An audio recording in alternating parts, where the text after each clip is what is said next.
1329. "I can scarcely believe he's dead," the young knight whispered, his voice low and respectful. "Aye, 'tis a sad day in the Highlands as well as the Lowlands to be burying such a great king," Sir James McKenna answered as he pushed his way into the crowded church. A burst of unease passed through James as he searched and failed to find an empty seat. All his life he had heard tales of his king, the heroic Robert the Bruce, first-hand accounts from his father and uncle who had fought beside their king as Robert broke the iron fist of English rule and united the clans of Scotland. The tragic defeat at Methven, the victory at Loudon Hill, the triumph at the Battle of Bannockburn, all were fine examples of the king's courage, cunning, and audacity. But today, the warriors of Scotland were not here to celebrate the king's victories or remorse over his defeats. Today, they were gathered to bury their leader. James craned his neck, trying to get a better view of the solemn ceremony. As his eyes scanned the pews, he spied the back of his father's head, and beside him, the dark-hued hair of his older brother Malcolm.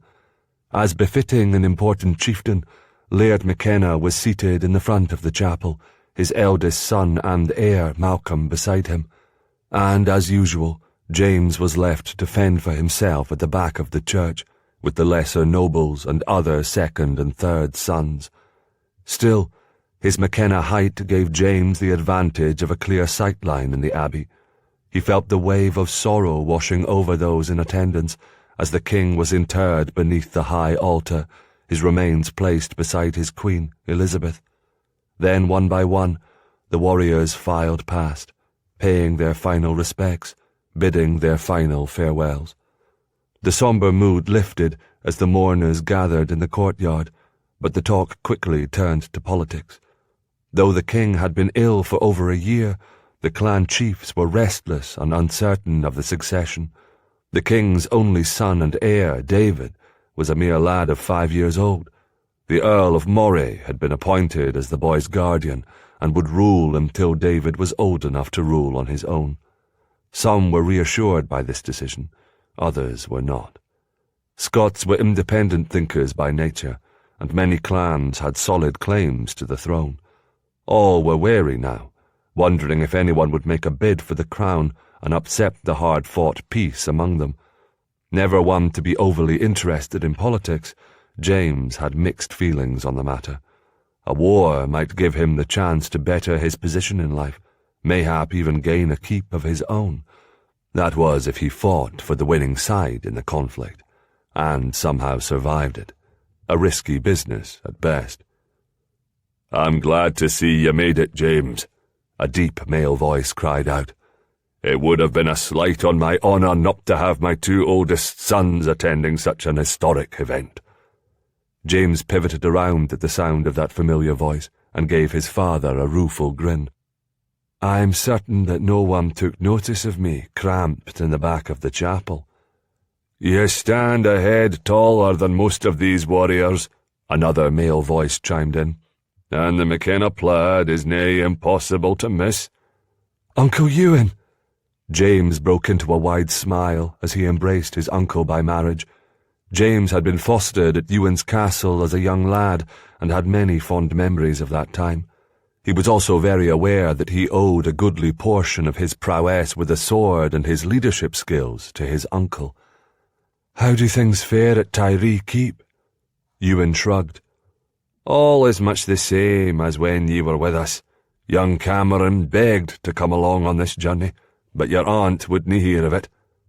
James smiled in understanding. His Aunt Grace was fiercely protective of her children.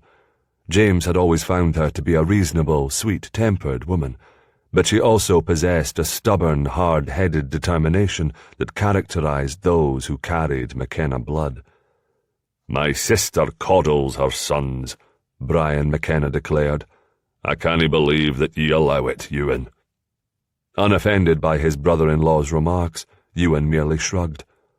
"I prefer peace in my home. Your sister rarely disagrees with me, but when she does, I've learned 'tis to my advantage to do as she asks." Brian McKenna scoffed, and James lowered his chin, hiding his smile. His father could bluster all he wanted, but he indulged his wife's whims far more than most other husbands, for Eileen Sinclair McKenna would have it no other way. His mother was a formidable woman, and over their years together, his father had developed the good sense to realize it. The conversation ceased as a group of chieftains approached. James blended respectfully into the background, while his older brother Malcolm moved forward, placing himself at their father's side. The pang of resentment stabbed sharply at James, then quickly faded. His brother was being groomed to one day lead the clan. 'Twas fitting that he be a part of this discussion. James recognized many, but not all, of the men who gathered together. Some were stoic, others looked unsettled, and a few were openly defiant. James could hear his father's voice raised above the others as they spoke of the future of Scottish independence and the treachery of the English. Brian McKenna seemed unfazed by the uneasy talk that swirled around him, but James knew his father was concealing his true feelings. He had been a loyal king's man for too many years to simply stand idle while others questioned the boy king's right to rule. Sir James Douglas approached the group and joined in the discussion. He was a broad-shouldered man who carried himself with a distinct air of self-importance, yet he did not appear to have the same influence over the others as Brian McKenna. James noticed several of the men shifting on their feet while the Douglas spoke.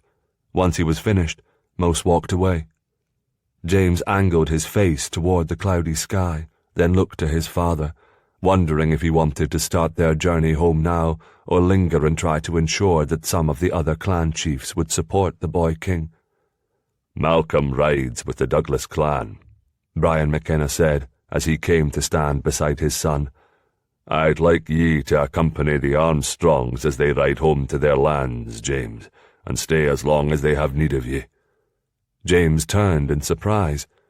"'Tis fitting that Malcolm rides with the Douglas clan, since his betrothed is a Douglas lass, but why must I go with the Armstrong clan?" "You're always pestering me about the dull routine at McKenna Castle. Well, lad, here's your chance to have an adventure." His father gave him a tight, even smile, but James was not fooled by this sudden jovial manner. There was something more to this request than a simple show of friendship. James felt certain of it. Brian McKenna was used to being obeyed without question, but the expression on his son's face somehow prompted further explanation. "Alliances are more important now than ever," his father confided. "Did ye happen to notice the chain around Sir James Douglas's neck and the silver casket dangling at the end of it?" "Aye." "'Tis the king's embalmed heart that's locked inside." James winced. "I heard one of the other knights speak of it, but I thought it was only a rumour." "Nay, 'tis the truth. The loyalty of the Douglas clan to the boy king and the monarchy will nae be questioned by such a show of devotion." James glanced over his shoulder to see if anyone was near, then lowered his voice. "Is that devotion genuine?" "I think the Douglas clan will happily support the king for as long as it benefits them," the McKenna replied bluntly. "What of the Armstrongs? Are they not loyal to the crown?" "Laird Armstrong is cautious. 'Tis understandable, yet we cannae allow any breach in the clan alliance. At the first hint of weakness, the English will pounce, and our hard-fought independence will be at great risk." The McKenna cleared his throat and sniffed. "I want Laird Armstrong to know that I value him as an ally, and will offer my support to him if he ever has need of it. Sending ye home with him is a clear sign of my good faith." James forced his face into calm, so as not to betray his excitement at being charged with such an important task. "If ye believe my presence will help, I'll gladly do as ye ask." The McKenna nodded approvingly, then rewarded his son with a genuine smile. James felt his chest swell. As always, even the smallest crumb of approval from his proud, distant father produced this sort of reaction. But it wasn't just pride in himself he felt. 'Twas also a newfound respect for the man who had raised him. The McKennas were a powerful, wealthy clan. James had always believed that was due to his father's strong leadership and unmatched skill with the sword, but he now realized his father's cunning and political acumen played an important part in the clan's success and survival. "I guess this is farewell for a while, brother. Father said ye are to go with the Armstrongs." James looked over at his brother, Malcolm. He had been blessed with the best features of their parents, their father's height and broad muscular build, and their mother's expressive blue eyes and winsome smile. He carried himself with the confidence and swagger of a man comfortable in his own skin. James felt a twinge of envy, yet remained hopeful he, too, would one day feel the same. "And ye will be riding with the Douglas clan?" James replied. Malcolm grinned, then playfully punched James in the upper arm. "Dinna make a pest of yourself, little brother." James grumbled under his breath, then threw a sly glance at Malcolm. "You'd best heed your own advice. I'm not the one with the betrothed making cow eyes at me all the time." Malcolm's eyes strayed to the area where the Douglas clan was gathered. A burst of female giggles could be heard clear across the yard. "She's a comely lass, my Margaret. And a bold one, too. I'd wager that she'd not protest too much if you've a mind to anticipate your wedding night." James jostled his brother's shoulder teasingly, but Malcolm did not smile. I fear ye may be right.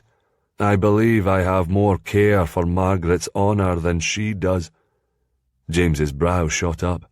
His sexual experience was limited to a few willing McKenna widows, and while he found the dalliances satisfactory, he always wanted more. The idea of turning away a lovely, willing lass seemed to be the height of foolishness. "Do you not find her attractive?" James asked. "She's pretty enough, but much too eager to please." James scratched his head. What could possibly be wrong with that? "I should think you'd want an amenable lass as your wife." "Ugh, the innocent words of an untried youth." Malcolm clapped his brother on the back. "The thrill of the chase makes the capture of the prize all the more enticing." "You want Margaret to resist you?" Malcolm smiled ruefully.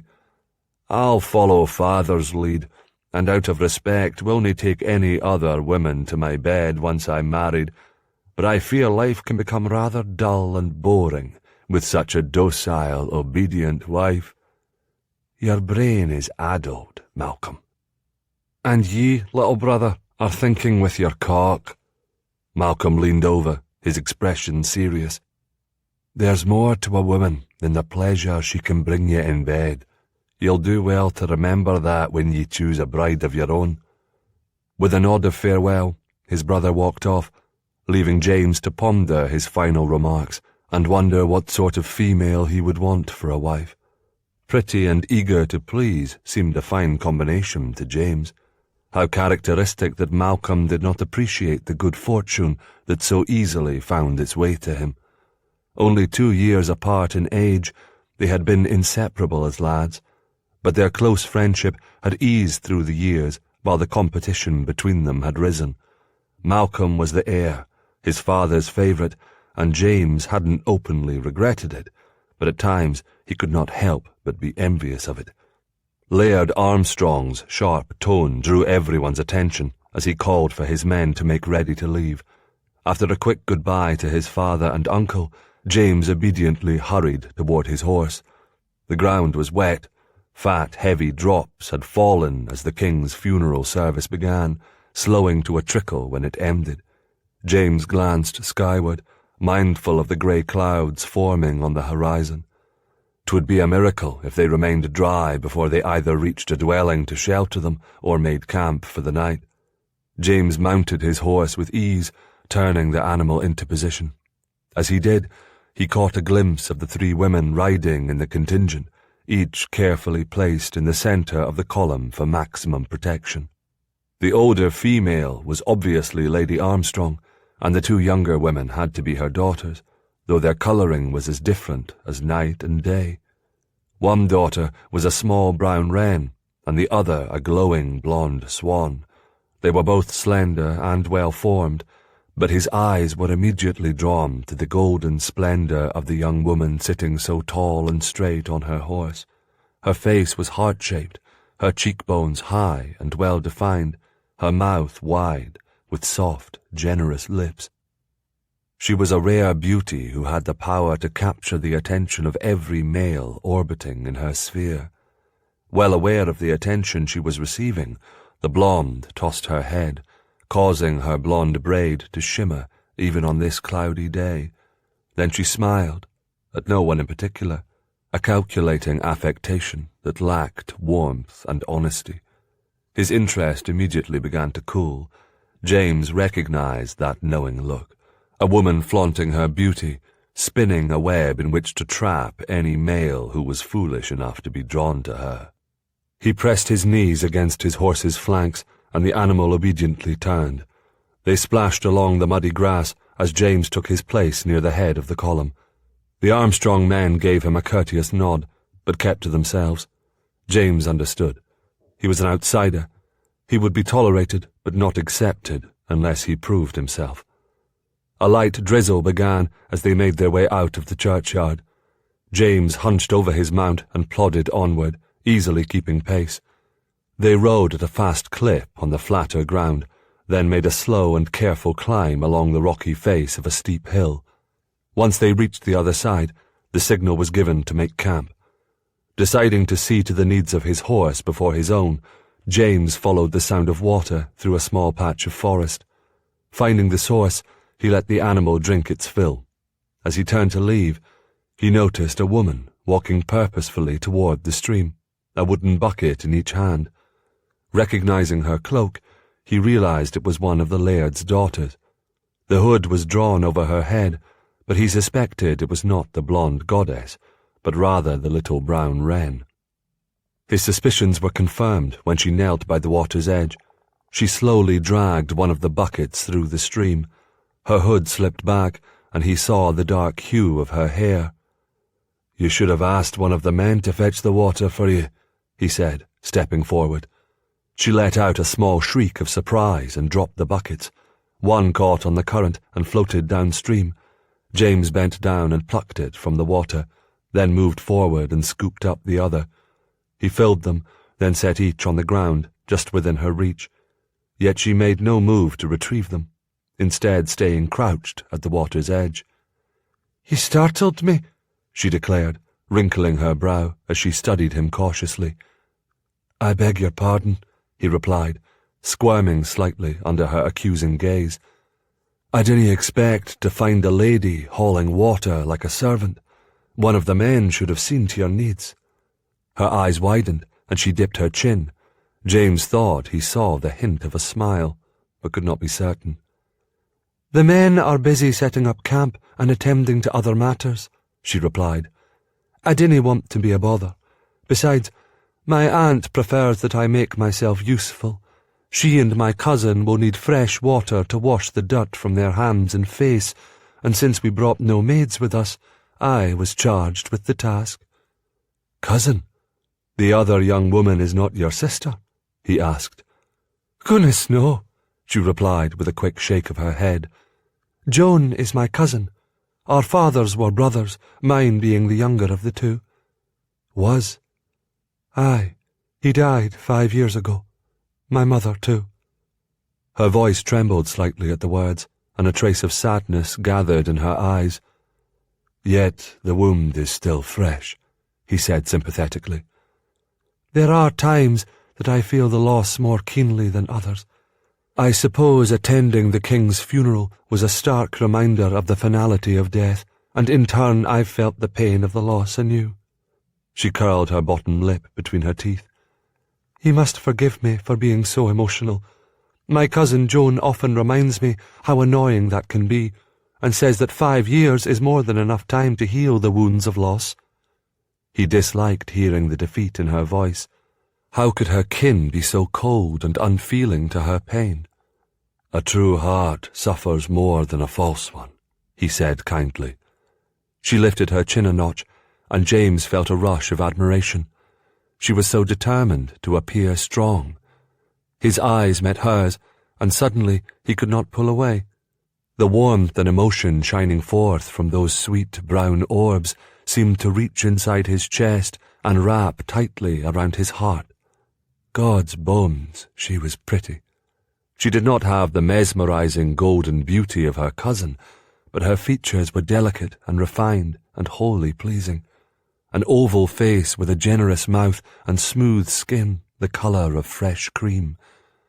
Her dark hair was neatly tied in a braid that cascaded down her back, ending in the middle of her shapely backside. It glistened in the dull light that filtered through the branches and leaves. There was a clean, fresh fragrance emanating from it that drew him closer.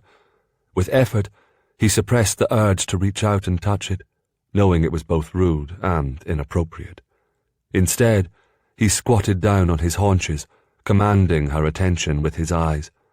They were a glimmering shade of golden brown, fringed by long lashes and framed by finely arched brows, but it was the open honesty reflected in their depth that pleased him more than he could say. "We have shared a confidence, and yet I dinna know your name, my lady," he said gently. "I am Davina." "James." "I know." He stood, then reached out his hand to help her gain her feet. She frowned in puzzlement, then blushingly placed her bare hand in his.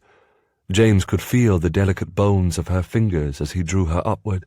For a wicked instant, he thought to pull her off balance, so she would need to steady herself against his body, but he resisted such an unchivalrous notion.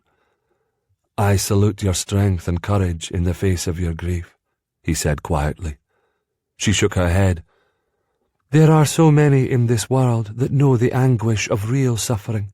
I can hardly place myself among their numbers, for I have been provided shelter, food, and protection. I know I am viewed as a burden by my relatives, but they have not shirked their duties, and for that I am truly grateful. Rarely a day passes that I do not miss my parents, and yet I know that I am a fortunate woman." Her words were honestly spoken, yet there was a touch of yearning in her voice, edged with sadness. He had been blessed with loving parents, raised within the security of a proud, noble clan. She had been taken in by relations because they felt it was their Christian duty, and obviously keenly felt that obligation. Yet she had not succumbed to self-pity, but instead had risen above it.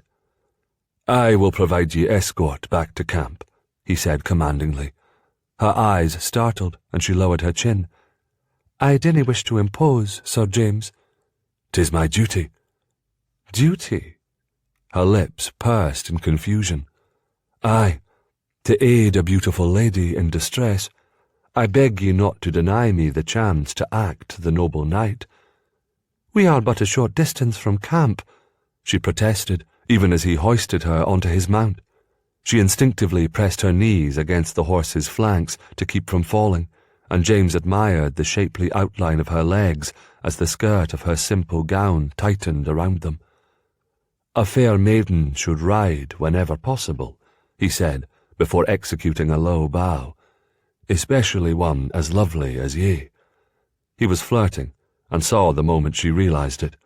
Her eyes rounded with surprise, but to his delight, he saw an impish glint enter them.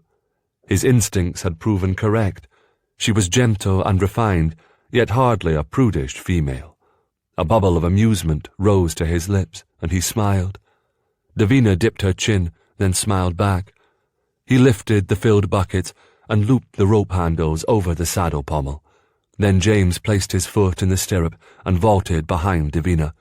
She gave a startled cry, but held her seat. Unused to the extra weight, the horse neighed and tossed his head, but James soon had the animal under control. He allowed the horse to begin ambling toward camp before casually placing the reins in his right hand and encircling Davina's small waist with his left arm. "Relax," he said softly, as he drew her slowly against his chest. She stiffened for a moment, Then he heard her release a soft, sweet sigh. A surge of passion pulsed through his veins. Holding his breath, James waited to see what she would do next.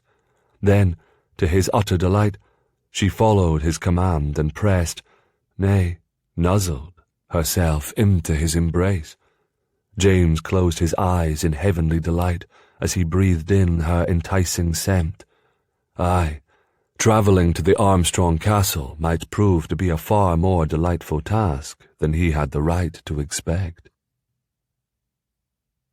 A few days later, Davina admitted the daylight hours in the saddle no longer made her tired and sore, while the nights, sleeping in a crowded tent, no longer left her restless and weary, and the explanation for that change was very simple.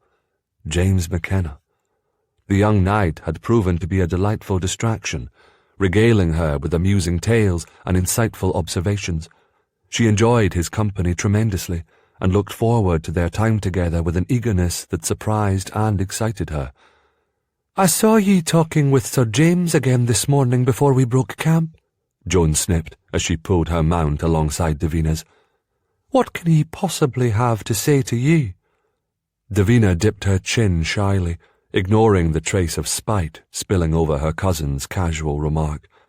Joan was a beautiful young woman, used to receiving the lion's share of attention whenever men were present, though not openly rude, for Davina was convinced her gallant knight incapable of such pettiness.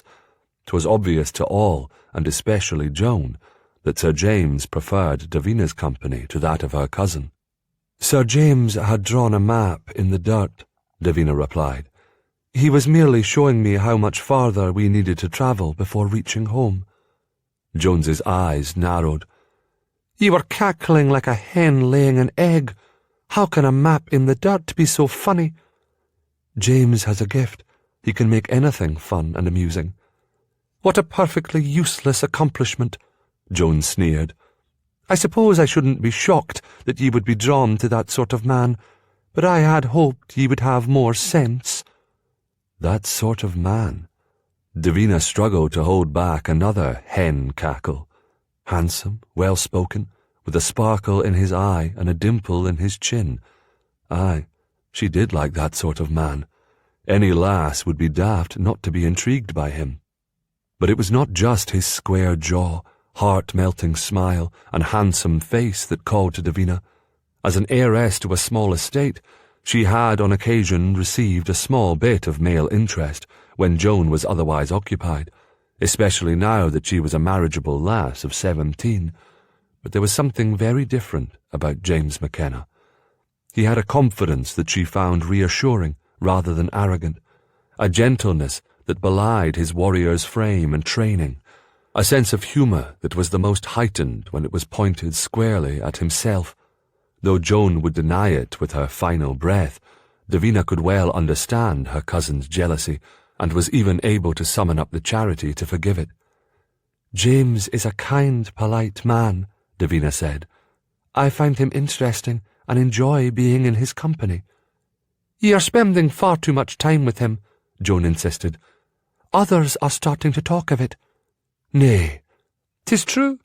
I'm only speaking of it to save ye from making any more of a fool out of yourself with this silly infatuation." Davina's lips tightened. "I'm not acting like a fool." Joan shrugged. "You do know he is only showing interest in ye because he's heard that your family keep is part of your dowry?" "Nay." The second protest sprang to her lips, but Davina remained silent, not wanting her cousin to see how much the words had wounded. For an instant her joy dimmed, and the demons of self-doubt crept inside her heart. Was Joan right? Did James have an ulterior motive for showering her with so much attention? "I cannae believe that a small holding like Torridon Keep would hold much appeal to a McKenna," Davina said, with far more conviction than she felt. "He's a second son," Joan replied, with a malicious tilt of her chin. "They crave land like a man gasping for air." The self-doubt intensified for a moment as Davina considered the possibility, and then forcefully cast it aside. She glanced at her cousin, taking in the mulish set to Joan's lips. 'Twas jealousy, pure and simple, that caused such spiteful words to fall from her cousin's lips. It had to be. Though she claimed to have no interest in him, Joan was irked because James was bestowing his favours upon Davina, not her. Davina knew her cousin possessed the ability to act callously, even cruelly, when she was displeased. Almost as if sensing he was the topic of their conversation, James glanced over his shoulder and looked at her. The moment their eyes met, Davina felt her breath catch and her stomach tighten. A shiver ran through her, but she wasn't cold. Nay, she was flushed with a warm glow that radiated from deep inside her being. 'Twas a response that defied logic, and it could not have pleased her more. The following day, they passed onto Armstrong land. No one said anything, but James could tell by the relaxed shoulders of the soldiers and their frequent smiles that they were nearing home. He felt a sudden pang of regret, realizing his time with the sweet Davina would soon come to an end. Then again, his father had not demanded that he return home quickly. If Laird Armstrong were amenable, he could stay a while, perhaps until late summer, or fall. He glanced at Davina, who rode beside him. She favoured him with a shy smile, then licked her lips. James felt his belly clench with desire. He had not yet worked up the nerve to steal a kiss, yet another reason he needed to stay. "Armstrong Castle is just beyond that hill," she said, pointing toward the horizon. "We should arrive by nightfall." "Why do you not smile when you say that, lass? Are you not weary of travelling?" She tilted her head to one side, as though considering his words. "A comfortable bed and a roof over my head will be most welcome, but life will seem very dull after this adventure. And what of ye? Are ye anxious to return home?" James shrugged. "I've spent many years at the McKenna castle. It feels good to escape for a bit." "I've heard tell that the McKenna castle is vast and formidable." "Aye. It looms over the valley below." "In a friendly manner?" she asked, a teasing lilt in her voice. James boomed with laughter. "Nay, 'tis menacing, or so our enemies say, but 'tis a comfort to our clan. They know those strong walls, and the men within them will protect and defend them." "It sounds like a fierce place." "It can be," James answered, thinking of the high walls, battlements, 4 watchtowers and large moat. "But my mother has worked hard over the years to soften this darkness. There are always fires burning in the great hall to keep out the dampness, and she has replaced many of the weapons decorating the walls with finely woven tapestries. There is even stained glass in the windows of her solar." "Truly?" James grinned. Aye, it was spectacular. Though he grumbled about the cost, Brian McKenna never denied his wife any luxury she desired. "The coloured sunlight dancing on the floor is a sight to behold," James revealed. "It always entranced my brothers and sister when we were children. Mother always told us 'twas the fairies bringing the magic into the chamber." "'Tis difficult to imagine such a thing," she murmured. His lips twisted into a smile. "Well then, you'll just have to see it for yourself one day, Davina." Her smile brightened. "Aye, mayhap I shall." Chapter 2. Davina nodded to the guards as she hastened through the open gate, leaving the high walls of the castle behind her. Smiling, she hugged her woolen shawl tightly across her shoulders to ward off the chill of the fall air, then fairly skipped through the valley. The afternoon sunshine bolstered her spirits, but it was the secrecy of her errand that brought true joy to her heart. Her delight remained an hour later when she reached her destination. Shading her eyes with the back of her hand, Davina gazed at the summit of the craggy hill. The tall male figure perched at the top was easy to recognize. "James, my James." He waved, and Davina's heartbeat quickened, as it always did when he gazed at her. She closed her eyes, took a deep breath, and savoured the moment. The one thing she had prayed for, had longed for these past 5 years, had finally come to pass. For the first time since her parents had died, she had someone of her own. Someone who held her and comforted her and laughed with her. Someone who listened to her thoughts and feelings, admired her wit, encouraged her to speak her mind and share her dreams. Someone who valued her as a person, who regarded her as a woman. She lifted her skirts and sprinted up the hill. Arms resting comfortably on his hips, James waited for her. Breathless when she reached him, Davina stretched up on her toes and quickly kissed his freshly shaven cheek. "Och, now, Davina, is that any way to kiss a man?" Teasing laughter bubbled to her lips. "Cease your belly aching. Ye are the man who taught me how to kiss, James McKenna. Therefore you've no right to complain." She gave him a saucy wink, then spun around and raced to the trees. Playfully he gave chase, catching her quickly and easily. Laughing, he drew her close, and they swayed together on the uneven ground. "I didn't teach ye that sort of kissing, Davina Armstrong," he said. "Give me a proper kiss." Davina flushed with heat. James's kisses were the most magical, wonderful things she had ever experienced. The more she had, the more she craved. Challenged by his teasing, she slowly twined her arms around his neck and leaned into him, moulding her body against his solid strength. Hungrily, she again went up on her toes, then pressed her lips ever so softly against his. He remained still, his arms at his sides, allowing her to do the kissing. She pressed her mouth more firmly to his and let her hands travel over his shoulders to his back. After a moment, she felt his hands slide down to her hips and rest there. Davina squirmed with pleasure at his warm touch, wantonly slipping her tongue along his bottom lip. James groaned, a sound that ignited her own growing desire. His tongue poked out and tangled with hers. Fire ignited between them. Davina gasped and arched in pleasure, eager to show him the passion he stirred within her. She shifted slightly, tasting the salt of his skin as her lips travelled to the exposed area of his throat, then up to the hollow behind his ear. She could feel his warm breath as he nuzzled the top of her head. It gave her a puzzling sense of comfort, and she relished the feeling. "I must truly be besotted to feel such things." Her hands moved down to his chest, and she raised her eyes to his. The passion and tenderness she beheld brought a rush of emotions. She lowered his head, and she leaned into him, eager for another kiss. He obliged her with several, but then drew back. "Dinna stop, James," she wailed. "Not now." He heaved a heavy sigh, but kept his distance. Disappointment surged through her.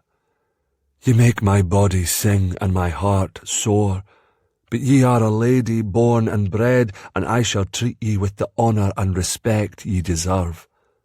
His gallant words did little to calm the trembling passion Davina felt, though she was humbled by his chivalry, and distracted enough that she allowed him to take her by the arm and stroll across the hilltop. By the time they reached the other side, her passion had calmed enough to be under control, though a twinge of disappointment remained.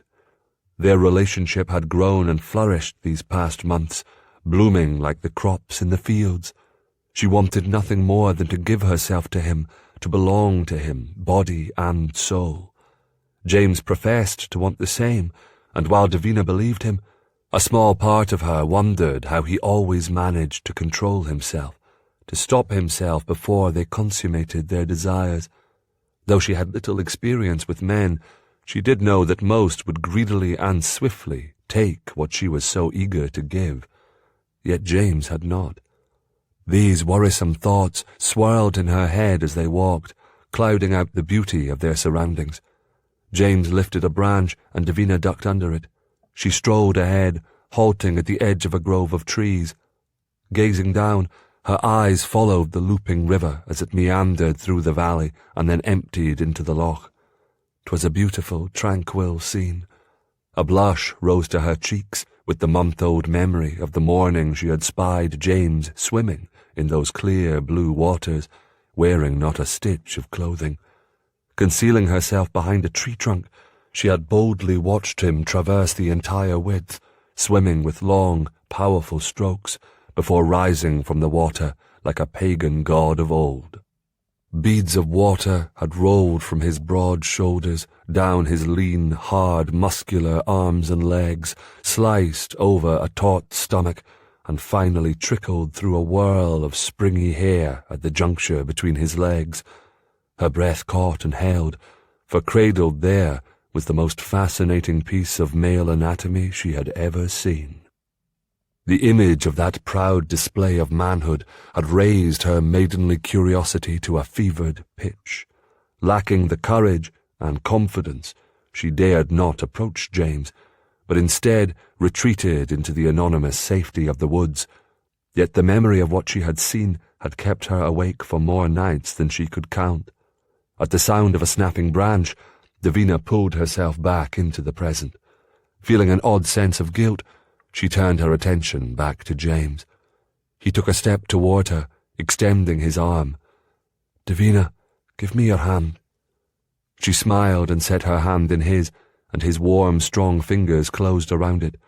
Eyes locked with hers, he went down on one knee and then bowed his head respectfully over their clasped hands. "Merciful heavens!" Davina's heart began pounding in an erratic rhythm. Could this truly be happening? "Davina Armstrong," he said, "my dear, sweet lass, the affection I held for ye has grown into a deep love. Will ye make me the happiest man in all the Highlands, and do me the great honour of becoming my wife?" For an instant she couldn't think straight. The emotions and intensity of the moment were almost too much to bear. She squeaked, a short, nervous yelp. James lifted his head.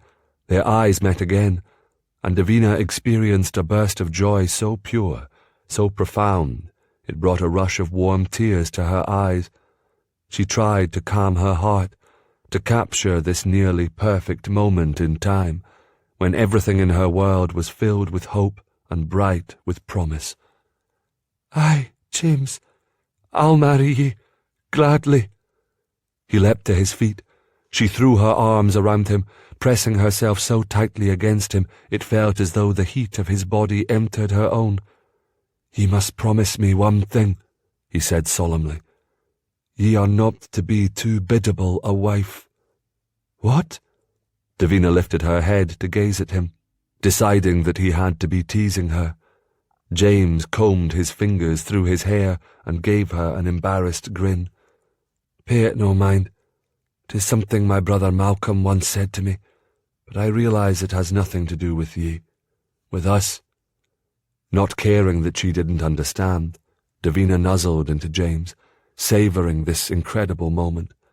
James was holding her heart along with her body, and it made her feel like the luckiest woman alive.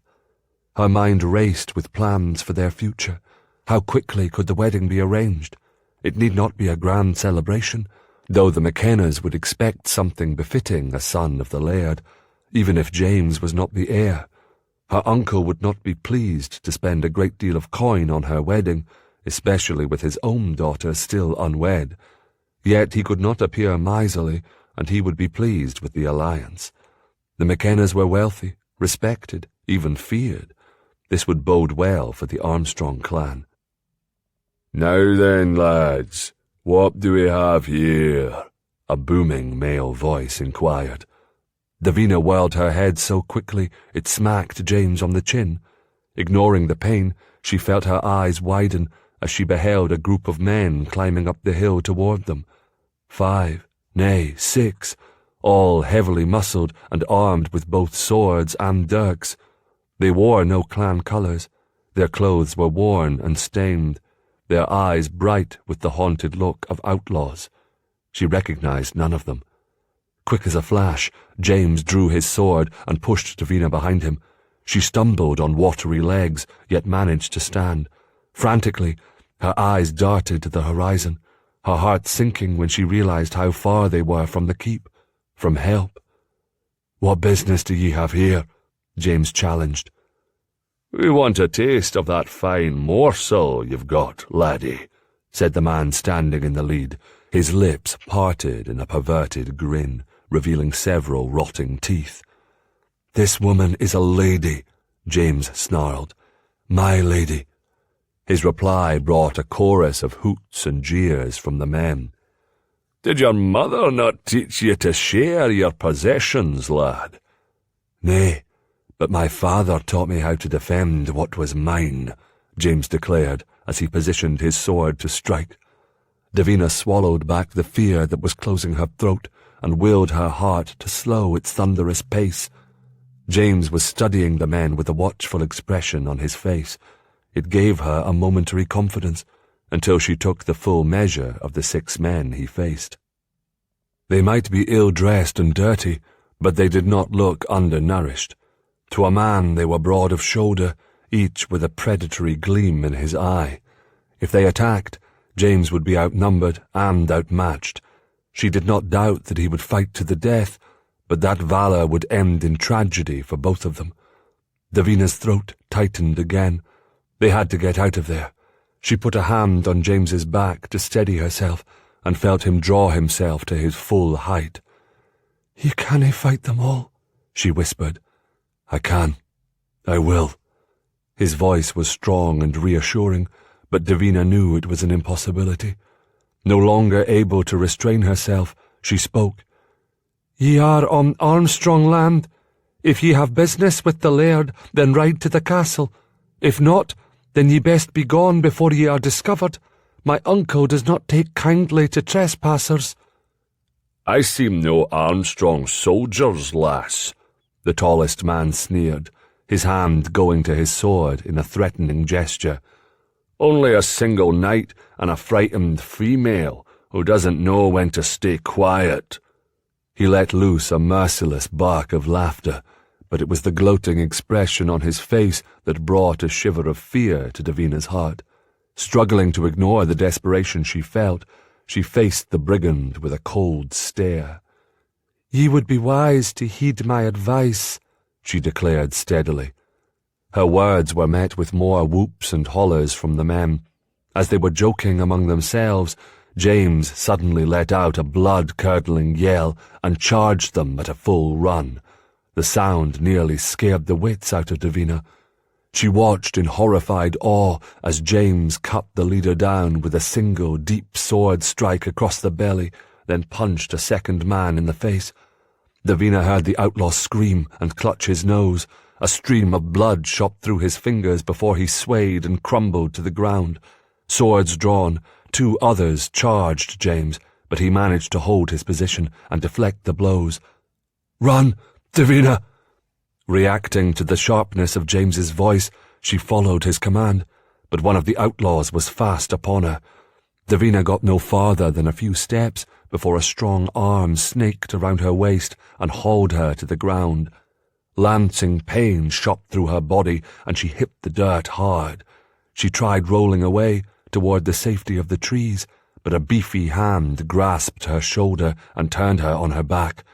Davina opened her mouth to scream, and her attacker raised his fist and struck her. Stunned, she stilled momentarily. Pressing the advantage, the man straddled her waist. Her legs kicked wildly as she struggled against the brute who tried to pin himself on top of her, but she could not escape. She fought him with both her arms and legs, flailing, using every ounce of her strength. He grunted, then clamped his hand over her mouth, cutting off her air. She tried to gasp for breath, but the filthy hand tightened its grip. Davina batted at his chest and hands to no avail. Above her, she could hear the clash of swords, the grunts and straining of the combatants. Fear and desperation combined and robbed her of the ability to do anything else but pray. "Please, oh please, dear God, dinna let James fall." Somehow she managed to turn her head. She heard a loud cry and saw James's opponent clutch his sword arm. Blood spurted through the fingers pressed against the wound. The man let out a loud curse before collapsing on the ground. Another brigand jumped into the fray. He was the largest of the group, and it soon became apparent his skill with the sword was superior to the others. He struck relentlessly, pushing James back. Somehow, James managed to stay on his feet, but Davina could see he was tiring with each parry, blowing out a loud breath with each swing of his sword. James lifted his leg, planting it in the center of his attacker's chest, and sent him flying through the air. The man landed on his back. Bellowing with outrage, he scrambled to his feet and picked up his sword. Davina could see the murderous intent in his eyes as he advanced on the unarmed James. But just as he drew near, James pulled a thin-bladed dirk from his boot and plunged it into his attacker's chest. Davina felt her own heart explode with hope at the sight. James is winning. Seeing that stiffened her resolve to somehow escape. Gathering her wits, she planned her next move. Her blood throbbed wildly as she reared up again, swallowing back the revulsion that filled her when she caught sight of the brute on top of her. She renewed her struggles, straining away from her captor, but his grip was unyielding. The hope she had so recently found quickly abandoned her as she saw her captor once again raise his arm.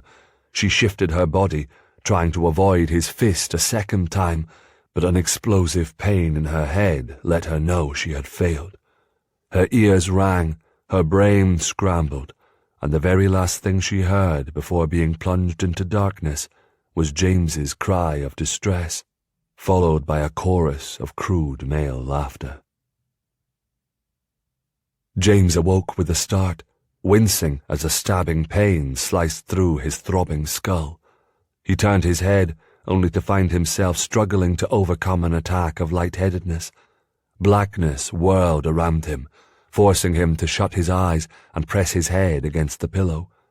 Deep breaths, deep breaths.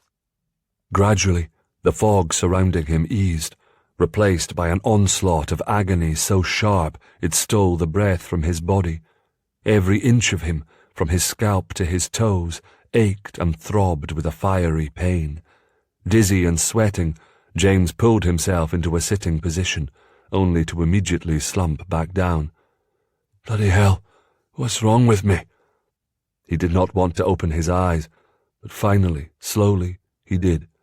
Thoughts churning, he lifted the blanket covering his naked body.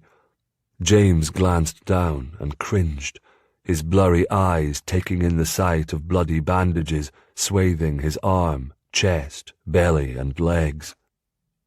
He blew out another puzzled breath, but then suddenly his throat seized as faint memories of the attack filled his aching head. Davina, he whispered. Tears filled the corners of his eyes. He eased himself upright, the ropes beneath the mattress squealing in protest when he moved. The sound tore through his head, but he fought through the pain. Leaning gingerly against the headboard, James searched his scattered memory for details. They had met on the hilltop, in their secret place. Davina had smiled and teased and kissed him with her usual passion and excitement. His heart had been near bursting with emotion when he asked her to be his wife and when she had agreed. Oh, his joy had been boundless. But then, they had been set upon by brigands, a foul group of outlaws intent on causing them harm. He had fought fiercely, had killed several of them, but there were too many to defeat. He remembered striking his final opponent in the heart with his dirk, but after that there was only blackness. What happened to Davina? Had she escaped, been kidnapped, been killed? Ignoring the pulsing pain racking his body, James again whispered his beloved's name, then began shouting, Davina! Davina! The bedchamber door flew open. The silhouette of a burly man loomed in the doorway. Are ye awake? Aye, James croaked. He felt appallingly weak and confused. I'll get the laird. The man left before James could question him. Frustrated, James forced himself to remain calm. Finally, Laird Armstrong entered the chamber, 2 men at his side. James recognised one of them as the captain of the guard. The other was unknown to him. "I see you've decided to join the living again," Laird Armstrong said, his booming voice rattling James's aching head.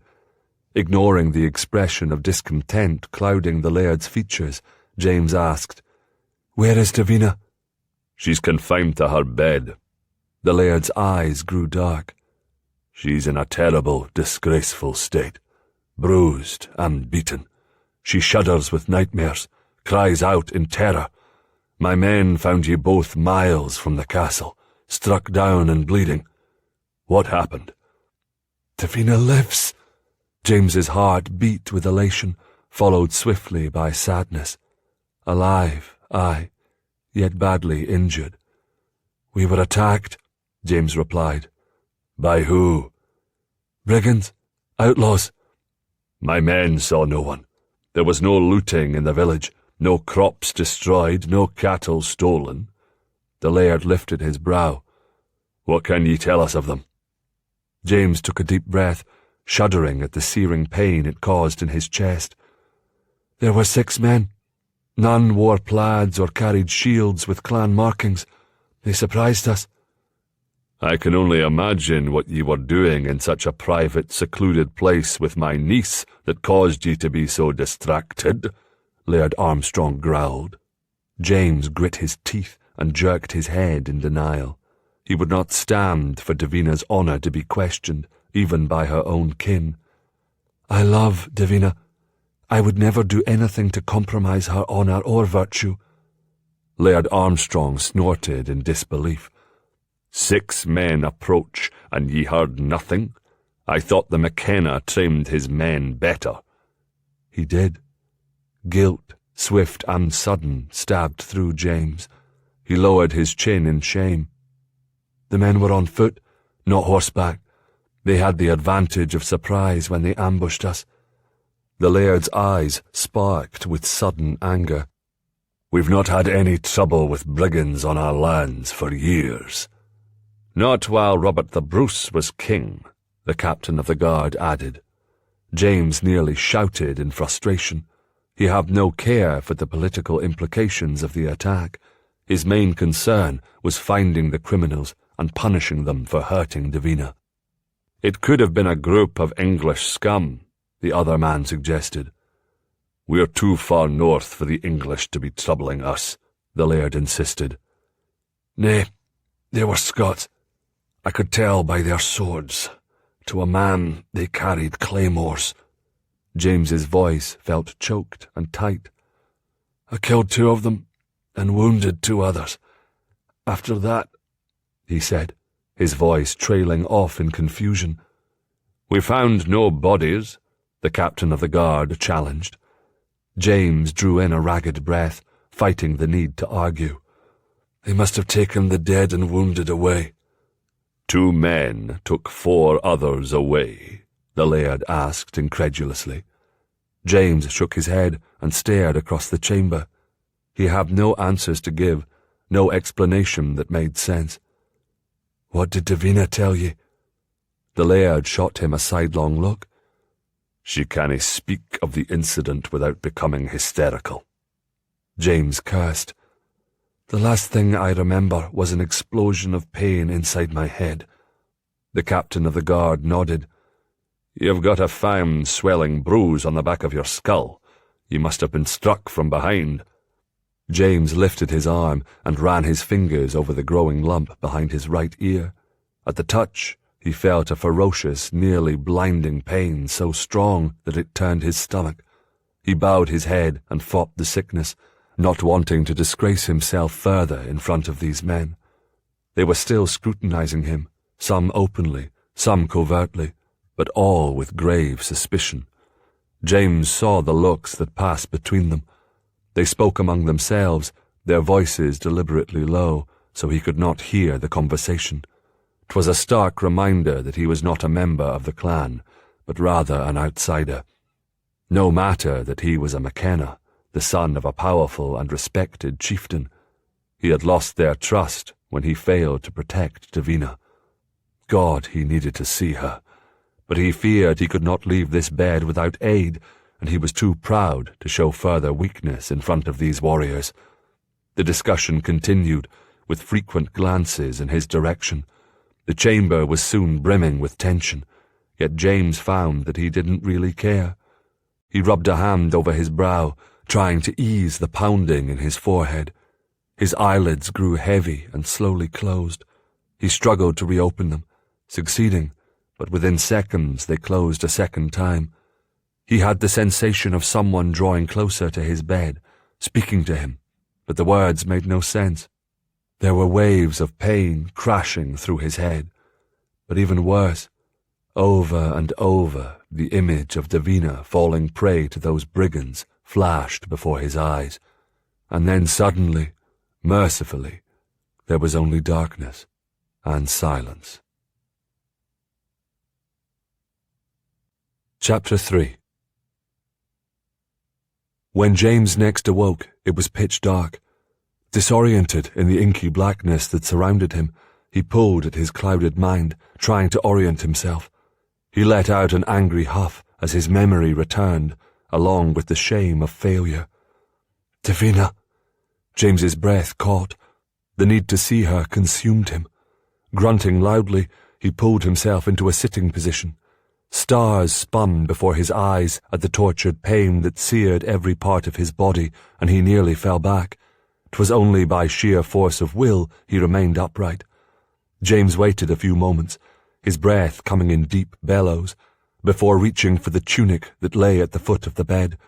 It took 3 attempts before he was able to pull it over his head, and 4 more before he was able to put his good arm through the left sleeve. He let the other arm dangle. The thick bandage on his shoulder prevented him from putting his arm through the other sleeve. Exhausted from the effort, James waited again, then pushed to a standing position. He felt himself start to sway, pitching toward the floor. He thrust his good arm forward. Thankfully, the bed was near enough to cushion the fall. He sprawled face down on the mattress, his pulse thumping rapidly. Disgusted, James closed his eyes, yet refused to allow weakness to claim him. He lay there for a long time, with only the sound of his deep, even breaths for company.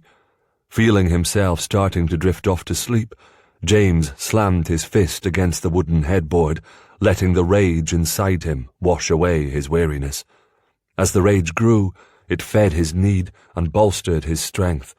Clenching his fists, James pushed himself upright. Awkwardly, he pulled his brise over his bandaged legs, then thrust his feet into a pair of leather half-boots. Searching in the darkness, he found his dirk and slipped that inside his footwear.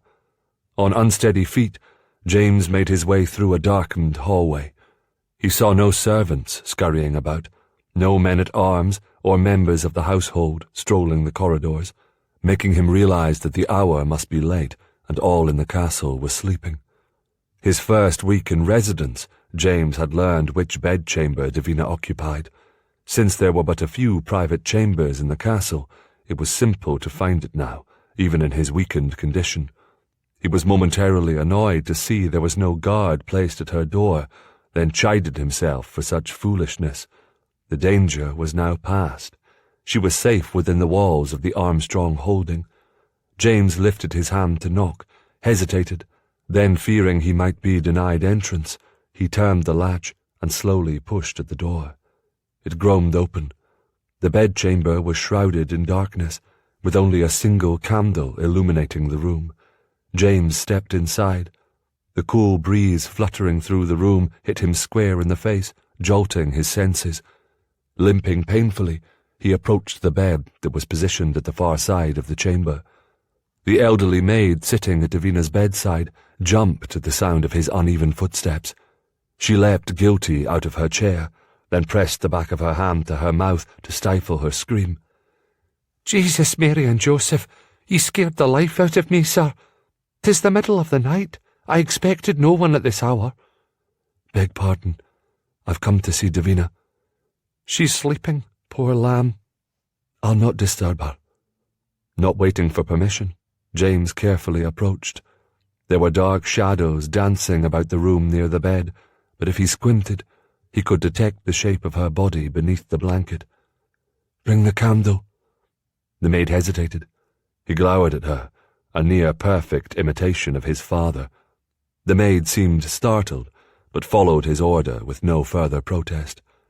Yet, when James gazed down at his dearest Davina, he almost wished the older woman had defied him. Everything inside him tightened with a sickening anger when he saw the condition of his beloved.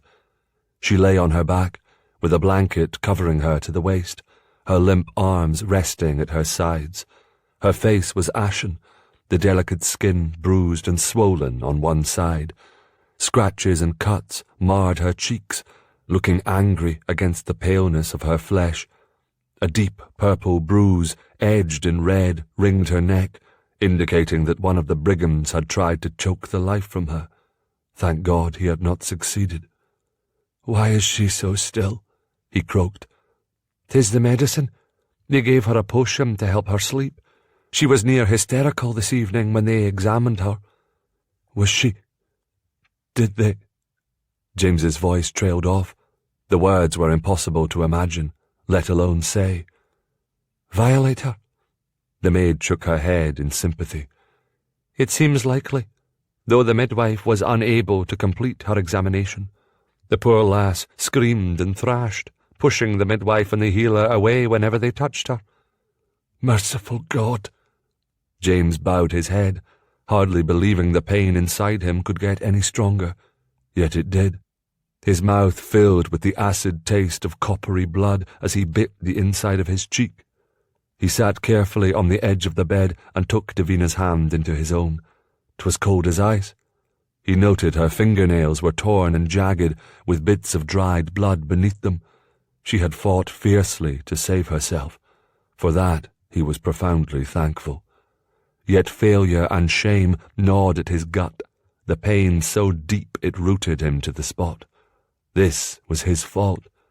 He should have saved her, protected her. He could feel his throat closing tightly with emotion as his mind and heart filled with despair. Suddenly, Davina stiffened and gasped.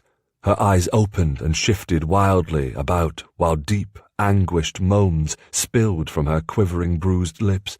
His blood ran cold, the sound tearing through him like a knife. "Hush!" he rasped, trying to soothe away the raw pain that seemed to be radiated from every pore of her bruised, battered body. "Be still, my love." She turned her head toward him. James's hand reached out to cup her chin, trying to offer some comfort. At his touch, her eyes widened in horror. James felt his heart sink to his knees when he realized she had just recognized him. Her trembling started as a small shudder, but quickly grew. Davina began whimpering, a pitiful, almost inhuman cry of pain. He tried moving closer, needing to soothe away her panic. But she held out her arm to push him away. He gazed into her eyes and clearly saw the fear and distress. It broke his heart. The maid pushed to the bed. "You'd best take your leave," she commanded. "You're frightening her." The truth of those words was nearly unbearable. It made him feel as low as the men who had beaten and abused her. Shaking, James stood and backed away from the bed. "I'll return tomorrow. Hopefully, Davina will be more herself." The maid cast him a doubtful, worried look, but James refused to be deterred. He would return in the morning. Limping slowly, he made his way back to his small chamber and fell into his bed, too exhausted to even groan in pain. Eventually, James slept, waking to a dull and grey morning, thick with clouds. The gloom fit his mood, an ominous foreshadowing of what was to come.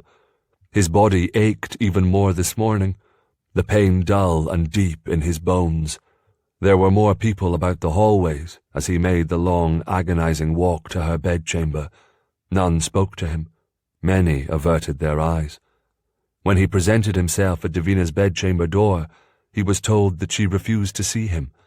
Lacking the strength to argue with the determined maid, James retreated, but stubbornly returned the next day. where he was again given the same message.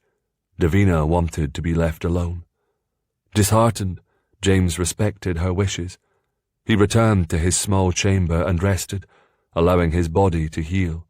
He ate the food he was brought, allowed the healer to change his dressings, drank the foul-tasting medical potions he was given. He had no visitors except for the servants who brought his meals and the healer who tended his wounds. Against her instructions, he gingerly walked the confines of his small bedchamber to regain his strength, determined to hasten his recovery. He was polite, congenial to all he saw, but inwardly he brooded. For the next 7 days, every morning and every evening, he made the long, slow, painful walk to Davina's chamber, each time receiving the same response from the stoic maid. But on the 8th day, it was not the maid who stood watch at his beloved's chamber door.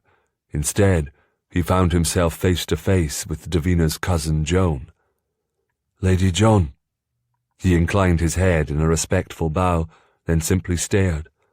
She was a strikingly beautiful woman, with expressive blue eyes, golden hair, and refined features, yet he knew her loveliness was only skim-deep.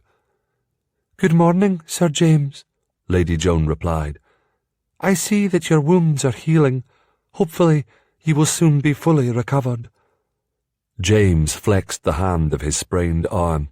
His body was slowly improving, yet his mind would have no relief until he spoke with Davina. But Joan stood in his way. Not particularly caring that it seemed rude, he attempted to push past her, but she placed a restraining arm on his shoulder. "Davina has asked me to speak with ye. My cousin wishes to be left in peace, and begs that ye stop insisting on seeing her.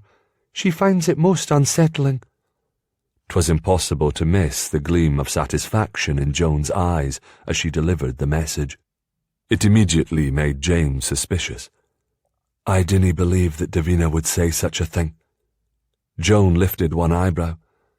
"Refusing to accept the truth will nae change it," she replied haughtily.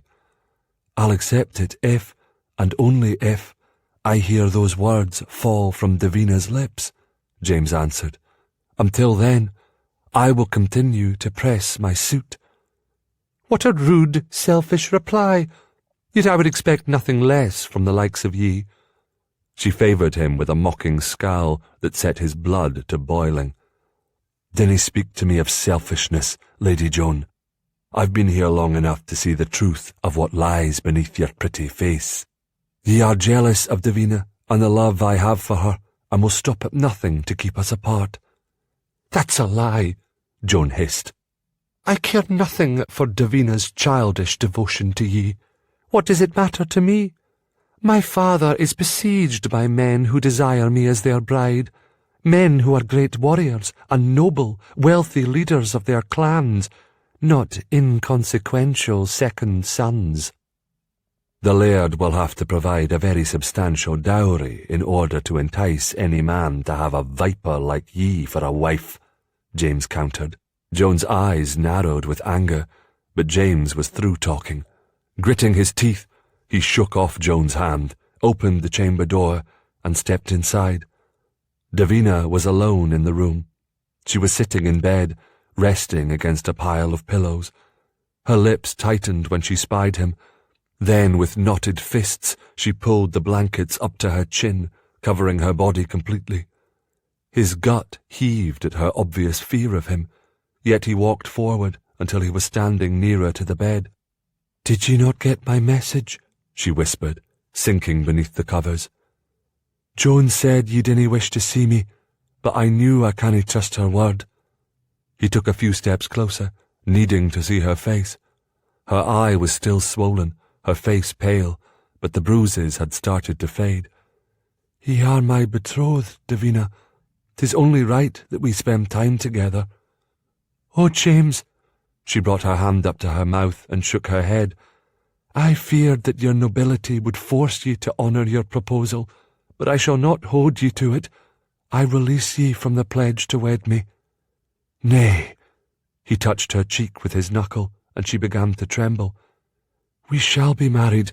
It need not happen soon. We both need time to heal. She turned an uneasy gaze toward him. I know in time my body shall mend, but the memories and fear of the attack will always remain. 'Tis unfair to saddle ye with such a broken woman for a wife. He shook his head vehemently. I dinna feel that way. But I do. She shouted the words, but the effort drained her strength. Davina slumped against the pillows, and he saw a tear slide down her cheek. Why must ye torture me with visions of what can never happen?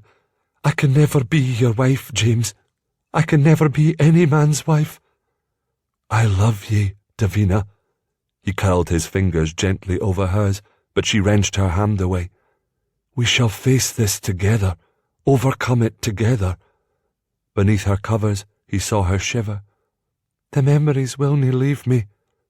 Davina, they will eventually fade, if only— Dear Lord, have mercy. Are ye not listening to me? 'Tis best this way, James. Ye canna mean it, Davina. Aye, I do. Sorrow and shame crowded into her eyes, and he felt his heart shattering into 1,000 pieces. Ye must give it time, lass. You'll feel differently in a few weeks. Nay, time only makes the memories of the attack more vivid and hateful. 'Tis why I beg the healer to dose me with potions that make me sleep, that help me forget. She made a sound deep in the back of her throat that was part frustration and shame. Please, James, as soon as ye are able, take your leave of Armstrong Castle. Return home and forget about me. Never. Her eyes focused on him. If ye ever had any true feelings for me, ye will accept this and do as I ask. Leave and never return. James was stunned. He grimaced, tortured emotions of anger taking control of him, spreading like a fever through his entire body. He lifted his arm, needing to smash something, but Davina's sudden cry stopped him cold. Somehow mastering his crushing pain, James slowly lowered his arm. There was silence in the chamber. Davina turned her head and pressed her face into the pillow. He could hear the soft sobs that she tried to muffle, and his heart broke anew. Scowling, he left the chamber. Thankfully, the corridor was empty. Never in his life had he felt so completely alone. He steeled himself to courage as he stood there, knowing that somehow he must find the strength to do as Davina asked. 'Twas such a part of his nature to fight for what he wanted in life, but in this case, James knew he was defeated. It was his fault that Davina was so frightened, so scarred, so broken. He had failed her. He had no right to expect her to still love him, though he knew his heart would forever belong to her, even if she no longer wanted that heart. Sleep was impossible to achieve, but James forced himself to stay in his bed for the remainder of the day and through the long night. He arose as dawn was breaking, carefully dressed, and then packed his belongings. Having too much pride to sneak off like a thief in the night, he waited in the great hall until the household gathered to break their fast. He bid the Laird and Lady Armstrong a polite farewell. The latter made an impassioned plea for him to remain until he was fully healed, but James could not abide staying within these walls another day. He also declined the Laird's lacklustre offer of an escort, his stubborn McKenna pride refusing to acknowledge the need for assistance of any kind. He saddled his horse himself. After securing a dirk in each of his boots, James hoisted himself into the saddle. A sharp pain raced up his arm and his legs quivered, but he managed to settle himself. Moisture collected on his upper lip and brow, but he ignored the pain. Head held high, a broken-hearted James rode through the gates of Armstrong Castle, over the drawbridge, and through the village. Though sorely tempted, he never once looked back.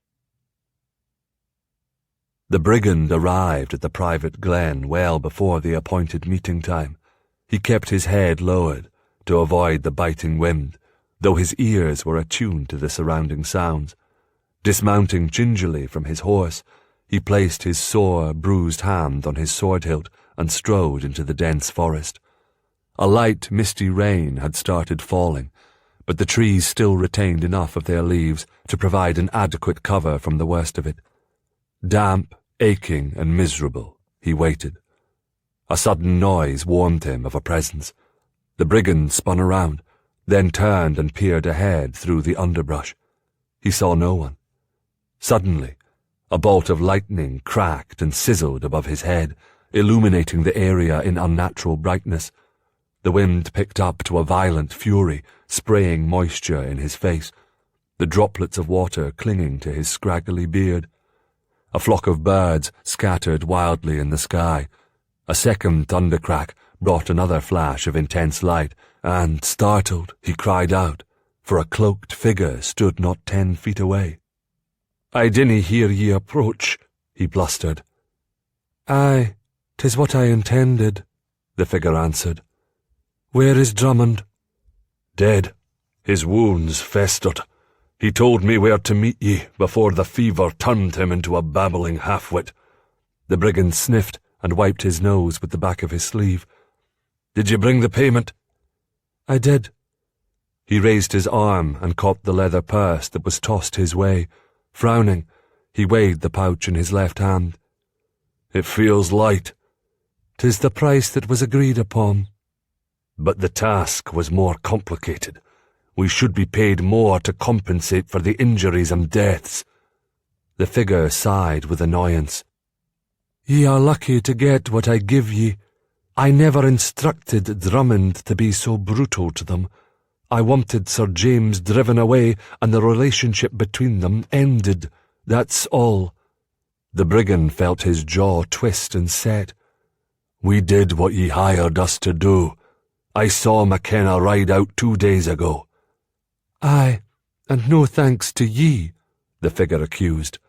"He could barely sit upon his horse." "You didn't tell us that McKenna was such a wild one," the brigand blustered. "Ye said it would be easy to surprise them, to frighten him off. But he fought like a man possessed, killing 2 of our men outright and badly wounding 2 others. Drummond has already gone to meet his maker, and 'tis doubtful if Udard will survive." The cloaked figure regarded him with a penetrating stare. "Then ye've no cause to complain about the wages ye have earned. I have paid the price, and now there are fewer to share it, leaving more for each of ye." Ever practical, the brigand had no rebuke for that chilling, heartless logic. The grey, murky air swirled about them, the wind screeching and moaning. He thought to make one final plea, nay, a veiled threat for more coin, when a bolt of lightning flashed, striking a tall tree. It burst into flames, burning in an angry glow despite the misty rain. Startled, he turned to watch the eerie sight, feeling the heat of the flames on his flesh. A mist, cool and dense, rose from the ground, mingling with the smoke from the fire. It looked like the bowels of hell, a place of evil and fear. Unsettled, the brigand turned back around, only to discover the cloaked figure was gone, vanishing into the fog like an unworldly apparition. Crossing himself, the brigand recited a quiet prayer, then limped slowly back to his horse.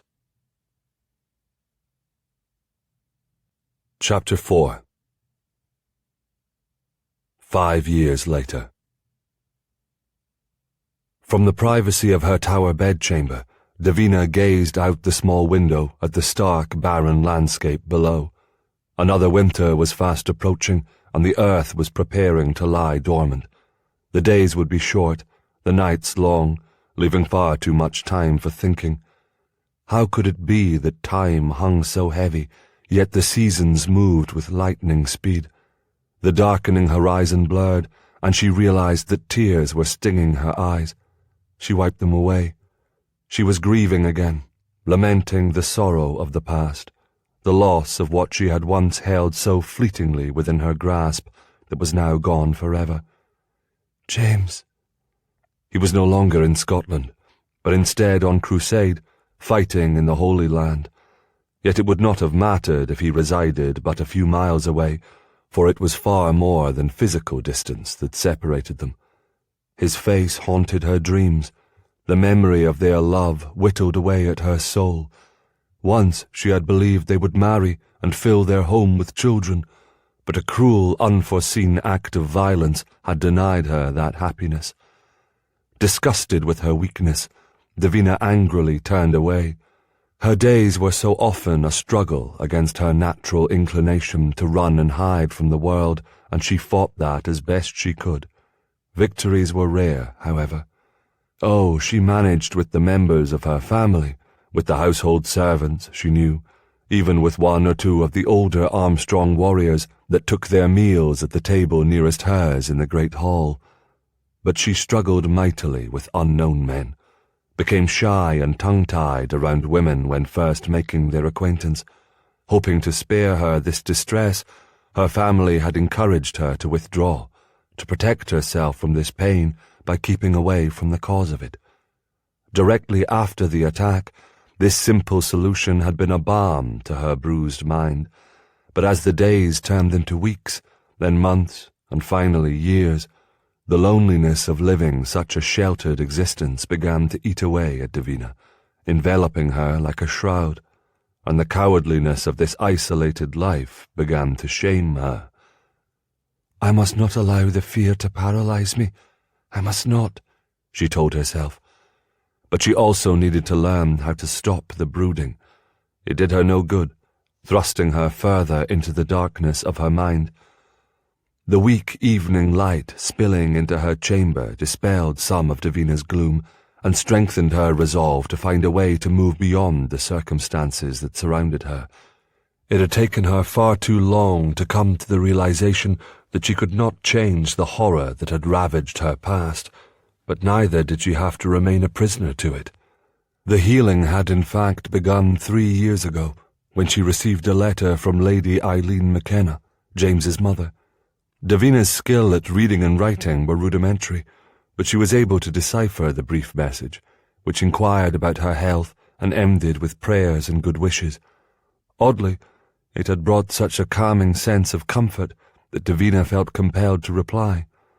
The next message from Lady spoke of her worry for her son, James, who had gone with Sir James Douglas on crusade. It ended with an invitation to visit McKenna Castle. The idea of travelling such a distance to stay with strangers was terrifying, so of course Davina promptly declined. Thankfully, Lady took no offence and continued to correspond. Davina continued to answer. The invitations to visit also persisted, though they were not in every letter. And then somehow, Davina still was uncertain exactly why, when she answered a missive a few weeks ago, she felt emboldened to accept Lady invitation to come to McKenna Castle and celebrate the Christmas holiday. Well, bold or desperate, Davina was honestly unsure which emotion was strongest. It was only several days after she had said yes that the reality of her actions took hold in her mind, and as she grappled with the events she had set in motion, she continued to do as she always did, keep her own counsel. But now several weeks had passed, and it was beyond the time she told her aunt and uncle of this impending journey. Pressing her hand against the knot forming in her stomach, Davina walked with long, purposeful strides to the great hall in search of them. She located the pair easily, gathered with several of the local tradesmen in front of the blazing fireplace. Hanging back in the shadows, Davina waited until the men had concluded their business and departed before approaching. Closing her eyes for a brief moment, she took a deep breath, blurted out her news, and then braced herself for their shocked reaction. "Ye plan on going where?" her uncle asked incredulously. "To McKenna Castle, to celebrate Christmas," Davina repeated. "Lady has invited me." At her announcement, everything went silent. Not a sound could be heard, except for the crackling and hissing of the fire burning in the large fireplace at the centre of the great hall. "Why, I've never heard of anything more preposterous, Aunt Isabel sputtered. Ye haven't ventured beyond the walls of this castle for 5 years. How can ye possibly make such a long journey? And if somehow ye were able to get there, how will ye possibly manage in an unknown place, among strangers, among strange men? Ye need to have the safety of these strong walls around ye, and the solace of your family about ye, to chase away your gloomy thoughts and fears. That's why Lady Eileen suggested I visit for the holiday, when there will be the added merriment of celebration. Ye told that good lady about your affliction? Her aunt asked. Have you no pride left? Davina felt her cheeks begin to heat with shame. I wrote nothing specific. I merely mentioned that at times I suffer from melancholy. She confessed to the same, and suggested that perhaps we could offer each other comfort. In truth, Davina had merely hinted at her suffering, but Lady Eileen had been quick to address it, offering sympathy and support. What of her son? Aunt Isabel asked, whispering in Davina's ear. Will James McKenna be at the castle, celebrating with his family? The genuine worry lurking in her aunt's eyes brought on a rush of emotions, bringing to life Davina's memory of herself sobbing in her aunt's arms the fateful morning when James was preparing to leave Armstrong Castle. I heard tell that Sir James wishes to marry ye, Davina, her aunt had said. Uncle Fergus will speak with him, if he agree to the match. I cannae, had been Davina's muffled reply. Aunt Isabel had clucked her tongue in sympathy, but refused to remain silent. Circumstances force me to be blunt, Davina. Sir James might be your only chance at having a husband, and one day, God willing, children of your own. There will nae be many men offering for your hand after what happened. 'Tis best. I fear I cannae be a proper wife. Those feelings shall pass, Aunt Isabel had insisted. Davina's head had shaken violently. Nay, the very idea of being intimate with a man repulses me, even with a man I love. Hush! You'll make yourself ill with all this weeping. Aunt Isabel had gently stroked her hair, bringing on a fresh bout of tears, for the kindness was both unexpected and desperately needed. We shall not force ye to do anything that brings such fear and sorrow to your wounded soul. Nay, they had not forced her. In fact, they had done their best to protect her and keep her safe. Perhaps that was why she now felt an odd sense of guilt, as if her desire to break free of her fears was somehow a betrayal of their years of care. Just this morning we received a message that Joan intends to come home with her husband and baby for the holiday, Uncle Fergus said. She'll be sorely disappointed when she arrives and discovers that ye aren't here. Davina shrugged, meeting her uncle's eyes with bland innocence. 4 years of marriage to the Fraser laird had not mellowed Joan's self-serving, spoiled ways. It was always decidedly unpleasant for Davina when Joan and her family came to visit. Little did her uncle realize that avoiding her overbearing cousin was an enticement to leave, not stay. I can spare only a few men for an escort, Uncle Fergus muttered. By the saints, Aunt Isabel screeched. The journey to McKenna Castle will take days. Davina will nae step foot outside our walls unless she has a full complement of our best warriors at her side. I'll not have her travelling on unsafe roads with only a few men to protect her, especially at this time of year. Food is scarce when the weather is cold. Who knows what sort of thieves and brigands lurk on the roads, eager to prey on unsuspecting travellers? Exactly, Uncle Fergus scowled. Another reason why 'tis a daft idea. I forbid ye to go, Davina. Ye shall stay here with your family, where ye will be safe and protected. Uncle Fergus and Aunt Isabel turned expectantly toward her. Davina swallowed hard, knowing they were waiting for her to agree. Lady Eileen is sending an escort. What? Aunt Isabel's jaw lowered. "How many men?" Uncle Fergus asked. "Never mind the men," Aunt Isabel interjected. "Is she also sending a maid?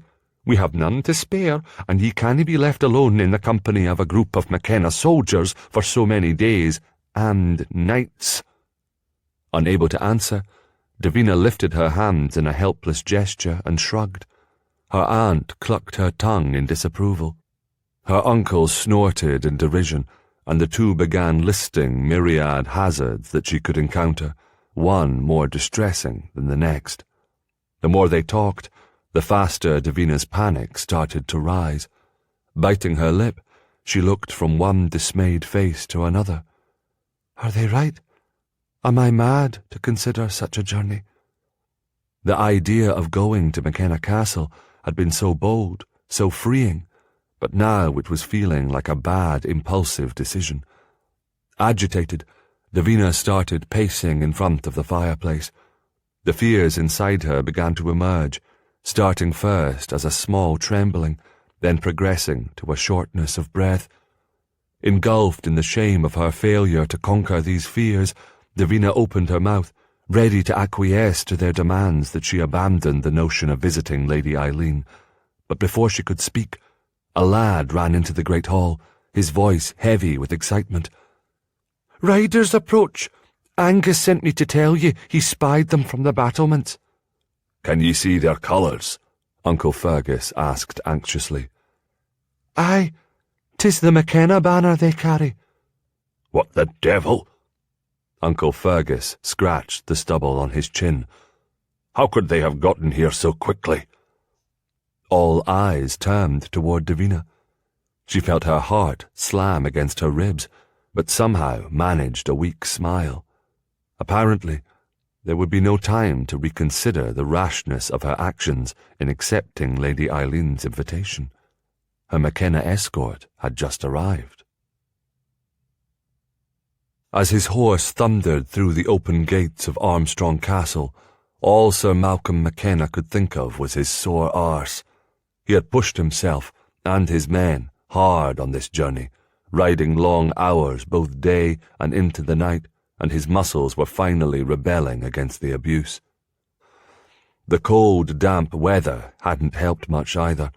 It seeped into the bones and pulled at the muscles, bathing them in stiffness. Yet his personal discomfort had no effect on his decision to make this journey in as short a time as possible. "This ridiculous journey," he amended in his head. Determined to ignore the soreness, Malcolm gave no hint of his pain as he dismounted from his panting, sweating horse. Tossing the reins to a waiting servant, he stood in the nearly deserted bailey, hands on his hips, stretching out the cramps in his legs. With a wry grin, he noticed that several of his warriors were also moving a bit slower than usual, yet none dared to complain. Tonight they would sleep indoors, near a warm hearth, after filling their bellies with good food and drink. Malcolm's eyes turned expectantly toward the heavy oak door of the great hall, waiting for the laird and his lady to appear and bid him welcome. Yet the door remained tightly shut. Puzzled, Malcolm looked to the lad who held his horse, but the youngster refused to meet his gaze and instead stared at the ground. "Alex!"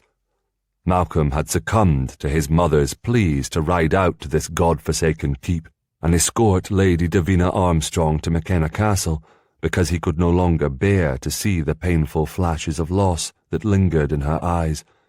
His father had agreed it was an ill-advised journey, but Lady Eileen was convinced that Davina Armstrong could shed light on his brother James's behaviour. Malcolm and his father were not as certain. James had left Scotland to fight for a noble cause. It was that simple. Yet his mother refused to believe her son would leave without first telling his family and then bidding them a proper farewell, and she was certain that Davina Armstrong was the key to unlocking that mystery. They had learned of James's whereabouts from a travelling priest, the hastily scrawled letter he was entrusted to deliver, arriving months after James had departed from Scotland's shore. Since then, there had been little news. There had been no word of Christian victories against the infidel. In truth, most of the Highlanders who had gone on crusade had returned, yet James had remained, or so the family believed. The sky rumbled with thunder, and Malcolm felt the first fat, cold raindrop land on his head. 'Twas the final insult. He was not about to become drenched in a downpour while standing like a beggar in the Armstrong bailey, nor would he allow his men to be treated so rudely. Nostrils flaring, he strode uninvited to the closed door of the great hall and flung it open. If the Armstrongs refused to show good manners, then why should he?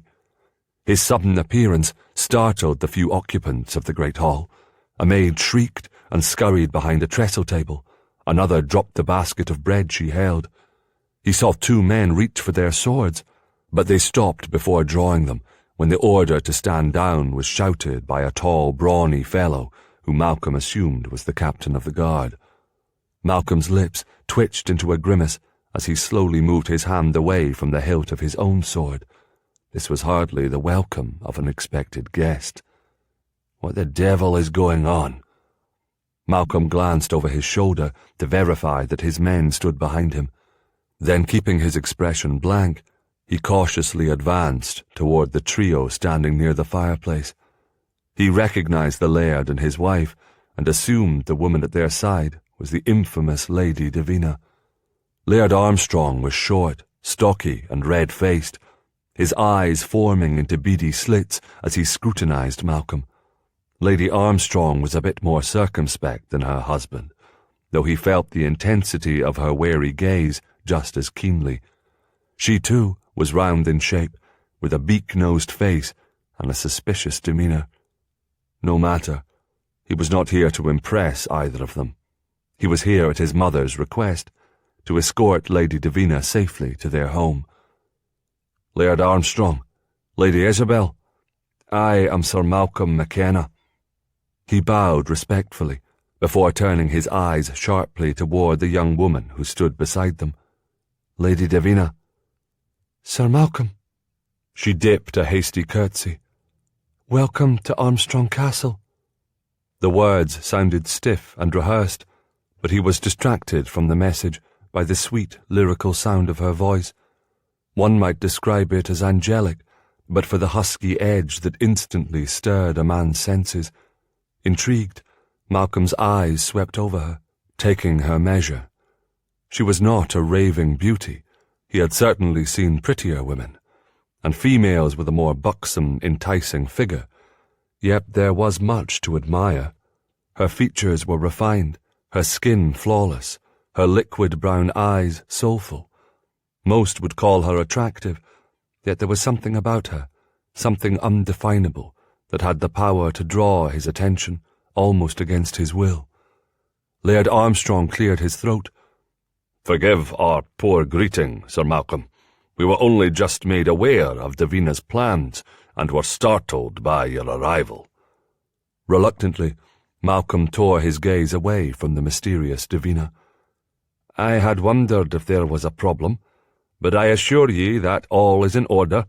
My mother eagerly awaits Lady Davina's arrival.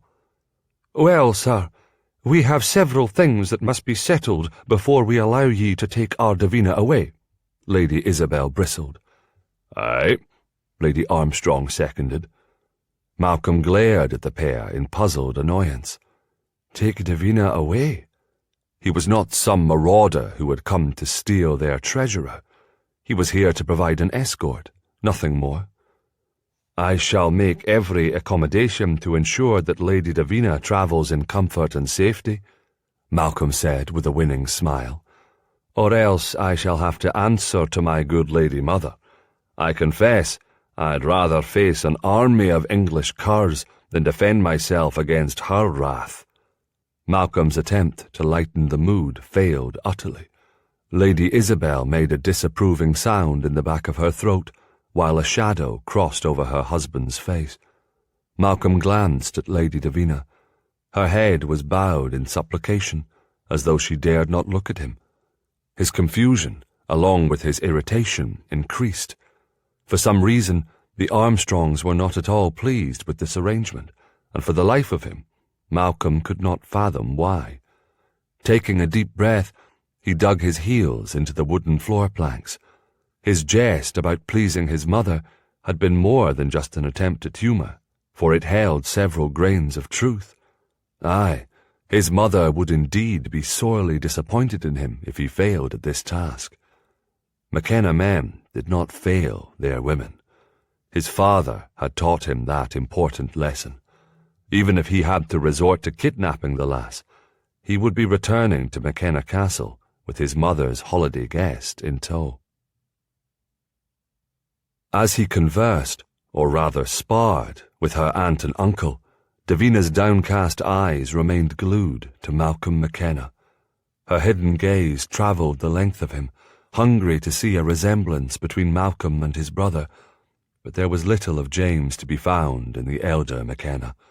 Malcolm was taller, his hair darker in colour, his eyes blue and intense. His hair was windswept and wild, falling to the top of his shoulders. His features were uncommonly handsome, bold and striking. Square jaw, straight nose, broad brow. Fine lines creased the corners of his eyes, and a shadow of a beard shaded his cheeks. His fur-trimmed surcoat and bries were mud-stained from travel, the leather boots that hugged his muscled calves dusty, yet their quality and cost was unmistakable.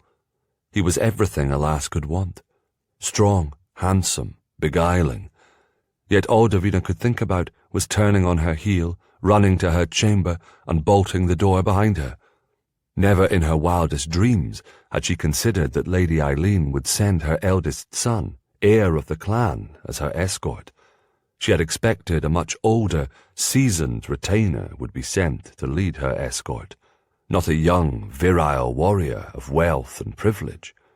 It was a circumstance that both assured and terrified her in equal measure.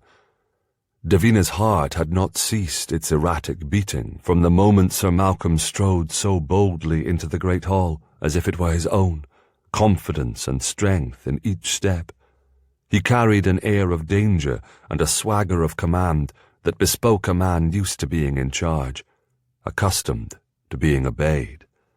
His voice boomed, deep and low, when he spoke. The sound of it sent a shiver racing down her spine.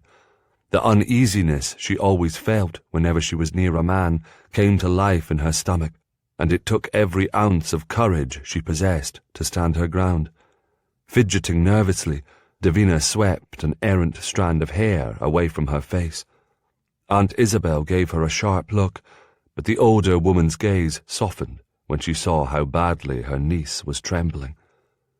"Davina, go and tell cook to prepare refreshments for our guests," Aunt Isabel commanded. "I'm sure Sir Malcolm and his men could do with a bit of food and drink to tide them over until the evening meal is served." "Ye are most kind, Lady Isabel," Sir Malcolm replied. "My men and I are grateful for your hospitality." Davina could not help but admire the smooth tone Sir Malcolm used to deliver his subtle jab at the less than gracious reception he had received, as it made it impossible for her aunt to take offence. After delivering the message to the cook, Davina took a few moments to collect her composure before returning to the great hall. As she entered, she saw that Aunt Isabel, Uncle Fergus, and Sir Malcolm were gathering at the high table. Turning at her arrival, Sir Malcolm gave her a confident smile and politely offered his hand to assist her to her chair. Gulping back a protest, Davina glanced down worriedly at his extended, ungloved hands. They were large and well-formed, with powerful fingers that boasted calluses and even a small scar on the top of one of his forefingers. Determined to leap over this new hurdle, Davina sternly reminded herself that if she was ever going to conquer her fear of men, she had to find the courage to act normally when in their company. Sir Malcolm was simply being chivalrous, nothing more.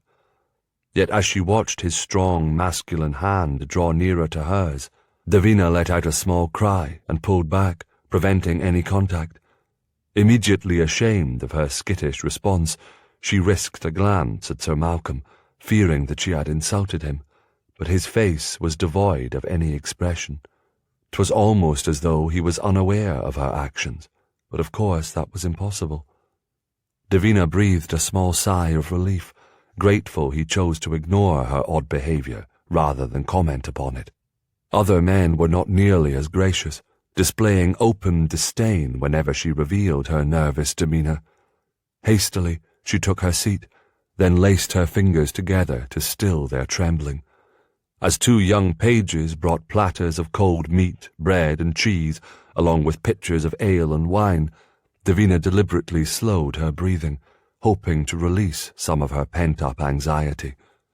She was dimly aware of the conversation between her aunt and uncle and Sir Malcolm swirling around her, but was too preoccupied to give it too much attention. That is, until her aunt cut to the matter at hand. "I fear that Davina shall not be able to go with ye, Sir Malcolm, as she cannae travel without a maid," Aunt Isabel suddenly declared. Sir Malcolm abruptly ceased chewing a piece of coarse brown bread and squinted at Aunt Isabel in understandable confusion.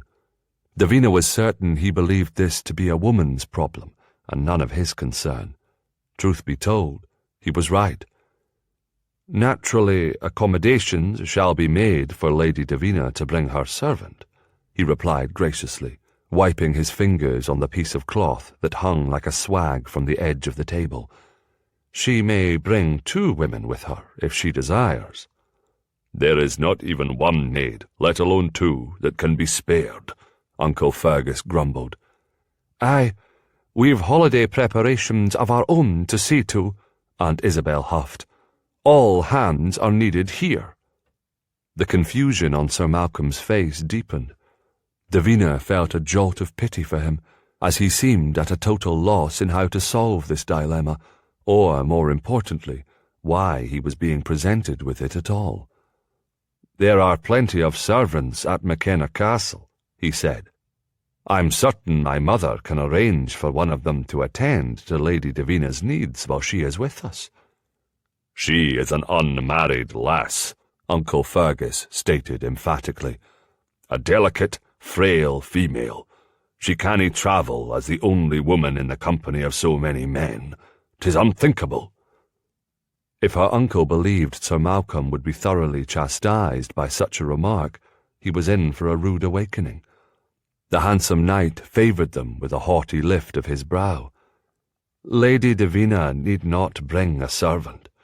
Any respectable female in your clan can serve as her companion.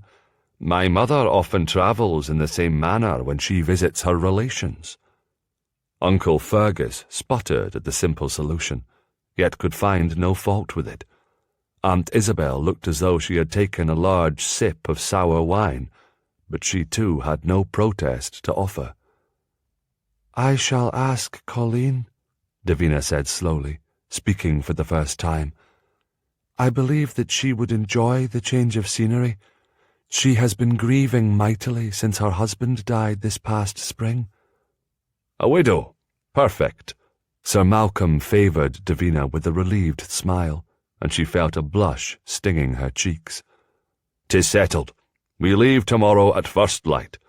Now, if you will excuse me, my men and I need to see to the care of our horses." The chair scraped noisily against the floor as Sir Malcolm stood. Uncle Fergus also rose. "We will have a small chamber where ye may rest for the night," Uncle Fergus said. "The barracks are full, but your men may sleep in the great hall." 'Twas a rather beggarly offer of hospitality, but Sir Malcolm accepted it with a smile. Still, Davina could not help but wonder what he was truly thinking. "I'll see ye at the evening meal, Lady Davina." He bowed, then turned and walked away. She rubbed her forehead. Gracious! He seemed to take all the air from the chamber with him. "Merciful heavens, Davina! Ye cannae mean to leave the security of these walls with the likes of him," Aunt Isabel exclaimed, sending her a hard look. "Who knows what could happen?" The outrage in her aunt's voice gave Davina pause, Yet she did not yield. Her hand moved down to her throat, and she pressed her fingers sharply against the pulsing veins. "The McKennas are honourable men. I shall be perfectly safe," Davina declared breathlessly, knowing if she could survive a journey with Sir Malcolm McKenna leading her escort, she would be well prepared to deal with any man. Chapter 5. Davina did not attempt the evening meal. Though she had assured her aunt that she was eager to make this journey, she was not quite prepared to again be in such close proximity with Sir Malcolm. Besides, she had little time to make her preparations, since he wished to leave at first light, and there was much to do to get ready. Fortunately, Colleen was pleased to accompany Davina, and the widow proved to be a big help organising the clothes and other items that would be needed for the journey and the time they spent at McKenna Castle. Trunk packed, Davina ate a light meal in her chamber, checked everything one final time, then crawled into bed. Yet she was far too restless to sleep. Eyes wide open, she stared at the ceiling, trying to ignore the doubts and fears that plagued her mind. Tossing fitfully, she finally drifted into a light sleep a few hours before dawn, but her scant slumber was filled with a vivid, disturbing dream. A tall, broad-shouldered warrior stood before her, teasing her for a kiss. Though his face was handsome and his manner pleasant, the idea of a kiss made her nervous, very nervous. With a hesitant smile, she politely refused. In the blink of an eye, his pleasant manner vanished. He captured her in his arms, refusing to release her, not when she demanded, not when she begged, not when she began to weep. Holding her tightly, the warrior laughed as she struggled to pull away. He kissed her neck, then bit her behind the ear. Shame and fear engulfed her as he started pawing her like an animal, lewdly fondling her breast. Tears of frustration squeezed from her eyes. She tried to scream, but no sound came out. A beefy hand twisted in her hair as the warrior pulled her to the ground, flipping her on her back. He swiftly straddled her, his hips pressing against hers. Hysteria bubbled to the surface. His features morphed into a grotesque blur as she felt him reaching for the hem of her gown, yanking it up. Davina awoke with a cry, gurgling and gasping for breath. "Merciful God!" It had been many months since she had been tormented by such terrifying dreams. No doubt the notion of leaving the safety of Armstrong Castle had brought them roaring back to life. She closed her eyes and took several small, steadying breaths. She could feel the moisture gathering behind her lids, yet Davina refused to allow the sobs to come, knowing if anyone heard them, they would tell her aunt and uncle, proving that she was not strong enough to make this journey. Her breathing still ragged, Davina slowly got to her feet. She walked across her small chamber, nearly tripping over her packed belongings, settled herself into a chair, and bowed her head. "Are Aunt Isabel and Uncle Fergus right? Will leaving home cause the fear that lurks so close to the surface to consume me?" Wincing, Davina lifted her head and glanced at the small wooden box tucked into a stone shelf in the corner of the chamber. Inside the box was a bottle of the medicine she took whenever her nerves became overset. 'Twas a brew the clan healer had created especially for her. Encouraged by her aunt, she had taken it several times a day after the attack, welcoming its mind-numbing effects, drinking bottle after bottle for months on end. Gradually, however, Davina realized she was becoming far too dependent upon it. At first, 'twas impossible for her to abandon it completely, for her fears were so vivid and strong, yet she managed to discipline herself to use it only when her need was most dire. The hard-fought results were gratifying, and she was proud of the fact that not a drop of the potent brew had crossed her lips for many, many months. Feeling agitated, Davina walked to her small window and pulled back the leather cover. The cold air hit her square in the face, but the bracing wind was not enough to clear her head. Hastily, she moved away, glancing again at the box. "I need it. or else I'll never find the courage to leave in a few hours." Lips pursed, she allowed her feet to carry her across the chamber. Staring hard, she waited a long moment before lifting the lid and removing the bottle. "Only one wee sip." The medicine tasted bitter on her tongue, and the urge to take a large swallow was strong, but Davina resisted. With a determined shudder, she pressed the cork tightly back into the neck and was rewarded with a feeling of control. Yet instead of returning the bottle to its proper place, Davina slipped it carefully into her small trunk. The first day of her journey to McKenna Castle passed quickly, with little incident. Uncle Fergus and Aunt Isabel were silent and stoic as Davina bid them farewell. Though Davina hated to see the hint of hurt upon their faces, she pointedly ignored their disapproval and acted as if all was fine. Davina's knuckles were white beneath her leather gloves as she approached the gates of the castle. 5 years. 5 years since I have been on the other side." Gritting her teeth, Davina pressed her knees against her horse's flanks, encouraging the mount to increase its speed. An icy quiver of unease prickled up the nape of her neck, and she felt every eye in the bailey staring at her, but Davina kept her gaze forward and her back straight. "Well done, milady," Colleen whispered. Davina turned to the older woman riding beside her and gave her a small smile. The breath she had been holding released in a rush. "I've done it." The urge to shout the news with triumph overcame her, but Davina tempered her response. 'Twas only the first of many challenges she would need to conquer. Still, it felt rewarding to have success, and the boost to her courage was much appreciated. Quietly, Davina savoured her victory, thankful also that Sir Malcolm was busy ordering his men into formation, and therefore unaware of the swirling tension surrounding the significance of her passing through the gates of Armstrong Castle. The weather was cold, but free of snow. Davina wore her warmest gown and heavy woolen cloak, yet the occasional gust of wind tore through her with a chill that reached her bones.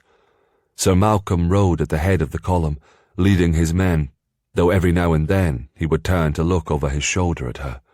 Each time his gaze met hers, her heart would nervously trip over itself. Yet she managed to bestow a pleasant smile upon him, hoping to convey that all was well. She appeared to succeed, for Sir Malcolm would then nod his head and return his attention to the road. After a few hours they made a brief stop to water the horses and eat a bit of crusty bread and cheese washed down with wine. Sir Malcolm approached as Davina pulled her aching body back atop her mount. "We must travel until nearly dark in order to reach Montgomery Abbey, where we will take shelter for the night," he explained. "Will that pose any difficulty for ye and your companion?" "Nay, we shall be fine," Davina muttered, averting her gaze so he could not see the doubt in her eyes. It had been many years since she had ridden for so long, and her cold, stiff muscles were already protesting, but she refused to complain, refused to slow their progress.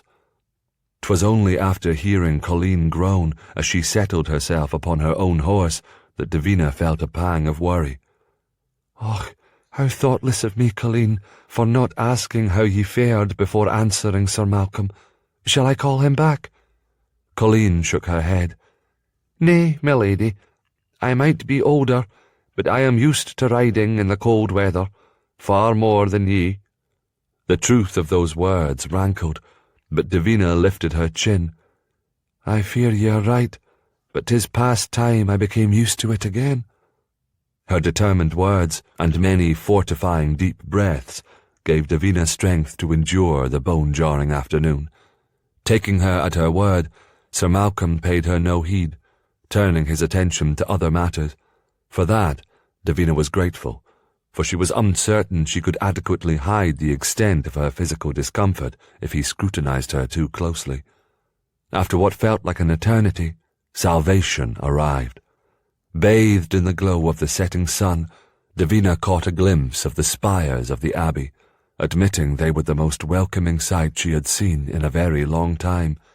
Spirits buoyed, she stretched the soreness from her back and shoulders and urged her mount onward. The abbot stood in the yard, ready to greet them, and Davina realized that Sir Malcolm must have sent one of his men ahead to make certain all would be ready.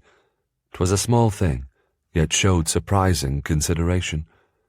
James would have done the same. The truth of that notion brought a wistful smile to her lips. Sir Malcolm leaped gracefully down from his horse, then turned to assist Davina. A bolt of alarm sank into her gut. She started shivering, mostly from the cold, but also at the notion of Sir Malcolm placing his hands upon her. She attempted to scramble off the horse on her own.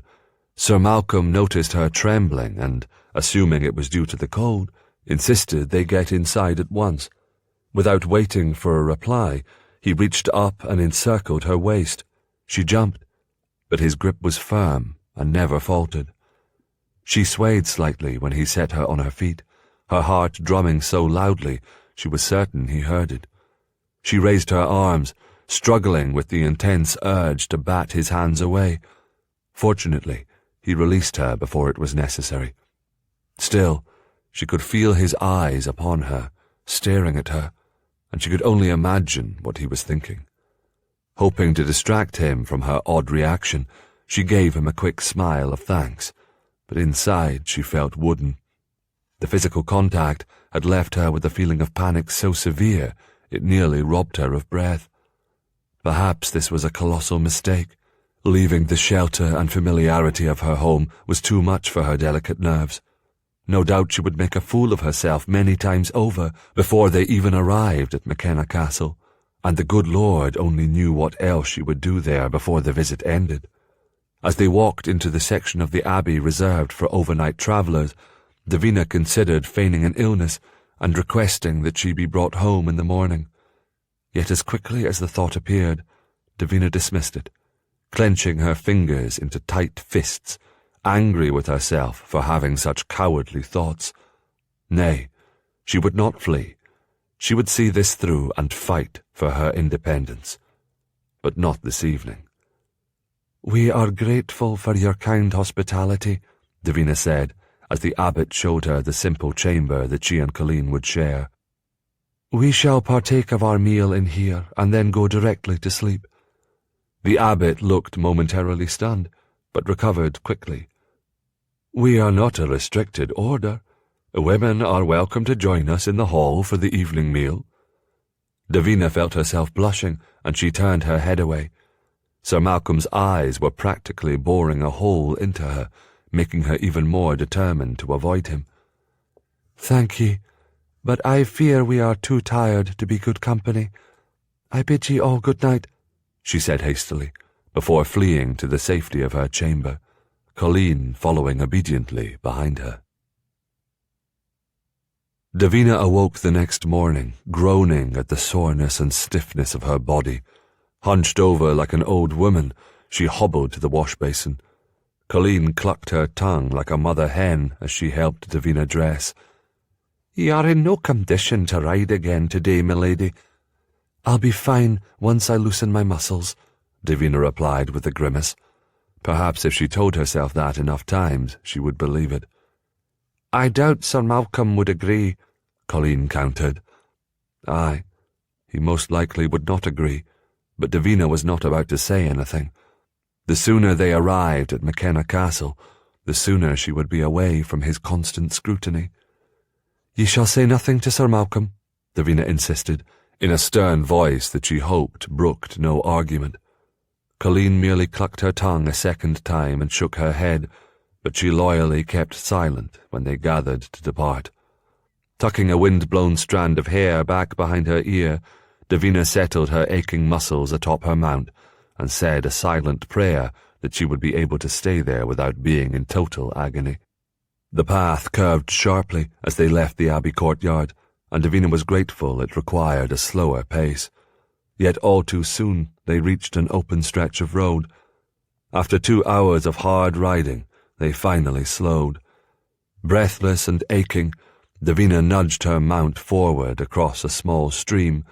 The wind rustled the few leaves that clung to the trees that crowded the path. Forced to ride in single file as the trees grew thicker, Davina cautiously watched her horse's footing, since large tree roots and stumps lined the road. Soft light filtered through the canopy of branches over their heads. If her muscles had not been aching so fiercely, Davina knew she would have enjoyed this rare taste of freedom. She sighed, then stilled as she felt an odd tingling sensation down the back of her neck. She turned to gaze through the sparse winter foliage, thinking she saw a movement of something. She opened her mouth to ask Colleen if she had seen anything, when a tree crashed in front of them, and a battle cry mingled with the thundering sound of approaching horses suddenly filled the air. Time seemed to hang suspended as Davina watched a contingent of men break through the woods from both sides of the narrow road. Swords raised, they attacked with precision and force. Riding in the lead, Sir Malcolm turned, his face contorting into a surprised frown, and then his voice rang out loud and clear. "'Tis an ambush! McKenna, to me!" Though taken by surprise, the McKenna retainers quickly organized. They somehow formed a protective ring around Davina and Colleen in the small space, and bravely faced this unknown enemy. The air soon filled with the ringing of clashing steel, the shouts of men, the screams of horses. Their attackers wore no clan colours, yet they fought with training and skill. As the battle raged, they drew close enough that Davina could see the cold, bloodthirsty expressions on their faces. Her heart missed several beats and started to pound erratically. She swayed as a wave of nausea overtook her, nearly causing her to fall from her mount. But Colleen's scream of fright as a McKenna warrior fell pulled Davina from her fear. She grasped the reins of the widow's horse and tugged insistently, hoping to lead them both farther into the centre of the circle. A part of her wished she could shut her eyes to the sights around her, but Davina feared being caught unawares. If somehow their sight lost, she would not go blindly to her death. She would look upon the face of the man who dared to plunge a dirk into her heart. Despair ravaged through her as the memories of another time, another attack, clouded her thoughts. But today it was different. Though outnumbered, the odds were not as lopsided.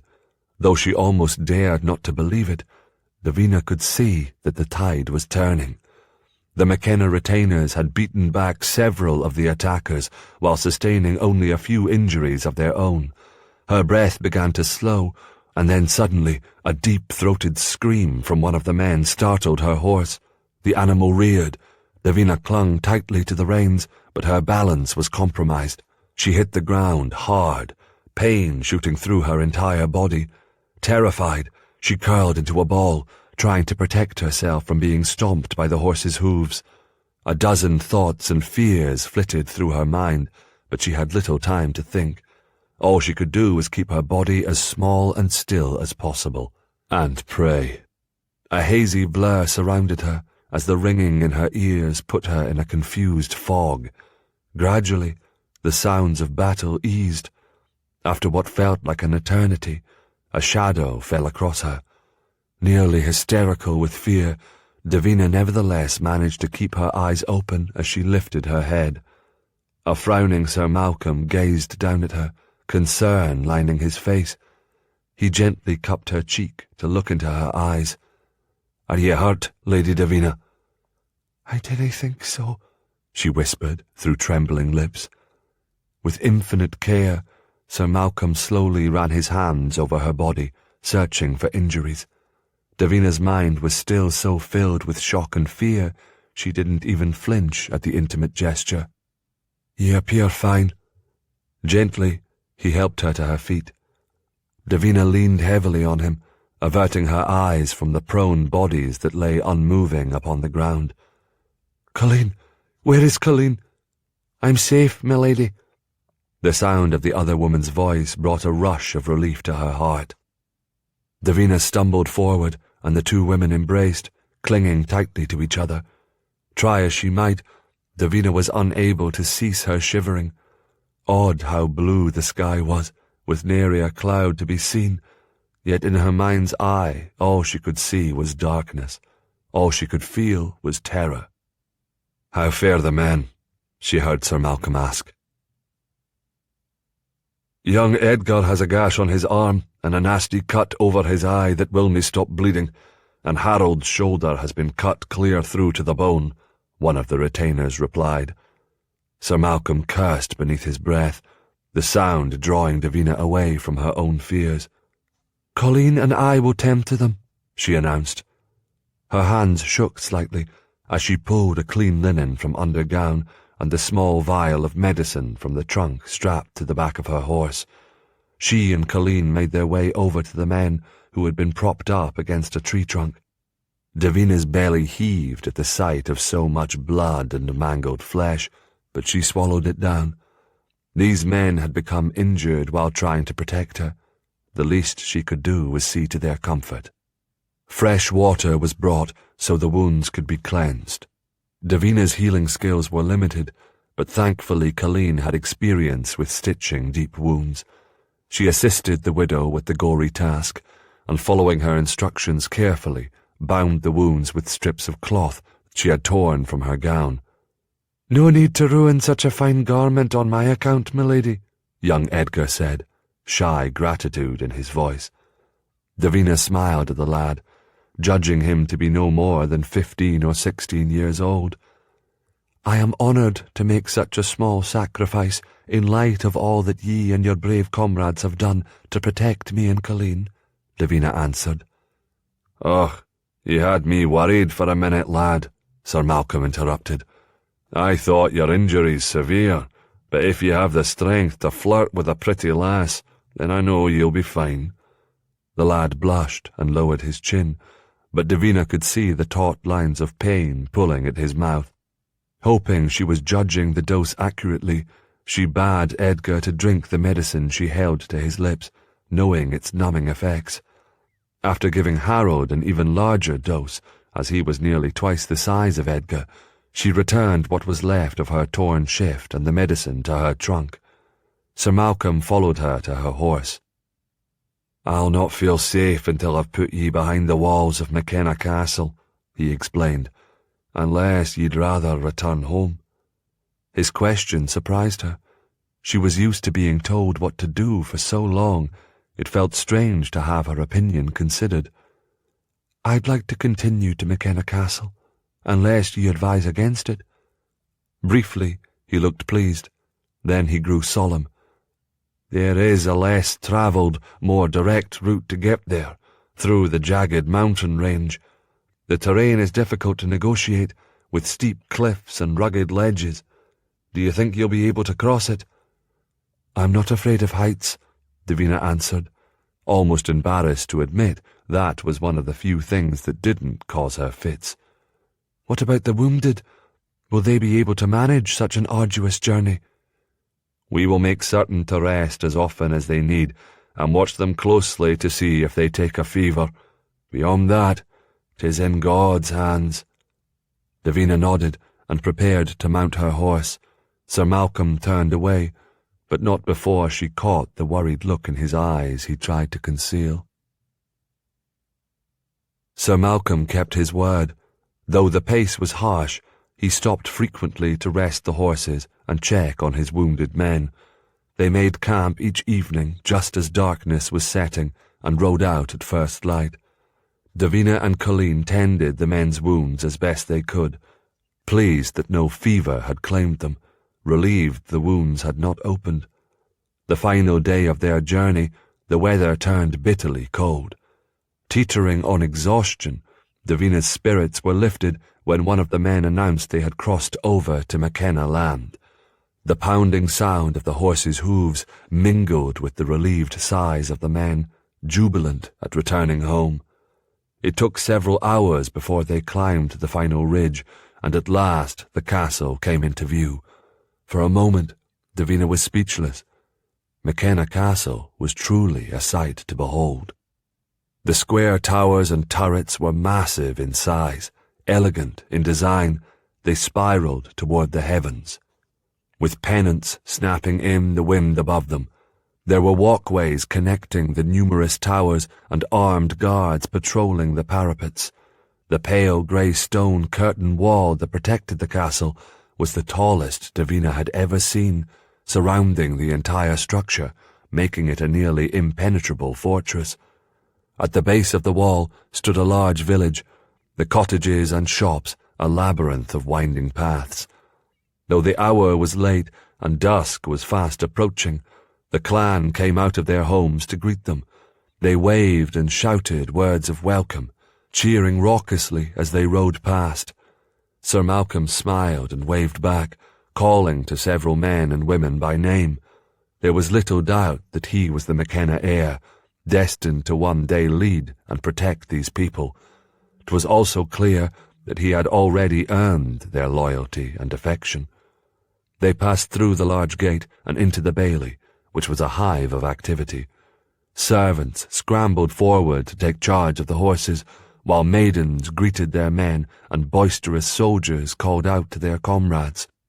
For a moment, Davina wondered about Sir Malcolm's wife, but then remembered that Lady Eileen had written that her older son was a widower, having lost his young wife to a harsh illness 2 years ago. As Davina contemplated how she was going to dismount from her horse without her tired legs collapsing beneath her, she spied an older couple standing at the entrance to the great hall. Clearly they were awaiting their arrival, welcoming smiles upon their faces. "My parents," Sir Malcolm whispered, though Davina had already surmised their identity. Sir Malcolm had the same commanding demeanour as his father, his body tall and full of strength. The protective way he hovered over the lady at his side made it obvious that she was Sir Malcolm's mother, James's mother.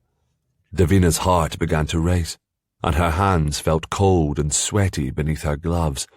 She was so distracted by her nerves at meeting Laird and Lady McKenna that she barely took notice of Sir Malcolm when he grasped her around the waist and hauled her off her horse. Feet unsteady, muscles tingling, Davina held on to him and allowed herself to be led to his parents. Still clinging to Sir Malcolm's arm for support, she dipped into a low curtsy.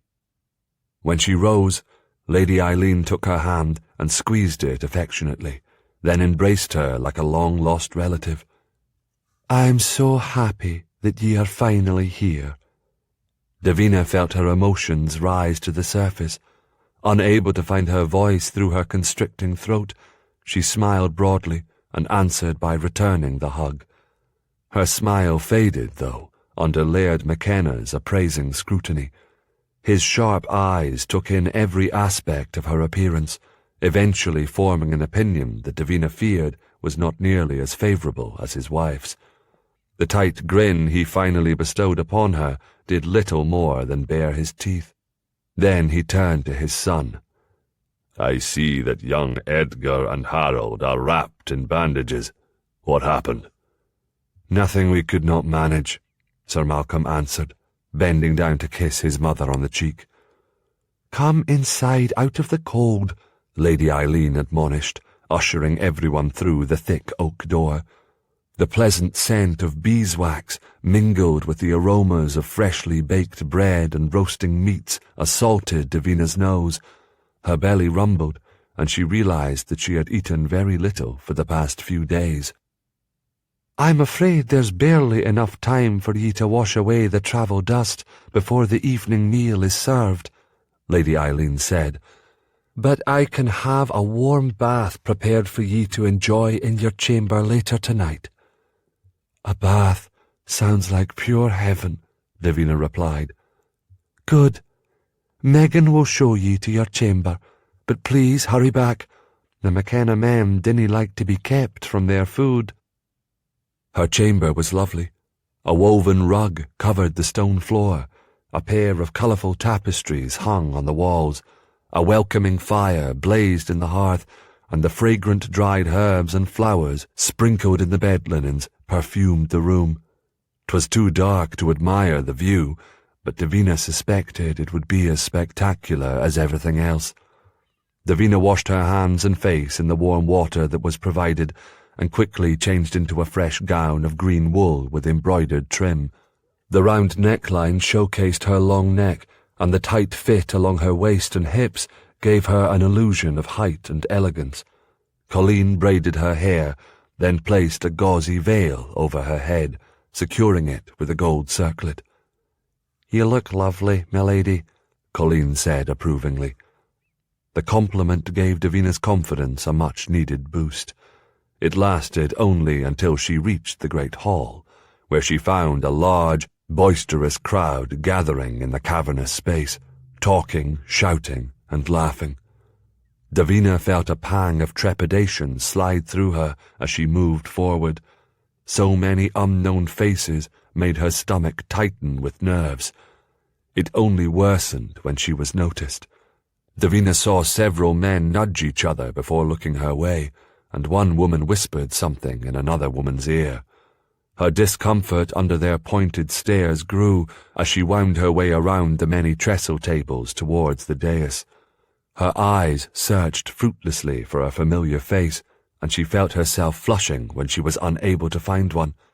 Davina was considering returning to her chamber and waiting there until summoned, when a young child dressed in a pale blue gown came running toward her at full speed. Yelping with astonishment, Davina tried to step out of the lass's way, but the child adjusted her course, skidding to a stop only inches in front of her.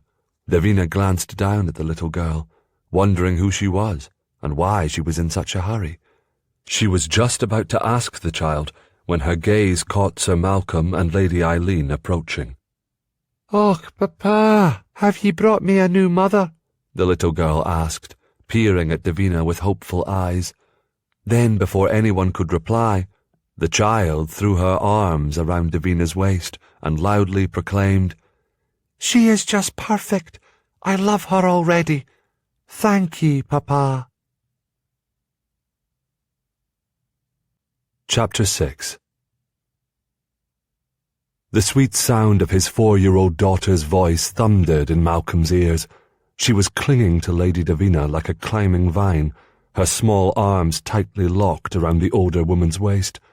Malcolm fixed his gaze on Lady Davina. Her eyebrows were arched in surprise, but they slowly lowered as the child snuggled into her. "Let go of Lady Davina at once, Lelas," his mother admonished. "That is not the way a proper young lady greets a guest." "Nay," Lelas shouted, visibly tightening her grasp. "Come now, Poppet. Show your good manners and do as your grandmother commands," Malcolm cajoled, "or else Lady Davina will think ye've been raised by wolves." "She will, nay," Lelas insisted. "Aye, she will, and she'd be right," Malcolm proclaimed, his patience ebbing. The eyes of his parents weighed heavy as they watched him. Though he deferred to them in most things, out of respect and regard, he disagreed when it came to the raising of his daughter. They felt he indulged Lelas and her whims far too often to compensate for the time he spent away from her on clan business. Witnessing her unruly behaviour now, he worried they were right. Without another word, Malcolm reached down and scooped his daughter up in his arms. He braced himself for the squawking that was sure to follow, but the little girl stayed silent. Yet his smile of relief soon faded when he saw that Lelas continued to cling to Lady Davina's skirts, even as he held her aloft. "Och, Malcolm, put her down before she tears Lady Davina's gown," his mother cried. "Papa promised me," Lelas proclaimed with a dramatic sigh. "I dinna want to be a motherless child any more." "You're going to be a lass with a sore backside if you dinna do as ye are told," Malcolm countered. That threat caught his daughter's attention. Finger by finger, Leela slowly released her grip on the delicate fabric of Lady Davina's skirt. When her hand was free, Malcolm set her on her feet, giving her a single swat on her behind. "Apologize," he demanded, folding his arms across his chest and glaring down at his child. Leelas's lower lip trembled, and her eyes filled with tears. "I'm sorry, Papa. Please dinna be mad at me any more." Malcolm felt his heart nearly crush with guilt. The lass looked so small and helpless and utterly chastised. He immediately regretted his scolding tone and physical punishment, though it had been but a light tap. A few months ago, Lelis had come to the realization that the clan children she played with all had something she lacked, a mother. Malcolm believed she had accepted the answer that her mother was in heaven, and she seemed content when he had blithely assured her that one day he would find her a new mother. He had not anticipated her expectation that the promise would be filled immediately, nor the depth of her need. Malcolm's guilt grew. If he were a better, more loving and attentive father, perhaps Lelis's need for a mother might not be so great. "Lelis, make a proper curtsy to Lady Davina," the McKenna instructed. Her brow furrowed with concentration. Lelis obeyed her grandfather, gracefully bending her knee. Malcolm stared at his daughter, pride spearing his heart. She looked like an angel. "Are ye my new mamma?" Malcolm barely hid his groan. At least Lady Davina no longer seemed startled by the question. Fie, she'd heard it enough in the past 5 minutes to be used to it. Lady Davina knelt and looked Lelis directly in the eye. "I will only be your mother, but I should like very much to be your friend." Lelis chewed her bottom lip as she considered the offer. "I like having friends." "As do I. If your father allows it, perhaps you can show me around the castle tomorrow?" Both females turned hopeful eyes toward him. He ran a hand through his hair, manfully resisting the cowardly urge to turn to his mother and let her decide. "Lelis will make an excellent guide." That answer earned him a smile from all 3 females. Malcolm held his hand out to his daughter. She took it eagerly, skipping beside him as they made their way to the high table. He settled her on the special chair to his left, which was built with high, sturdy legs so the little girl could reach the table, then assisted Lady Davina, who was seated to his right. His mother was on Lady Davina's other side, allowing him to focus most of his attention on his daughter, since his mother was busy speaking with her guest. Lelis happily filled his ear with news of the puppies that had been born a few days ago, the antics of her faithful dog, Prince, the fluffy grey castle cat she had finally been able to catch and pet for a few minutes before it squirmed away, and the pretty smell of the lavender satchels she had helped her grandmother make this morning. Always a good eater, the child grew quiet as she concentrated on the food Malcolm had set on her trencher. He had chosen the most tender pieces of meats, cutting them into small bits so they could be easily chewed and swallowed, and selected her favourite vegetables, though Lelis always ate them all. Ignoring his own hunger, Malcolm watched the child as she ate, marvelling anew at how this beautiful, perfect, innocent creature had sprung from his loins. From the moment of her birth, the love he had failed to feel for Lelis's mother had manifested itself in emotions so deep and strong for their child that Malcolm almost felt unmanned by it. The fierce, nearly obsessive desire he carried to protect Lelis and see her happy seemed to grow each day, never more so than when he had been away from her for a time. Assured that his daughter had all she needed, Malcolm relaxed slightly and turned his attention to his meal. The roasted venison was moist and succulent, the stew of vegetables and boar meat dripping in a rich, tasty sauce. The sound of Lady Davina's rich velvet voice invaded his thoughts, causing Malcolm to pick up his head like a hound on the scent of its prey. Now there was a puzzling female. She jumped like a hare at the sound of a deep male voice, and yet she had retained her composure during that surprise skirmish in the woods. She had further risen in his respect and admiration when she had volunteered to aid the men who had been wounded during the attack, and had managed to do so without becoming overly emotional. 'Twas a reaction he had not predicted nor anticipated. He understood well the feeling of fear. Any warrior with wits experienced it when faced with battle. 'Twas only training that made that emotion fade into the background, while instinct to survive took over. He imagined it would be much harder for a lass, as she did not possess the means to defend herself, but instead must rely on those around her to keep her safe. Malcolm began staring at Lady Davina. He knew it was rude, yet a part of him thought if he peered at her long enough, he might come to some understanding of her. She must have felt his gaze upon her, for she turned to him, her eyes light with curiosity. He smiled. Her eyes widened. She tried, but only managed a very brief grin in return. 'Twas all the opening he needed. "I must apologize for Lelis's somewhat, exuberant greeting," Malcolm said. "I hope that ye dinna find offence at her outburst."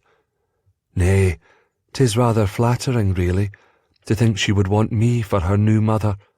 Lady Davina speared a morsel of meat with her eating knife. "I understand the loneliness of growing up without a mother, though I was lucky to have mine until the age of 12. 'Tis obvious that Lelis is well loved and cared for, but that doesn't make it any easier." Malcolm pondered her words, watching her as she took a drink of her wine. The drink left her lips looking plump and rosy, ripe for a kiss. "Perhaps it's time for me to think about finding a bride," he said casually. "Ye aren't wed, are ye?" She appeared stunned for a moment. Nervously, she took another sip of her wine, tipping it back until her goblet was empty. He reached over and refilled it. She took another long gulp. "I'm sure there are many fine, accomplished ladies who would gladly accept your proposal, Sir Malcolm." "Malcolm." "Pardon?" "As ye are a guest in our home, 'tis acceptable for ye to address me by my name. Will you do me the honour of granting me the same privilege?" Her cheeks flamed. "Of course. It seems foolish to be so formal. Your mother has already insisted that I call her Eileen." A teasing muscle twitched in his jaw. "So, Davina, what advice can ye give me regarding a wife?" She brushed her hand over her brow, momentarily stopping to pinch the bridge of her nose. He thought he also heard her utter a short prayer. "Dearest Lord, give me strength," but could not be completely certain. "As an unmarried woman, I am hardly the one to consult on such matters." "Why are ye unmarried, if I might be so bold to ask?" To his surprise, instead of blushing and turning away, she gave him a hard stare. "Ye may ask all ye like, Sir Malcolm, but I dinna have to answer."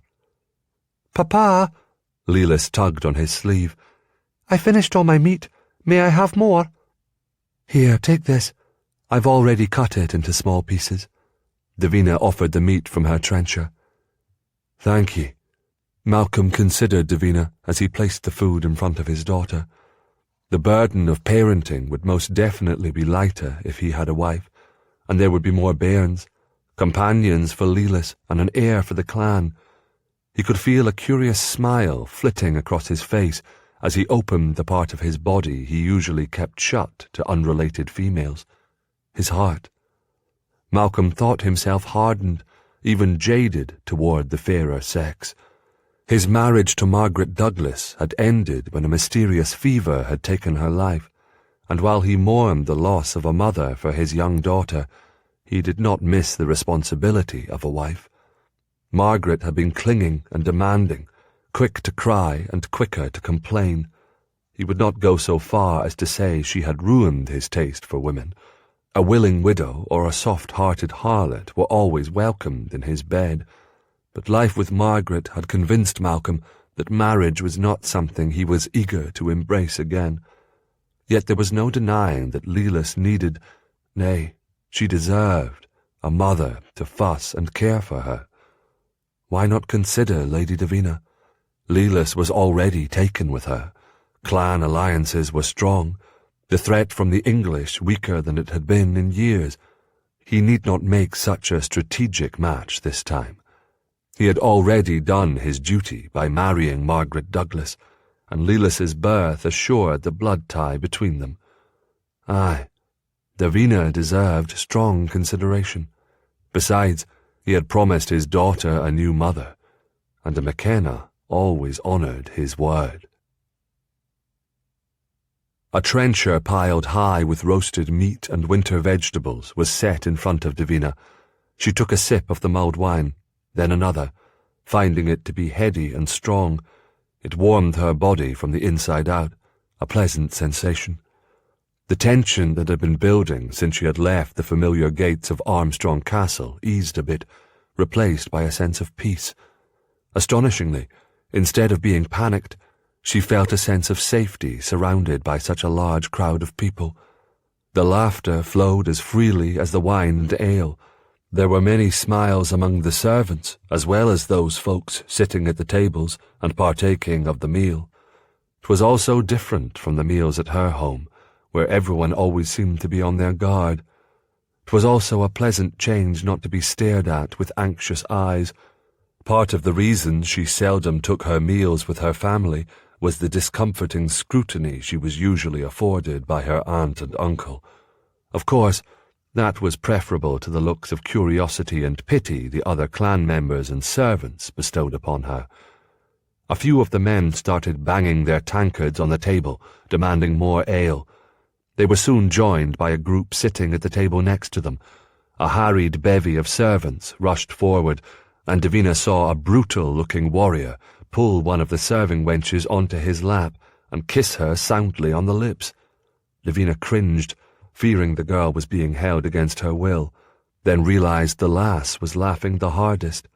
Still smiling, the girl pushed herself off the man's lap, reached for the pitcher and the man's tankard. Davina felt the suffocating tightness in her chest start to ease. "My husband allows no abuse in his hall," Lady Eileen said smoothly. "All are treated with respect." Davina smiled and stole a peek over Lady Eileen's shoulder to her husband. Laird McKenna did not strike her as an enlightened man. Affording his female servants the freedom to reject any advances hardly suited his character, or so it seemed. Feeling his eyes upon her, Laird McKenna turned his head. He favoured her with a brief grin, then turned to the priest who sat beside him. Davina guiltily lowered her chin, realizing she should not be so quick to judge. There was more food and dancing as the night wore on.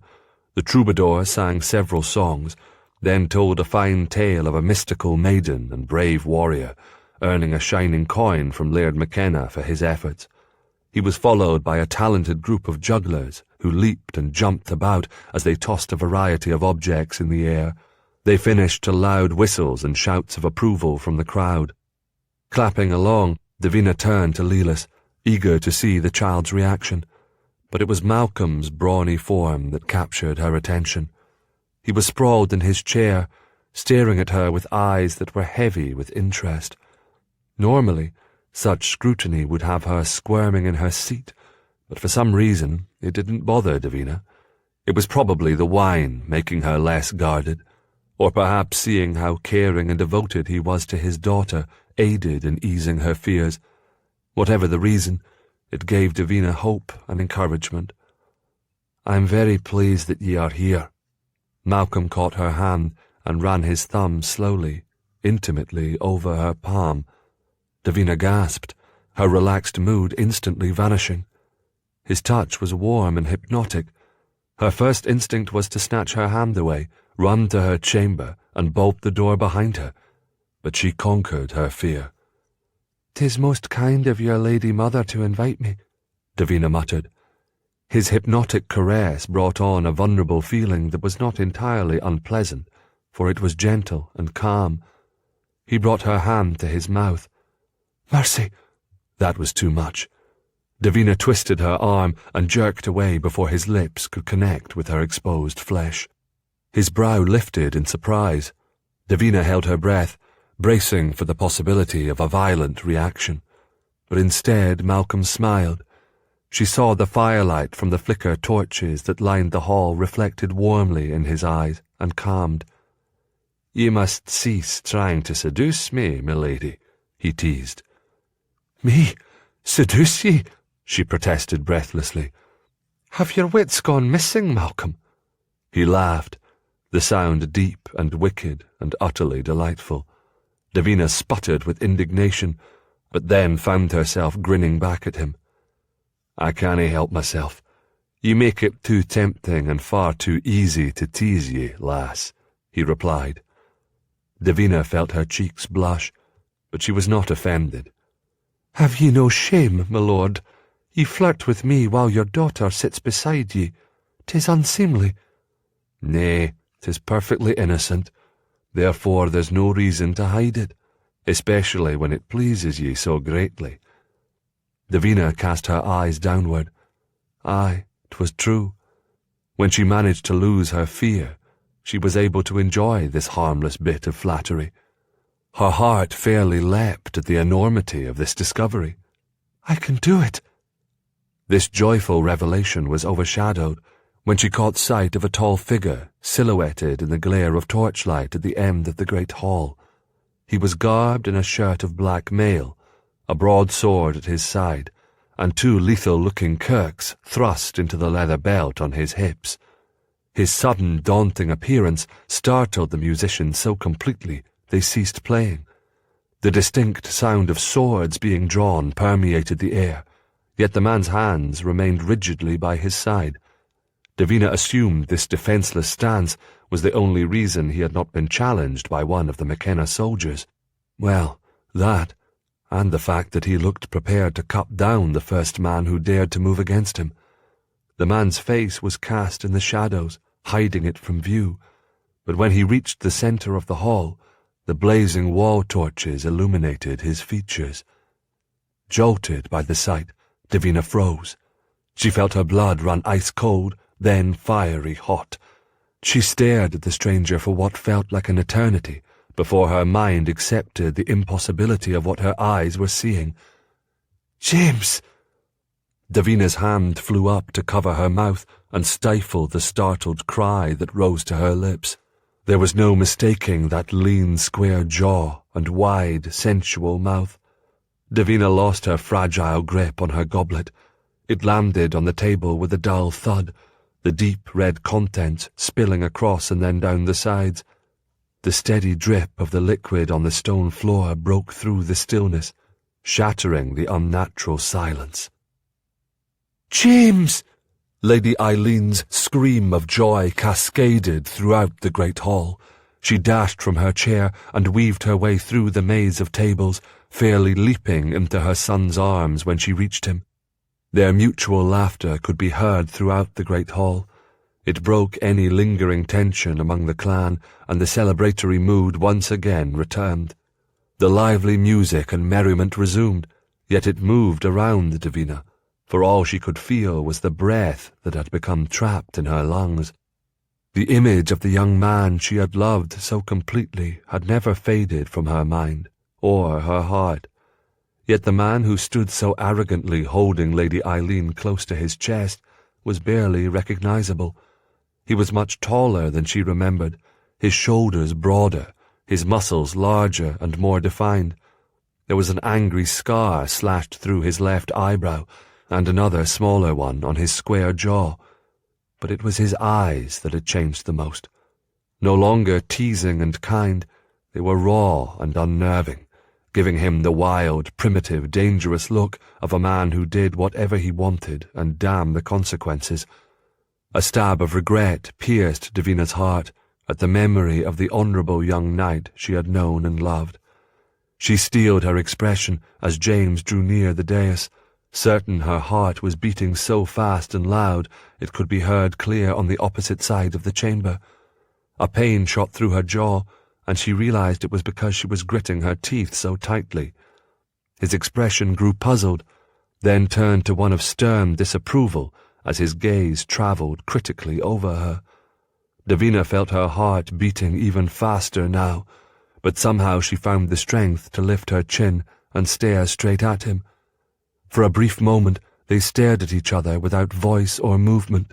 Then James blinked several times and shook his head, as though confirming in his mind what his eyes were seeing. "Davina." His voice was harsh with surprised anger. It cut through her shock with swift pain. She fought the strong urge to flee, ignoring an inner voice that commanded she turn and run, for truth be told, there was nowhere to hide. He moved closer, and she felt the heat of his smouldering eyes scorch her. The wine she had drunk earlier swirled through her head, and she began to panic. knowing she had no control over this situation. Another step forward sent the blood rushing from Davina's head, and she suffered an all-consuming wave of lightheadedness. She closed her eyes, struggling for calm. It did not come. Instead, a numbness trickled down into her limbs, and a loud buzzing sounded in her ears. From a great distance, she heard young Lelis's cry of alarm, and then suddenly, blissfully, all went dark as Davina fell over into a dead faint. Chapter 7. James watched Davina topple from her chair. He instinctively moved forward, but was too far away to afford much assistance. Not that it was needed. His brother Malcolm caught her easily in his arms and held her protectively against his chest. The child seated beside Malcolm, a young lass, started shrieking, her worry for Davina obvious. Momentarily taken aback by all he was witnessing, James swallowed hard, concealing his puzzled anger. What in the name of all that was holy was going on? Why was Davina at McKenna Castle? And why was his brother acting so proprietary toward her? James had seen the smiling banter between them when he first entered the great hall, had noticed the affectionate way his brother took Davina's hand and raised it to his lips. Where was his brother's wife, Margaret Douglas? And why the hell had no one taken that screeching brat away? Were they waiting until everyone turned deaf? 'Twas hardly the homecoming that James had anticipated. If the past few minutes were any indication of what was to come, he needed to turn around, get on his horse, and ride for the hills. "Lord, what a commotion! Be quiet, Lelis!" His mother held tightly to his arm, steering him away from the drama, and bringing him forward until he was standing in front of his father. It took a moment before he realized he no longer had to lift his neck to meet his father's eye. They were the same height.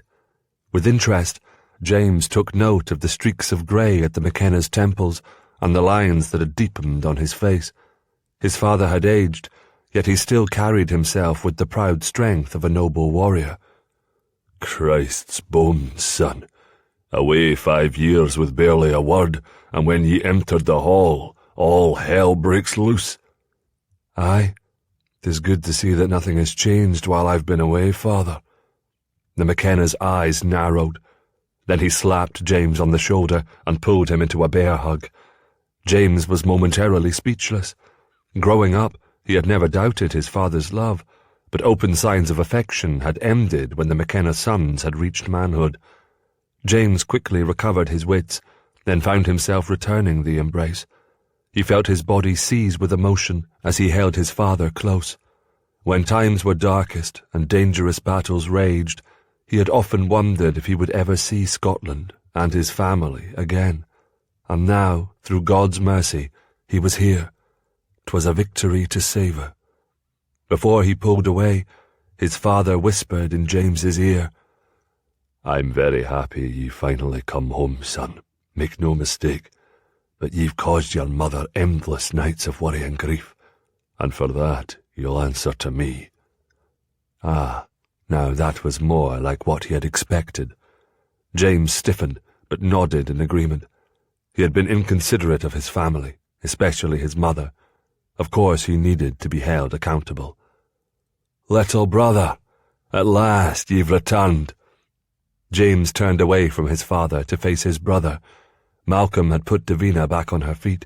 She stood behind him, clutching the table with one hand, her arm around the lass, who thankfully was finally quiet. "Malcolm?" James nodded. Something flickered in Malcolm's eyes before a welcoming smile dropped into place.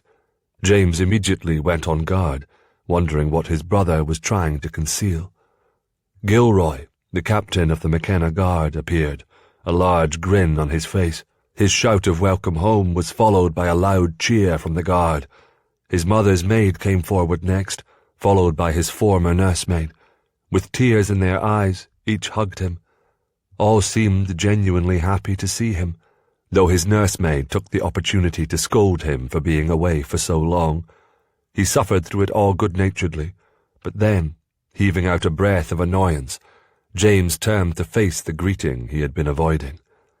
He could not erase from his mind the sight of Davina's pale face when she recognized him, her startled look of pure torture. It cut him sharper than a blade. Despite all his efforts to control it, his heart lurched when he looked over Malcolm's shoulder and for a second time met Davina's stunned gaze. He narrowed his eyes sharply, then briefly wondered if she'd faint again. "Davina Armstrong, 'tis a most unusual surprise to find ye here." "Not an unpleasant one, I hope," she replied softly, staring at him with luminous brown eyes. He shrugged, though secretly he felt annoyed by her remark. This was his home, his family. He had travelled a world away to forget this woman, yet here she stood. How was that possible? "Your mother invited me for the holiday," Davina continued, as though she could read the question uppermost in his mind. Her perception startled him with the memory of how close they had once been, close enough to at times even know what the other was thinking. But that was a very long time ago. "Damnation, I need a drink." She had taught him well that love led to pure misery.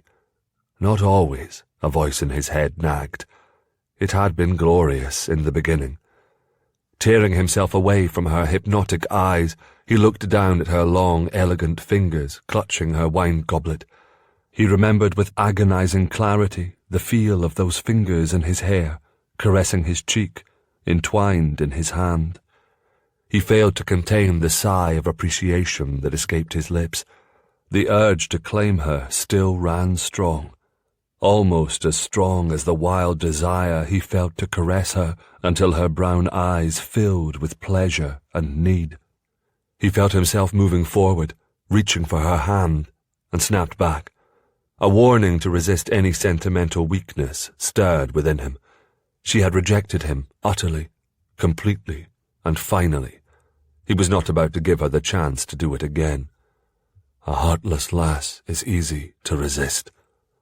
Yet even as he thought the words, James knew he was being unfair.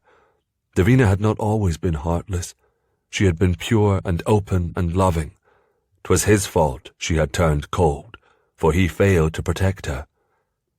"I'm Lady McKenna," the child at her side said. "Who are ye?" "This is your Uncle James," Malcolm answered. The lass tilted her head to one side and considered him solemnly. "The one that grandmother lights candles for in chapel and prays will come home." "Aye, and my prayers have at long last been answered," his mother replied. She appeared again at his side, clutching James's arm tightly, as though she feared he would disappear. Guilt speared him for the worry he had caused her. Eileen pulled her son onto the dais. Everyone shifted chairs to make room for him, and somehow James ended up sitting between his mother and Davina. He felt Davina stiffen. Then she became fascinated by the contents of her trencher, looking through the various bits as though she had never before seen food. "Where are Catherine and Graham?" James asked, hoping a glimpse of his other siblings would distract him from the emotions he was feeling being so near Davina. "Graham is training with Clan Morgan. He'll be with them until spring. Catherine has made a pilgrimage to the shrine of the Blessed Mother in Inverness," his mother replied. "She'll be returning in a week or so to celebrate Christmas." "And Margaret?" he asked, wondering about Malcolm's wife. The smile on his mother's face melted away. "Gone. A year this past summer. 'Twas a powerful fever that took her from us." James's brows drew tightly together. "I'm sorry for your loss, Malcolm." His brother looked momentarily regretful, but then his gaze suddenly shifted to Davina. "It was a sad blow, but it's been hardest on my poor Lelis, growing up without a mother. 'Tis a lack I hope to rectify soon." James speared a large chunk of venison and shoved it in his mouth to avoid saying something he'd regret.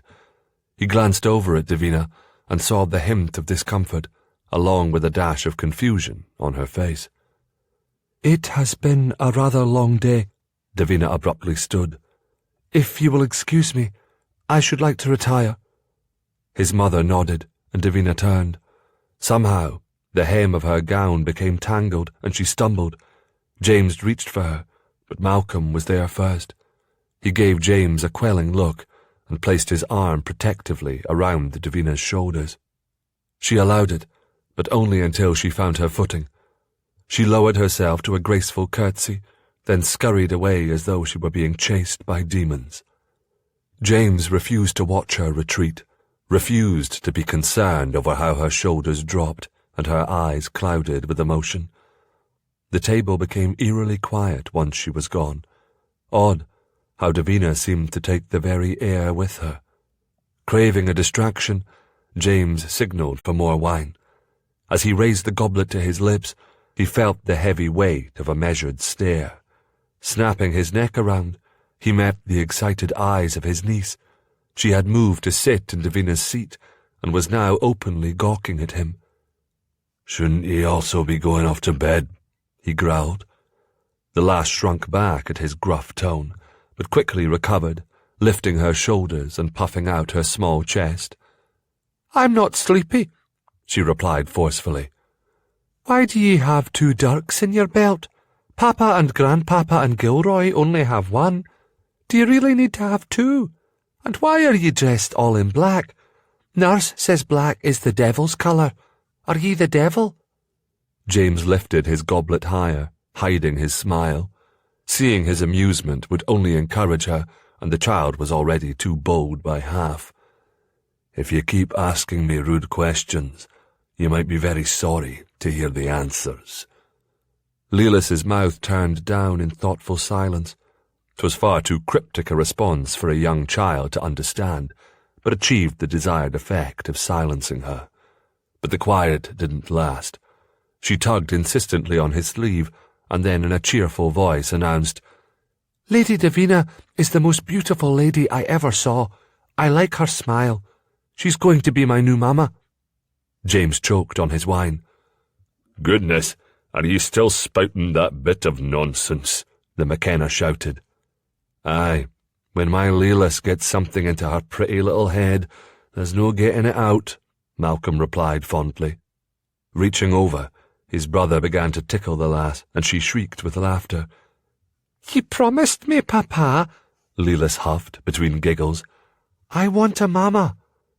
"And ye shall have one, Poppet," Malcolm answered, swinging the child up in his arms. "But for now, 'tis off to bed with ye." Malcolm brought the lass to his mother and father, and they each kissed her fondly on the forehead. James could sense his brother pausing beside his chair, but he refused to look up until he heard Malcolm turn away. He watched his brothers retreating back.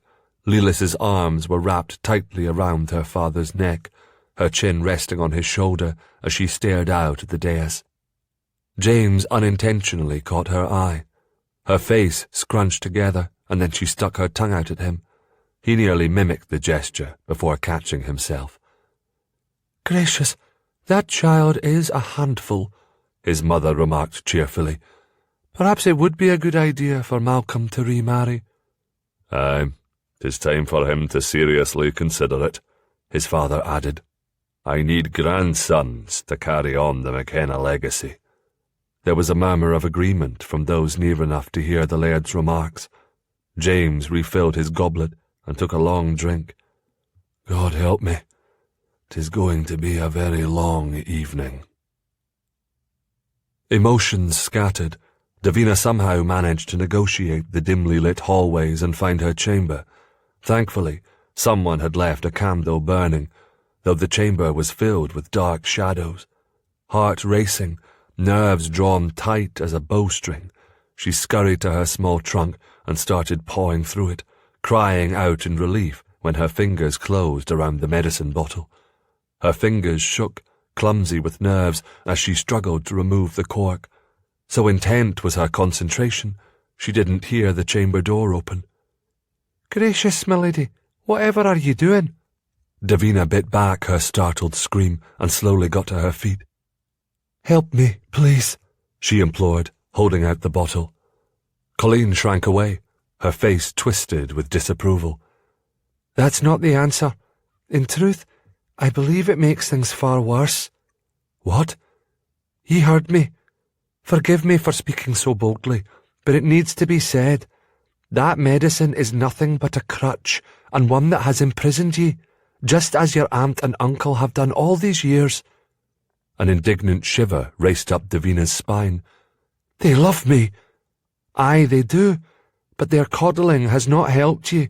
It's made ye a prisoner in both your mind and body. No longer. I'm here, away from Armstrong Castle. That ye are, and I cannae be prouder of how far ye have come in conquering your demons, but rendering yourself senseless with that medicine will nae aid ye in regaining your strength and independence. Davina pulled her bottom lip between her teeth, worrying it back and forth as a niggling thought played over and over in her mind. Colleen had voiced one of Davina's greatest worries. She knew the benefits of the medicine had long since faded. 'Twas the very reason she had resisted using it for the past year. Take it, Davina said impulsively. Colleen's eyes widened and Davina faltered, yet before she could change her mind, Colleen snatched the bottle away. What shall I do with it? Davina took several deep breaths until she felt calmer. Empty the contents in the privy. Colleen's wide smile of approval eased the bolt of panic Davina felt as the widow hurried to follow the instructions.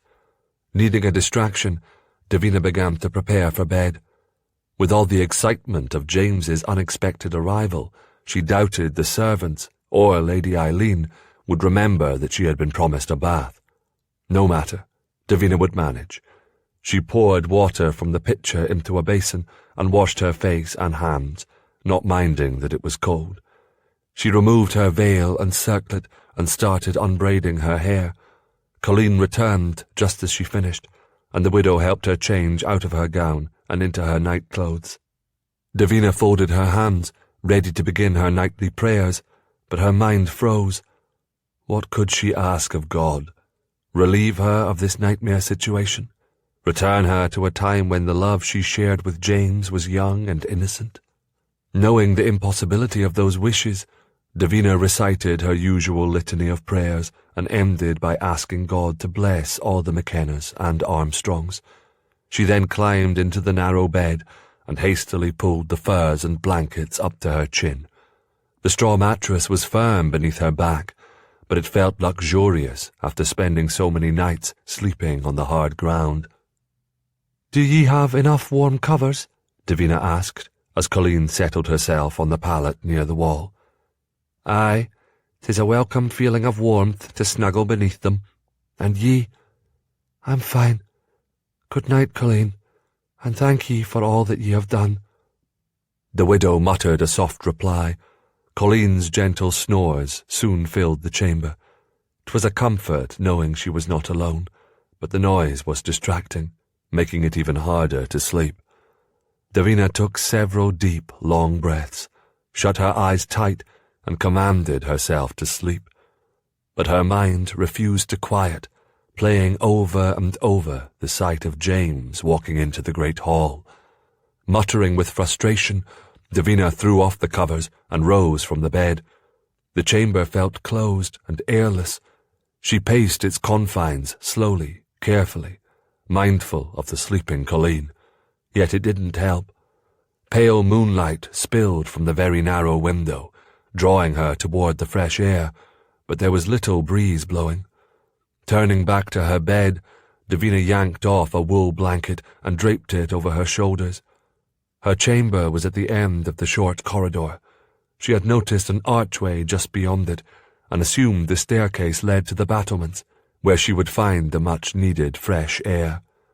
Moving quietly, she left the chamber and located the staircase. Holding the blanket around her shoulders with one hand, she placed the other on the rope banister to guide her up the narrow, slippery stairs.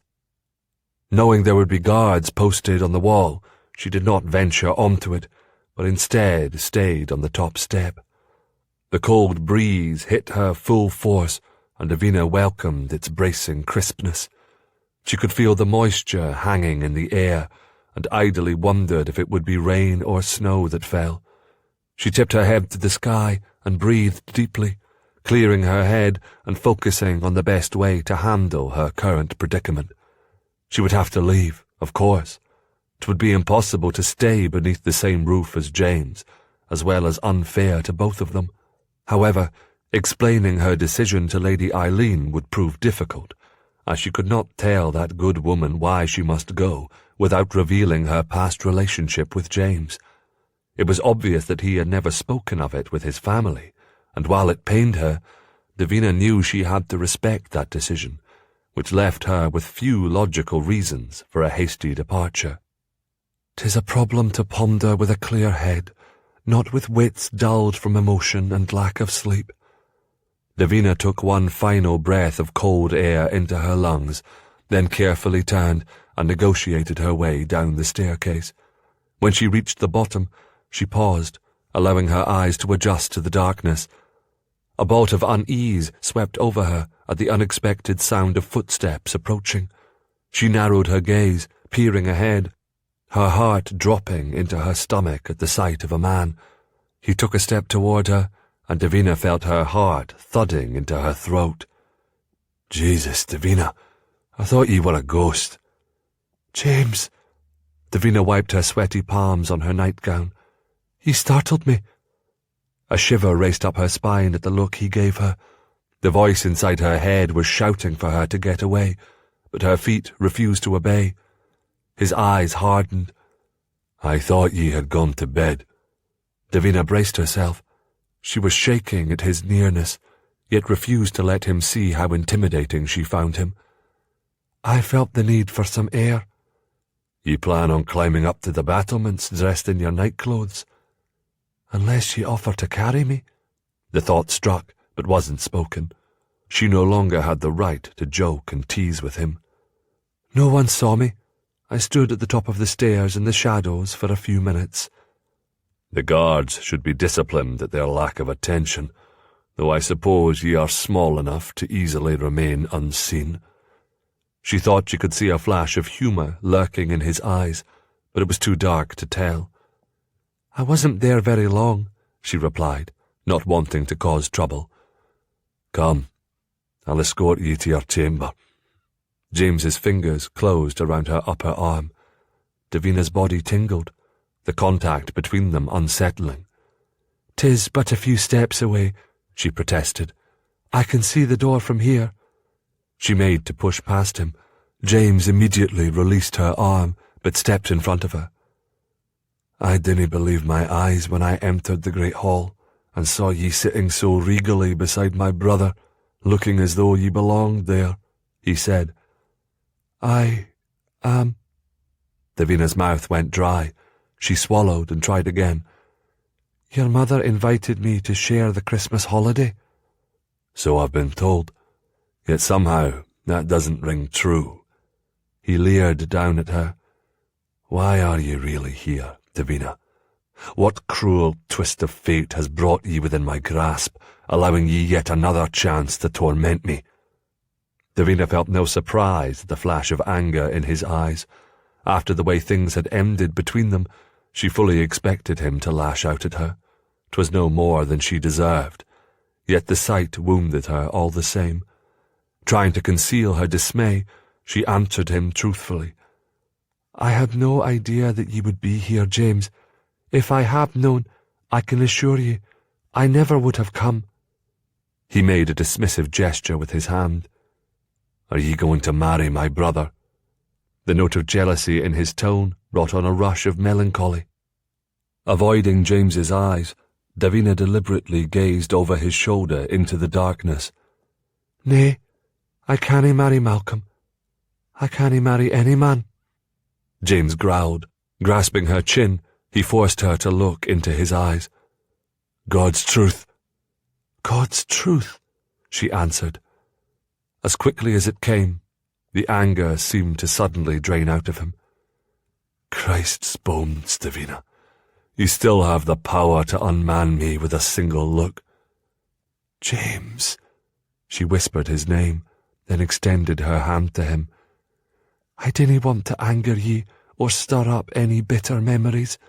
If ye believe nothing else, ye must believe that is the truth." He gazed down at her hand for a long moment, then looked away without touching it, without touching her. Davina felt a fist close around her heart. "Our memories shall remain where they belong," he declared, "buried in the past." "I'm not your enemy, James." "Truly?" He cocked his head. "I'm not so certain."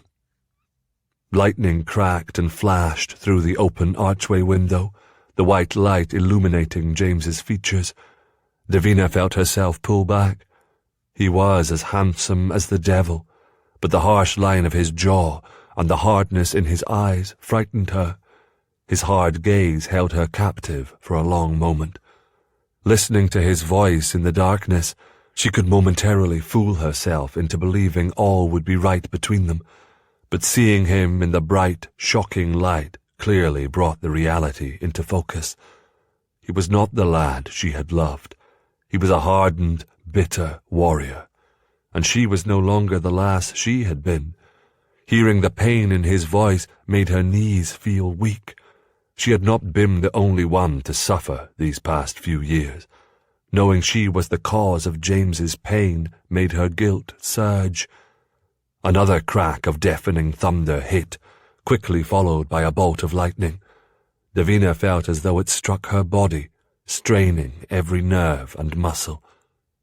"I'll leave in the morning," she promised, knowing it was the least she owed him.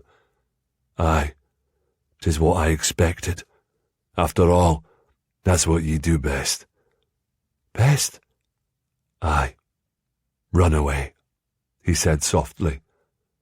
Davina felt herself stiffen defensively, but curiosity won over pride. "I thought that would please ye. Do ye not want me to leave?" He cleared his throat. "I have little care for your comings and goings. It makes no difference to me if you stay or go." With those parting words, James turned on his heel and left. Shaken, Davina struggled to gather her wits. A loud cough from above alerted her to the changing of the watch. Fearful of being found lurking in the hall, she hurried back to her chamber. Once safely inside, she pressed her back firmly against the solid wood, willing her heart to slow and her breathing to return to a normal rhythm. She climbed silently back into bed. She forced her eyes to close, but sleep would not come. She turned to prayer for strength and guidance, and then offered a prayer of hope that tomorrow would be a better day. For surely 'twas impossible for it to be worse than today. Chapter 8. Despite a near sleepless night, James came awake as the first rays of morning light entered his chamber. Remaining still for a moment, he rolled his head toward the door and took in his surroundings. A table with 2 chairs around it, 3 windows lined with heavy glass, a thick carpet in a pattern of blue adorning the floor, a cosy fire burning in the hearth. 'Twas only one place in the world he knew that boasted such luxury: McKenna Castle. Home. He was surprised at the rush of pleasure he felt at the realization. 5 years ago, the idea of returning here had been unthinkable, the shame too great, the guilt too strong. He had struggled mightily under the weight of dishonor that plagued him for being unable to defend Davina. It had taken years, yet gradually James realized he would carry that burden no matter where he laid his head each night, and thus, tired of the battles, blood, and death that had been his companions for far too long, he had come home, to what felt like a more intense inferno. James grit his teeth, rotated the tightness out of his shoulders, and got out of bed. A sudden rush of dizziness told him he had drunk far too much last night, and he fought to remain on his feet. Staggering, he made his way to the door and flung it open. The leather hinges squealed, the irritating sound reverberating through his aching head.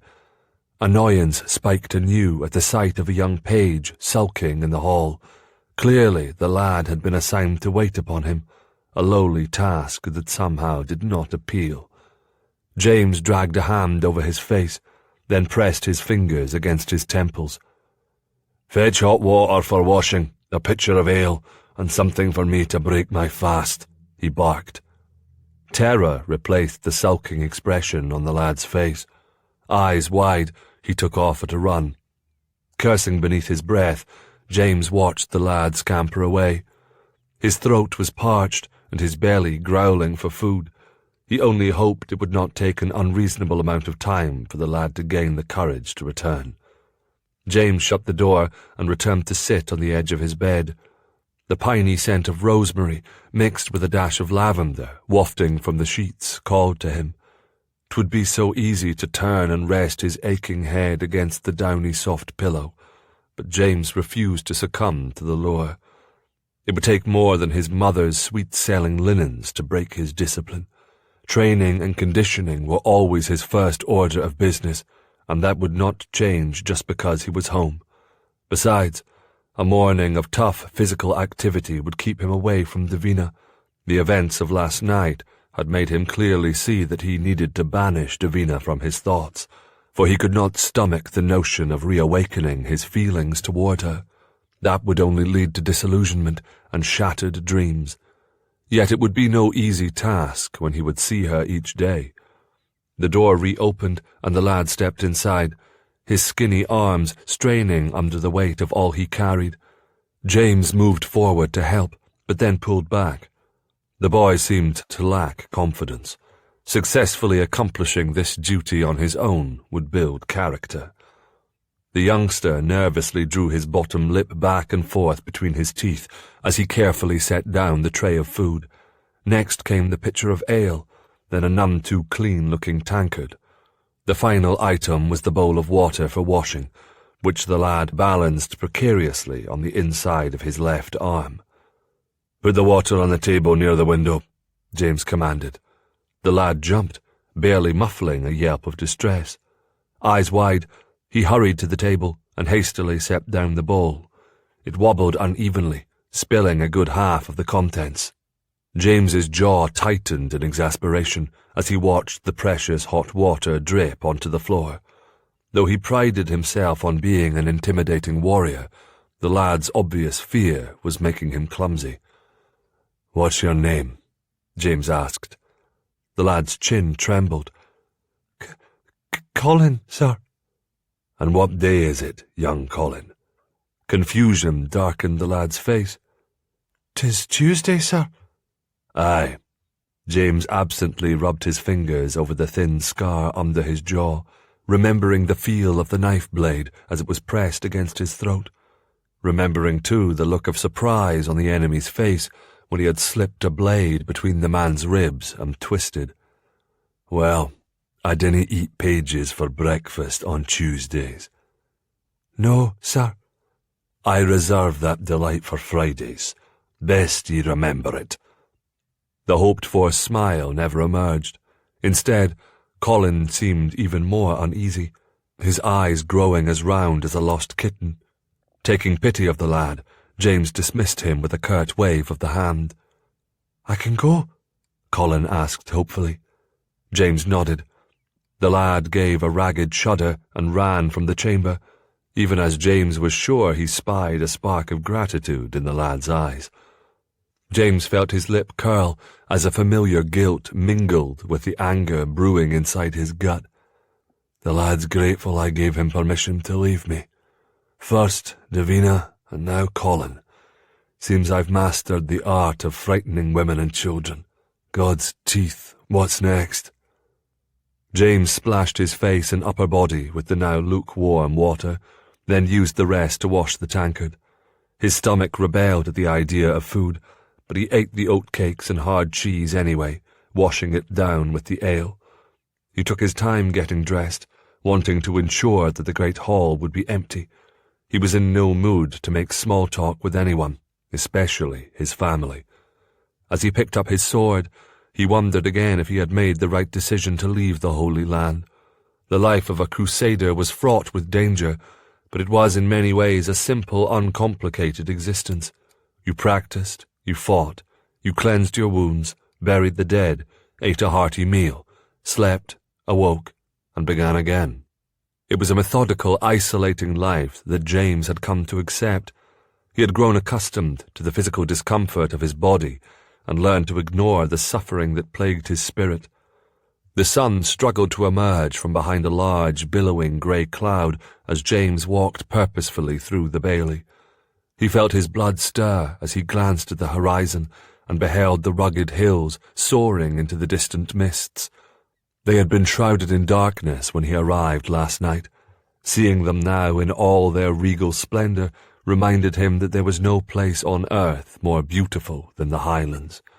Even the air smelled different, he mused, as he inhaled deeply, filled with tangy pine and a crisp dampness. It lifted the spirits even as it seeped into the bones. Lord, how I've missed it. The bailey was alive with activity at this hour of the morning. Women with baskets of clean, wet laundry on their backs hurried to hang the items out to dry before the temperatures dropped low enough to freeze the garments. The fragrant smoke of fresh baked bread and savoury treats streamed out from the kitchen, contrasting mightily with the scents emanating from the stables and barns. The practice yard was crowded with men, though the usual sounds of metal clanking against metal were missing, as most were engaged in conversation rather than training. When James approached, an eerie hush filled the practice yard. He spied Malcolm sparring with a young man whose chin barely sported any whiskers, and suddenly knew how to banish his conflicted mood. His brother turned, then greeted him with a broad, toothy smile. "Ah, you finally left the warmth and comfort of your chamber. We were wondering if you were going to spend the entire day abed." "Not all day," James replied. "Just a good part of the morning." "I thought the men of God's army trained them fought tirelessly," Malcolm teased.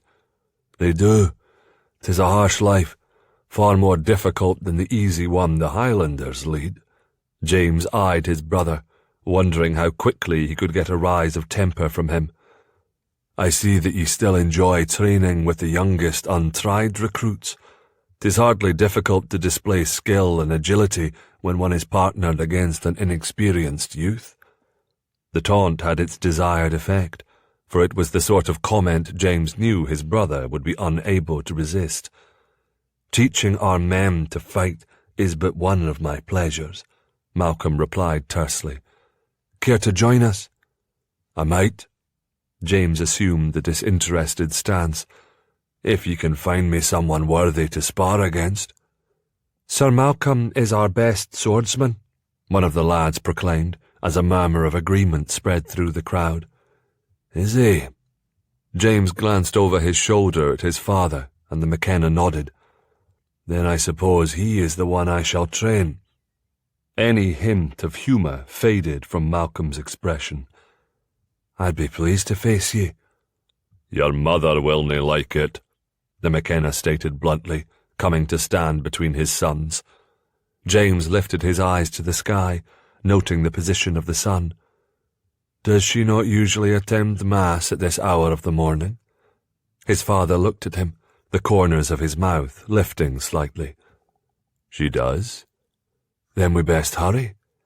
Several of the men shouted and clapped their hands in excited anticipation, and James could hear friendly wagers being made. He was not surprised that very few favoured him to win, for it was not the McKenna way to bet against the clan heir. Yet as James donned his helmet, he was determined that those few who had bet that he would be victorious would be rewarded, and all would see clearly that he too was a worthy son of the laird. James grinned as he heard the satisfying hissing sound of his brother's sword being drawn from its scabbard. Muscles taut and ready, James used the element of surprise to gain the advantage. Instead of raising the usual battle cry, he charged silently, the steel of his blade whistling through the air. He caught Malcolm square in the gut with the flat of his sword, knocking the breath from his lungs. Malcolm released a loud grunt. Though off balance, he managed a clean sword swing, aimed directly at James's head. James ducked and spun around so quickly his brother barely had time to blink. yet the blade had come close enough that James swore he could feel the breeze on his face. James feinted left, then swiftly swung his sword right. Malcolm was prepared, bringing his weapon up to block the strike. Steel struck steel in sharp clangs, again and again. There were cheers from the crowd at the sound. Each man moved agilely, their power and strength nearly equal. James could feel the sweat pouring down his back as he and Malcolm crossed swords up and down the yard. His brother had the advantage of height, yet James knew he was quicker. Curses fell from Malcolm's mouth as time and again he came close, yet failed to gain an advantage. James felt the blood pounding through his veins. His battle-hardened senses were humming as he drove forward, striking again and again. Malcolm successfully deflected each blow, but he could see his brother was tiring. Then suddenly, Malcolm caught James's blade on an upward stroke. James planted his feet firmly, but could not stay upright. He crashed to the ground in a jarring bounce. For an instant, his sight blurred, but he recovered just in time to see Malcolm's blade slicing through the air toward him in a clean arc. Howling, James raised his sword to meet the blow. It came down hard, much harder than he expected. Pain shot up James's arm, and he swore he could feel the vibrations in the soles of his feet. Tucking his chin to his chest, he rolled to his side and leaped to his feet. Ducking low, he threw a fist into Malcolm's stomach. "Did you ever see a man move so fast?" the McKenna asked in an approving tone. Malcolm doubled over. Staggering clumsily on his feet, he lifted his chin, his eyes stirring with grudging admiration. "You are far more skilled at swordplay than I remember, little brother." Appreciation for Malcolm's none too subtle attempt to distract him flashed in James's eyes, yet his concentration never wavered, nor did his determination to win. Marshalling his strength, James circled left, hoping to pull Malcolm off his feet with the next strike. But as he raised his sword, his mother's angry voice filled his ears. "Why are James and Malcolm fighting?" she cried. "The lads are just having a bit of fun," the McKenna explained. "By hacking each other to bits," Eileen retorted in annoyance.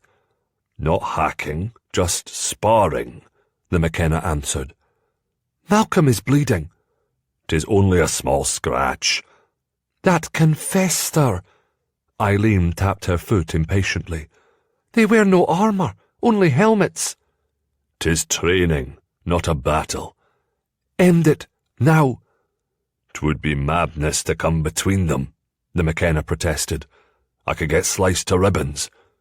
Eileen let out a grunt and grabbed her husband's arm. "Now, Brian."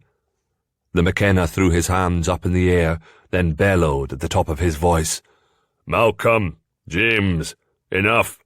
You've both proved your skill and heart. Stop your swordplay." At the sound of his father's voice, Malcolm turned his head. Seizing the advantage, James rushed him, knocking them both to the ground. They wrestled in the dirt. James wrapped his legs around Malcolm's hips, holding him in place, but the advantage was soon lost as Malcolm lashed out, bucking upward. "Brian!" Eileen screeched. "I did as ye asked," the McKenna countered. "They have dropped their swords." Malcolm threw off the hold, flinging James onto his back. Instinctively, James reached for the dirk that protruded from Malcolm's belt, brandishing it recklessly at his brother's throat. Startled, Malcolm's body tensed with humiliation at having his own weapon held against him. The knife blade flickered in the dull sunlight, and he reached to gain control of it, but James evaded the maneuver. "There! It ends in a draw," Eileen shouted. "A draw? Clearly I'm the victor." James narrowed his eyes and gazed up at his brother. Malcolm's face revealed his surprise and equal displeasure at their mother's verdict. It was obvious he had no intention of stopping. There was still plenty of fight left in him. Swiftly, James weighed his options. He had the upper hand now, but that could easily change. His brother was fit and skilled and angry. Realizing it served no purpose to jab at Malcolm's already bruised pride, James dropped the dirk and raised his hands in surrender. "Ye fight with skill and honour, brother, but these past 5 years I fought each day to stay alive. When your life depends on the quality of your sword, ye fast learn a variety of tricks." "Trickery? A true Highlander fights with honour." Malcolm scowled as he got to his feet. He held out his hand to James. After a moment's hesitation, James accepted the gesture. "Nay, lads, a true Highlander fights to win." The McKenna came forward and draped his left arm around Malcolm's shoulders and the right across James's. "You did me proud, both of ye." "But they stopped before a true winner was named," one of the men protested. "It was a draw," Eileen insisted. "Nay, Malcolm was clearly bested by his brother," a deep voice shouted. "James can claim victory." "Och, your eyes must have been closed during the scrimmage," another chimed. "'Twas obvious that Malcolm would carry the day." Eileen quieted the grumblings with a single stony stare of reproach. James dragged his arm across his dripping brow and watched in amazement as his mother brought the squabbling men to heel. The McKenna turned to his wife and raised his beefy hand. A jolt of concern bolted through James. He moved forward protectively, only to watch his father tenderly caress her cheek. The natural, genuine display of love and affection struck James harder than any blow, for it reminded him of what he had once yearned to have, and was now forever lost. James grit his teeth against the pain that could still unexpectedly seize him. He blinked, then blinked again, fighting it back. Years on the battlefield had taught him never to betray a weakness of any kind, and he was determined to heed that lesson well. The exhilaration of the swordplay passed slowly from him, leaving James once again restless. Striding across the practice field, he headed toward the stables, hoping a long ride in the brisk air would clear his head. "James," the McKenna boomed out, "wait for me in my private solar. We have much to discuss." Though used to obeying orders, James's temper heated. He preferred solitude right now, not company. But one look at the expression of impatience on his father's face told James he had little choice in the matter. Resigned, he turned away from the stables. His mood improved once he was inside, traversing the hallway on the way to the McKenna's solar. Winking at a serving lass who scurried past him, James snatched a full tankard of ale off the tray she carried. He gulped it as he walked, the cold brew pleasingly quenching his parched throat and helping to even out his temper. The chamber was empty when he arrived, but within minutes the door opened. Rising respectfully to his feet, James was startled to see his brother standing in the doorway. Malcolm favoured him with an unenthusiastic glare and took up a position near the long, thin window. "Father commanded my presence," James explained, hoping his tone conveyed how little he wanted to be there. Malcolm shrugged as if it didn't matter, but James could see his jaw moving back and forth in agitation. There was, however, no chance for further comments. The door opened and his parents entered. The sight of his mother startled James for an instant, and then a small grin emerged. Lady Eileen wielded nearly as much power as her husband, especially when it came to family business. Naturally, she would want to be part of any private conversations that involved her son. James placed his tankard on a nearby table and politely offered his mother a seat. Eileen patted him affectionately on the arm before settling herself regally in the cushioned chair. As he looked down, James caught sight of a few grey hairs nestled among his mother's auburn tresses. The obvious sign of her ageing caused him a pang of distress. The McKenna narrowed his gaze and turned his full attention toward James. "Your mother and I were sorely distressed to have ye leave us so suddenly." "I sent word," James replied, knowing that was hardly an adequate defence. The McKenna grunted with exasperation. Ye wrote that you were following James Douglas on crusade. What happened? A twinge of unease swept through James. Part of the reason he had avoided returning these past few years was knowing this day of reckoning would come. Yet how much of the truth was he prepared to reveal? As I'm sure that you know, Sir James was killed in Moorish Granada, he began. We found his body and the casket containing the Bruce's embalmed heart upon the battlefield. Sir William Keith brought them both back to Scotland. His father's accusing eyes met his. Yet ye dinna return. Nay, there were many who decided to stay and continue the fight.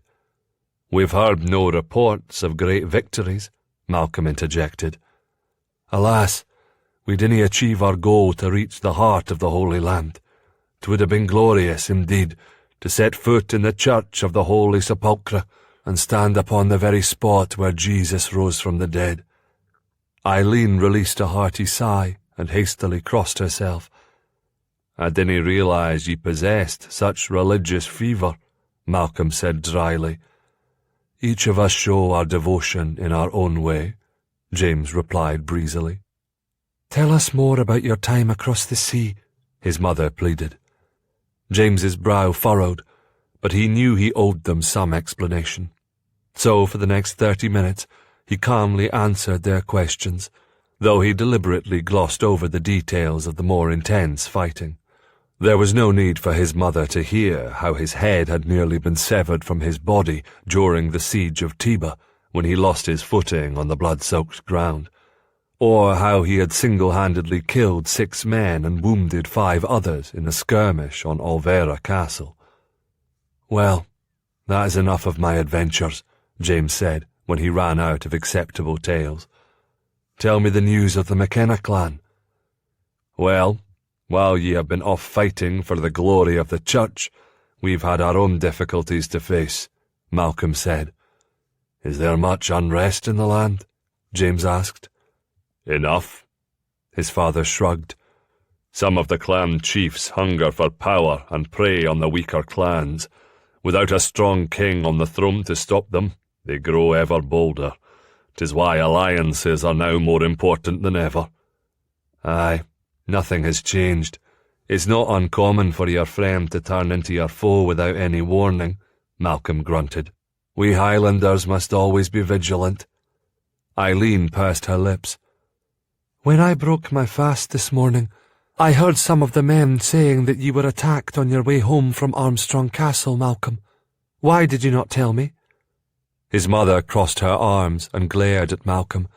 His brother favoured her with a winning smile, which miraculously seemed to soften her anger. There's naught to tell.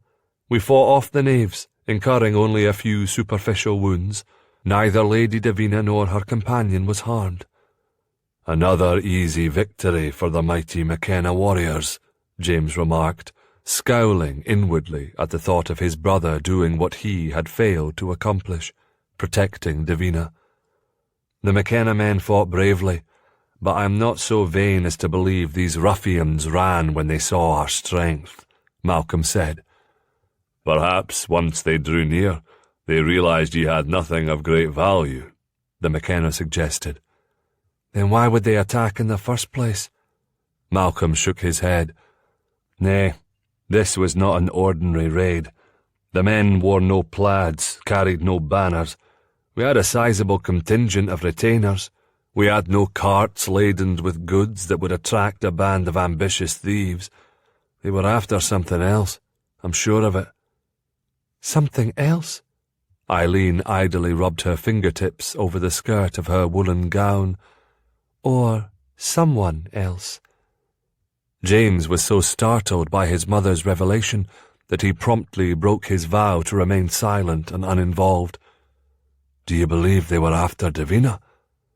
Eileen shrugged her shoulders and raised her hands. She is an heiress. Of a small, insignificant keep, James added. Have ye seen it? Malcolm asked. Nay, but Davina spoke of it often, as it was her childhood home. Her father was a second son. The land belonged to his mother, and she bequeathed it to him when she died. 'Tis a small place, on rough terrain, best for raising sheep. I cannae believe that any would bother to fight to possess it. Well, someone sees its value, Malcolm speculated. Kidnapping an heiress and making her your wife is one of the easiest ways for a man to obtain property, Eileen commented dryly. Ye mean cowardly, Malcolm interjected. James found himself nodding in agreement. The McKenna stroked his chin thoughtfully. This will continue to be a problem for the lass until she weds. The best way to protect her now, and in the future, is to make certain that she has a strong husband.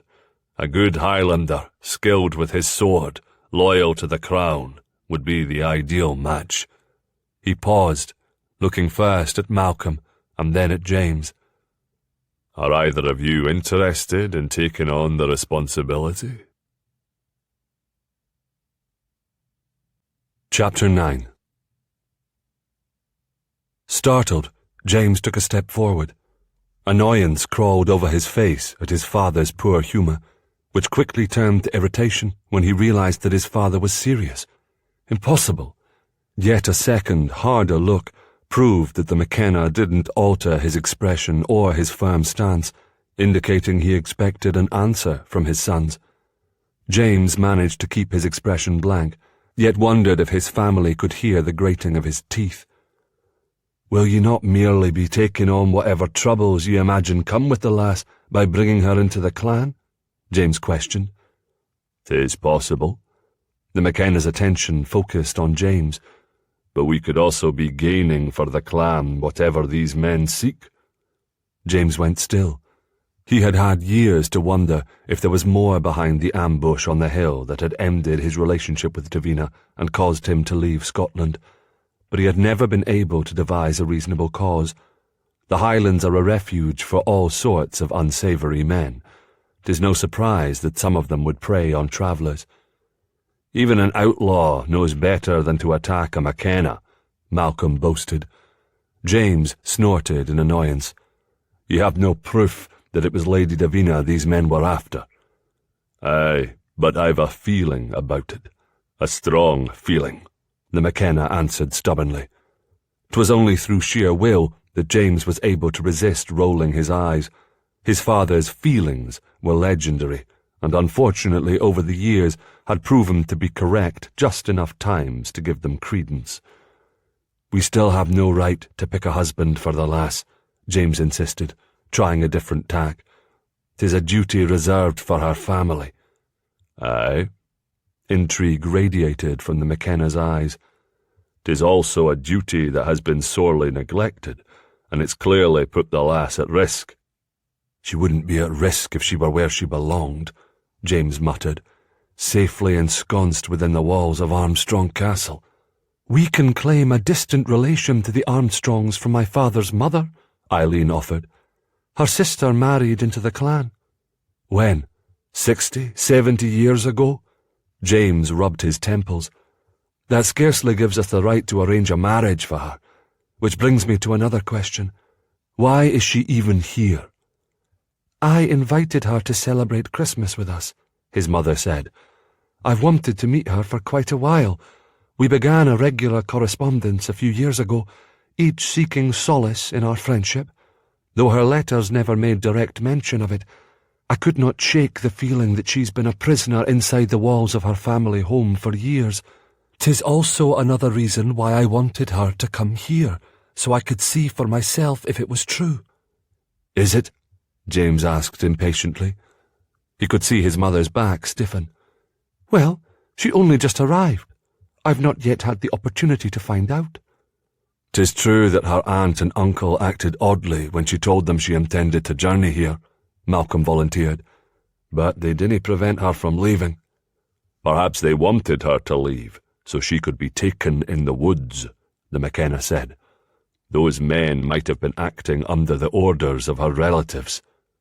That seems a most far-fetched notion, James scoffed, especially since she resides under their roof. She is already under their control. I agree that something strange is going on, Eileen said. Your father is right to be concerned about the lass. The only way to secure her safety is to make sure she has a husband to protect her. I'll say it again. 'Tis no business of ours, James insisted, searching for support from his brother.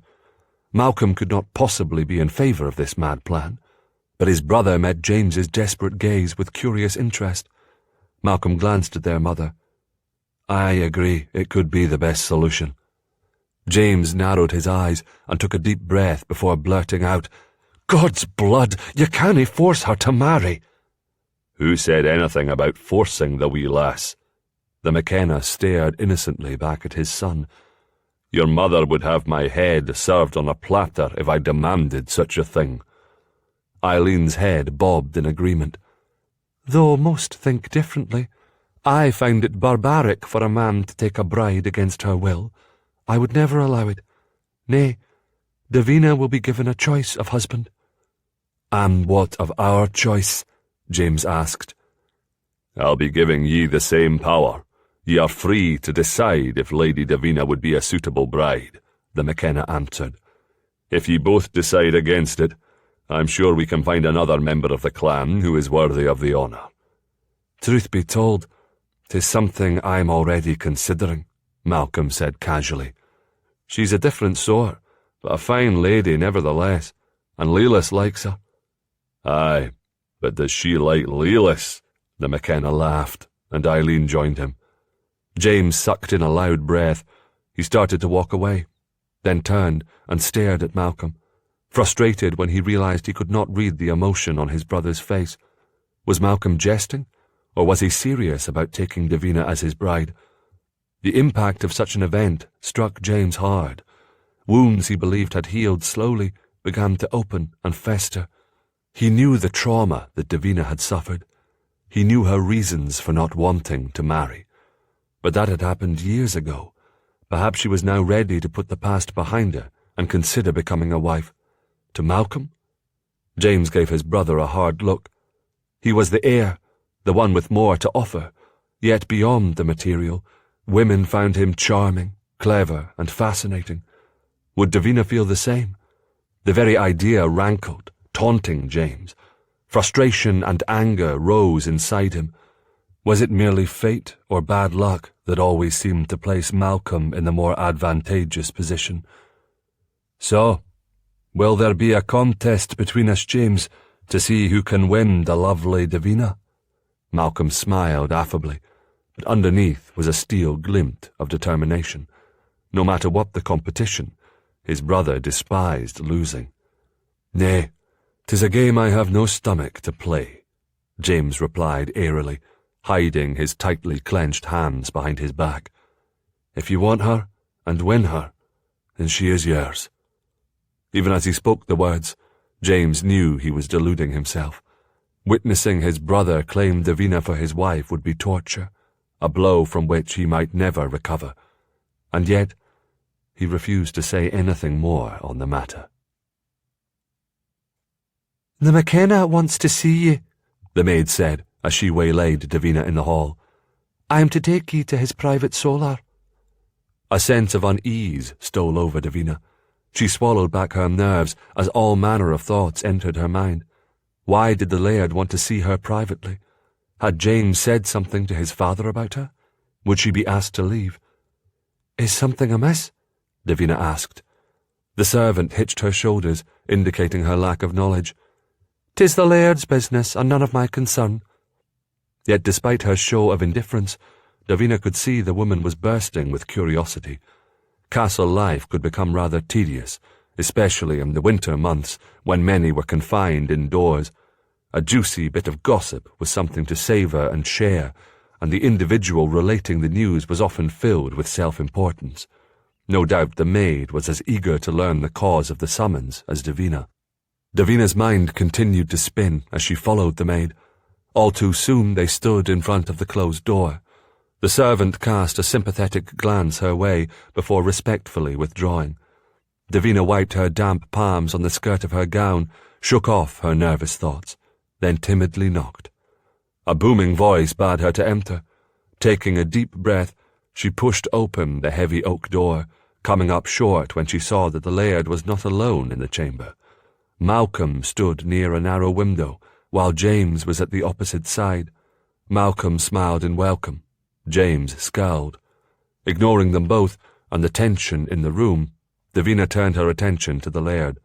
She dropped a formal curtsy, then took the seat the McKenna indicated beside Lady Eileen. The older woman reached over and patted her hand reassuringly. Davina's momentary relief quickly faded as all eyes turned toward her. She felt a sudden chill run up her spine. Folding her hands demurely in her lap, she struggled to overcome her foreboding. "We were discussing your journey here and the unpleasantness that occurred in the woods," the McKenna said abruptly. "I want to know what you think of the matter." Davina's tongue touched her lips. People rarely sought her opinion, and never so directly. Apparently the laird did not feel the need to make small talk before easing into the business he wished to address. "Our travelling party was attacked without warning or provocation. Sir Malcolm and his men fought bravely to keep me and my companion Colleen safe," she replied. "I am grateful and relieved that none were seriously injured, and that nothing of value was stolen." "Well said, lass," the McKenna nodded approvingly. "But now that we have had some time to think upon the incident, we need to understand why the men attacked." "They were thieves, were they not?" "Most likely." The laird's sharp eyes narrowed upon her. "But we believe the treasure they sought to steal was ye." "Me? That's impossible." "Men will do almost anything to secure the hand of an heiress," the McKenna insisted. "'Tis the best logical explanation." "Hardly the only one," Davina muttered. "Besides, if a man had an honourable offer of marriage, he need only approach my uncle, where he would be soundly rejected, at my request." The laird cocked his head. "Perhaps this man did, and your uncle turned him away. We all know a Highlander doesn't like to be denied." "Aye, you would not be the first Scottish bride kidnapped by an eager groom." Malcolm cleared his throat loudly. "I've heard tell that some lasses think it's romantic." "Hogwash!" Lady Eileen reached over and slapped her son on the arm. "No woman would find being taken by force romantic." A spot of colour flushed Malcolm's cheeks. "I didn't say I agree with it. I was merely stating the fact." Davina could feel her shoulders tense. If the laird only knew the truth about her, he would realise the absurdity of this conversation. Yet pride held her tongue from revealing her full circumstances. "There have been no offers of marriage. My uncle would have told me." The McKenna frowned. "He might not have troubled ye with an offer that he felt was unworthy. That could prompt a man who was turned away to take matters into his own hands." Davina's mind churned. It was true that her uncle would have neglected telling her of a marriage proposal that he rejected. But what man would be daft enough to suggest it? All the local clans knew she was a recluse, and surely thought her an oddity. "Nay, the idea is absurd." Davina stared at her knotted hands. "I am a woman of little consequence. I can assure ye that no man would waste his time trying to kidnap me." "Your modesty is admirable, though misplaced," the McKenna smiled. "But ye cannae deny that ye need protection, and I've found the solution that will be sure to please ye. What do ye say to a Christmas wedding?" "For me?" Davina squeaked. "Aye, either of my sons would make ye a fine husband." Davina bolted upright in her seat. She suddenly found it difficult to breathe. "Och, Brian, you've made a fine mess of things," Eileen shouted at her husband. "The poor lass has gone as white as a linen shift." "She's surprised, that's all, and filled with maidenly nerves," the McKenna insisted. "Once she has a moment to think upon it, I'm sure she'll be delighted at my suggestion." A stunned silence tied Davina's tongue in knots. The very idea of marriage was unthinkable, given her unease around men, though, to be honest, she had made considerable progress in overcoming those feelings since arriving at McKenna Castle. But marriage? 'Twas impossible. She took a few calming breaths before formulating her reply. I am touched by your concern for me, truly. However, I have no intentions of getting married. Ever? Davina pulled her mouth into a thin line and nodded. I'll never wed. The McKenna scratched his head. Why not? Inadvertently, Davina's eyes flew to James, worried about what he might have told his family about their past relationship. But his expression was shuttered, giving her no clues. With difficulty, she managed to find her tongue again. My reasons for remaining unwed are my own, and have naught to do with ye, my lord. For an instant, Davina fretted that her words had insulted him, but instead of appearing angry, the laird smiled at her. I knew there was a bit of fire and boldness inside you, lass. 'Tis good to see it for myself. Davina felt a smile form on her lips. Though it makes no sense, I feel glad to have pleased ye. Then ye can please me even more by agreeing to marry one of my sons. Ye are wrong to think I was nearly kidnapped. She hesitated, then spoke from the heart. But if that were true, am I to be rescued from one man only to be given to another? We will nae give ye to any man, Lady Eileen insisted. The choice will be yours. The McKenna nodded his head enthusiastically. Malcolm and James will court ye, properly and respectfully. James cleared his throat loudly. I've already said that my brother alone will have the privilege of courting Lady Davina. 'Twill make her choice much easier. Too surprised to hide her dismay, she allowed a small gasp to escape her lips. James would not court her. Her cheeks reddened. My uncle wouldn't approve, Davina said. He will nae object to an alliance with the McKenna clan, the laird said, especially when he sees how happy ye are at the match. Davina could feel the edges of panic starting to invade. The McKenna was like a hungry dog refusing to give up a bone. She looked to Eileen for support, but the older woman smiled with approval. Malcolm was also smiling pleasantly, and James, well, there was a flicker in his eyes that was impossible to read. I cannae marry without my uncle's approval. I'll deal with your uncle when the time comes, the McKenna insisted. All you have to do is make a decision. And if I refuse? She dared to ask. Though he didn't move a muscle, Davina could feel the laird tense. We have nearly 60 eligible men in the clan who would be honoured to have ye as their wife. If ye refuse my sons, there are others to woo ye. Mark my words. Before the last of the Christmas greenery is taken down from the great hall, ye'll be a McKenna bride. The brigand swore as the icy wind howled, cutting through the worn wool cloak he wore. 'Twas ripped in spots, patched in others, but it was his best garment, taken last year from a corpse after a knife fight. He was not anxious to report another failure, yet the 2 hours he'd been kept waiting were starting to anger him. A rustling noise drew his attention, and the brigand moved, turning toward the sound. His breath caught in surprise when a familiar, hooded, cloaked figure presented itself in front of him. The brigand shivered again, wondering at the seemingly mystical powers that were always swirling around his mysterious employer. Where is Lady Davina? The brigand hung his head. We didn't get her. The cloaked figure scowled and looked at him in disgust. Why not? The brigand cleared his dry throat. There were too many experienced fighters guarding her. A withering silence answered him.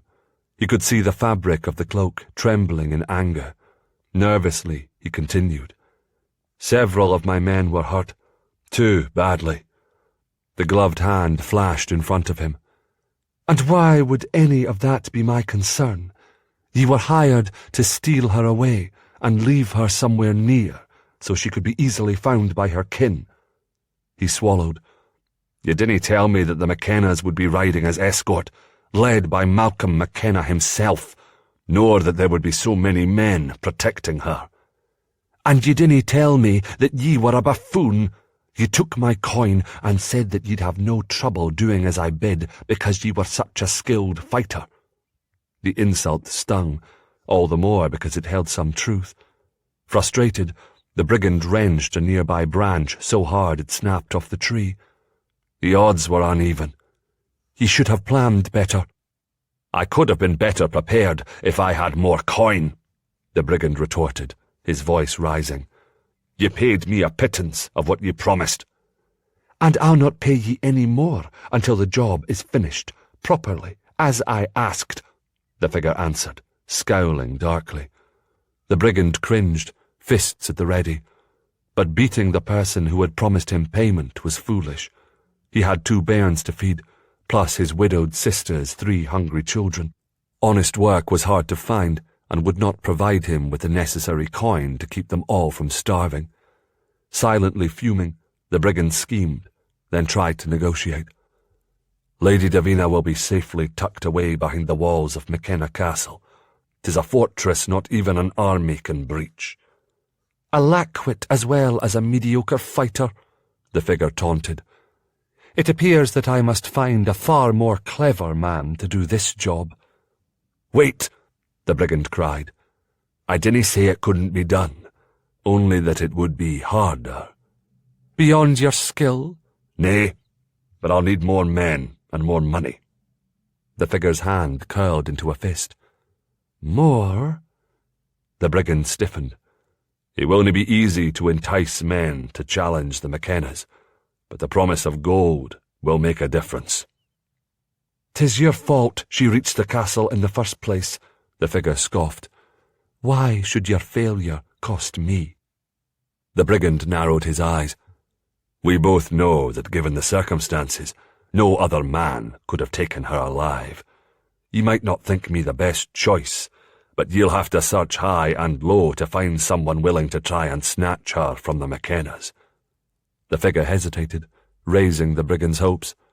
He heard the soft jangle of coins and felt a rush of relief when a small leather pouch appeared. He eagerly reached for it, cursing loudly when it was pulled away. This is your last chance, the figure warned. If ye fail, you'll not be seeing me again. The brigand licked his lips. I want double that amount if I get her out alive. Nay. The brigand puffed out his chest in a bold show of bravado, but inside he was twisting with nerves. The risk is far greater. Double the original price is more than fair. The figure started to protest, then quieted, and slowly held out the pouch. You will earn double if Lady Davina is taken from the castle and left on Armstrong land. The brigand swiped the pouch before it vanished again, feeling its weight. 'Twas far lighter than he had hoped. His men would grumble at the small share, but it was better than walking away with nothing. Taking a calculated risk, the brigand dared to strike one last bargain. If we are caught, the McKennas will fight hard to save the lady. I believe we have already established that fact, the figure snapped. If the lady is injured, will you still pay me? The figure nodded, a scant shift of the chin. Aye. If she's injured, I'll pay ye the price we just agreed, nothing more. The figure turned, tensed, then turned back. But if she dies, I'll pay ye double. Shocked, the brigand sucked in a breath. Killing Lady Davina would indeed make his job easier, but his stomach roiled at slaying an innocent young woman. Yet if that was what needed to be done in order to be paid, he had few choices. The brigand watched the cloaked figure walk away, pondering this latest twist. He knew that they could be emotional, irrational, and unpredictable, but until he heard those instructions spoken so coldly, he never realized the full truth. A woman could be as cruel and ruthless as a man. Chapter 10. There ye are. I was worried that ye'd be packing your trunks and planning your escape. Lady Eileen cried. Davina's head whirled. She had been sitting in the chapel contemplating her choices, which were very few, praying for divine guidance. None had been forthcoming. "I would never be so rude as to slip away without saying goodbye," Davina said formally. "I know." Lady Eileen sat beside her and gently patted her knee, as if aught were amiss. "We might have only met yesterday, but thanks to our years of correspondence, I feel as though I know ye well. I'd hoped that ye'd felt the same about me." The words struck Davina like a blow. "I did feel the same, until this morning." Lady Eileen nodded. "Trust, once lost, is hard to reclaim, but I have not betrayed ye, Davina." "Then why did ye not object when the laird said he would see me married to a McKenna?" Lady Eileen peered over her shoulder. Only after she had examined every corner of the chapel and determined they were alone did she speak. "Brian McKenna is a good man, with many fine qualities. He's also as stubborn as a summer day is long.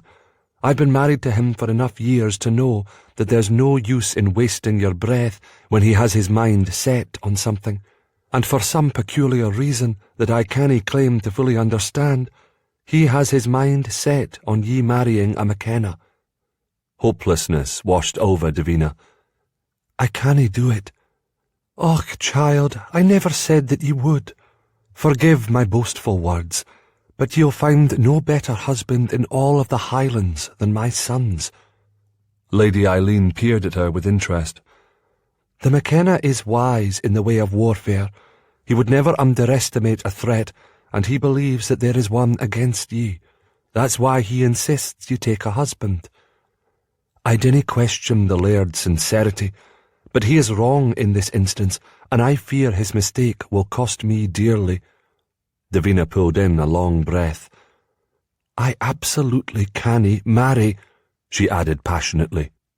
"So you've said, and I shall keep saying it until someone truly hears it." "Your vehemence is rather puzzling. Marriage is a natural state for a woman, especially one of noble birth. If ye had a religious calling, then you'd be in a convent. Part of the reason you came here was so that we could offer each other comfort in our melancholy, but that wouldn't prevent ye from marrying." Lady Eileen's elegant brow arched. "Do ye already have a husband?" "Nay, of course not." Davina deepened her voice to emphasize the seriousness of her statements. "But there are reasons, good reasons, solid reasons." Lady Eileen cleared her throat. "Will ye tell me?" Davina opened her mouth, but Lady Eileen held up her hand to stop her. "Besides needing your uncle's approval." Despite her resolve not to, shame warmed Davina's cheeks. She squirmed under Lady Eileen's shrewd gaze, for the older woman's eyes missed no detail, however small and insignificant. Davina stared at the floor, struggling to find the words, then met Eileen's gaze. Her voice was taut with emotion over the embarrassing words she must speak. "A man expects his bride to be pure. I fear that I might not be a virgin," Davina admitted, with as much dignity as she could muster. "Might? You didn't know?" Well, heavens above, I sound like a half-wit." Davina wrung the fabric of her gown between her hands, took a deep, calming breath, and let the words tumble out. "I'm uncertain. A few years ago I was brutally attacked, possibly violated, but I cannae remember. When I finally healed, the midwife examined me, but she said she cannae always tell if a lass is still a maid. She couldn't tell with me." Lady Eileen's eyes filled with sympathy. "'Tis a sad tale, and I am sorry for what ye have suffered. But if ye marry a Highlander over the age of 16, I dare say he willna be chaste." Davina scoffed. "We both know there is a vast difference between what is expected of a groom and a bride. She must be pure, unsullied, untouched." Well, that might be true, but not all women go to their bridal beds virgins, and most grooms dinna even realise it. There are ways to, shall we say, disguise the truth. A strange flicker of guilt struck Davina's heart.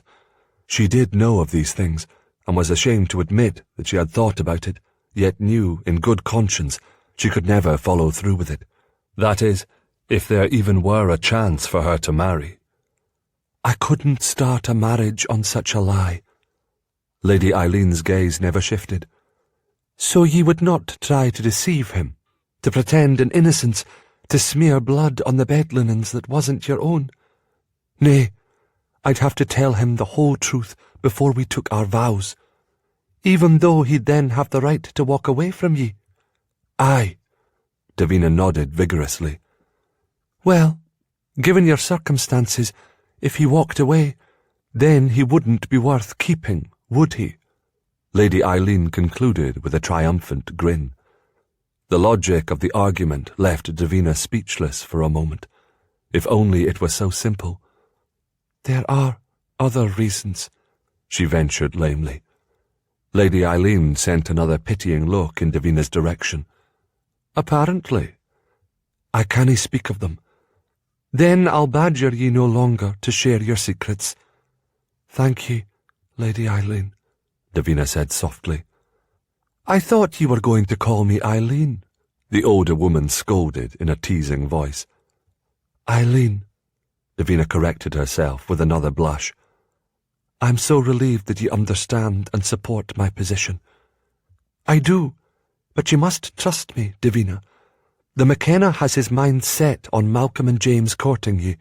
He'll be nigh on impossible to live with if he doesn't get his way. Eileen's eyes became alive with devilish mischief. Therefore, ye must allow my sons the chance to earn your affections and try to win your hand. 'Tis the only way to appease the McKenna. Davina's shoulders tensed. But I will nae. Aye, you will nae marry, Eileen interrupted, waving her hand expressively. I understand. Ye will nae be forced, no matter how loud the McKenna bellows. Despite outward appearances, at his core, my husband is a reasonable man. If I counsel caution in this matter, he will listen. But will ye counsel caution? Eileen's eyes snapped with sincerity. I make ye that solemn vow, here and now, in this most holy chapel. Eileen's promise sent Davina's mind in a whirl. She would have preferred to have the matter firmly settled and avoid the discomfort of being courted, but according to Eileen, that was impossible. I cannae help but feel that I am wilfully deceiving your husband and Malcolm, and that makes me most uncomfortable, Davina admitted. There is no deception in allowing yourself to be courted, even if your mind is set against marriage, Eileen insisted. And who knows? You might very well change it. People wed for many reasons, for alliances, for property, for companionship, and a lucky few marry for love. But in the end, a marriage is what the pair make of it. What about ye? Davina asked. Eileen smiled. I thought my Brian was handsome, fierce, and far too full of himself, but I saw deep affection in his eyes whenever he gazed at me, and I knew that if he ever fell in love with me, he'd be passionate, faithful, and loyal. 'Twas enough for me to take the gamble. Were ye in love with him? He made my pulse quicken whenever he was near, and his kisses curled my toes, but I didn't start to truly love him until he left to fight with the Bruce a few months after we wed. When he rode through those gates, he took my heart with him. Some couples start out in love and lose it. Others find love through the years together and come to cherish it. For some, love is a great passion. For others, 'tis comfort and security. Sometimes it matters, sometimes not.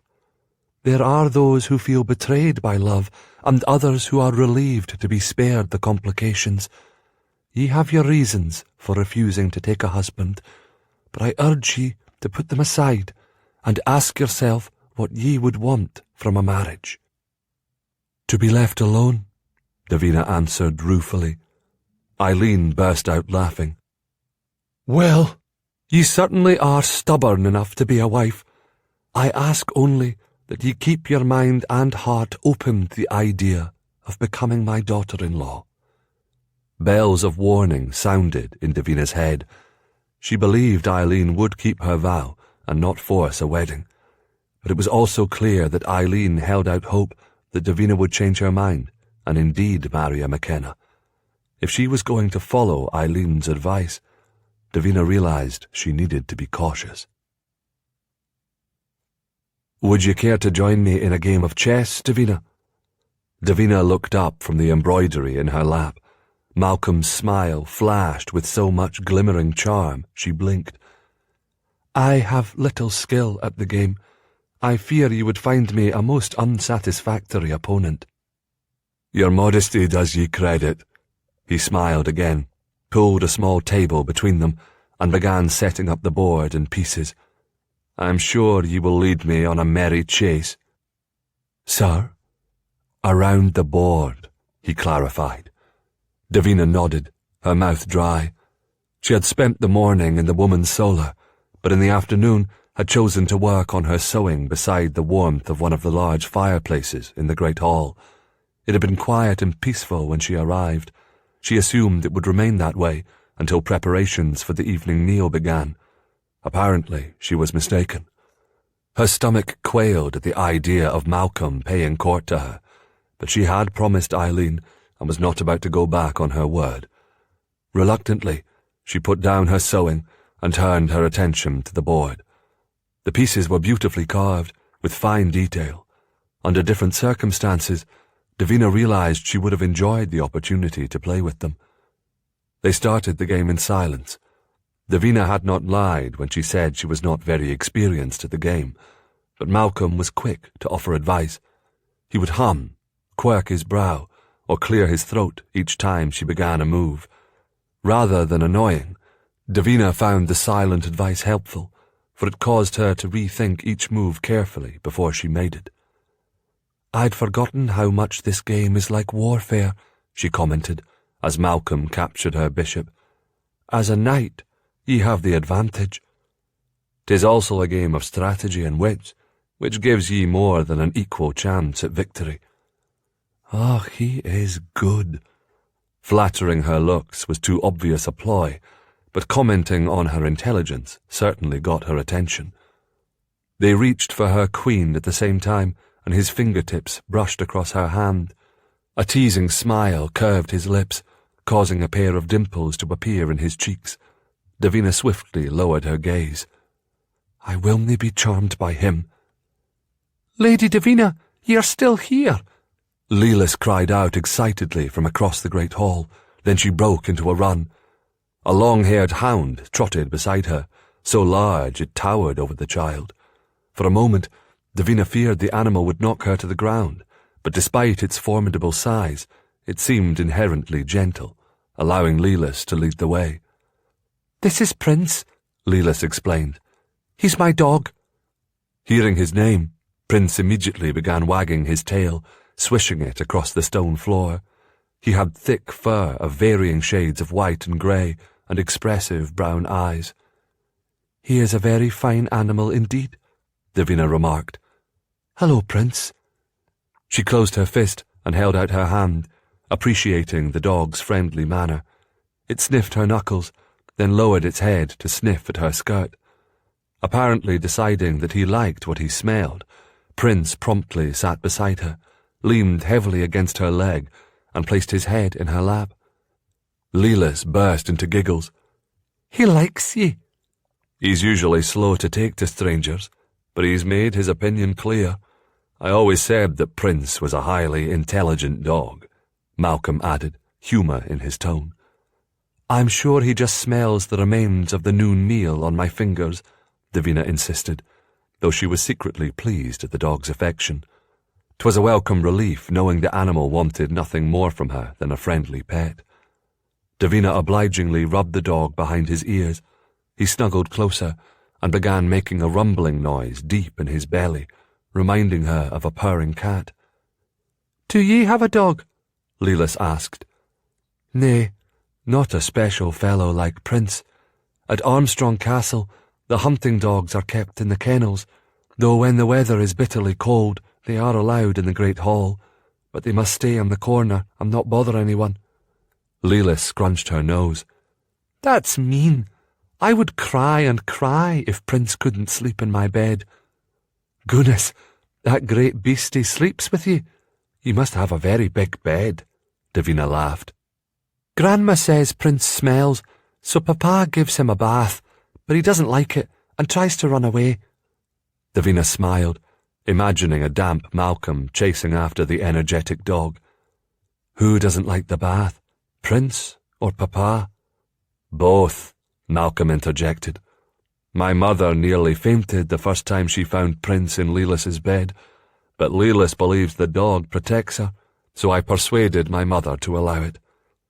Ah, there appears to be much that Lelis is allowed, Davina remarked. Aye, she's a spoilt little hellion, and it's all my fault, Malcolm replied cheerfully. Prince is just like Ginfor. He's a saint dog. Lelis threw her arms around Prince's middle and hugged him tightly. Davina wrinkled her brow. I've heard the tale of Ginfor. He was the noble dog who guarded his master's child, killing a snake that tried to bite the babe as it lay sleeping in its cradle. Aye, Malcolm said, though when the nurse who had left the child alone returned, all she saw was the dog's bloodied mouth and head. She feared the dog had killed the child and screamed long and loud. The child's mother heard the screams, rushed in, saw the bloody dog, thought the same, and she too began screaming. When the master came, he also believed the dog had killed the child, so he drew his sword and slayed Ginfor. 'Twas only after he approached the cradle and found the child unharmed did he realize his tragic mistake, and when he discovered the snake torn to pieces by the dog's bites, he knew that Ginfor had in fact saved the babe. Ginfor went right to heaven, didn't he, Papa? Lelis stated confidently. He did, sweetheart. I'm glad. Lelis hugged the dog again. Davina gave Prince a final pet on the head, then put her hand in her lap. The dog immediately began nudging her fingers with his cold, wet nose, demanding more attention. Davina smiled and complied, scratching him roughly behind the ears. If you keep that up much longer, I fear that beast will never leave ye alone, Malcolm warned. Prince is the one male in this castle whose attention I dinna mind, Davina answered truthfully. Malcolm cleared his throat. Davina's shoulders tightened as she realized how rude her comment had been, but she did not retract it. Better that Malcolm realized sooner rather than later that she did not solicit his attention. Dinna be so quick to turn me away, he said quietly. Give it a chance, Davina. Perhaps in time your heart will soften toward me. His words were heartfelt, making her reply harder, but say it she must. I'm enjoying myself this afternoon, 'tis true, and for that I thank ye, but I must be honest and tell ye that I will nae marry you. I will nae marry any man, despite your father's determination. The resigned look she hoped to see on Malcolm's face was not forthcoming. Instead, he flashed a charming, confident grin. Then I shall be equally honest. I've overcome many obstacles thrown in my path. Winning your hand is a challenge that I shall surely thrive upon. What game are ye playing? Lelis asked, pushing herself into her father's lap. Can I have a turn? Aye, sweetheart, you can be on my side. His voice dropped to a whisper, but was loud enough to hear. Together, we will win against Lady Davina. He was so utterly charming, Davina found it difficult to be annoyed. Her gaze shifted, and she realized she was being watched. Expecting to see Eileen's approving smile, she lifted her head and instead caught James's hardened stare. The moment their eyes met, he frowned and turned away. Davina forced her attention back to the game, surprised at how much his obvious indifference stung. Despite his desire not to, James watched and brooded.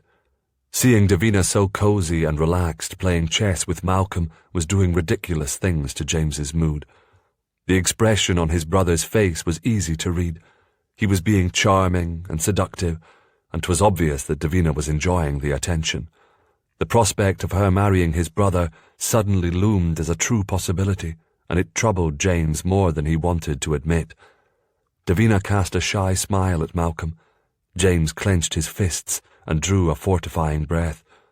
It took considerable effort to restrain himself from approaching his brother, pulling him to his feet and punching him square in the jaw. Though James struggled to avoid it, Davina had been reluctantly in his thoughts ever since his arrival.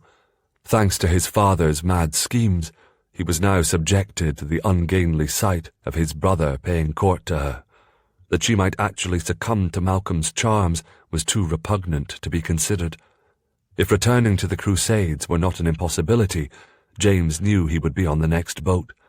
Life as a crusader gave him a purpose, a reason to get up each morning. It also kept his mind too occupied to think overmuch on the past, to dwell on his failures. He had matured, learned impressive fighting skills and techniques.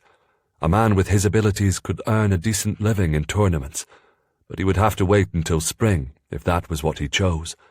In the meantime, he would simply have to grit his teeth and hope that Davina returned to her home soon after the holiday. "Has she changed a great deal?" his mother asked. James flinched. So great was his concentration on Davina that he had not even heard his mother approach. He gingerly shifted on his feet, but refused to look directly at Eileen, knowing her perceptive gaze missed little. "I assume ye are referring to Lady Davina," he drawled. "Who else? Years ago you spent many months with the Armstrongs. Surely you saw much of her." His vision blurred at the edges as he recalled the young lass he had loved so completely. Resentment shot through him over the happiness that had been stolen from them, but seeing no other choice, he buried it. Laird Armstrong's daughter, Joan, was the great beauty of the family, a practised flirt who basked in male attention.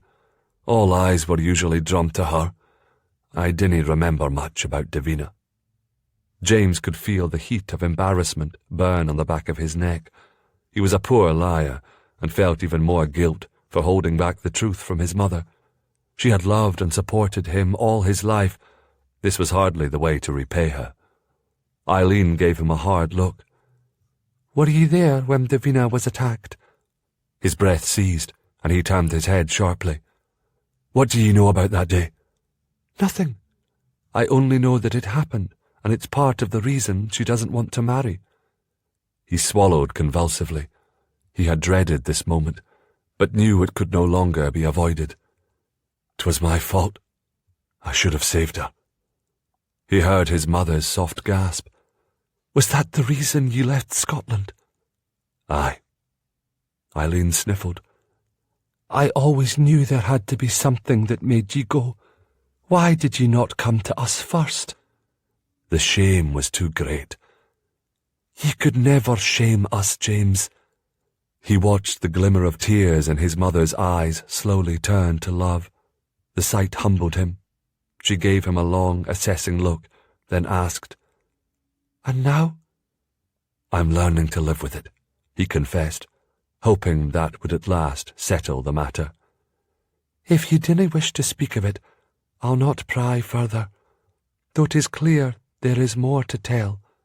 You'll try to hide it, but I've seen the way ye look at Davina." His embarrassment deepened. "Ye are being fanciful, mother." "Am I? Those who dinna know you well would easily miss it, but there are times that ye gaze at her as if she is your last hope of happiness. Is she, James?" James sucked in a deep breath. He looked down and saw the resolution marking the lines of his mother's face. "I might have believed that at one time," he admitted, "but no longer."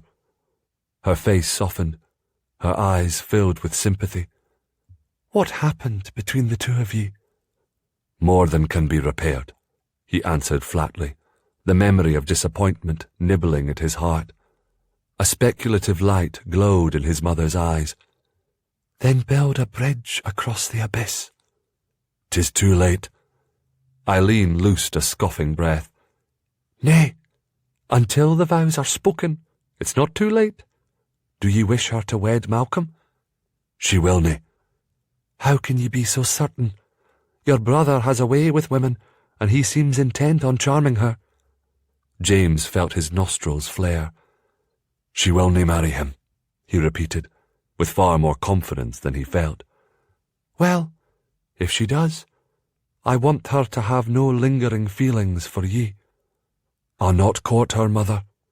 Amazingly, his voice sounded almost calm. Eileen sighed.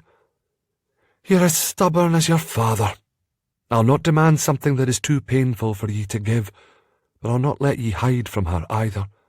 We are starting to put up the Christmas greenery, and as always, need more than what was gathered. I want ye to go pick some, and bring Davina with ye. James tamped down the objection that rose to his lips. He was confident that Davina would refuse Malcolm's offer of marriage, if it was even given, but it wouldn't hurt to be certain. If it pleases ye, then I will do as ye bid. Chapter 11.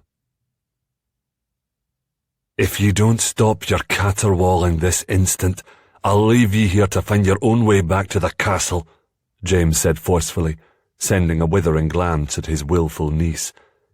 James, Davina cried. You cannae tell me that her shrill whining doesn't get on your last nerve. Perhaps it isn't the most pleasant of sounds, but ye have to understand the child is frightened, Davina said. My finger hurts, Lelis proclaimed, holding it aloft. The bush pinched it.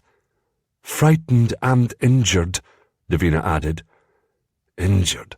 From a tiny prick on her finger, God's teeth. What evil sounds would emerge if the lass were truly hurt? We both told her, more than once, not to reach for the holly, James retorted. 'Tis her own fault that she was pricked by it. Davina looked at Lelis sharply, but her voice was gentle and soothing when she spoke. We've already told you more than once. You mustn't touch any of the greens, Lelis. Do you understand? James watched the child's eyes narrow with displeasure. Aye, she clearly heard and understood, yet she just as clearly did not plan to obey. After spending 2 more days watching his brother trying to woo Davina, James had reluctantly agreed to his mother's request to take Davina on an outing to collect holiday greenery. It had been an impulsive decision on his part, forged by unexpected frustrations and feelings for Davina that were far too jumbled to understand. He regretted the invitation nearly the moment he had issued it, and when Davina had suggested bringing young Lelis along, it seemed the perfect solution.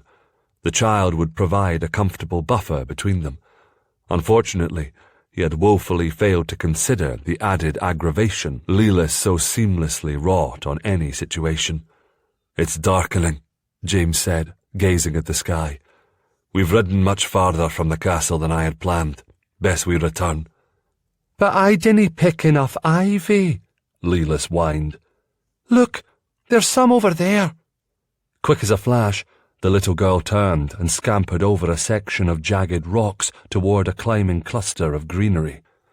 Nay, Lelis, it's too far away, Davina shouted, but the child ignored the command and continued on her way. Bollocks! Even at this distance, James could tell it wasn't ivy. The first drop of sleet hit him square in the middle of his forehead. James wiped the moisture from his face and hastily stuffed the remaining greenery into the large leather bag on his saddle.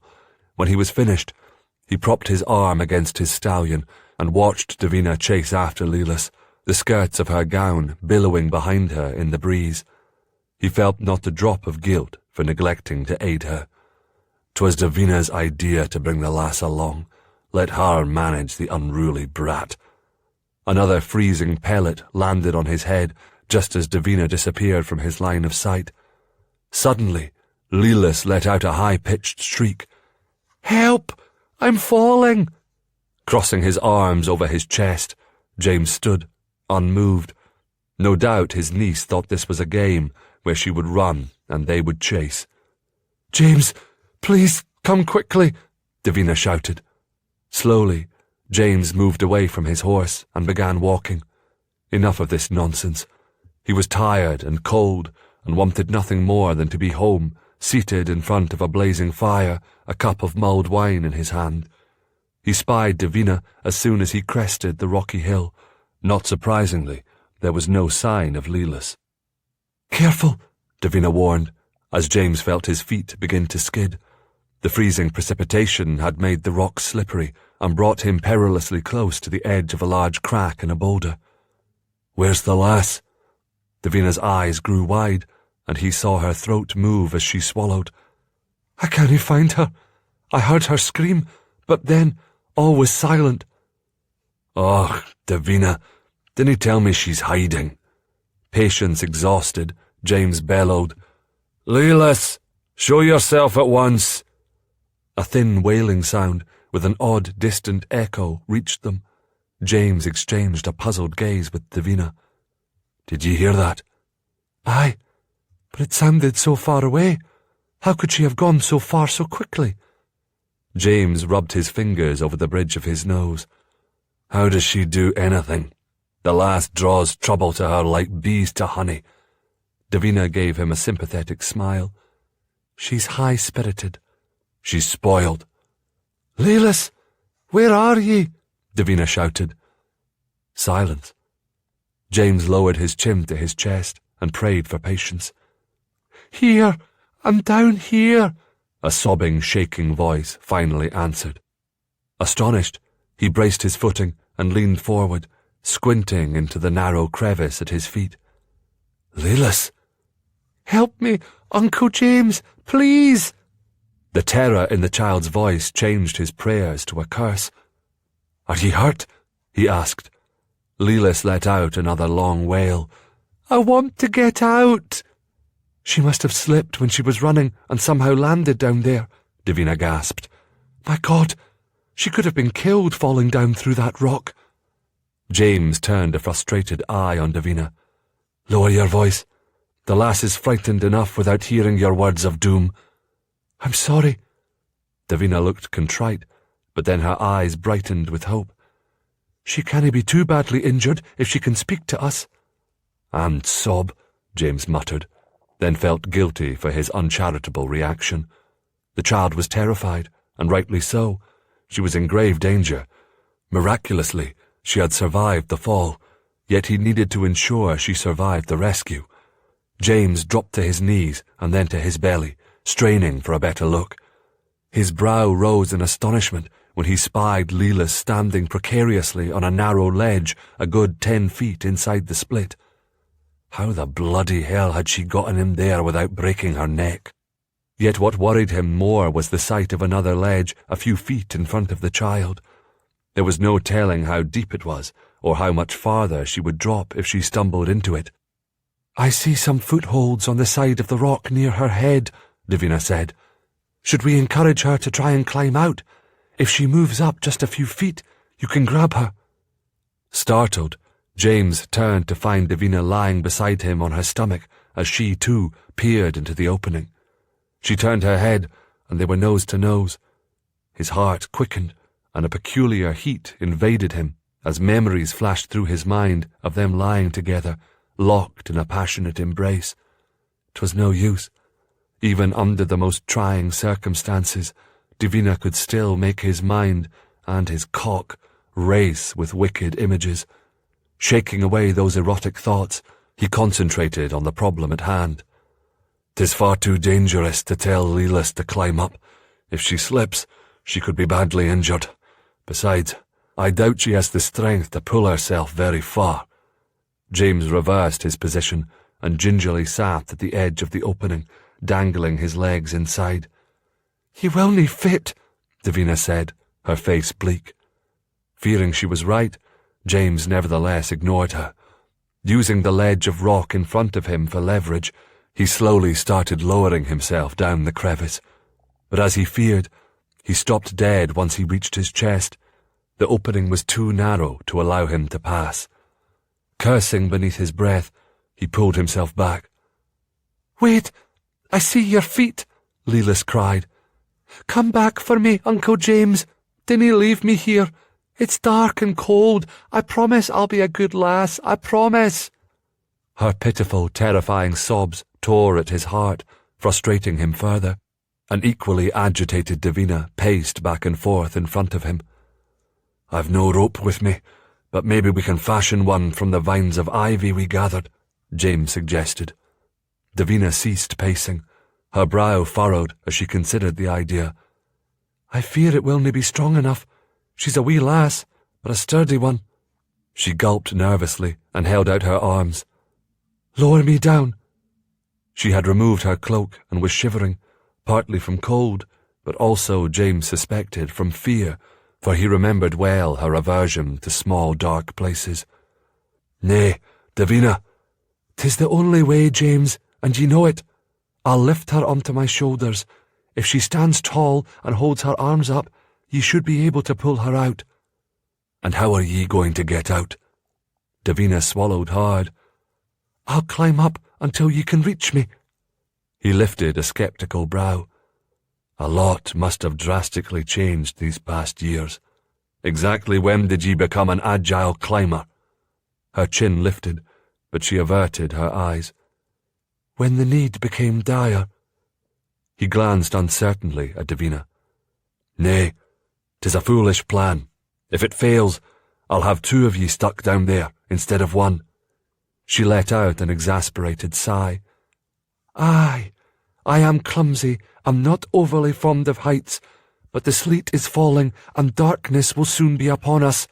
I cannae ride alone to get help, nor can ye ride away and leave us here, and we cannae wait until help arrives. It could be hours until someone realizes we haven't yet returned. We must act now." Her bravery impressed him, as did her argument. Though they were not that far from the castle, they had few choices. Somehow, they must rescue the child themselves. Davina walked to the lip of the crevice, then turned and held out her hands. "Will ye lower me down?" James peered into the gap, trying to judge the distance to the ledge where Leela stood. "I can only put ye so far down. Can ye climb the rest of the way?" Davina's face whitened. "Perhaps, if I can find a foothold. If not, you'll have to let go, and I'll drop to the bottom." God's blood, that certainly sounded like a ridiculous plan, but he had none better to suggest. "Remove your gloves," he instructed. "You'll get a tighter grip with bare hands." Obediently, she did as he commanded. Her lips tightened whitely with nerves, yet her gaze was steady. "Trust." The expression in her soulful eyes struck him hard and melted a piece of his frozen heart. "Ye must stand very still, Lelis," Davina shouted. "I'm coming to get ye." James gripped Davina's hands tightly and helped guide her into the opening. Slowly, carefully, he lowered her down. "Try to find a foothold." She nodded, biting her lower lip in concentration. James could feel her body tense as she struggled to comply, but it was clear that she was having difficulty. "How far am I from the bottom?" she asked, her voice straining with effort. "Too far," he grunted, "and I fear I cannae let ye down any more." "I'll be fine," she declared, and before James realized what she was doing, Davina let go of his hands. "Bloody hell!" he shouted. Arms flaying, he reached down, but all he felt was air. He heard the sound of tearing cloth, and then a loud thud, and he realized that Davina had reached the bottom. "I'm fine," she called out. "Just give me a moment to catch my breath, and I'll lift Lelis." Cursing gruffly beneath his breath, James shifted his position and waited. Davina yelled that she was ready. He could feel his muscles straining as he reached down, stretching as far as he was able without losing his balance. There was a moment of triumph when he touched the tips of Lelis's fingers, but it was fleeting and too quickly gone as she once more moved out of reach. "Just a few more inches, and I'll be able to grab her," he grunted. He heard Davina take a long, deep breath. I'm going to hold her feet and lift her over my head." "Wait," he shouted. "Do it on my count. 1, 2, 3. Davina let out a yell as she pushed Lelas higher. James nearly shouted with relief when he touched the child's fingers. Quickly, he wrapped his hands firmly around Lelas's wrists, hauled her out, and placed her on the ground beside him. The lass didn't make a sound. She stood there, utterly still, her eyes round and wide in her pale face. Worried, he ran his hands gingerly over the little girl's shoulders, arms and legs, searching for injuries, but miraculously there were none. Nary a scrape, bruise or cut was visible. "I have to help Davina now. Dinna move a muscle, Lelas," he commanded. The child nodded. She looked limp and dazed. "I promise." "Good lass." Confident the child would do as she was told, James turned his attention to Davina. "You need to climb up several feet before I can help ye." "I know." He could see her vigorously rubbing her hands together. Then she stepped forward and ran them along the side of the boulder, searching for something to grip. Her smile broke through when she found what she was looking for. Letting out a most unladylike grunt, Davina hoisted herself off the ground. James held his breath as he watched her slowly climb, waiting for the moment she was close enough to grab. It seemed to take forever, as Davina was cautious and deliberate with each step. Finally, her hands were within reach. James yanked hard, pulling her upward until he could catch her firmly around the waist. Davina let out a squeal and clung to him, her feet dangling in the air. He swung around and gently set her down. They each let out a sigh of relief. Her breath was warm on his cheek, her hands resting comfortably upon his chest. She was standing much too close, and his treacherous body responded. The womanly scent of her hair tantalized his senses. He felt his cock stirring to life, even as his conscience battled with his desire. Unwittingly, his eyes were drawn to her mouth. More than anything, he longed to dip his head down and press his lips to hers, to steal her breath with a bold, uninhibited kiss, releasing the pent-up emotions inside him that had been building since he had first laid eyes upon her. Her eyes flashed, and he knew she read his thoughts. He waited for her reaction of disinterest, or worse, horror, but her expression remained the same, soft and curious. His heart beat faster. He leaned closer, anticipating her retreat. She did not move. The sound of a single sob broke the spell. He forced himself to look away from Davina and spied Lelas standing in the exact spot he had ordered. Her lower lip quivered. The skirt of her gown was torn, and her face was smudged with dirt. He could see the glistening sheen of tears in her eyes and the traces of dried moisture on her cheeks. "Oh, Lelas, you were a brave lass to be sure," he said, knowing it must have been terrifying to be trapped in that tight space. "I'm mighty proud of ye." James opened his arms. Lelas moved with lightning speed, flinging herself into his embrace. He felt her delicate bones, her fragile breath, and wrapped his arms tighter around her as the cold air whipped his cheeks. She buried her face against his chest and hiccuped a small sob. Without thinking, he let his guard down and kissed the top of the child's head. She snuggled closer. He felt a comforting warmth at her nearness, an odd peacefulness that left him with a lingering feeling of contentment. It had been so long since he allowed himself to feel tenderness. "Papa is going to be very mad at me," she sniffled. "I fear ye are right, lass." "I dinna like it when Papa shouts." "'Tis never pleasant," James agreed. "He'll shout loud." "Aye." "He'll shout until his face gets red." Leela sniffled again. "Very red." "I didn't want him to shout." "Well, if ye had listened to me and Davina, there would be no need for your papa to be shouting," James replied, softening his words with another hug. "I promise I will always listen to ye, Uncle James," Leela said solemnly. "Davina too, and Papa, and Grandmother, and Grandfather. I'll listen to everyone, truly. Good lass. Lelis released a small sigh and relaxed in his arms. He comforted her for a few moments more, and then James saw a mischievous smile lift the corner of her lips.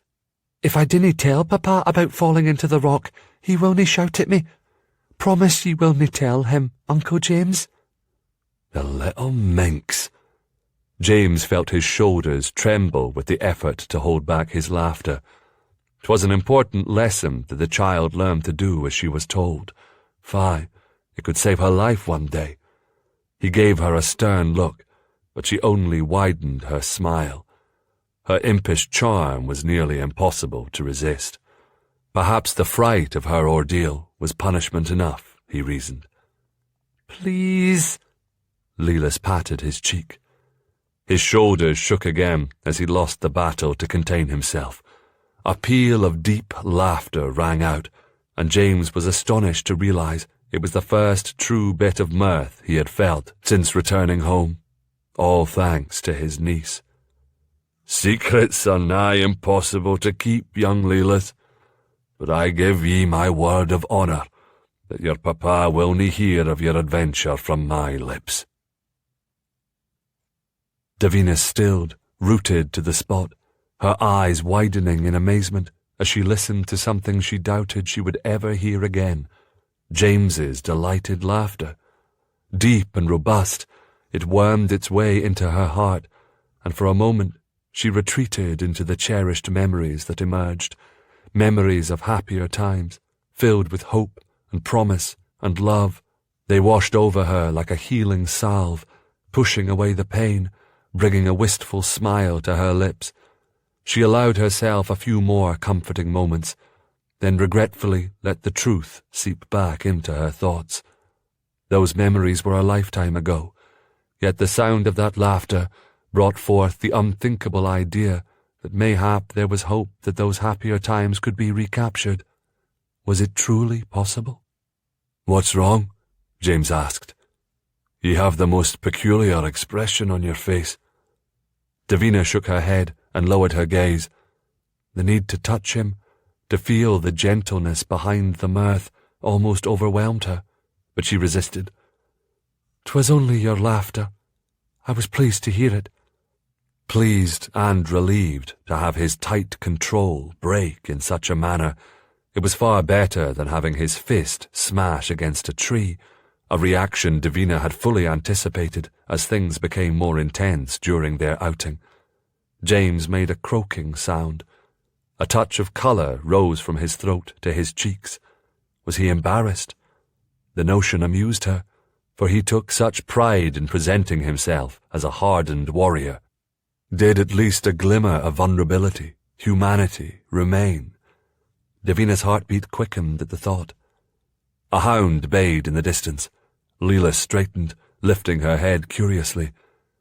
"I hear a dog. Do ye think it's Prince?" Davina turned to James. "Could someone be searching for us?" "We didn't stray too far from where I told Mother we were going. There's certainly no need to bring the dogs to find us." James narrowed his eyes. "Come, let's return. I've no wish to meet whoever is following those hounds." The trace of impatience in his tone brought on a ripple of unease.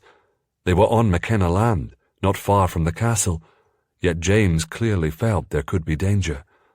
Davina scrambled to her horse. James helped her mount, then hoisted Lelis onto his stallion. Instructing the little girl to stay very still, he swung up behind her. The child snuggled into his warmth, giggling with youthful joy, the falling incident apparently forgotten. The sight had a strange effect on Davina. She felt a pang of envy at seeing Lelis so tenderly nestled in James's embrace, remembering the times when she had been held so lovingly, remembering the comforting feeling of his arms held securely around her, the gentle, soothing murmur of his voice, the sensation of his warm breath on her cheek. Oh, how she missed it. She stole a glance at him. The aura of power and strength that always surrounded him was softened by the child he cradled so protectively. She itched to move closer and squeeze his hand, to somehow become a part of that connection. Heat scorched Davina's cheeks. Shaking off that witless thought, she reached for the reins of her horse. She had no right to expect anything from him, and yearning for the impossible to become a reality was a very dangerous thing. James shot her a glance over his shoulder and waved her forward. She tensed, then forced herself to relax.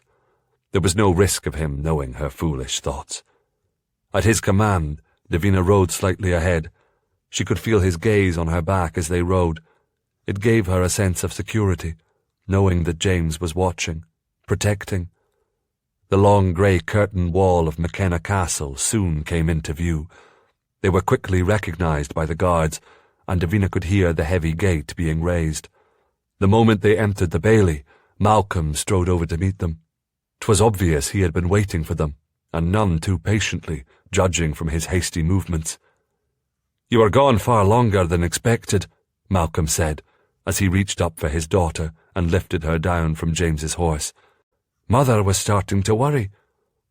Davina could tell from Malcolm's serious, frowning expression that it was not only Lady Eileen who had been concerned. "Lilith was safe with me," James bristled, apparently also seeing his brother's unease. "There was no need to send the hounds to track us." "Hounds? I sent none, though I was fully prepared to ride out myself if ye didn't return within the hour." An unspoken message of weariness passed between the two men. Davina bit back a sigh. Even an outing as innocent as gathering holiday greenery carried an element of unknown danger. 'Twas a very unsettling thought. "I'm hungry, Papa." The concern vanished from Malcolm's face as he turned to his daughter. "I'm not surprised.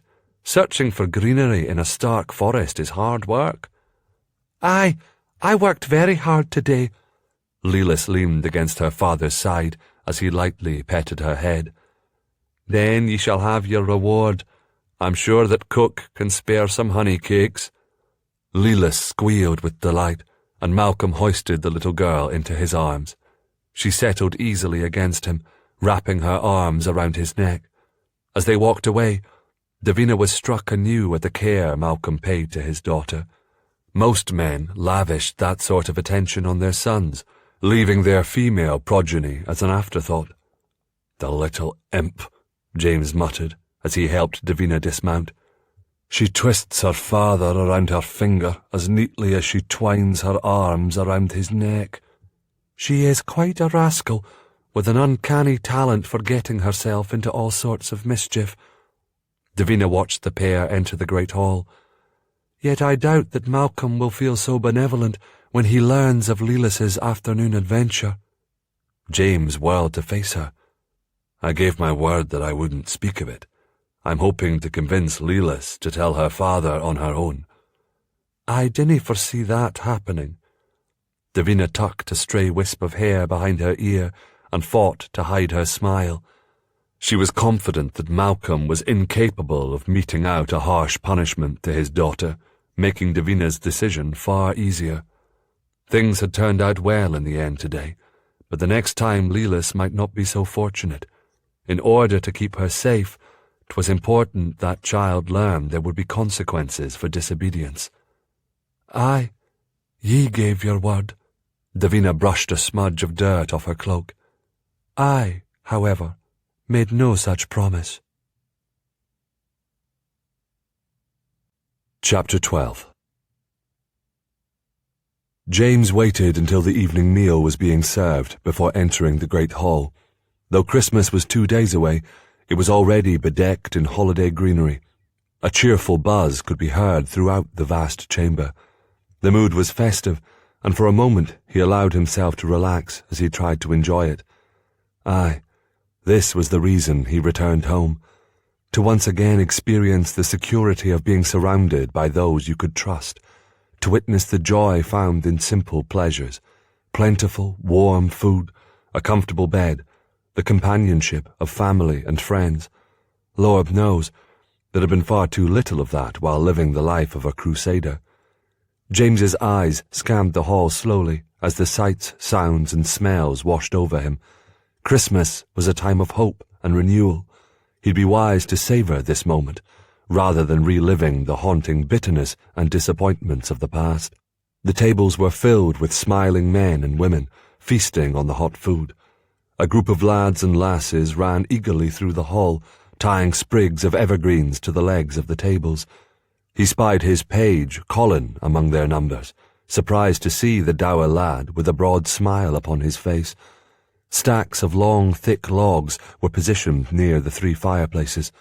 The largest would be saved to light on Christmas Eve, a tradition symbolising the hope that the clan would stay warm throughout the cold winter months ahead. His late arrival to the meal gave him the opportunity to study Davina without her knowing. She was seated in her usual place at the high table, beside his mother, head bowed, expression intense.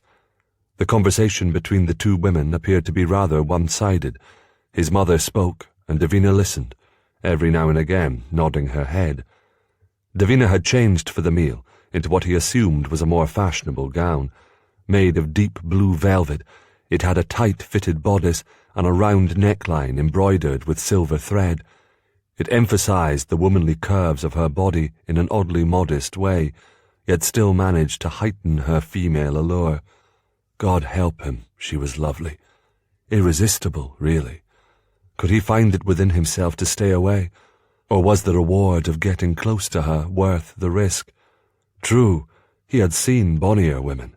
Flaxen-haired beauties from the north, dark, exotic females from the east.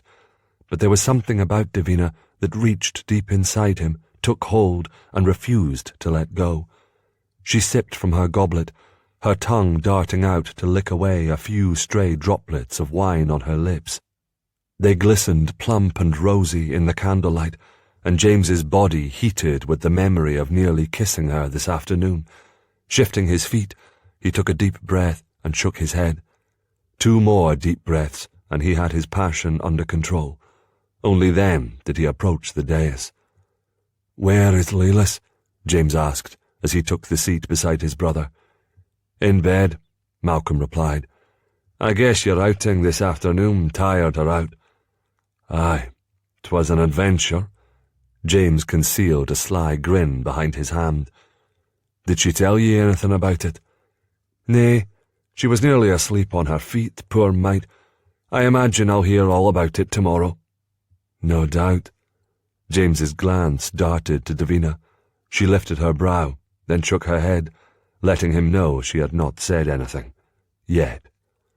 At first the notion of telling Malcolm about Lelis's little adventure, as he now referred to it in his mind, had seemed like a betrayal of Lelis's trust.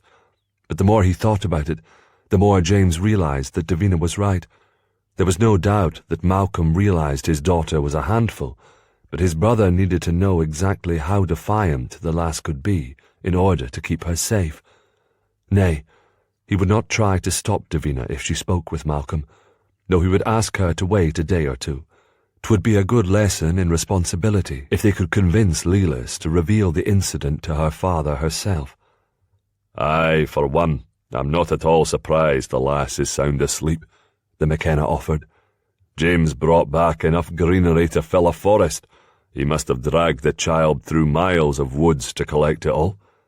"Aye, but I'm the one that captured the most elusive prize while hunting game this morning," Malcolm said in a swaggering tone. "Mistletoe!"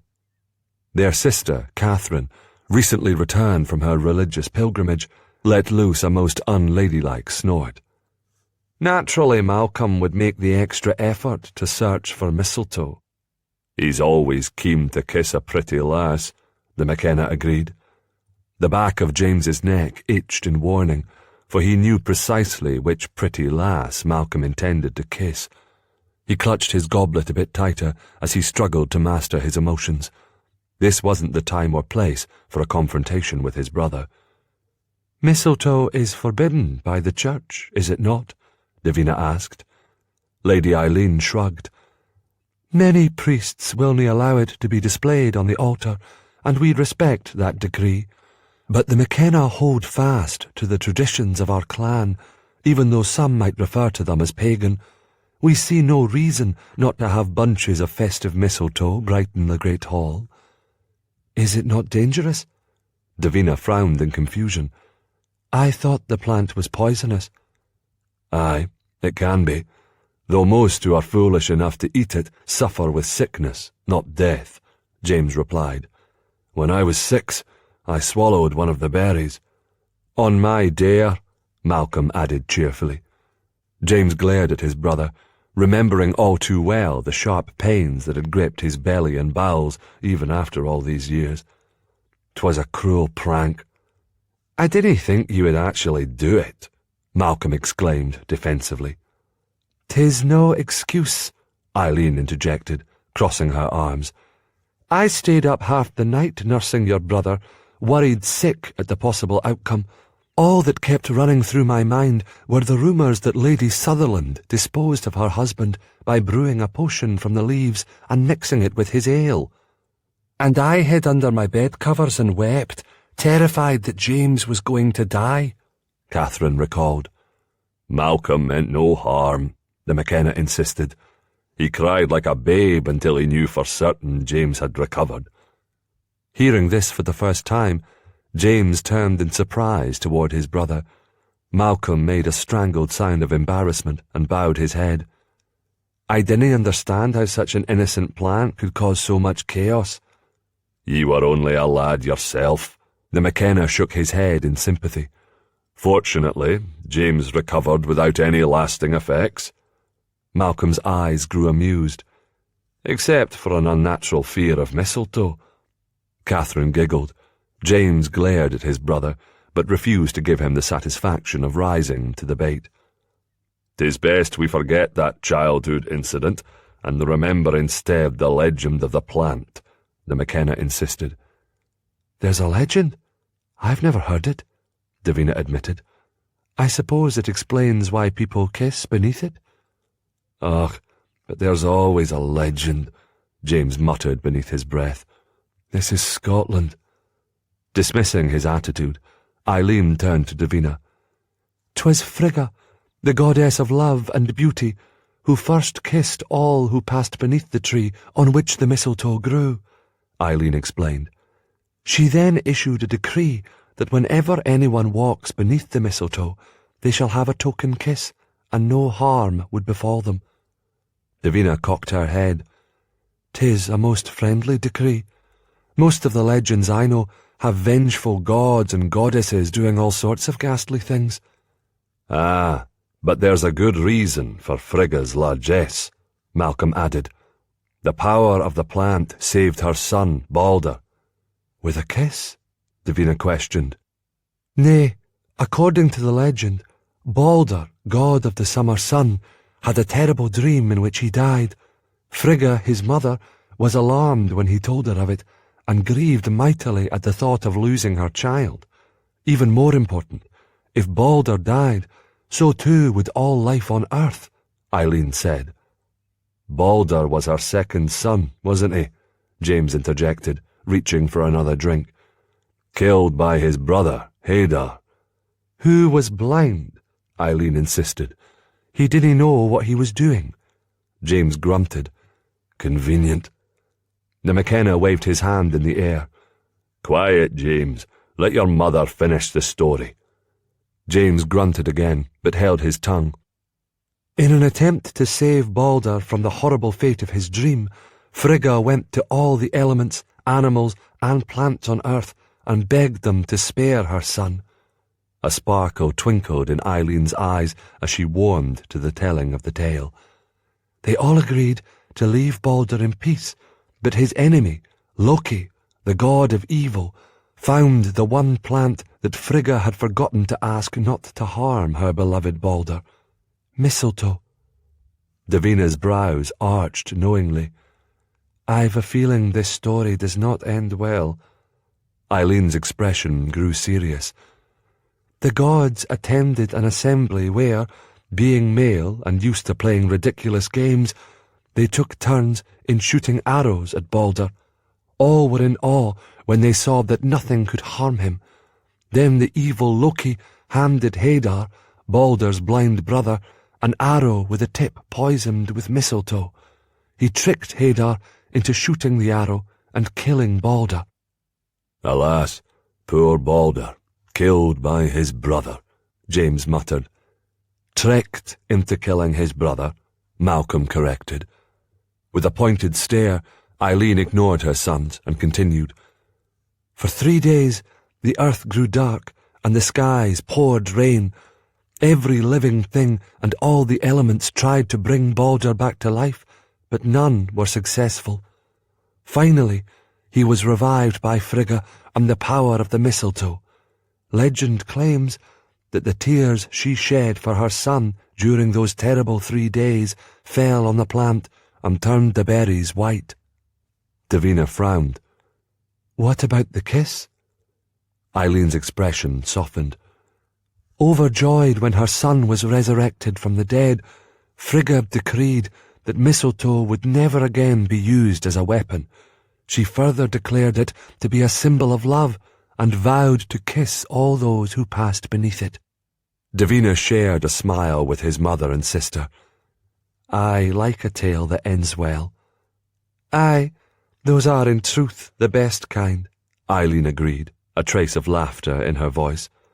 Enough of legends and stories, the McKenna said. We need music. Someone fetch old Ross.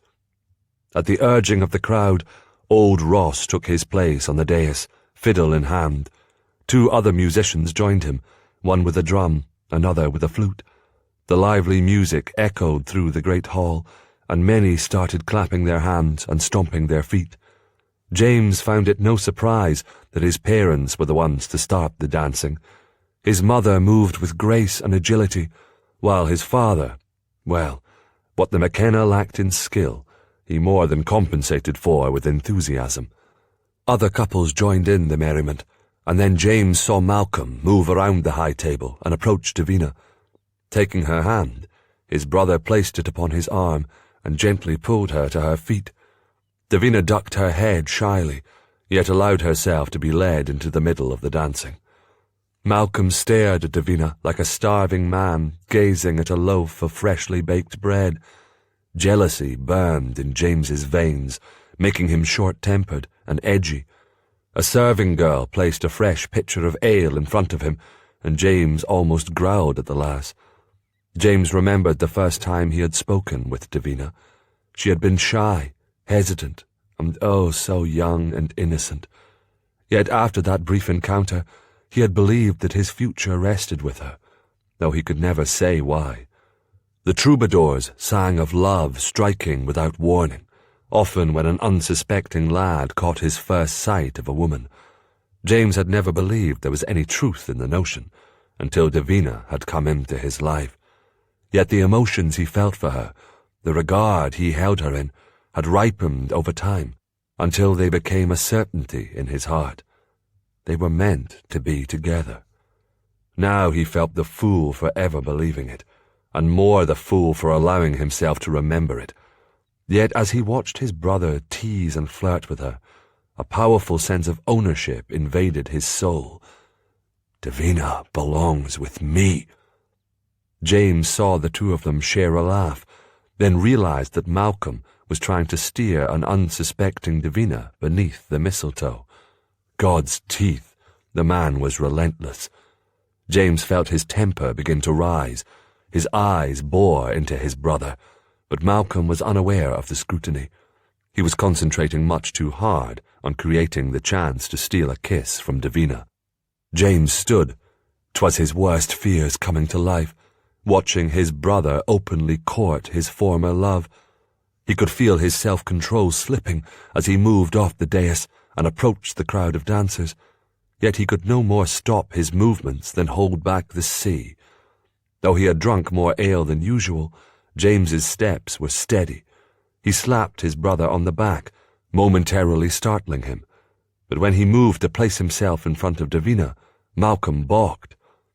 "Ye have to wait your turn, little brother," Malcolm said pointedly, steering Davina beyond James's reach. James ground his teeth together, fighting to keep his temper. "The dance has ended and another begun. 'Tis my turn." "Crusaders like to dance?" Malcolm's face twisted into a comical grin. "I didn't realize." "There's much that ye dinna know," James said through set teeth, bringing his hand down on Davina's shoulder in a possessive gesture. Malcolm's smile disappeared. Expression tightening, he pushed Davina behind him and moved to stand toe-to-toe with his brother. James was pleased to note that while Malcolm was slightly taller, his older brother no longer towered over him. The similar height made him feel as though they were on more equal footing. Both men stared at each other, neither prepared to give an inch. James could see Malcolm's hands open and close at his sides. He leaned forward, daring his brother to take a swing. But Malcolm refused to take the bait. He refused also to relinquish Davina. As they started arguing again, James saw Davina flinch. He extended his arm in a gesture of contrition, but she backed away from his grasp, placing an obvious distance between them. Her eyes were wary, her discomfort clear. But even more upsetting was the fact that she hid behind Malcolm. His brother tucked her hand tenderly in his own, causing a fresh wave of irritation to wash over James. Why is she so damn comfortable in Malcolm's presence and so skittish around me? Find another lass to dance with, James, Malcolm commanded. I'm certain if ye ask politely, there are one or two lasses that would be willing. Anger and annoyance flared inside him at his brother's mocking words. I dinna want another lass. I want Davina. So do I. Malcolm's voice was low, but warning. James ignored Davina's gasp of shock and kept his eyes trained on his brother. Ah, the battle lines are drawn. I see that I shall have to teach you another lesson in humility on the practice field tomorrow morning, James taunted. Malcolm's expression remained calm, but his body went rigid. Why wait until tomorrow? Fists work as well as swords, and the victor will have the honour of dancing with the lovely Davina all night. Davina cringed as a collective gasp went through the crowd standing near enough to hear Malcolm's words. The indomitable will of both men seemed to gather strength and grow as they faced each other. 'Twas a sight to behold, and many eyes in the hall were fixed upon them all. Well, she would not stand here and subject herself to such a spectacle. Fighting over her, why the very idea itself was dim-witted. Slowly, she backed away from both men, the heat of embarrassment rising high in her cheeks. Thankfully, the pair barely seemed to notice her. Nay, they were too intent on their foolish battle of manly pride. With her as the prize, honestly, she nearly laughed out loud at the irony, for she was no man's notion of a female conquest. Indeed, virile men like James and Malcolm would be exasperated by her lack of feminine skills. "There'll be no brawling in my hall," Eileen shouted, coming to stand between her sons. There were a few cheers, mostly from the women, and many groans of disappointment from the men. Lady Eileen motioned for old Ross to play another tune, and the man obligingly picked up his instrument. Assured that the lady of the castle had her wayward sons well in hand, Davina decided now was the perfect time to make her escape. She wound her way through the dancing couples and quickly exited the hall. But in her haste to leave, she took a wrong turn and found herself in an unfamiliar corridor. Pausing, Davina placed her thumb and forefinger on the bridge of her nose and pressed hard. 'Twas no wonder that her temples were throbbing. She drew in a deep breath and waited. Luckily, after a few minutes, the pounding in her head eased. She gazed down the empty hallway, debating which way to turn, then admitted the only option was to go back the way she came, and pray that neither James nor Malcolm noticed her returning to the great hall. Her restless strides carried her swiftly through the empty corridor, but then Davina saw a familiar figure approaching from the opposite side. "James!" She paused a moment, looking wildly for a place to hide, yet just as she realized there was nowhere to go, she felt a strong hand close over her wrist. "Why do I get the feeling that you're avoiding me?" James asked. Davina made an exasperated noise and murmured beneath her breath, "Nay, ye are mistaken, James.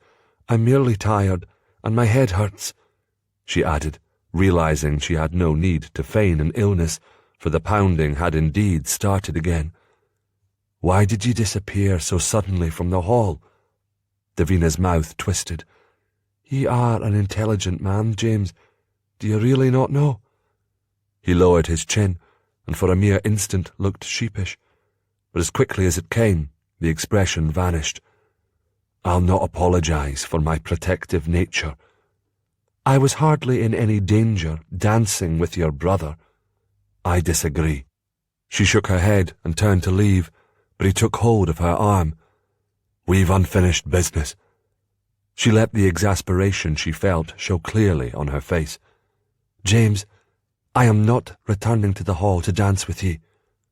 "I was not referring to a dance." She frowned in puzzlement, and he circled her slowly. "Ye were going to kiss me this afternoon, but Leela's interrupted us." The air in Davina's lungs tightened. "'Tis true that kiss between us might have occurred, but that moment has passed. Then we shall share a friendly kiss in the spirit of the season." "What?" "A friendly kiss," he repeated. "There's no mistletoe," she whispered weakly. James regarded her with amusement. "We dinna need it." He carefully guided her until her back was pressed against the wall. He reached for her waist and drew her forward. Their faces were only a few inches apart. James's eyes grew dark with hunger, and Davina felt a wave of heat pass over her when she realized the vulnerability of her position. She was at his mercy, powerless.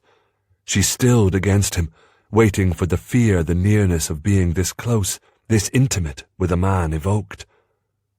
"I'll not harm ye," he whispered. "All I want is a wee kiss." The sound of his deep, sensual voice blazed through her. She remembered the curious feelings that had swamped her when he held her close this afternoon. The notion of being kissed by James then had been more intriguing than fearful, but here, in this darkened, secluded hall, it felt different, forbidding. Davina struggled to hold herself apart from the mindless panic that was sure to come, but it was impossible. She felt her chest flush, her breath shorten, her heart race. The heat of his warm breath brushed her cheek, and she whimpered. Reacting instinctively, Davina turned her head away as his mouth descended, but that did not deter him. Nay, instead of capturing her lips, James nuzzled her neck, then nibbled behind her ear. She stilled. Shivering sensations invaded her. She involuntarily clasped his upper arm to keep herself steady. "James," she pleaded, turning her face, meeting his eyes with a boldness that she did not feel. He bent his head, pressing his cheek to her temple. "A kiss, Davina. One wee kiss." His voice was a deep growl, yet Davina found herself moistening her lips. There was an air of command about him that should have frightened her witless, but instead she was fascinated. It had been an age since she had shared a kiss with a man, with James. She had changed so much, and so had he, and yet, what harm could it do? A single kiss? No more, no less. She slowly lifted her chin. His arms tightened around her, pulling her close to his chest. Davina tensed in anticipation as he leaned over her. His lips closed over hers, the touch sweet and feather-light. The tip of his tongue slowly explored the fullness of her lips languidly, almost as though he believed she would pull away. The gentle tenderness caught her off guard. She had expected fierceness from her hardened warrior, but instead his lips teased hers, showing her the gentle young man she had once loved still lived somewhere inside him. Davina's eyes drifted closed. Warmth and wonder began to flow through her. It was miraculous. She was not senseless with fear at being this close to a man, physically and emotionally. Nay, instead, she was awash in delight and freedom. Overcome with emotion, Davina pressed her hands against his chest, this time capturing his lips with her own. She could feel his startled reaction, but he quickly matched her fervour, groaning as their mouths slipped open, as their tongues met. The contact sent shafts of excitement shooting through her body, pooling in her nether regions. Davina whimpered, marvelling at the unexpected feeling of coming alive again, of waking up after a long, dormant sleep. She lifted her hands from his chest to his shoulders and wrapped her arms around his neck. The heat of him scorched through the thick velvet of her gown. She could feel herself clinging to him, the need to get closer growing inside her with every breath. She'd been numb for so long, distant and fearful and hiding. It felt like a rebirth to kiss him so intimately, to entwine her body with his. Somehow, he sensed her emotions. One hand slid upward to cradle the back of her head, while the other lowered to her waist. Slowly, her body began to quiver with tantalizing sensations. It was so easy to get lost in the feelings he brought forth, the excitement, the anticipation, the passion. He broke the kiss, yet kept her tightly locked in his arms. Their short, heavy breaths filled the air as each tried to master their passion. Then James reached up and caressed her cheek with his fingertips. She stared at him, her mind reeling. His eyes seemed to capture her whole being, to hold her under some mysterious power. She swallowed the odd tickle in her throat, searching and failing to find the words to express her emotions. He lifted her hand, turned it over, and kissed the top of her wrist. It felt burning hot, possessive. Her pulse quickened and throbbed. Their bodies were too close.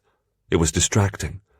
She struggled not to look into his eyes, and then suddenly, Davina felt something snap inside her.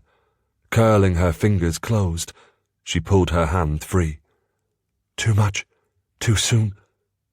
That she could have kissed him so openly and passionately was a wonder, yet it could be ruined in an instant if things went too far. Good night, James. Before he had a chance to fully comprehend her intentions, Davina escaped. Lifting her skirt so she could move faster, she scurried past him. She heard him shout her name, but she refused to look back, no matter how much she longed to. Chapter 13. How are ye? Davina stiffened when she saw James standing a few yards away at the edge of the kitchen winter garden. She had done her best to successfully avoid him all morning, but her luck had just run out. I'm fine. She studied him and felt a twinge of annoyance at his apparent ease. She had barely slept last night, her mind filled with the feel and taste of his kisses, her heart puzzled over what they could mean. And how do ye fare on this cold morning? The same. He stepped over a wide row of herbs to stand at her side. She moved back, her feet wobbling on the uneven ground. His hand shot out to keep her steady. She gasped at the sudden contact and pulled back. He frowned. I regret that I frightened ye last night. Ye didn't frighten me, James, she admitted, averting her gaze. I frightened myself. I didn't understand. She gazed up at him and immediately wished she had not. There was a trace of wistfulness on his face that tore right through her heart. Last night was a momentary lapse in judgment, she declared. It won't happen again. James's expression hardened. Why not? 'Tis unseemly. His body turned rigid. Davina braced herself for his anger, but it never came. Ye liked my kisses, he insisted in a silky tone. Aye. Now it was her turn to sound wistful. For a moment, a single blissful moment, I was a young lass in love again. She shook away the memory and stared at him with a hard-fought calm. But the moment passed, "Ye cannae forgive me," he said bitterly, pushing his hand through his hair. "For the kisses?" "For the past." He turned away, but not before she saw the wild emotions clouding his eyes. "I failed to protect ye, to keep ye safe." "Against 6 attackers? 'Twas only because of your bravery and skill either of us survived." "I shamed and dishonoured myself and my clan." The sight of his suffering brought on a rush of emotions. "Is that why ye left the Highlands?" "I needed to atone for my failings." His voice darkened. "Joining the Crusades was the path I chose." "Did it help?" "For a time." She looked away, her gaze resting sightlessly on the horizon. "I wish that I could give ye ease from this unfounded guilt." "Knowing that ye don't blame me offers me some measure of comfort." She turned back. She could see his chest rising and falling with each breath, a clear sign of his agitation. "Neither of us came away from that day unscathed." His eyes gleamed with speculation. "I've noticed that ye often pull away whenever a man comes near, though ye seem to overcome this skittish behaviour admirably whenever ye are with Malcolm." "Being away from my home has forced me to face my fears and slowly overcome them. Malcolm has been kind and patient. I'm comfortable around him." He slanted her a glance as he helped her over a small mound of hard, packed dirt. "What about me?"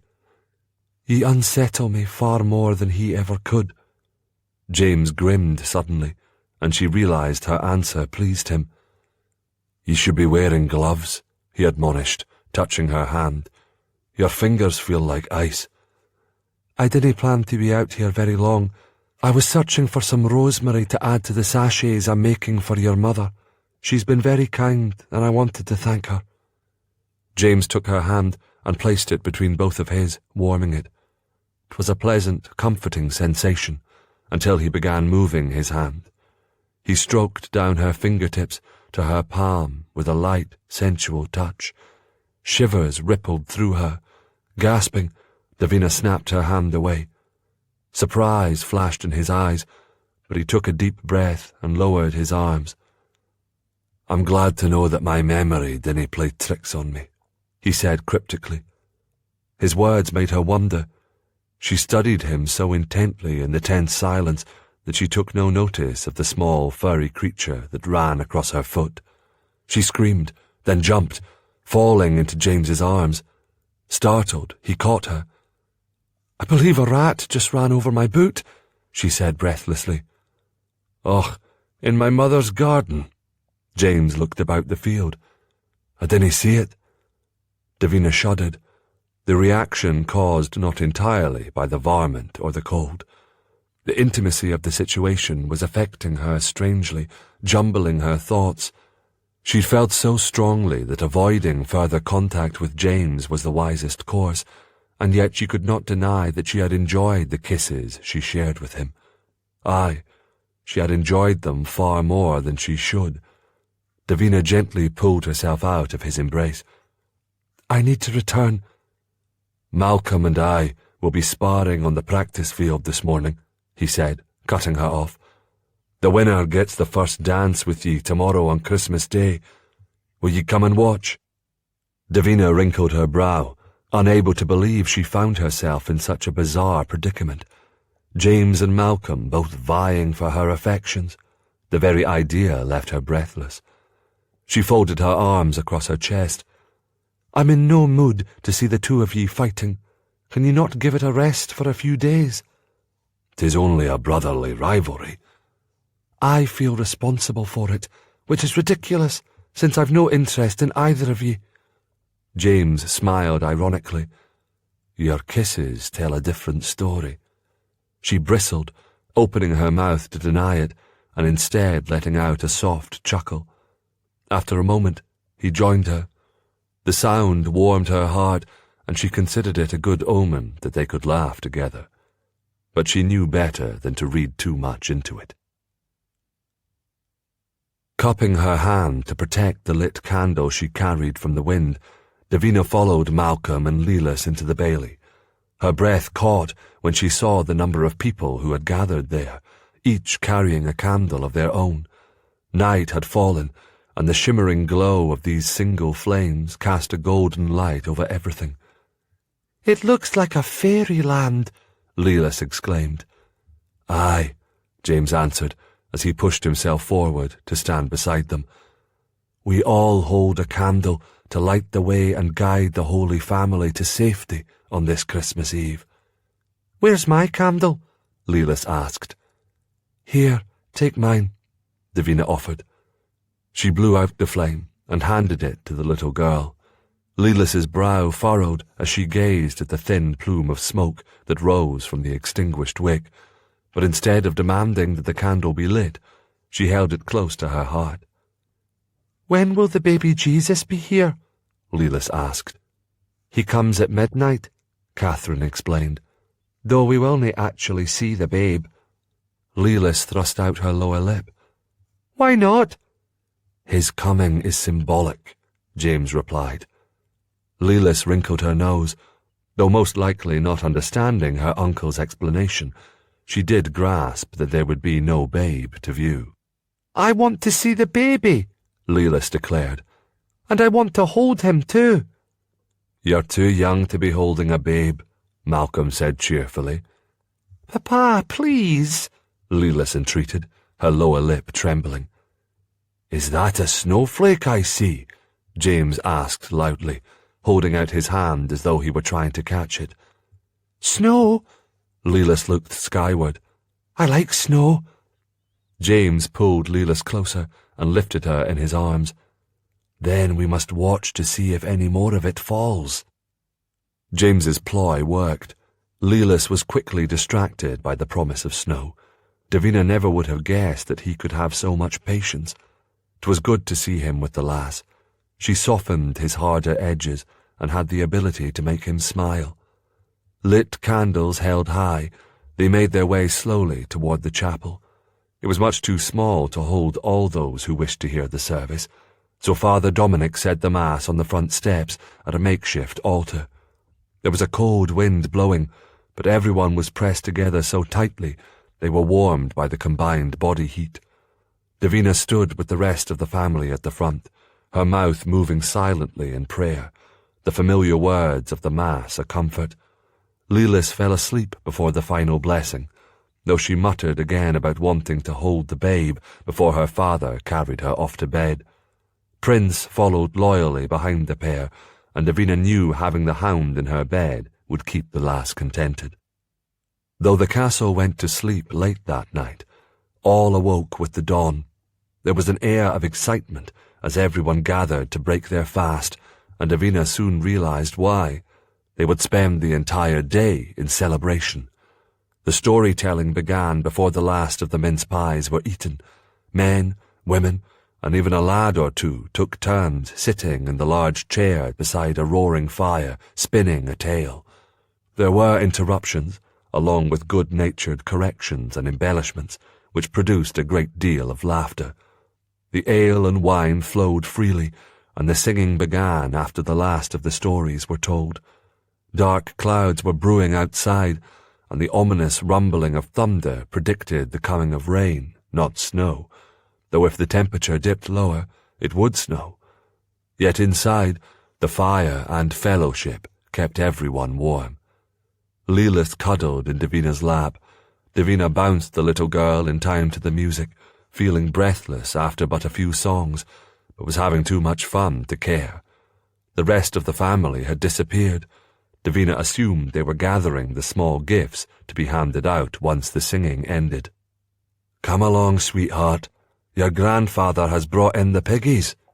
Malcolm scooped his daughter off Davina's lap, then turned and smiled pleasantly at her. "Will ye help us distribute them?" "Pigs?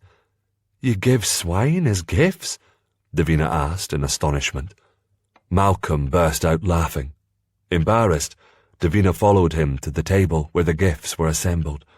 There were bolts of wool, wheels of cheese, casks of ale, and rows of small clay pots with slits on the tops. "These are the piggies," Malcolm explained, pointing to the clay pots. Curious, Davina watched as the families lined up to receive their gifts. Wives were given the wool and cheese, husbands the ale, and the youngest child a clay pot. There were giggles of excitement as the families moved to find a private place in the great hall to gather around the pots. Davina's brow rose in astonishment as she saw pot after pot being smashed to reveal the coins inside. "I can tell by your expression that the Armstrongs didn't partake in this particular Christmas tradition," Eileen remarked. "Nay, Christmas is a quarter day, so my uncle collects the rents," Davina replied, hardly believing how vastly different the celebrations were from those of her own family. For the Armstrongs, Christmas was a solemn occasion. They did not indulge in any feasting, singing, or dancing until Hogmanay, the last day of the year. That celebration lasted through the night until the next morning, ending with the traditional seining, which offered a protective blessing for the clan and livestock. Davina had noticed that a substantial pile of juniper branches had been put aside, so she knew the McKennas also held with this custom. Her mind spun at the amount of planning involved and the amount of food and drink that must be prepared to ensure there was enough for all to partake for these many days of feasts. As if she had conjured it by merely thinking about it, platters piled high with roasted venison, goose, several kinds of fish, onions, peas, beans, and more mince pies were brought from the kitchen, along with jugs of spiced and sweetened wine, ale, and whiskey. Though it had not been long since breaking the morning fast, the assembled group ate with gusto. Following the feasting, the musicians started to play, and the dancing began. "They are a lively group, my lady," Colleen commented as she sat beside her mistress. "They work hard, yet I've never known a clan that takes to a celebration so fondly." "'Tis impossible not to feel their joy of life," Davina agreed, glad that she had been able to experience it for herself. A tall, broad-shouldered man with streaks of grey at his temples approached and executed a clumsy bow. "Would you do me the great honour of dancing with me?" For an instant, Davina was startled by the request, until she realised the man was speaking to her companion. She turned just in time to see the widow blush. Colleen hesitated, but only for a moment. Then she stood and took hold of the man's hand, her blush deepening as he led her away. Still trying to digest what had just happened, Davina jumped when Malcolm approached her from the side. "Shall we join in?" he asked with a gallant bow. But before she could take his offered hand, James appeared. "I was the victor in our match on the practice field. Davina is promised to me."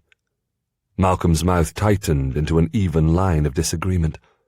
"The match was a draw." "I won," James insisted. "A draw," Malcolm repeated. "Ugh, not this again." James's eyes were stark. Hopeful? Or was this merely another opportunity for him to best his brother? Davina was uncertain. Thankfully, she was rescued from the awkward circumstance by Lady Eileen. "Come and dance with me, James. Your father claims he's too tired," Eileen said. "It must be all the rich food he's eaten." James had no choice but to agree, though his scowl let them all know that he was not pleased. Davina and Malcolm joined the circle of dancers, moving gracefully to the lively, bouncing reel. Out of the corner of her eye, Davina could see James and his mother in another group of dancers, but the need to concentrate on her steps made her turn away. Malcolm led her to the outer circle for the final part of the dance. Just before the music stopped, he caught her hand and pulled her toward one of the long tapestry panels that hung from the rafters. Too breathless to speak, Davina followed, though she squeaked with protest when he thrust the tapestry hanging aside and pulled her behind it. The small alcove was barely wide enough for them to stand, which forced them very close to each other. Moonlight poured in through the long, narrow window at the top, casting a romantic glow around them. It was the perfect spot for a lover's tryst, or a marriage proposal. Davina's heart sank with dread. She opened her mouth to object, but Lelis suddenly appeared. She waved at Davina, giggled loudly, handed her father a bouquet, then ran out. "I wanted a bit of privacy to give ye a small holiday token," Malcolm said, extending his arm. "These are for ye." Davina's weariness vanished as she beheld the gift. A dozen perfectly formed white flowers with silvery green foliage were tied with a wide satin ribbon. The flowers resembled a teardrop, with the leaves wrapping around each other at the base of the stems. "Fresh flowers in winter? I'm nearly speechless. Do you like them?" "Aye, very much. They're so delicate, so beautiful." "They are called snowdrops. Rare, but not impossible to find, if you know the right places to search. Thankfully, there has been just enough sunshine these past few days to bring them to life." Davina bowed her head to sniff the blooms. They had a faint, sweet smell that bespoke of the promise of spring. More pleased than she could say, Davina lifted her chin. Her words of thanks died on her lips as she saw the smouldering gaze in Malcolm's eyes. She could feel her heartbeat echoing in her ears. "Saints preserve me. What have I done now? Goodness, I must get my lovely flowers in a vase of water," Davina said hastily. "And I should like to give ye my gift. 'Tis but a small token of embroidery that I hope ye—" "Davina, you know what I want to say." He lifted her hand to his lips, his expression turning serious. "Will ye do me the great honour of becoming my wife?" "Oh my, there's no need for ye to feel obligated to ask. I didn't believe that your father was truly serious when he suggested that I marry into the clan," she said, trying to pull her hand away. "The McKenna never says anything unless he means it." Still holding her hand, Malcolm took a half-step closer, all that he could manage in such a tight space. "'Tis the best option for ye, and good for Clan McKenna. But there's more. Surely you realise that I've a genuine affection for ye. That can easily lead to something more." Davina raked her gaze over him, startled to realise that if her heart was free, she might have considered the match. Her fear of men, well, certain men, had diminished that much. Whether he meant to or not, Malcolm had helped her release some of her fears, had helped her venture forth from her self-induced exile. For that, she would always be grateful. "I wouldn't be a very good wife," she answered honestly. Lelis's mother was a proper wife, a simple, uncomplicated lass. After we married, she decided her only purpose in life was to please me. She consulted me on nearly everything she did, and never took any action without first receiving my permission. If I was not here, she reluctantly made her own choices based on what she thought I would do. She sounds like a paragon of wifely virtue. Some might say that. His eyes flashed with regret. I treated her with honour and respect and as much patience as I could manage. But the sad truth was that she was more child than wife. Too needy, far too eager to please, lacking an original thought or opinion of her own. Davina finally succeeded in freeing her hand. She hastily crossed herself. "What a dreadful thing to say about the dead." He shoved a hand through his hair, looking sheepish. "I mean no disrespect. I merely wanted to be truthful with ye." "Then I shall return the favour. I would make ye a terrible wife, Malcolm, truly. I want a wife who will challenge me with her own ideas, her own opinions. Ye could be that woman," he coaxed. "Nay, Lelis adores ye. She told me how she fell when ye were gathering Christmas greenery. She said that ye saved her." "Hardly." Davina blushed. "James was the one who made sure we were both safe. But I am glad that Lelis told ye what happened.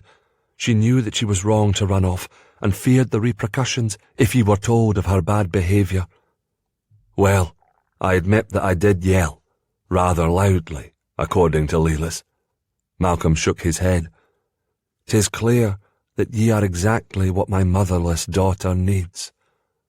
Davina felt a tug at her heart at the mention of the child. Though the little lass was spoiled and wilful, Davina had developed a genuine affection for her. Gaining a husband and a child to mother and love, the combination held strong appeal, but it was the wrong man. "Shame on ye, Malcolm McKenna, dangling your daughter as bait to entice me," Davina said. "Most women would hardly find Lelas a benefit to marrying me." He smiled, his teeth white and even in the scant bit of moonlight. "'Tis but another reason why I know you are the right woman." "I'm honoured, truly, but I must decline."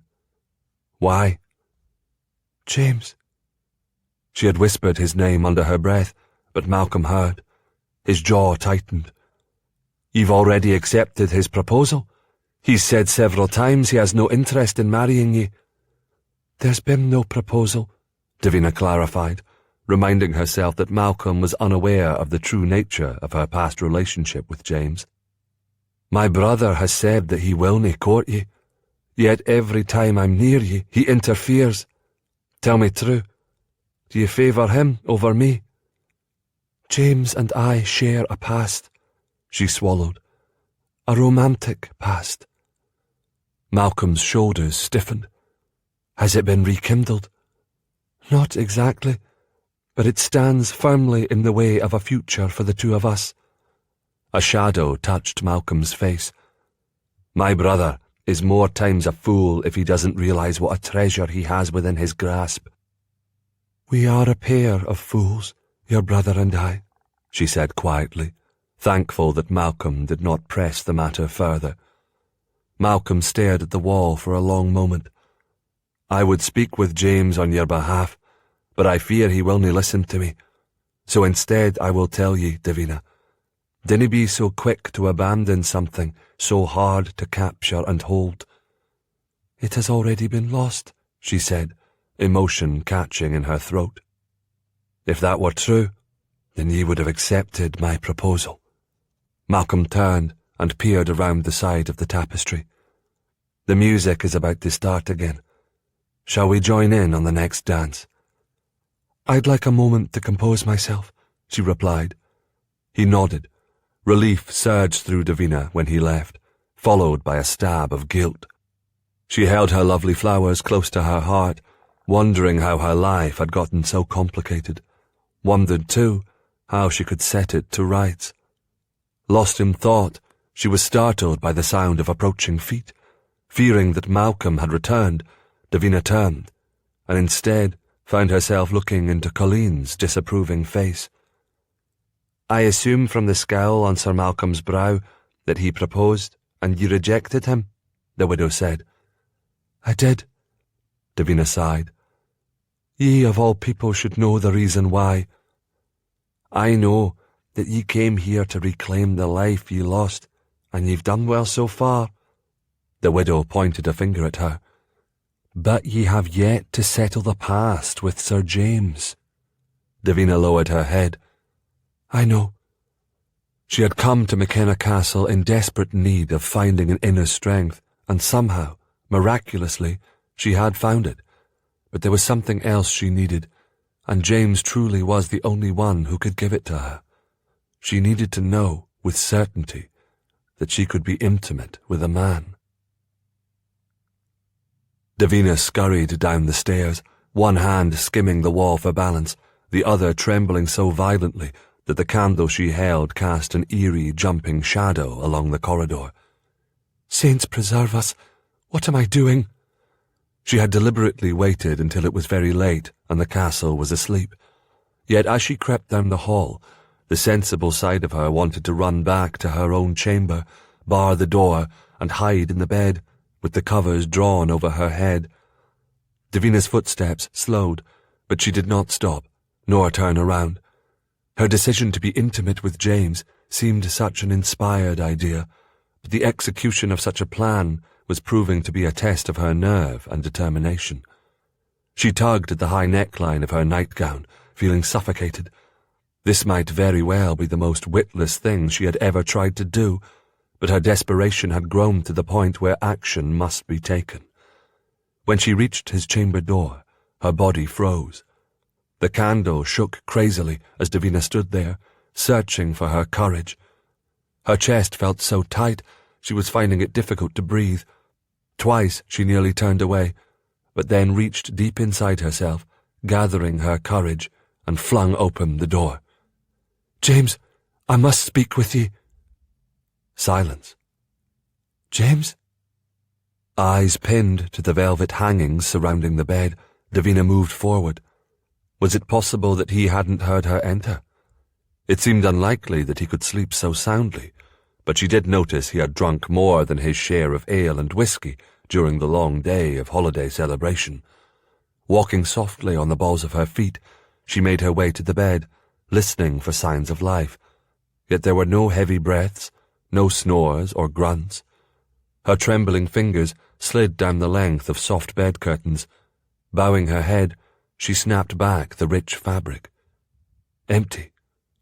A nervous giggle escaped, followed by a longer laugh. All that irrational fear was for naught. James wasn't even in the room.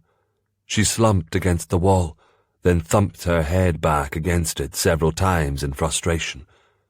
Was it a sign? A reprieve from her mad plan? Where could he be at this hour of the night? Sharing a bed with some willing lass? The possibility felt like a dirk straight through her heart. Her resolve wavered. Perhaps 'twas time to rethink her plan. If she slipped out of the chamber now, unseen, she could return to her room unscathed, yet nothing would be resolved. She straightened her shoulders. She had come too far to retreat now. Heart pounding, Davina moved closer to the bed to wait for him. Chapter 14. Tired and out of sorts, James entered his bedchamber, surprised to find it bathed in the soft glow of dim candlelight. 'Twas odd that a servant would waste precious candles when no one occupied the chamber. Then again, it seemed as though nearly everything since he returned home was odd. Or mayhap young Colin was responsible. That seemed a more likely explanation, given the lad's lack of training. But James was in no mood to rouse the lad from sleep and scold him. The lecture could wait until morning. As James waited for his eyes to adjust to the dimness, the hairs on the back of his neck itched with warning. He could feel a presence. Someone was in the chamber, hiding near the bed. "I'm being watched." Muscles rigid, he slowly reached for the dirk secured in his belt. Light-footed, he moved forward, blinking with shock when he saw a woman leaning over his empty bed. He took another step, and the wooden floorboard creaked. The female straightened instantly, turning at the sound. "Jesus, Davina, you startled me." Releasing a long breath, he threw the dirk on the table. Her eyes widened. "Well, that was hardly the reaction that I hoped to receive." "I thought you were an intruder." James willed his alert senses to calm, then narrowed his gaze. "Why are you here?" "Is it not obvious what a woman wants when she steals into a man's bedchamber in the middle of the night?" she answered, her voice husky and low. James drew back, feeling as though he'd just been kicked in the gut. Her words brought a violent surge of heat to his manhood. It was then he took full notice of her appearance. Dressed in a linen night-rail of white, her braided hair cascading down the middle of her back, she was a vision of beauty and innocence. A few tendrils of hair had come loose from her braid and were curling on her neck. Her creamy flesh looked so inviting. He knew her skin would feel like silk under his questing hands and lips. Oh, how he longed to place a kiss in that tender, vulnerable spot at her nape and trail his way downward, kissing and caressing every inch of her. Yet he stoically resisted the temptation, allowing the flame within him to slowly ebb. "Have ye been drinking?" he asked gently. for he could find no other answer for her uncharacteristic behaviour. "Just one extra glass of wine for courage," she admitted. "But I'm not drunk. I know exactly what I'm doing." "Then ye best explain it to me, Davina, 'cause I haven't a clue." "I want to share your bed tonight, James." He snorted ruefully and shook his head. "I fear our past will make marriage between us a hardship." She withdrew slightly. "I'm not asking for marriage, James, but I am asking ye to lie with me and help me bury the past once and for all." "You dinna mince words, yet it still makes no sense." He could see that her hands were trembling, yet she fixed an unwavering gaze upon him when she spoke. "The innocent lass who believed that life would treat her well died the afternoon we were attacked. I dinna remember much of what happened, but the feelings of terror and fear and utter helplessness remain with me. Do you know what it's like to be fearful of your own shadow, to feel the humiliation of being unable to leave the walls of your home without shaking so hard your teeth rattle?" "God's blood." His voice was raw with tortured emotion. "I do, James. I know. You tried to comfort me after that attack, and I turned you away because I couldn't bear to face the truth. For the past 5 years, I've locked myself away, hoping to ease the pain, but it only grew worse. For so many years, I've prayed for strength.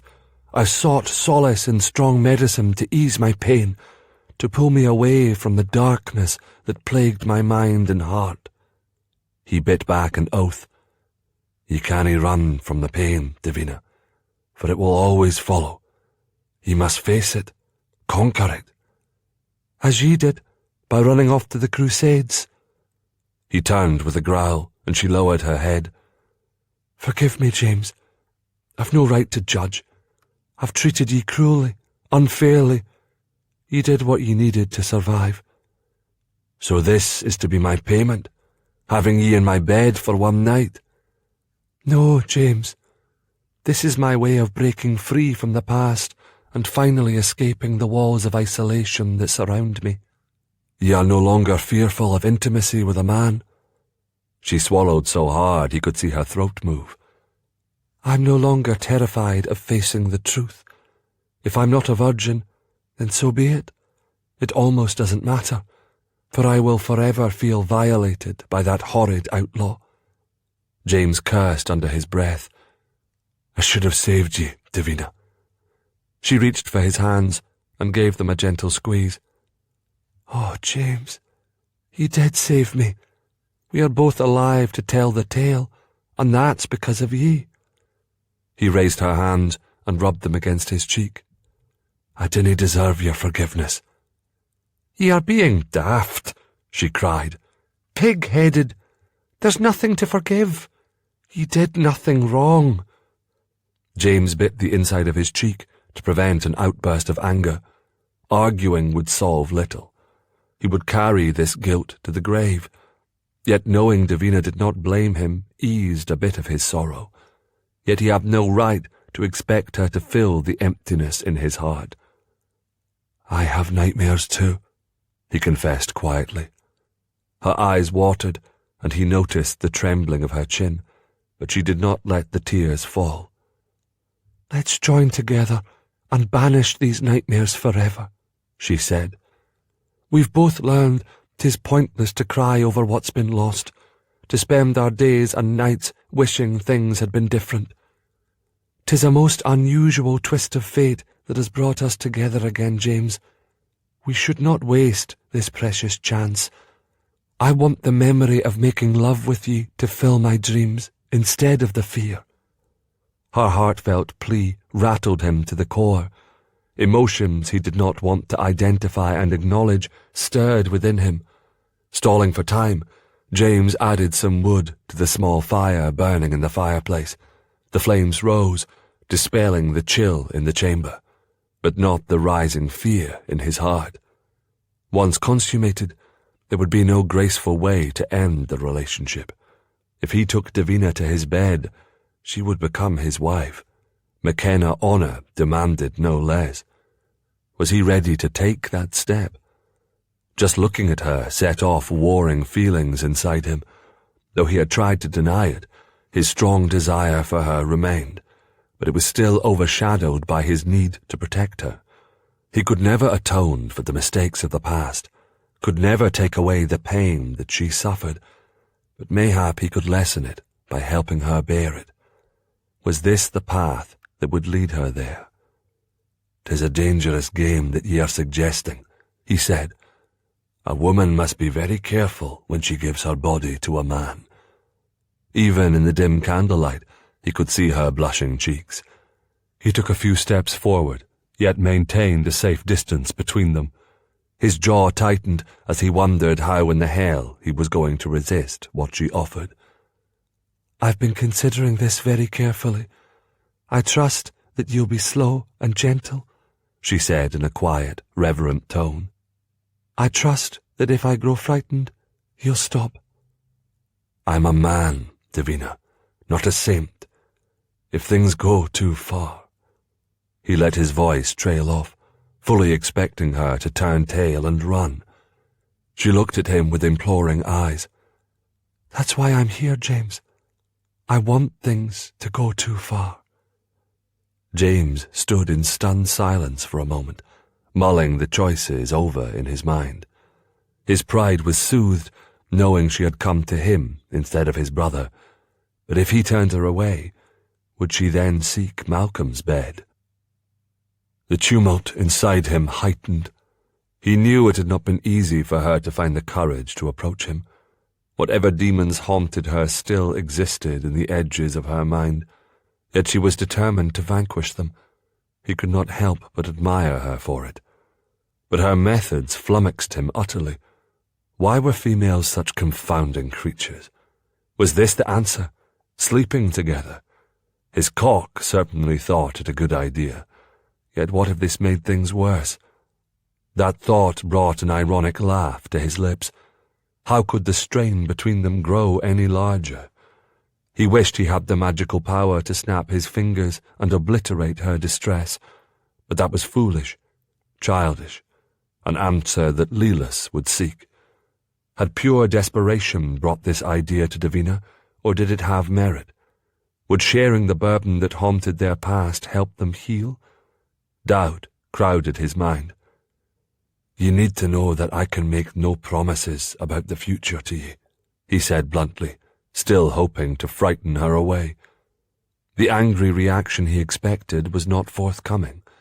She perched on the edge of his mattress, wrapping her arms firmly around her waist, and cast her eyes to the floor. "I understand." "It makes no difference to ye." "I'm certain this is what I want. Ye are what I want." "Well, ye hardly look eager, lass." He infused his comment with a trace of humour, hoping to break through her nerves, and was rewarded with a faint smile.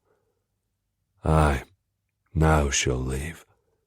But instead, she licked her lips and rose gracefully to her feet. He was captured by the delicate fragrance drifting toward him. Sweet and floral and uniquely Davina's, it had the power to enrapture him. She held her arms open and stepped toward him. A timid smile curved her lips as she stared into his eyes. James was certain the searing heat of desire he felt was reflected in his eyes. It will frighten her and end this madness. And still she came closer. "Will ye at least kiss me, James?" she pleaded. His heart jolted with anticipation, yet he stood still as stone, his feet slightly apart, his hands clasped behind his back. She wrapped her arms around his neck, whispering his name into the hollow behind his ear. The feel of her warm breath, followed by the gentle pressure of her lips on his neck, aroused him in a way that he never imagined. He unclenched his hands and splayed his fingers across her back, keeping her close. Her breasts were pressed against his chest, and he felt his cock rise and harden with lust. She twisted her body, rubbing against him like a cat, then lifted her chin. James gazed into her passion-shrouded eyes and suppressed a groan. His need sharpened. Never before had he felt so consumed, so tormented by it. Doubting he would be content with a mere kiss, he nevertheless dipped his head. She took his face between her hands when he drew near and pressed her soft lips to his. Sensations swamped him. Her lips parted, their breath mingled, and then she welcomed his tongue, thrusting her own boldly forward. It felt like the sun bursting inside him, splintering with glorious light. She tasted like heaven. He felt the desire she evoked pumping rapidly through his veins, draining him of any resistance. She moved her mouth over his jaw, temples, eyes, ears, then back to his mouth. His need swelled to a profound hunger. Damning himself for having such little control, James drank deeply of the sweetness she offered, savouring the moment as though it were his last. He stroked her back down to the base of her spine, where he slowly traced the graceful indentation. His hands itched to cup the tempting globes of her perfectly rounded buttocks and lift her closer to his desire, but he held back.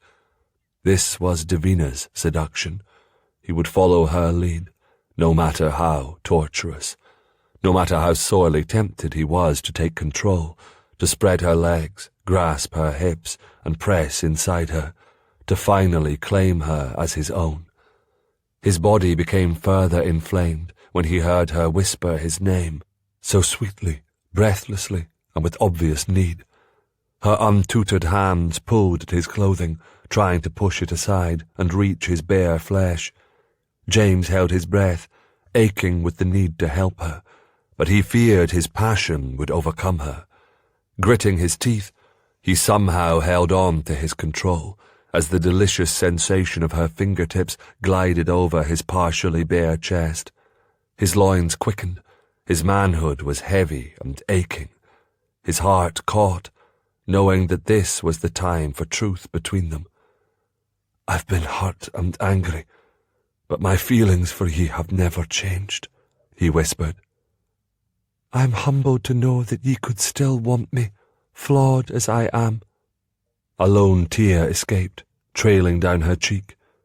The sight of it made James's chest constrict. "God's blood, dinna cry, Davina." "The tears are born of joy, not sorrow," she whispered. "I've waited far too long to belong to ye, James."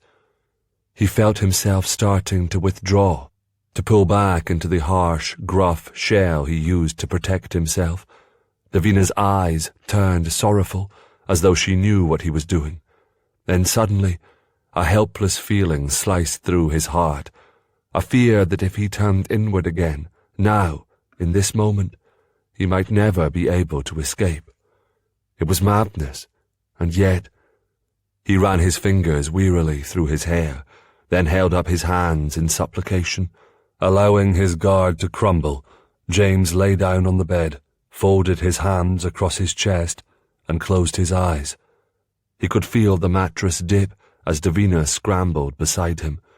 The air was heavy with the intoxicating scent of her. He took a very deep breath, then opened one eye and peered at her. "Go on now. Have your wicked way with me, wench." She could not take her eyes from him. Her breath deepened as she looked down at him, seeking to control her uneven pulse. The sight of him lying so still sent a flutter of anticipation through her, for beneath the invincibility of his hard body was a sense of vulnerability that she recognized and understood. She took a deep breath and emptied her mind of everything except James. A twinge of excitement pulsed through her veins, and a feeling that could only be described as desire filled her and gave her hope. She knew in her heart that no other man was capable of eliciting such a response from her. James. Only James. But it wasn't only passion. There was tenderness, too. The final small doubt that this was the right path for both of them to take vanished. Now all she need do was figure out the best way to continue with her seduction. She moistened her lips and stared down at him with helpless exasperation, uncertain where to start. 'Twould be far easier if James were in charge, but that was clearly not his intention. Nay, if this was going to happen, then she had to be the one to take them on this journey. The realization brought a blush of heat flushing her chest, which crept up her neck and into her cheeks. The sudden twinkle in James's eyes let her know he'd noticed it. His amusement calmed her nerves and softened the fierceness on his handsome face. Keeping herself raised on one elbow, Davina slowly reclined beside him. Bracing her hand against his chest, she leaned close and pressed her lips to his cheek. It was rough with stubble, but she found it to be a pleasant sensation. Her mouth shifted, lingering over his lips. She could feel the warmth of his breath, smell the sweetness of the wine he had drunk at dinner. The embers of desire began to glow inside her as she anticipated the feel of his lips and tongue tangling with hers. "Are ye going to tease me or kiss me, lass?" "Kiss," she murmured. She flicked her tongue lightly along the rim of his lips, tempting them both, then embraced him utterly, devouring him with all the pent-up ardour that had been locked inside her for years. He responded with a loud groan. His fingertips dug into her arms as he bit at her bottom lip, taking her mouth with his lips and tongue. Passion surged through her in a dizzying tide. The kiss woke something deep and hidden within her. Chaotic emotions came to life, making her hot and cold all in the same moment. She suddenly found the cloth of their garments an annoying, frustrating barrier. Longing to feel his skin pressing against her, Davina tugged at his clothing. With impatient hands, she pulled at the edges of his tunic, lifting it off his body. A fine linen shirt followed, the neatly stitched garment flung carelessly on the floor. Her breath caught and held as she revelled in gaining her prize, a beautifully sculpted, naked chest. She momentarily forgot about his brace, concentrating instead on the male splendour set before her. There was not a spare ounce of flesh anywhere on his body. His chest was lean with corded muscles that bore numerous scars, yet it made him no less attractive. He was beautiful in a raw, rugged way. His flesh was warm and silky. She could feel his muscles knot beneath her touch, but he remained perfectly still as her finger traced the raised white line of an old scar. He was like a statue sculpted from marble. Well, she must do all she could to make this statue feel. She leaned down and ran her cheek over his naked chest, then pressed her lips to it, tantalizing his warm flesh with her tongue. She could feel his heart drumming rapidly, could hear his deep, heavy breaths. Encouraged, she continued, allowing her lips and tongue to linger with each caress. She heard the sharp intake of his breath, followed by a deep groan. The sound of his pleasure encouraged her. Acting purely on instinct, she bade her hands to move lithely over his flesh, across the flat plane of his stomach, and then lower. Her questing hand roved down the soft wool of his brace, smoothing up and down his legs, feeling the muscles in his thighs and calves. She tugged impatiently at the knot keeping the garment tied to his waist, nearly crowing with triumph when it opened. James let out a breathy moan of laughter as she pulled off the brace, leaving him naked.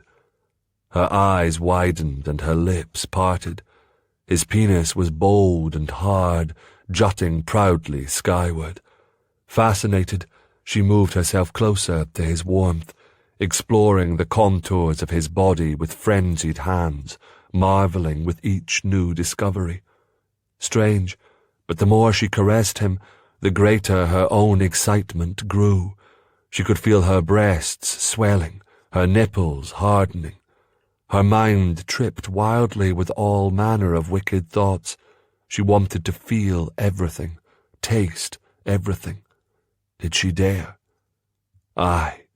Wildly, She pressed her lips to his inner thigh, just below the triangle of hair that circled his manhood. His hips jerked upwards. Delighted by his reaction, she did it again, this time using her tongue. His hips rose higher, followed by a low moan. "Does that please ye?" she whispered. A laugh burst out of his throat that quickly turned to a groan. "You're killing me, lass." "What should I do?" His chest rose and fell with a deep breath. "Anything you'd like." Can I caress ye with my tongue?" "Aye." His voice was strangled. She nuzzled him with her nose, curious to see if the goose flesh covering the flat, muscled plane of his stomach would travel farther. It did. She pulled her head back and held herself motionless, inches from his manhood. Fascinated, she watched his penis thicken and grow larger. "Are you doing that deliberately?" she asked. "What? Making it stand up?" "It has a will of its own," he croaked. She moistened her lips. "I want to tame the beast," she declared. Her heart racing, Davina did the unthinkable. She placed her lips over the glistening tip and pulled the head of his penis into her mouth. James's hips shot off the bed as if he had been poked by a hot iron. Contact broken, Davina sat back on her knees. She stared at his back, pondering what could have gone wrong. He seemed to be enjoying her ministrations, and then she could hear him blowing out several deep breaths. He turned back to her, and she tried not to let her disappointment show. Yet he must have sensed it. He reached out and slowly traced the outline of her plump lips. "You have the most beautiful mouth," he murmured huskily. "I want to try it again." Davina wasn't sure who was more shocked by those words, she or James. "You'll hear no complaints from me," he said hoarsely. She snuggled close and put her head in the hollow of his shoulder. He slowly eased back until they were both lying on the bed. She waited a moment, then slid down his chest. This time, she didn't hesitate, stroking and swirling her tongue down the length of one side of his cock, then up the other. He groaned and rocked against her, and she took him completely inside her mouth, circling, licking, sucking. His hands threaded through her hair, clenching tightly with each languid stroke. It was an incredible feeling, knowing that she had the power to bring him such complete pleasure. 'Twas also a tremendous relief, knowing that she could make love to him, despite the self-conscious inhibition she had suffered from for so many years. She tilted her head to observe his reaction. His eyes were closed, his cheeks flushed. His expression was one of pure pleasure. His teeth were biting his lower lip as he tried to contain his groans. Davina felt a giddy flush of power stain her cheeks. It was so much more difficult than she thought, and yet it was also so simple. If she just allowed it to happen, it took no effort to be pulled into the whirlwind of desire they were creating. The memories she feared so greatly slowly dimmed. She inhaled deeply, letting the musky male scent of him flow through her.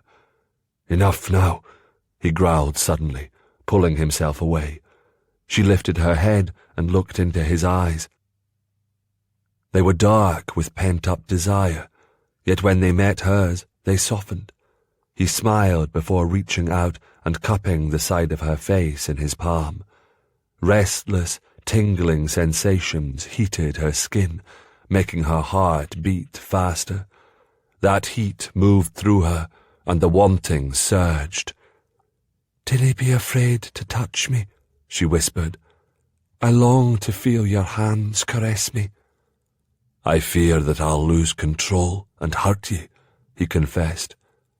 "I will nae break," she insisted.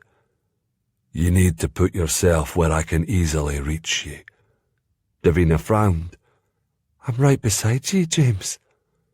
He pulled her to his chest and kissed her, bending his head to meet her lips. His hand gently caressed her back, moved to her shoulder, and finally her breast. Her body tightened when his thumbs grazed her nipples. She clung to him, burning with the fever of rising passion. He pushed her nightgown off her shoulder and lowered his head. The feel of his wet mouth on her sensitive nipples made her cry out with pleasure. She bit back another cry and arched against him, offering him more. His teeth roughly grazed the nipple. She cried out yet again, her hands reaching up to touch his hair, to hold him close. Her body bowed beneath him, straining upward. She could feel his hand reaching between her legs. Her breath caught and held, but then slowly, shyly, she parted her thighs, allowing him an intimacy she believed she would never experience.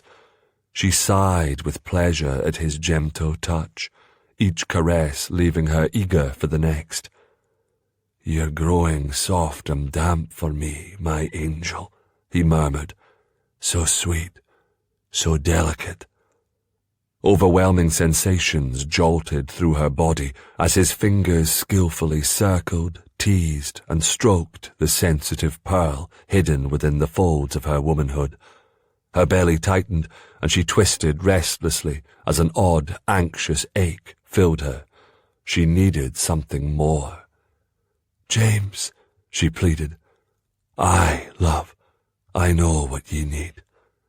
He lowered his head and pulled her nipple into his mouth. Her whole body lifted, stiffened, then began to tremble. His magical hand moved faster, coaxing her. She could feel herself straining toward release. Her legs shook, her breathing grew deep and ragged. She cried out, a long, thin wail of joy and pleasure, riding the wave of unbearable sensations in a haze, her body convulsing mindlessly. It seemed as though her very soul was coming apart, but James was there to catch it, to hold it, to protect it. As the final bliss claimed her, James growled deep in his throat and suddenly rolled her onto her back. He settled his hard, hot body on top of her, surrounding her with his strength. Davina let out a soft cry. She could feel all his weight pressing her down against the mattress, imprisoning her. Her mind clouded, her body rebelled. The edges of terror and memory joined, and she panicked, unable to catch her breath as the fear clogged her throat. "God's bones, Davina, what's wrong?" "I can't breathe," she stammered. "Damn it!" He pulled his body off, but hovered in place above her, elbows braced on the side of her head. She stared into his face, fighting for calm, struggling to overcome her panic. "Forgive me," she murmured, wrapping her fingers around his forearms. She could feel the muscles tightly locked in place, and it helped, knowing she would be able to pull herself away if she chose. "But I didn't want to pull away." Tears gathered in her eyes. "I want this," she insisted. "Please, dinna leave me." "I'm not going anywhere," he replied with a deep sigh, setting his forehead against hers. They stayed that way for a minute or two, and then he began brushing his nose across hers, back and forth, back and forth. It was a childish action, yet the odd caress eased her panic, helped her regain her trust in herself. "I'm sorry," she whispered. "Shh. There's more than one way to accomplish this deed, and I intend for us both to enjoy finding out which works best." He turned on his back and lifted her above him, reversing their positions. "Straddle my hips." "Nay." It felt strange, unnatural to be positioned in such a way, but she quickly let go of her reservations and did as he commanded, leaning forward until she was lying flat atop him. "Now kiss me, lass." It was the perfect angle for kissing, and Davina took full advantage of it. The fires of her passion were quickly rekindled. She felt but a small glimmer of trepidation when his hands took hold of her hips, lifted her, and then eased her down onto the tip of his jutting erection. A fine sheen of sweat broke out on her upper lip as she lowered her hips, trying to take him into her body. Her inner muscles softened and stretched, the wetness from her earlier release making it a bit easier. Still, it was a tight fit and not an entirely pleasurable feeling. Yet she wanted more. She tried to push his penis farther inside her, but James circled her waist and held her in place. "What's wrong?" she asked. "You're a virgin." "What?" She was concentrating so hard she barely heard him speak. "You are a virgin, Davina. I can feel your maidenhead." "Oh." "Do you want to stop?" "No." She punctuated her response with a downward thrust. The pain was sharp and swift, but it faded the moment she met James's eyes. "Did I do it right?" she asked. He groaned and lifted his hips. She reached frantically for his shoulders to steady herself, then drove down, burying him to the hilt. His chest heaved and he groaned again. Davina rocked her hips slowly, delighting in the sound. She set the pace, pushing downward harder and faster, but they moved together in a primitive rhythm as old as time itself. James ran one hand down her hip and reached between her legs. Lightning raced through her body. Davina cried out as his thumb rotated over the most sensitive part of her womanhood. She could feel the heat and wetness emanating from her body, and it heightened her excitement. "More," she whimpered. His hips bucked upward, and he thrust deeply, quickening the rhythm. Heart thundering, she answered, pushing her hips against him again and again. It was exhilarating. She closed her eyes and allowed her body to feel everything, allowed these glorious sensations to sweep away her haunted memories. The desperate sense of need and tension she now recognized started building inside her. Whimpering, Davina struggled to reach it, pressing her slick flesh more firmly against his stroking thumb. "You're almost there, Davina," he whispered. Her inner muscles tightened, pulsed. Her eyes popped open in astonishment. Again, how was that possible? Beneath her, James looked to be in agony, his jaw clenched, his shoulders arched, his breathing loud and harsh. Had she breath to speak, Davina would have asked if aught were amiss, but all she could do was hang on as they raced together to the peak.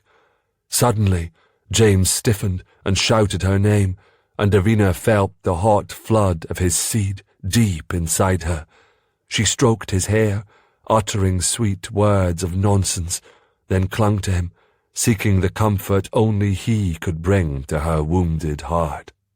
Tears were running down her cheeks. She quickly wiped them from her face with the back of her hand, fearing that if James saw them, he would misunderstand. It was not sorrow that brought them, but intense relief. She felt a lightness in her heart, a wholeness in her spirit. It was as though the shattered pieces of her life that she had struggled so long to repair were finally mended. She resisted the urge to burst into giggles, thinking the moment too meaningful for such levity. She could love again, and equally as important, she could accept the love and affections of a man, completely and without reservation. James rolled her to his side and drew her into his arms. She rubbed her cheek back and forth over his shoulder and curled closer. Her body tingled with sated pleasure, but it was the realization that for the first time in 5 years she felt whole again that gave her the greatest ease. "Are ye tired?" he asked. She could feel his body tense against hers.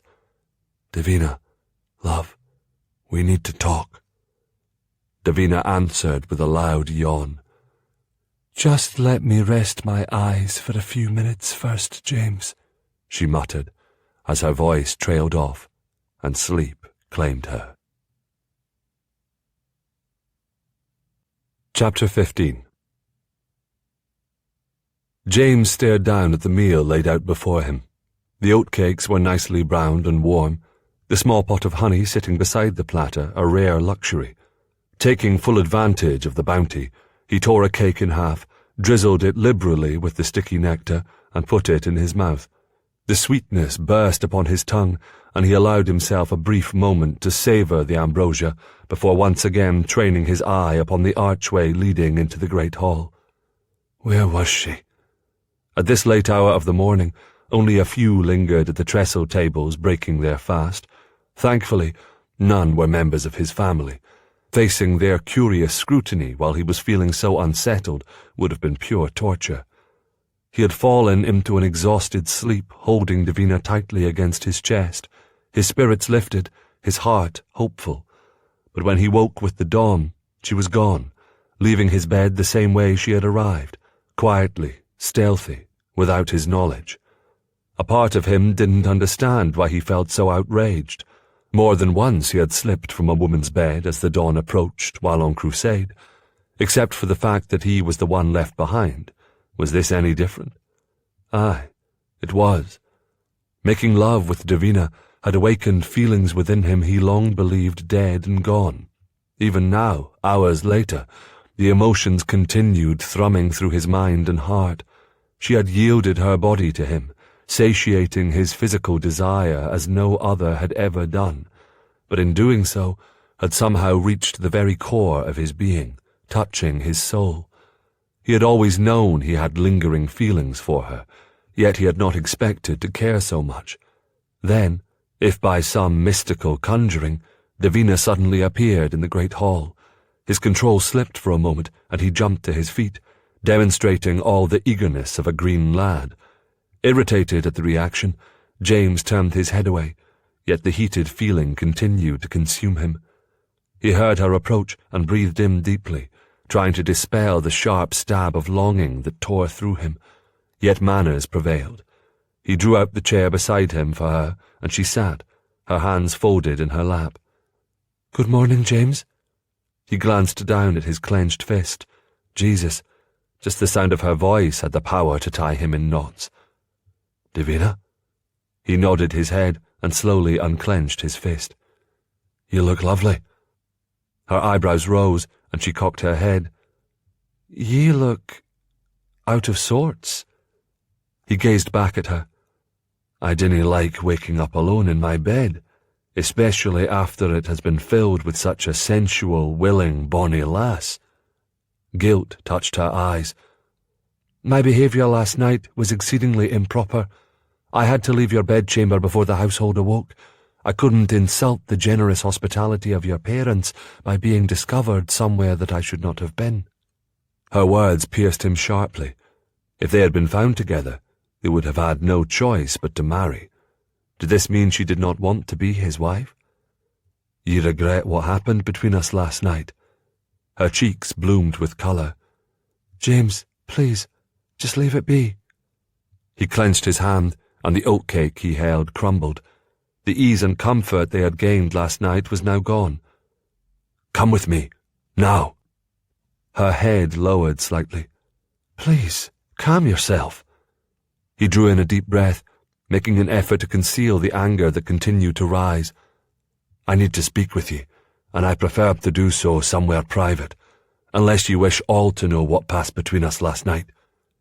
She sent him a dark look, then managed a forced smile. "Your mother is expecting me in her solar this morning. I'm helping her embroider the new tunics that were made for the squires." She was being deliberately evasive. "Why?"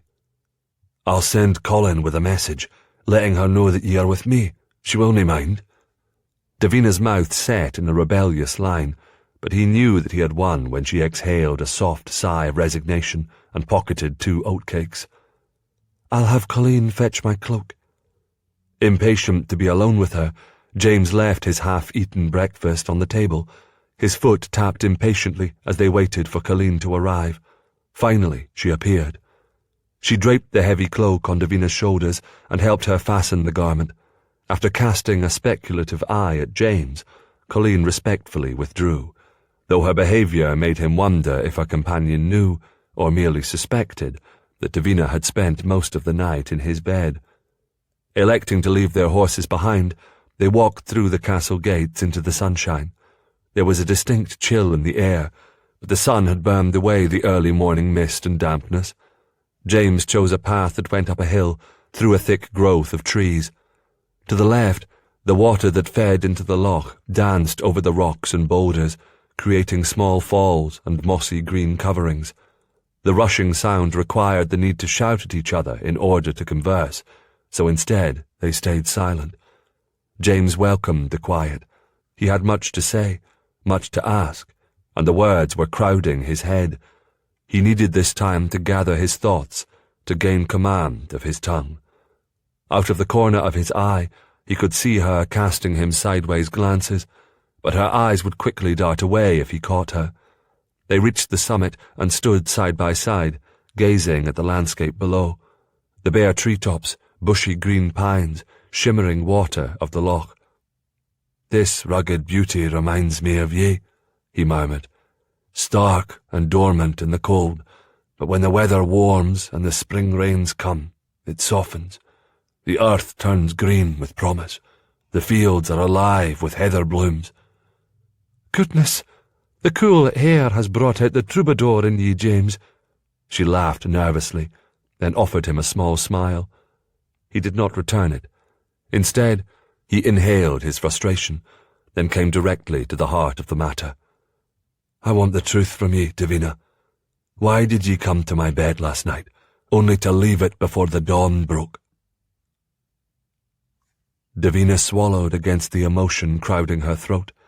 It was horrible seeing the hurt in James's face, but worse knowing she was the cause of his misery. "What in heaven's name—" "What?" Davina turned her head sharply, squinting to see what had so suddenly captured James's full attention. "There's something moving in the trees," he declared. Davina stepped forward and squinted harder. "I didn't see anything." She had no sooner spoken the words when her eye caught a glint of sunlight reflecting off the blade of a drawn sword. For an instant she was mesmerized, but then a flash of a second, third, and more blades broke the spell. "Damn it! We shouldn't have walked so far from the castle without a guard." James drew his lips together grimly. "There are too many of them for me to fight." Davina shuddered. "Perhaps they didn't mean us any harm." The look of disbelief he sent her way made her throat go dry. "Mayhap we can bargain with them," she croaked. They didn't appear to be in a bargaining mood. The men were climbing steadily, spreading out in a formation that covered all avenues of escape. "We're trapped," she whispered bleakly. "Not if we can find a way down where we won't meet them coming up," James muttered. "'Tis impossible. They have fanned out to cover all the pathways. We will not be able to slip by them." James shifted his stance and looked down at the grey waters of the loch. His brow furrowed for a moment, then suddenly his expression brightened. "You have a plan?" she asked hopefully. "Aye." He stared down at the rippling water, and Davina gasped in sudden panic. "James, you can't mean for us to jump into the loch?" "It's not that far. Malcolm and I did it often as lads." "In the middle of winter, we'll freeze to death." He flashed a smile so wicked her heart leaped. Better to risk a watery grave than to be taken by an unknown foe. Davina stared down at the murky surface of the water. It was so high. Her eyes widened as she turned back to him. "Is there no other way?" He shook his head, and her heart sank further. "I'm not a very strong swimmer," she admitted. "Neither am I." Davina's head whipped around at the quip. She nearly screeched when she saw his eyes dancing with amusement, but then her fear calmed. If James was able to tease her, he must have complete confidence in their chances of escape. "We probably need not worry about this swimming," she said quietly. Most likely the fall will kill us. That's the spirit. James's lips tightened into a cheeky grin. Will you trust me to keep you safe? Aye. Her lower lip trembled, and she caught it between her teeth. She did not want James to think her fear was born out of lack of confidence in him. Hold on to me tightly, he whispered. Always. Heart pounding, Davina pressed herself against his chest. His strong arms encircled her, and she sighed, reveling in the warmth and power of his body. She had every faith in his ability to protect her, yet she knew the odds were not in their favour. I love ye, Davina Armstrong. His words startled her so completely, for an instant she forgot to be afraid. Her eyes were level with his, and in them she saw the truth of those magical words. Her heart soared. I love ye, James McKenna. His bright smile gave her a burst of pure joy. She placed a hasty kiss on his cheek, then buried her head into his neck. He tightened his grip on her. Davina could feel his powerful muscles tense as he crouched, then leaped forward. She tried, and failed, to prevent the scream that tore from her throat as she felt herself falling. Frantically, she clung to James's strength, though it was hardly necessary. He held her so tightly, there was no chance that she would slip away from him. They hit the water with unspeakable force. The wet, biting cold immediately wrapped around Davina's lungs, stealing her breath. Another scream lodged in her throat as she felt them sinking deeper and deeper into the frigid loch.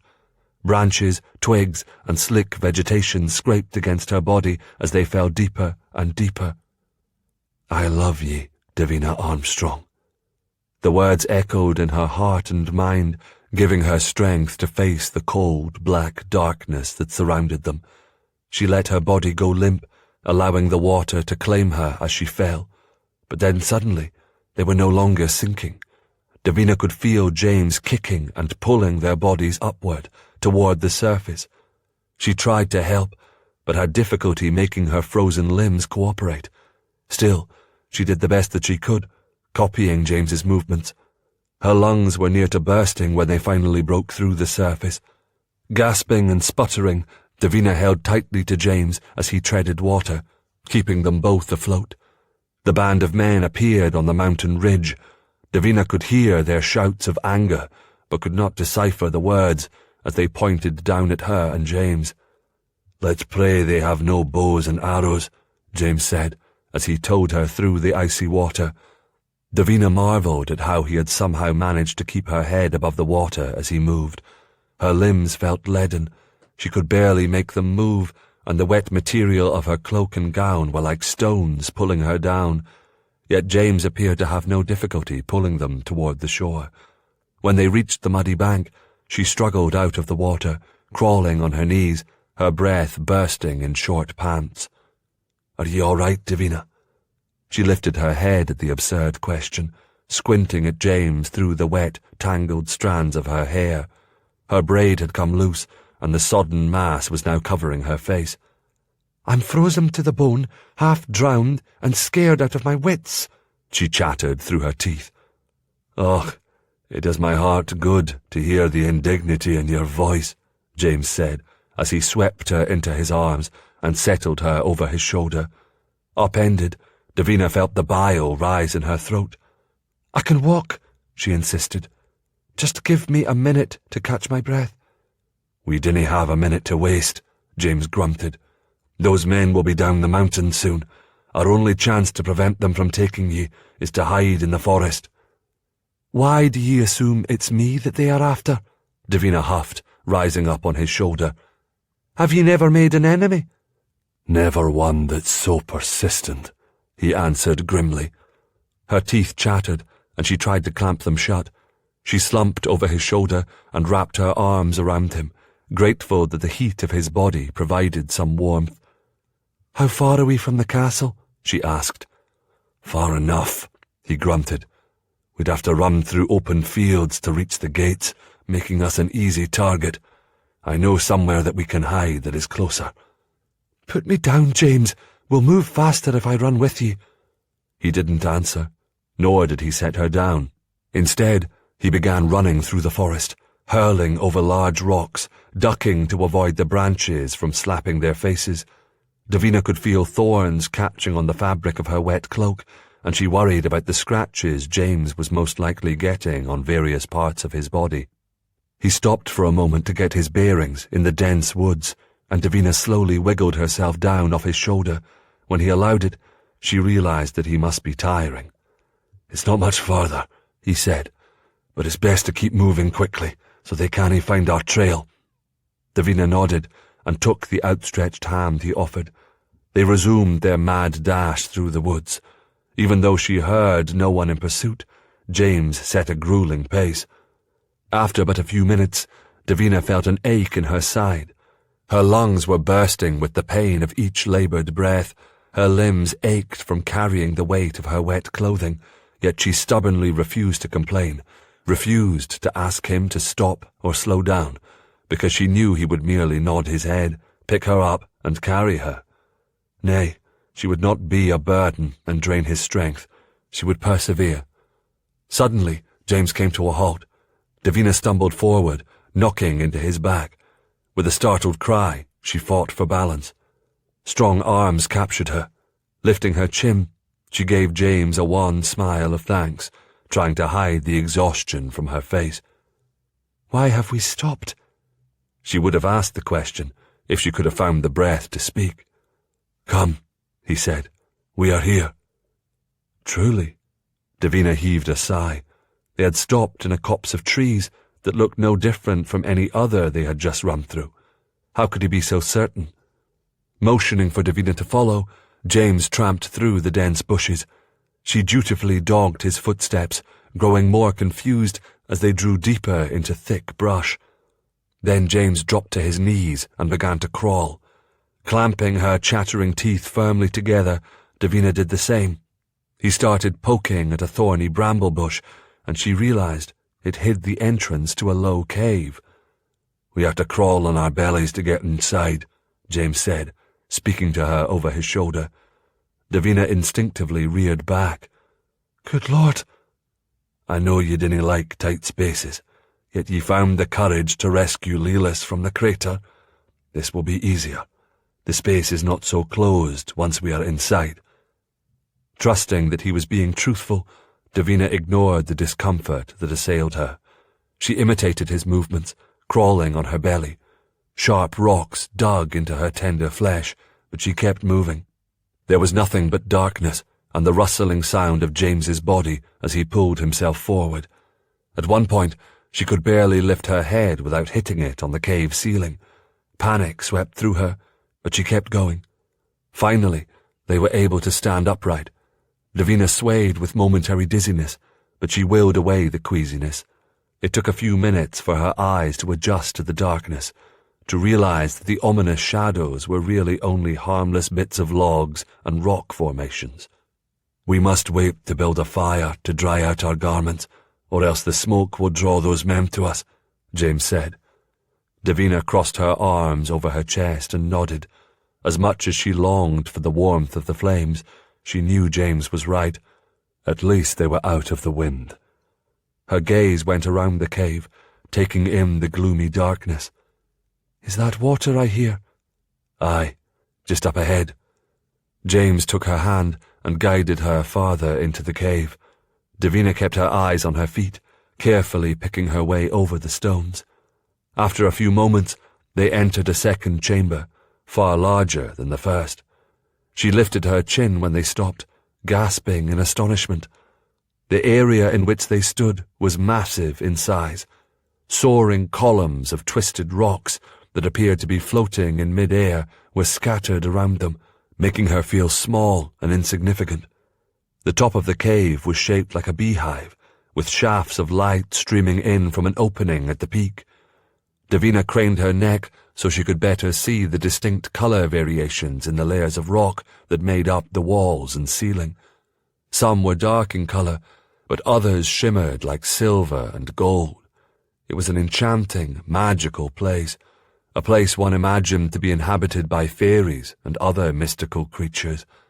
But the most incredible part was the circular-shaped hole in the ground filled with water. It was fed by a narrow stream trickling down the side of the cave. Vapours of steam rose from the pool's surface, beckoning with its inviting warmth. "I've heard tales of hidden water pools, but have never seen one," she said. "Malcolm and I accidentally discovered it when we were lads. Our father insisted we stay away, but that proved impossible once we took our first swim." "Why would anyone want to keep such a magnificent place like this a secret?" she asked. James shrugged. "We were told not to reveal where it was hidden, nor were we ever to return, because the cave was cursed." Her mouth fell open. "Nay, how can something this magical be cursed?" His gaze swept her face. "It's the perfect spot for a lover's tryst." She swallowed. "Aye." "But 100 years ago, the serenity of the cave was marred by death and violence. According to my father, 2 lovers met a most gruesome death at the hands of the woman's husband after being discovered here by him. Mad with grief and remorseful over the deed, the husband slit his own throat. Months later, the 3 bodies were found in here together." "How awful." "My father insisted that their restless spirits would haunt the cave for all eternity, but I think he conjured the tale in order to keep us away." "Well, it probably wasn't safe for 2 mischievous lads to be here on their own," Davina concluded. "A fair point. However, I also believe he enjoyed taking my mother here and wanted to make certain he had privacy." As Davina looked again at the pool, she could not help but agree that it was the ideal spot for lovers to frolic. "Haunted or not, I'm glad that ye remembered where to find the cave. I was near frozen being outside in the cold wind." "Never fear. I know precisely how to get ye warm." "James!" she scolded. His brow lifted mockingly. "Ye have a most wicked mind, Lady Davina." "I, on the other hand, am a most practical man. A few minutes in this water is all ye need to be warm again. Now, come here and I'll help ye undress." The promise of warmth overcame any trepidation she had about removing her clothing. Teeth chattering, she followed his command. He flung her wet cloak over a large boulder, then knelt before her. She put her hands upon his shoulders and braced herself against him as he tugged her leather boots off her feet, then removed the wet woolen stockings. Wiggling her aching toes, Davina began rubbing her feet together. Next off was her gold circlet and short veil. The thin fabric was already dry in some places, most likely because of the speed at which they had run through the forest. Gazing longingly at the warm water, she presented her back to James, but the wet laces of her gown were nigh impossible to untie. "Cut them," she said wearily. "Nay, I can loosen them if you just stand still," James insisted stubbornly. Davina stood quietly, feeling his fingers fumbling with the wet knots. She was about to repeat her request that he simply cut them when she felt the fabric give way. "Leave my chemise," she requested, suddenly feeling an unexpected shyness at standing naked before him. He ignored her, stripping her of her final garment. He tossed it toward a flat rock. From the corner of her eye, Davina saw it glance off the top and slide to the ground. In an effort to keep her modesty, she crossed her arms and clutched her breasts as she approached the pool, but James seemed unaffected by the sight of her unclothed body. She sat at the edge, dangling her legs in the water. It was hot. Davina was contemplating the best way to get immersed in this glorious warmth when she felt James standing beside her. "Let me help ye," he said briskly. His hands spanned her waist, and he gently lowered her into the pool. She kicked anxiously, feeling for the bottom as the water rose higher and higher, then sighed with relief when her feet touched solid rock. The water lapped over her shoulders, and her flesh tingled at the heat, prickling back to life. She turned and looked up at James, kneeling at the edge. Their eyes met. He dipped his hand into the water, swirling it through his fingers. His hand touched her shoulder and she tensed, but it felt so tender she allowed herself to relax and enjoy the sensual stroke of his strong fingers.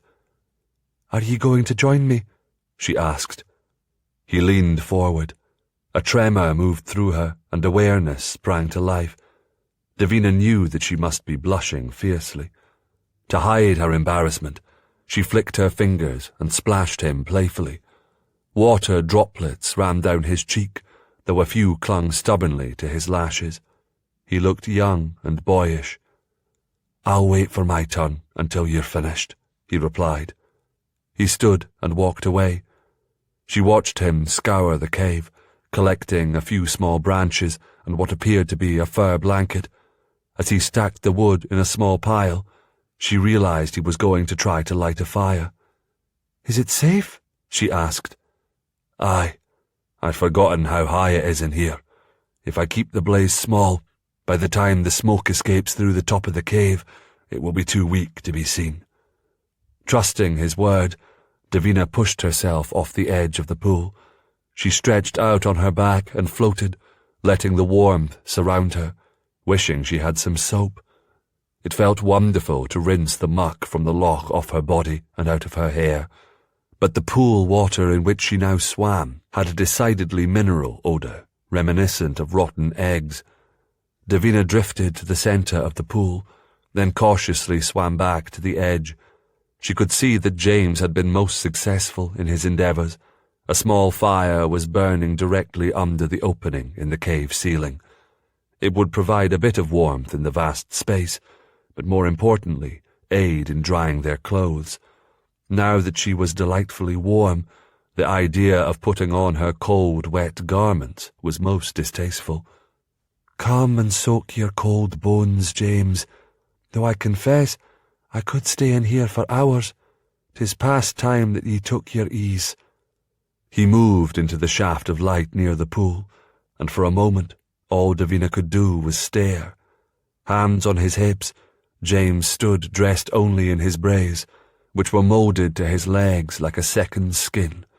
Glistening with moisture, his naked chest was all hard muscle and sinew strength, a sight of pure perfection, in spite of the scars that marred his side and shoulder. "Are ye getting out?" he asked.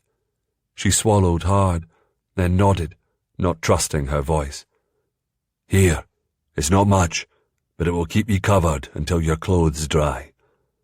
She pulled herself out of the water and took the molted fur he offered with a nod of thanks, wrapping it around her shoulders. It was not very clean and smelled of the earth, but Davina didn't care. "Come, snuggle inside with me, James." His brow rose. "Are ye trying to seduce me, lass?" A small, nervous laugh bubbled from her chest. "I'm certain I look a fright. Ye would be a desperate man indeed to find me attractive in this state." "I'm confident we are hidden from our mysterious foes, but 'tis best not to be distracted." She nodded in agreement. Yet unable to stop herself, Davina put her fingers on his chest, needing to feel his solid strength. It calmed her, yet also intrigued. Of their own volition, her fingers glided sensually over his chest, swirling through the crisp hairs, glancing over the firm nipples.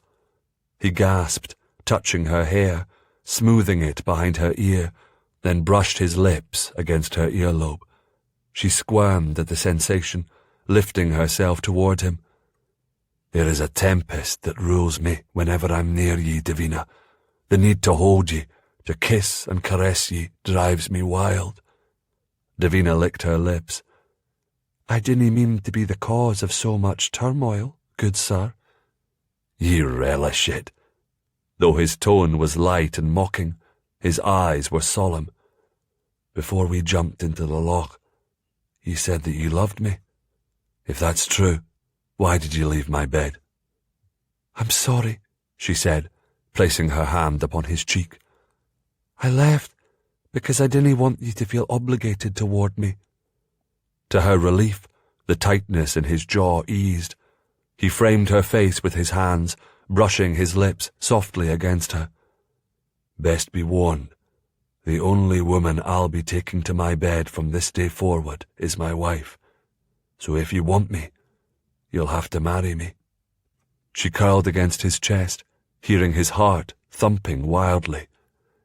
"You said last night that you couldn't promise me marriage." "I lied.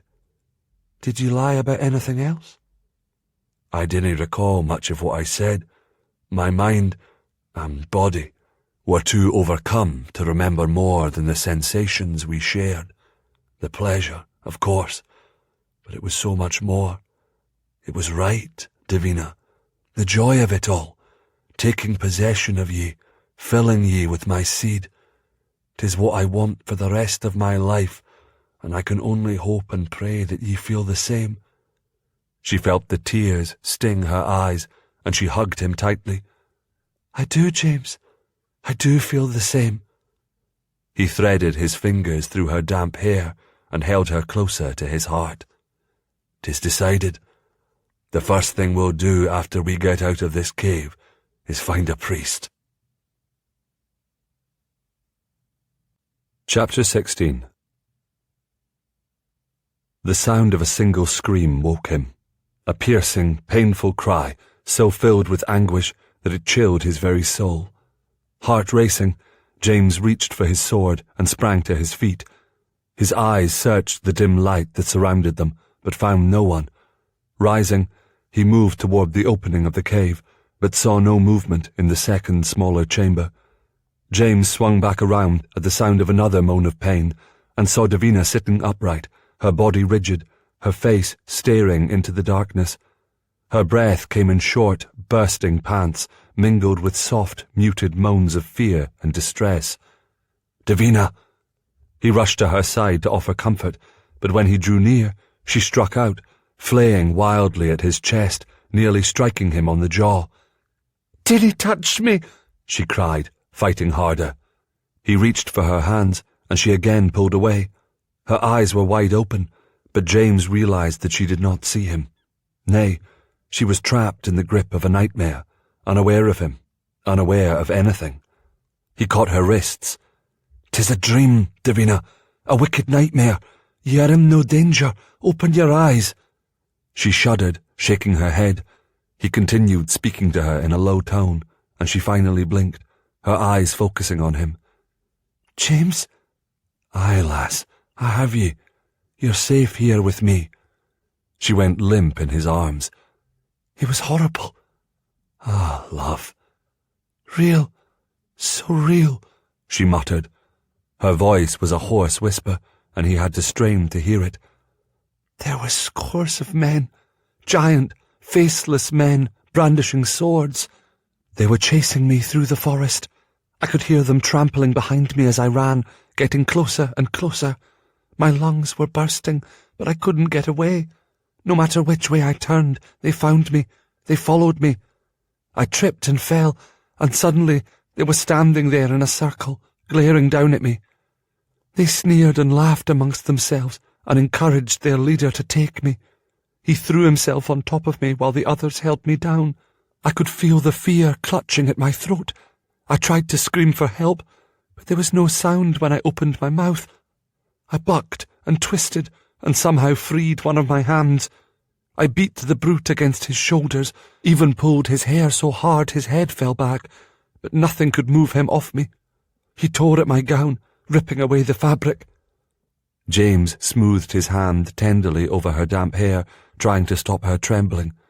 "Shh! 'Twas only a bad dream." "Aye, a dream. An evil, wretched nightmare." She shuddered and gripped the edges of the fur blanket so tightly the tips of her fingers turned white. "I didn't like being afraid, awake or asleep." Her vulnerability struck a chord inside him. He wondered at the demons that plagued her, that disturbed her rest. Though the attack had happened years ago, she still suffered the effects, as did he. "The fear is real, but only in your mind." Cradling her in his arms, James continued stroking her hair. He wished he could do something more to ease her fright, but knew this was a battle she must wage on her own. Davina's hands slipped around his waist. James felt her sigh of relief, and gradually her trembling ceased and her breathing slowed. He pulled his sword within easy reach, resting his back against the hard rock. The small fire he had built still burned low, the flames casting shadows that flickered and danced across the wall. She stayed burrowed against him for the longest time. It seemed such a simple thing, but the act brought them both a strong measure of contentment. Maybe because the intimacy of the moment had nothing to do with sex, but everything to do with love and trust. "Do you think anyone at the castle has noticed that we are missing?" Davina asked, breaking the silence. "I am uncertain, though I imagine they'll realize that ye aren't there long before they know I'm away." She turned her head up and frowned at him. "What?" "It's not unusual for me to be off on my own for hours at a time," James explained. "But my mother will be wondering what has happened to her favourite holiday guest when she doesn't see ye all morning." The confusion in Davina's eyes faded, replaced by a curious light. "How do you think she'll react when she learns we wish to be married? Will she approve?" James brightened. "She'll be very happy, though I suspect not one bit surprised when we tell her. The McKenna too. After all, it was his idea that ye wed one of his sons." Davina groaned. "I have a feeling that your father is going to take great pleasure in reminding us of that in the years to come." "Aye, he'll not let it go unsaid." "Well, you did tell him that ye had no interest in me," Davina said. "And ye said that ye'd never wed," James countered, his lip quirking in amusement. "Och, your mother will have to protect us from the worst of your father's gloating," Davina joked. "We can count upon her to aid us," James agreed with a smile. It was good to see the colour returning to Davina's cheeks and the sparkle of wit in her eyes, proof that the terrors of her nightmare had faded. "I will nae mind a bit of teasing, if it means I am your wife. 'Tis a price I am more than willing to pay," she said. "Shall we move to a keep far away, so we only need face my father once or twice every few years?" James teased, kissing her temple softly.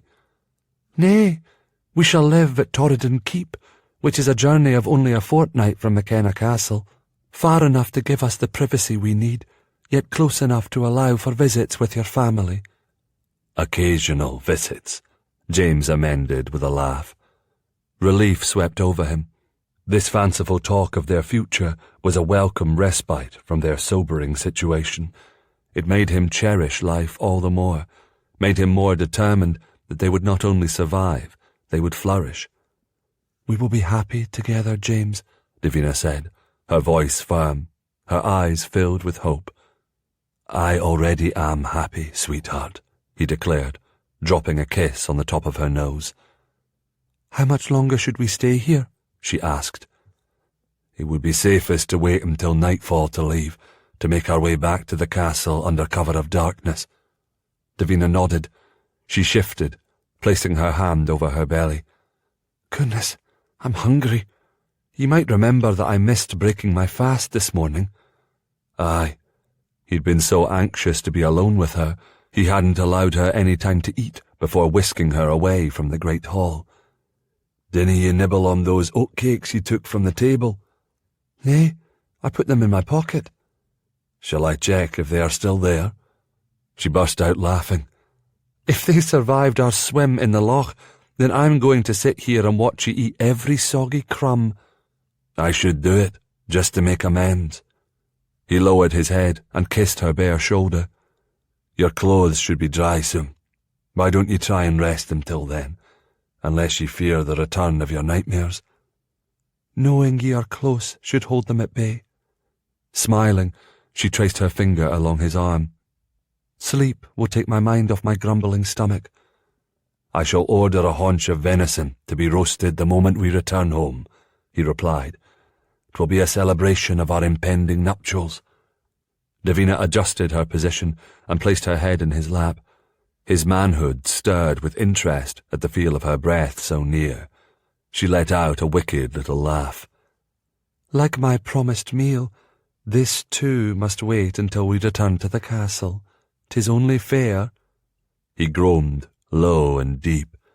Cease your teasing, wench. Aye, good sir. She wiggled about, then settled herself. James waited until her breathing slowed and deepened before taking the hilt of his sword in his hand. Eyes trained on the cave entrance, he sat, watched, and waited.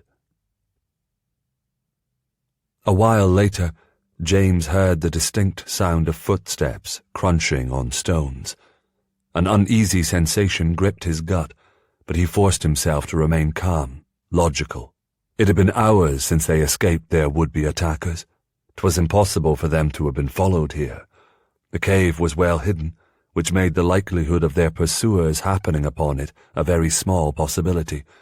Nay, if someone were coming, it had to be someone who knew about the cave, and there were very few people who fit that description, or so he believed.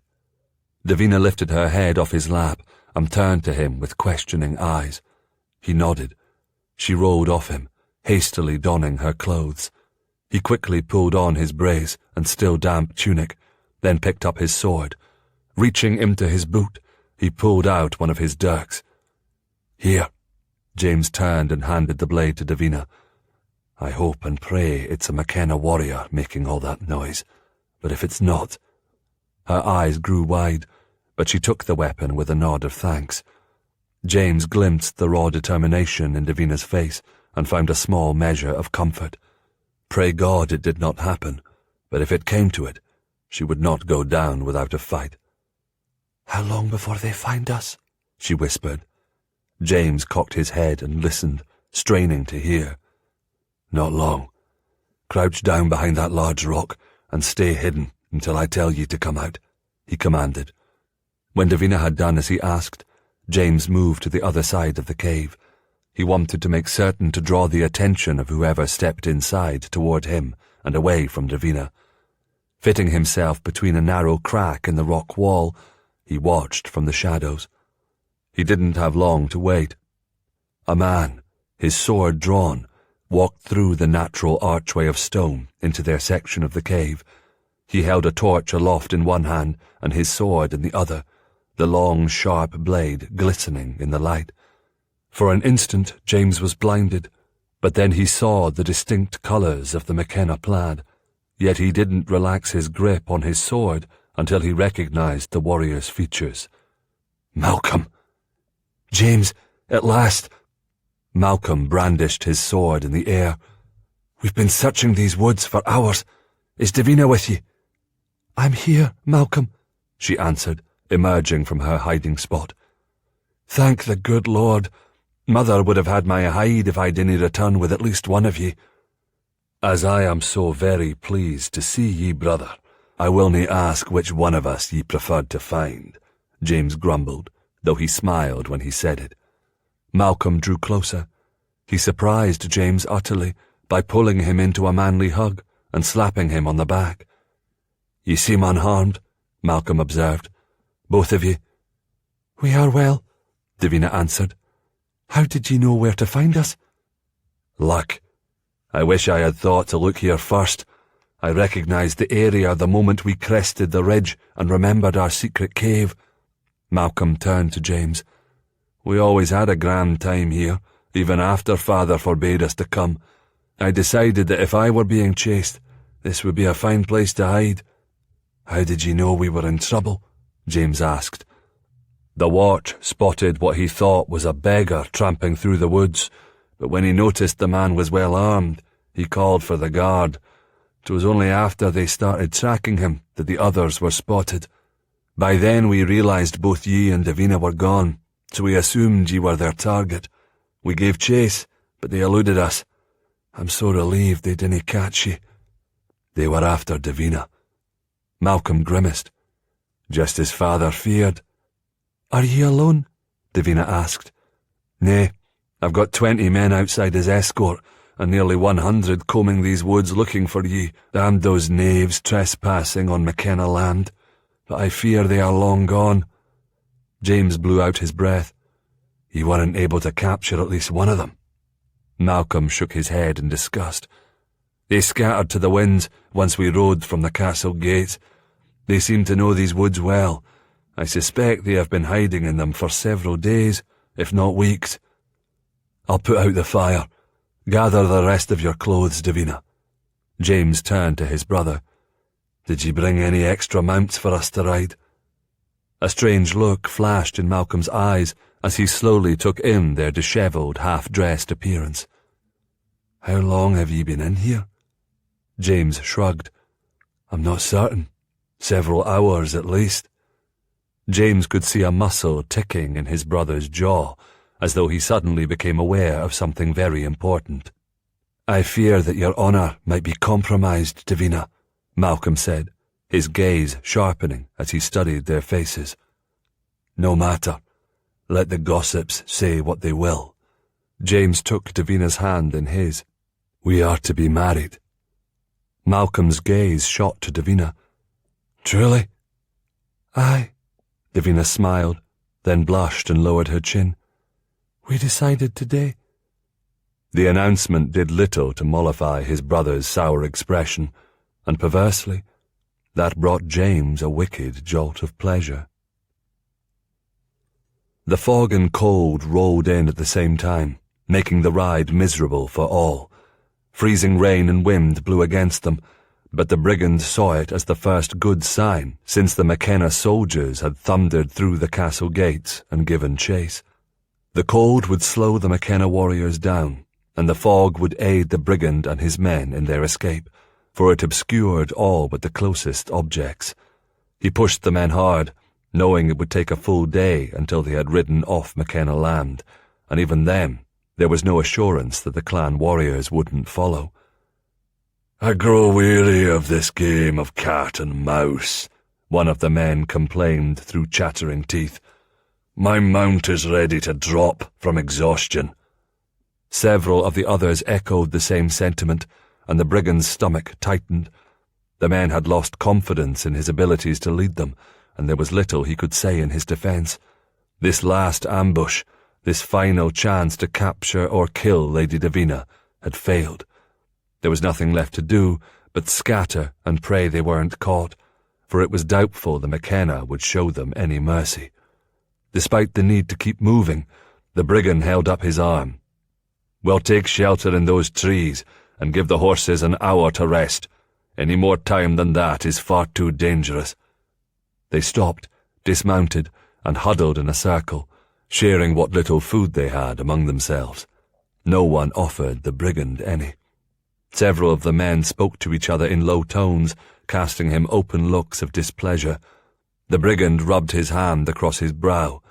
'Twas obvious they trusted each other far more than they trusted him. The brigand was starting to get a bad feeling in his gut. The Highlands were filled with desperate rogues, willing to do just about anything to earn a bit of coin. Since he needed to act quickly, he took whomever he could find. Consequently, he didn't know very well the men he had recruited for this job. I'll shoulder some of the blame for our failures, but not all, the brigand admitted. Aye, the best chance we had to snatch the wench was when she was outside the castle walls with the lass and only a single knight to protect her, one of the men replied. We could have easily caught her, if only Liam had kept his eyes open. I didn't fall asleep, Liam shouted. I've told ye again and again, my horse came up lame. Then ye should have stolen another one, the man cried. Liam shot him a hostile glare. And brought the entire McKenna guard to our camp. I didn't think ye would be too pleased if that happened. What difference does it make now? The brigand asked. The chance was lost, and here we stand, with nothing to show for our weeks of hiding and waiting.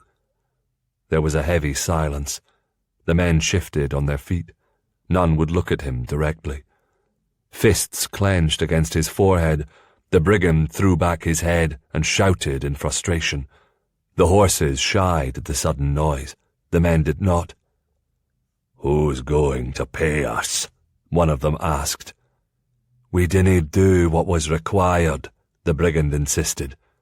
There'll be no money. There has to be some, another yelled, his hands clenched into fists. I'll share what I've got, but I warn you, it isn't much. The brigand pulled out the leather purse, knowing he would have to give them something if he wanted to avoid a rebellion. He had failed as a leader, and his security of being the one to make contact with their mysterious employer was gone. The possibility of having his throat slit loomed frighteningly large. He had already taken the precaution of hiding 2 coins in his boot. They rubbed painfully against the ball of his foot, creating a blister, but it was a pain well worth enduring if he could walk away from this with some money and his life. Liam gets nothing, one of the men decided, a sly look on his face. Liam sputtered in outrage, his face clouding with anger.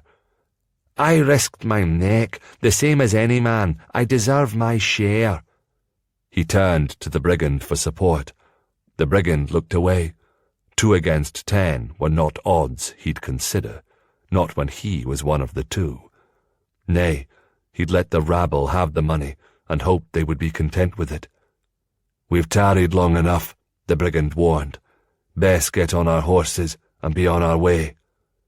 We'll scatter, one of the men decided. 'Tis safer for all of us. The brigand held back as the others mounted, keeping a close eye on Liam, worried the lad would do something foolish. Though he knew he was defeated, Liam lifted his head high and watched the others ride away. I'll confess, I'm not sorry to see the last of them, Liam said. Now we can make plans to collect and keep the final payment for ourselves. The brigand gave Liam a long, hard look, then walked to his horse. You're speaking nonsense, lad. 2 men can't possibly accomplish what 12 couldn't do. You're wrong. Having too many men was our downfall, but 2 clever fellows can accomplish the deed. Liam puffed out his chest. Will ye join me? The question took the brigand aback. If ye think it was hard before, it will be impossible now. We've tipped our hand. The McKennas will double, even triple the guard. You'll never even get close to her. Liam shook his head. McKenna Castle is a vast holding. People come and go through those open gates all day. I saw it with my own eyes. They can't all be known by the guard. We can disguise ourselves as merchants or beggars. Once we've slipped inside, we'll find the lady and steal her away. The brigand smiled. Oh, and she'll come easily, willingly. We'll gag her, tie her hands and feet. And ye dinna think anyone in the entire castle will notice us carrying her about like a sack of grain? Liam's eyes darkened. Then we'll kill her. Ye said we could earn double if she died. You'll have to get very close to kill her. You haven't got the stomach or the stones for it, lad. I'll do it, I swear.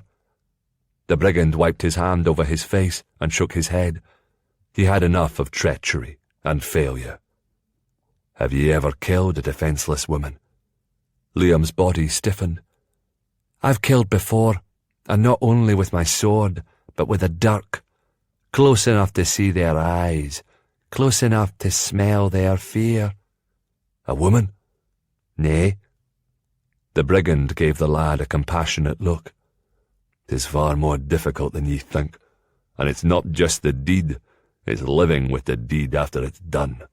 Go home, Liam, and find some other line of work. I have no home. My dad was a traitor to our clan. He was caught and killed. My mother and I were lucky to escape with our lives. The brigand felt an unexpected jolt of sympathy for the lad's plight. I'll say again, this path is madness, but I've no right to stop ye. Liam threw back his shoulders in a defiant gesture. Well, that's more coin for me. How do I collect my payment once the deed is done? The brigand's mouth quirked. You'll need to leave a signal, then wait until she arrives. Liam's eyes widened. She? Aye, but dinna be fooled and let your guard down. You'll find no mercy or compassion in her, the brigand warned. He gave Liam the final details, then swung up on his horse. Liam remained on his feet, challenging him with an unflinching gaze. The brigand tried to ignore it, but as he led his mount away, a sharp prickle of unease prevailed. The lad had made his choice, but the brigand hoped he would change his mind.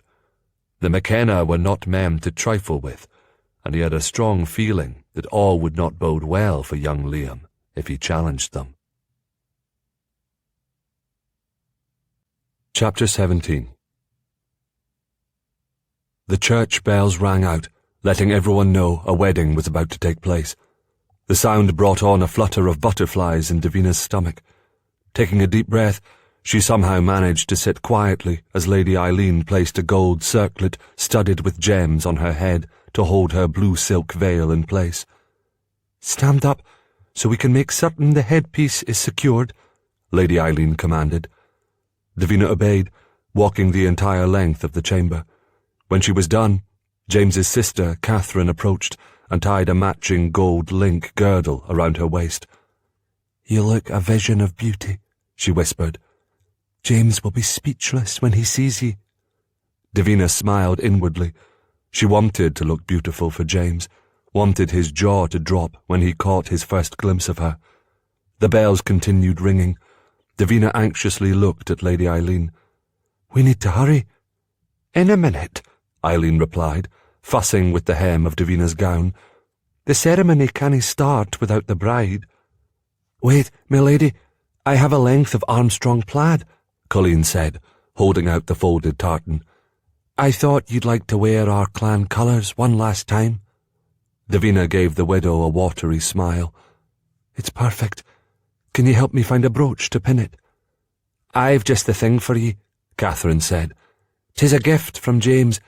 He wanted me to surprise ye with it, in hopes that ye'd wear it for the ceremony." Catherine handed Davina a delicate gold brooch. The centre design was a thistle flower, surrounded by intricate leaves and interlaced vines. Davina immediately saw it was a unique, expensive piece of jewellery, the finest she had ever been gifted. Yet far more important than its value was the fact that James had chosen it for her. Her trembling fingers fumbled with the lovely piece as she tried to secure the tartan over one shoulder. "Nervous?"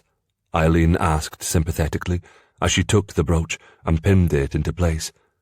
"Excited," Davina clarified, "though I confess to feeling sad that none of my kin are here to celebrate this joyful occasion with me. Travel always takes much longer in this winter weather. My son couldn't wait another day to claim ye as his bride. Are ye very disappointed?" "A bit, though truthfully, I couldn't wait either," Davina admitted with a blush. "Then let's get ye married." Eileen smiled and held out her hand. Davina took it, glad for the support. Eileen led her through the great hall and into the courtyard. The moment she stepped into the bailey, all eyes turned toward her. Eileen let go of her hand. Davina took a deep breath and walked through the parting crowd.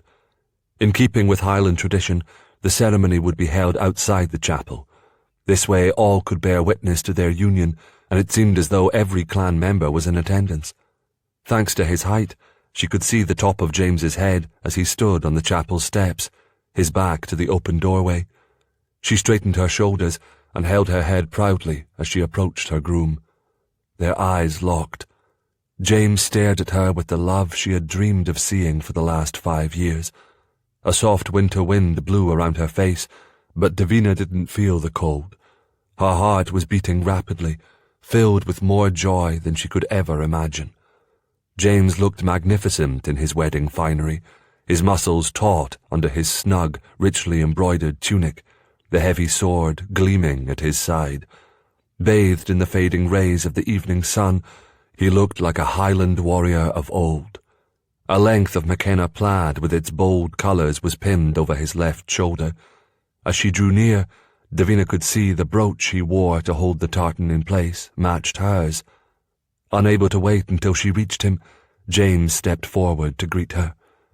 "You look like an angel come down from the heavens," he whispered as he took her hand. "I've already agreed to marry ye," she answered. "There's no need for such flowery compliments." Her teasing response had the desired effect of calming her nerves, and those of her groom. "Do ye take these vows of your own free will?"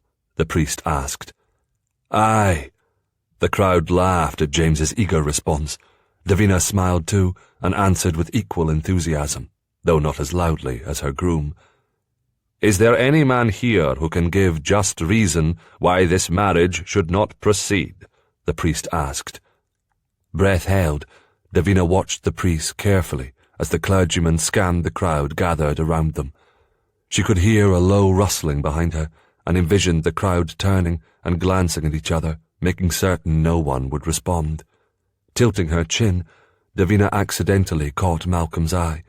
For a fleeting moment, there was an expression of sad longing shadowing his face, but then it vanished like a puff of smoke. He nodded his head regally, mouthing the words, "Be happy," to her. Davina's mouth twisted in relief. Malcolm's endorsement was yet another piece of joy adding to this special day. The reconciliation between the brothers was fragile and new. It was her fervent wish that James and his brother would grow closer. 'Twas a relief knowing that her marriage to James would not impede that possibility. Davina swallowed, inexplicably near tears. Vows exchanged, they walked into the chapel and knelt to receive the priest's blessing. Before he gave it, Father Dominic spoke solemnly of the duties between wife and husband. Davina tried to absorb every word, for above all she wanted to be a good wife to James. But her groom was determined to take advantage of her nearness, his fingertips swirling in a sensual pattern over her wrist and palm. Concentration fled as her flesh prickled with awareness. Her blood raced as an intoxicating heat rolled through her. She felt James squirming beside her and guessed that his desire was also rising. Father Dominic kept talking, lecturing really, either unaware or untroubled by their actions. The good priest paused to take a deep breath, and James seized the moment. "Are ye finished?" he asked. "Aye, Sir James, 'tis done," the priest answered as he smiled. "You're married." That was all it took. Without warning, James leapt to his feet, pulling Davina with him. His arms encircled her waist, and he lifted her against his chest. She barely had time to catch her breath before his lips descended. It was a seductive caress, a promise of the pleasures they would soon share. He let the kiss linger, far longer than was appropriate, until the shouts and hoots and whistles from the crowd grew longer and louder. "Mark my words, we'll be blessed with another grandchild before the year is out," the McKenna declared. The crowd cheered. James finally lifted his head. Davina met his bemused gaze and smiled. Her knees felt weak. She was breathless and dishevelled, and happier than words could express. She glanced down at the gold band on her finger, the solid weight a reminder of her vows. Her new life had begun, and she could hardly wait to see what happened.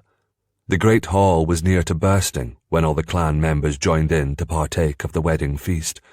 The tables were laden with delicious food, and the wine, ale, and whiskey flowed freely. Toast after toast were made to the good health, happiness, and fertility of the bride and groom. Davina lost count of the number of times goblets were raised, but she smiled with genuine delight at each one. "I'm sorry the weather prevented us from hosting a tournament or a melee in celebration of your marriage," the McKenna said, as he patted Davina's hand affectionately. "There's nothing more thrilling than watching a fine group of Highland warriors, some mounted, some on foot, in mock combat." Truthfully, Davina couldn't imagine anything less romantic than seeing men stage a battle, but she was not about to argue with the laird. Only the richest and most prestigious clans held elaborate, expensive weddings, with days of feasting, hunting, and tournaments. That the McKenna even suggested such a thing was a sure sign of the regard he held for her and James, and that warmed Davina's heart. "'Tis a fine wedding celebration, fit for a princess," she said sincerely. "I could ask for nothing more. I am honoured by all that has been done to make me welcome, and am very proud to be part of the clan. Thank ye. Davina leaned forward and kissed the McKenna's cheek. Leela came skipping over and climbed into Davina's lap. Grandpa says you're a McKenna now. Davina smiled and cuddled the little girl. Aye, I've wed your Uncle James, so that means I'm your Aunt Davina. Leela sighed deeply. I didn't want an aunt. I wanted ye to marry Papa and be my new mamma. Davina hid her smile. Naturally, Leela would still be harping on her quest to gain a mother. The child possessed the McKenna trait of stubborn determination tenfold. Someday, your papa will find a lady to love, and he'll marry her, and then she'll be your new mamma, Davina answered. Clearly displeased with the reply, Leela wrinkled her nose. She appeared on the verge of a tantrum, but thankfully didn't throw one. Instead, she gave Davina a tight hug, slipped off her lap, and muttered something about going to find her papa so he could start looking for her new mamma right now. The musicians began playing a lively tune. Trestle tables were shoved away from the centre of the hall to make room for the dancing. A group of men and women joined hands to form a large circle. Time to start the dancing, Eileen said, pulling Davina and James away from their seats. The bride and groom were plunged into the centre of the circle. Trying not to stumble, Davina held tightly to James's hands and struggled to match his footwork, but her feet could not move as nimbly as her husband's. Giggling, she felt herself starting to lose her balance, but just as she began to fall, James caught her. She came to a breathless halt against him, her palms braced on his chest. "Kiss her, Sir James," someone shouted. Davina eagerly lifted her chin and swayed into her husband, her lips brushing against his. She felt his hand slip to her nape, and he deepened the contact, sweeping his tongue across her lips. She opened her mouth, sinking into him with a pleasurable sigh. The sound of hoots and whistles, mixed with stamping feet, thundered up to the rafters. James gave her one final kiss, then pulled away. His gaze smouldered with seduction, and she felt herself blushing. Others noticed her hot colour, and that brought on even more cheering. Throughout it all the musicians continued to play, the merry sound of the pipes, fiddle strings, and drum ringing out a lively tune. After a few more shouts, the dancing resumed.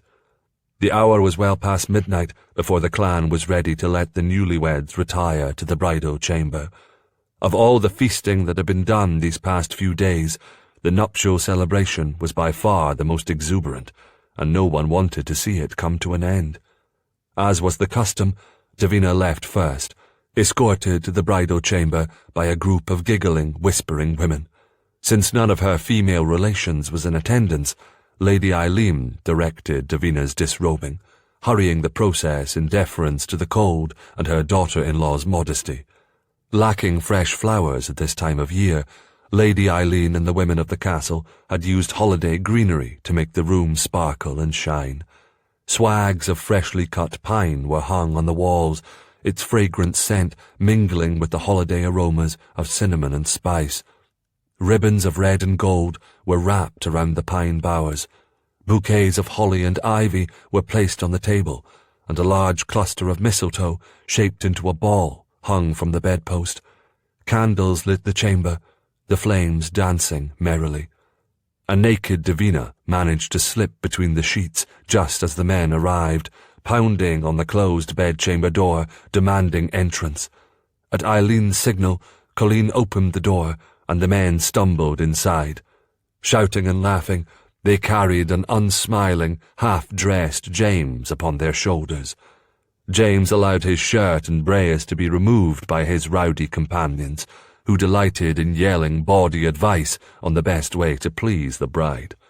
James endured the bedding ceremony with as much goodwill as he could muster, but he refused to be placed in the bed beside her, and Davina could tell by the tight set of his jaw that her new husband was not pleased.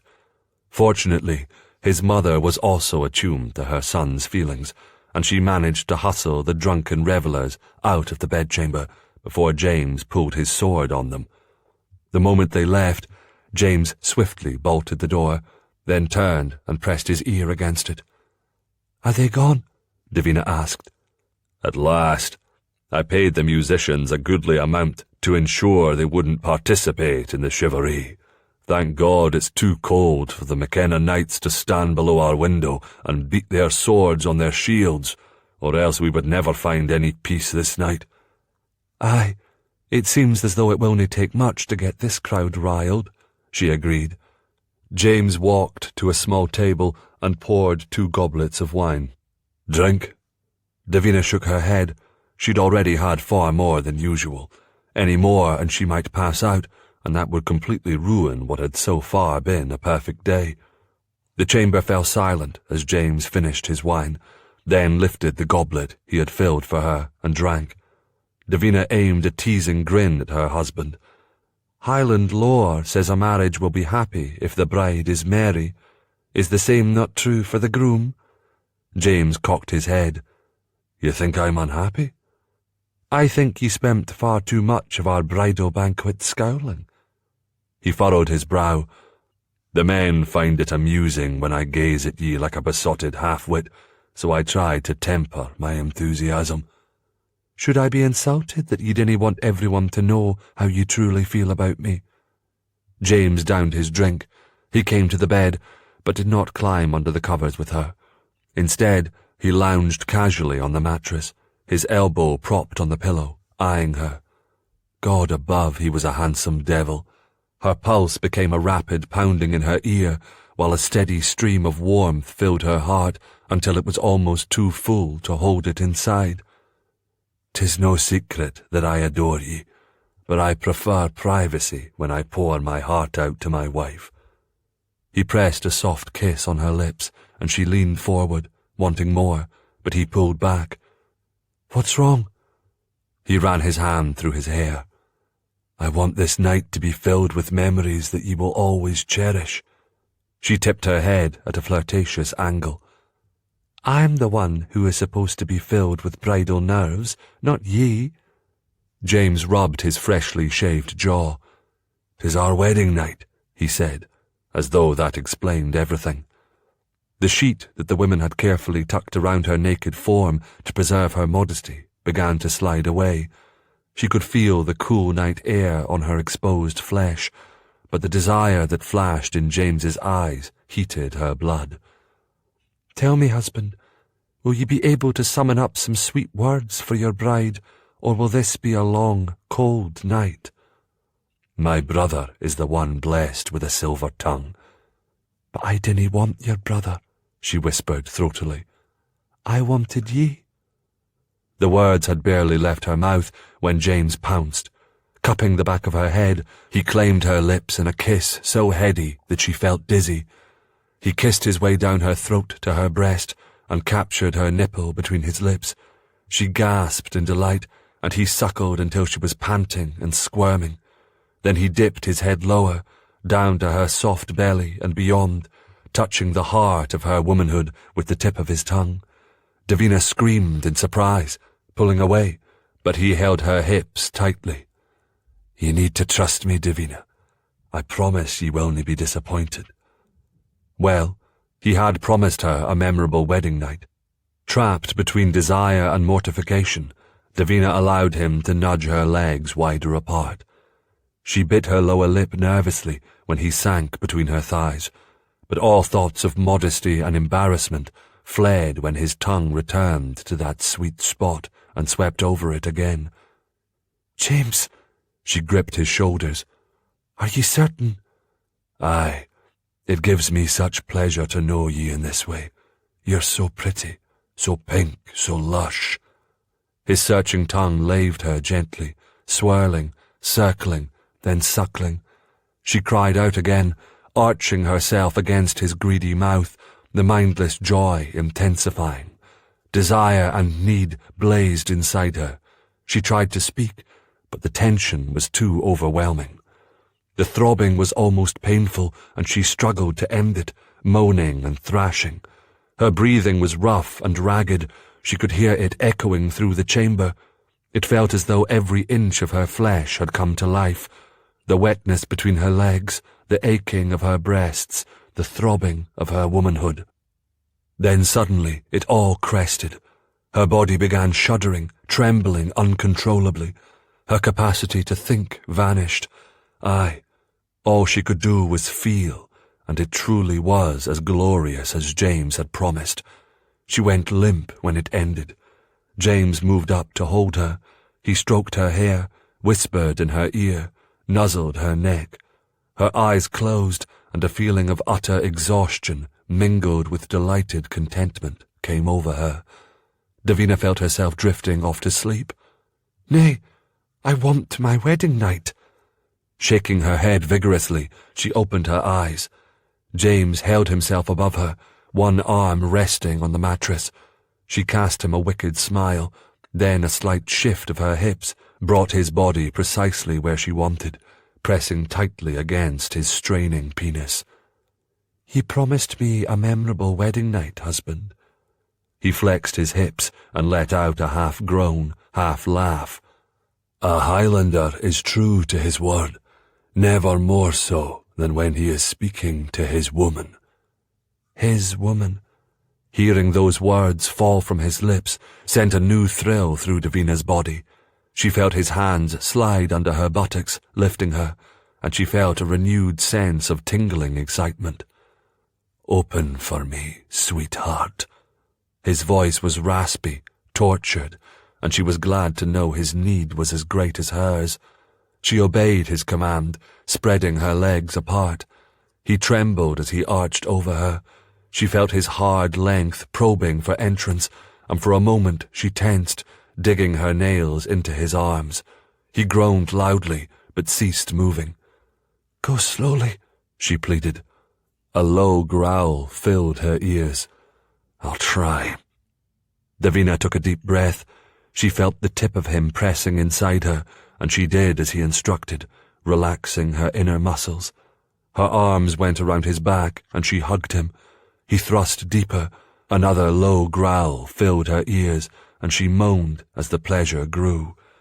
She found the rhythm effortlessly, lifting herself to meet his every stroke. The urgency started again, sending a flush of heat washing over her. She felt herself driving the cadence faster and harder. Her moans grew louder, and she heard herself gasping with an almost desperate longing. "Open your eyes, Davina. Look at me." Startled, she did as he bade, staring into his eyes. The hunger and yearning she expected, but the naked love was a gift, the most precious of all. The pleasure rose again quickly, and suddenly she felt herself straining and shuddering. With a soft cry, Davina buried her face in the hollow of his shoulder and surrendered to an explosive ecstasy.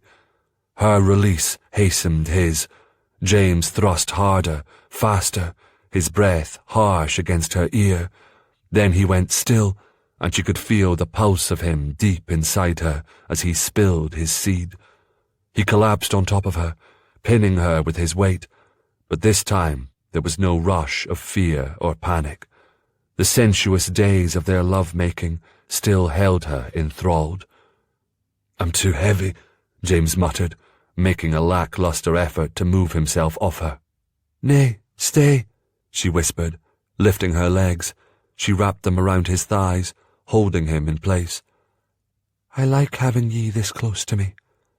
She ran her hand lightly over his back, brushing kisses over his shoulder and neck.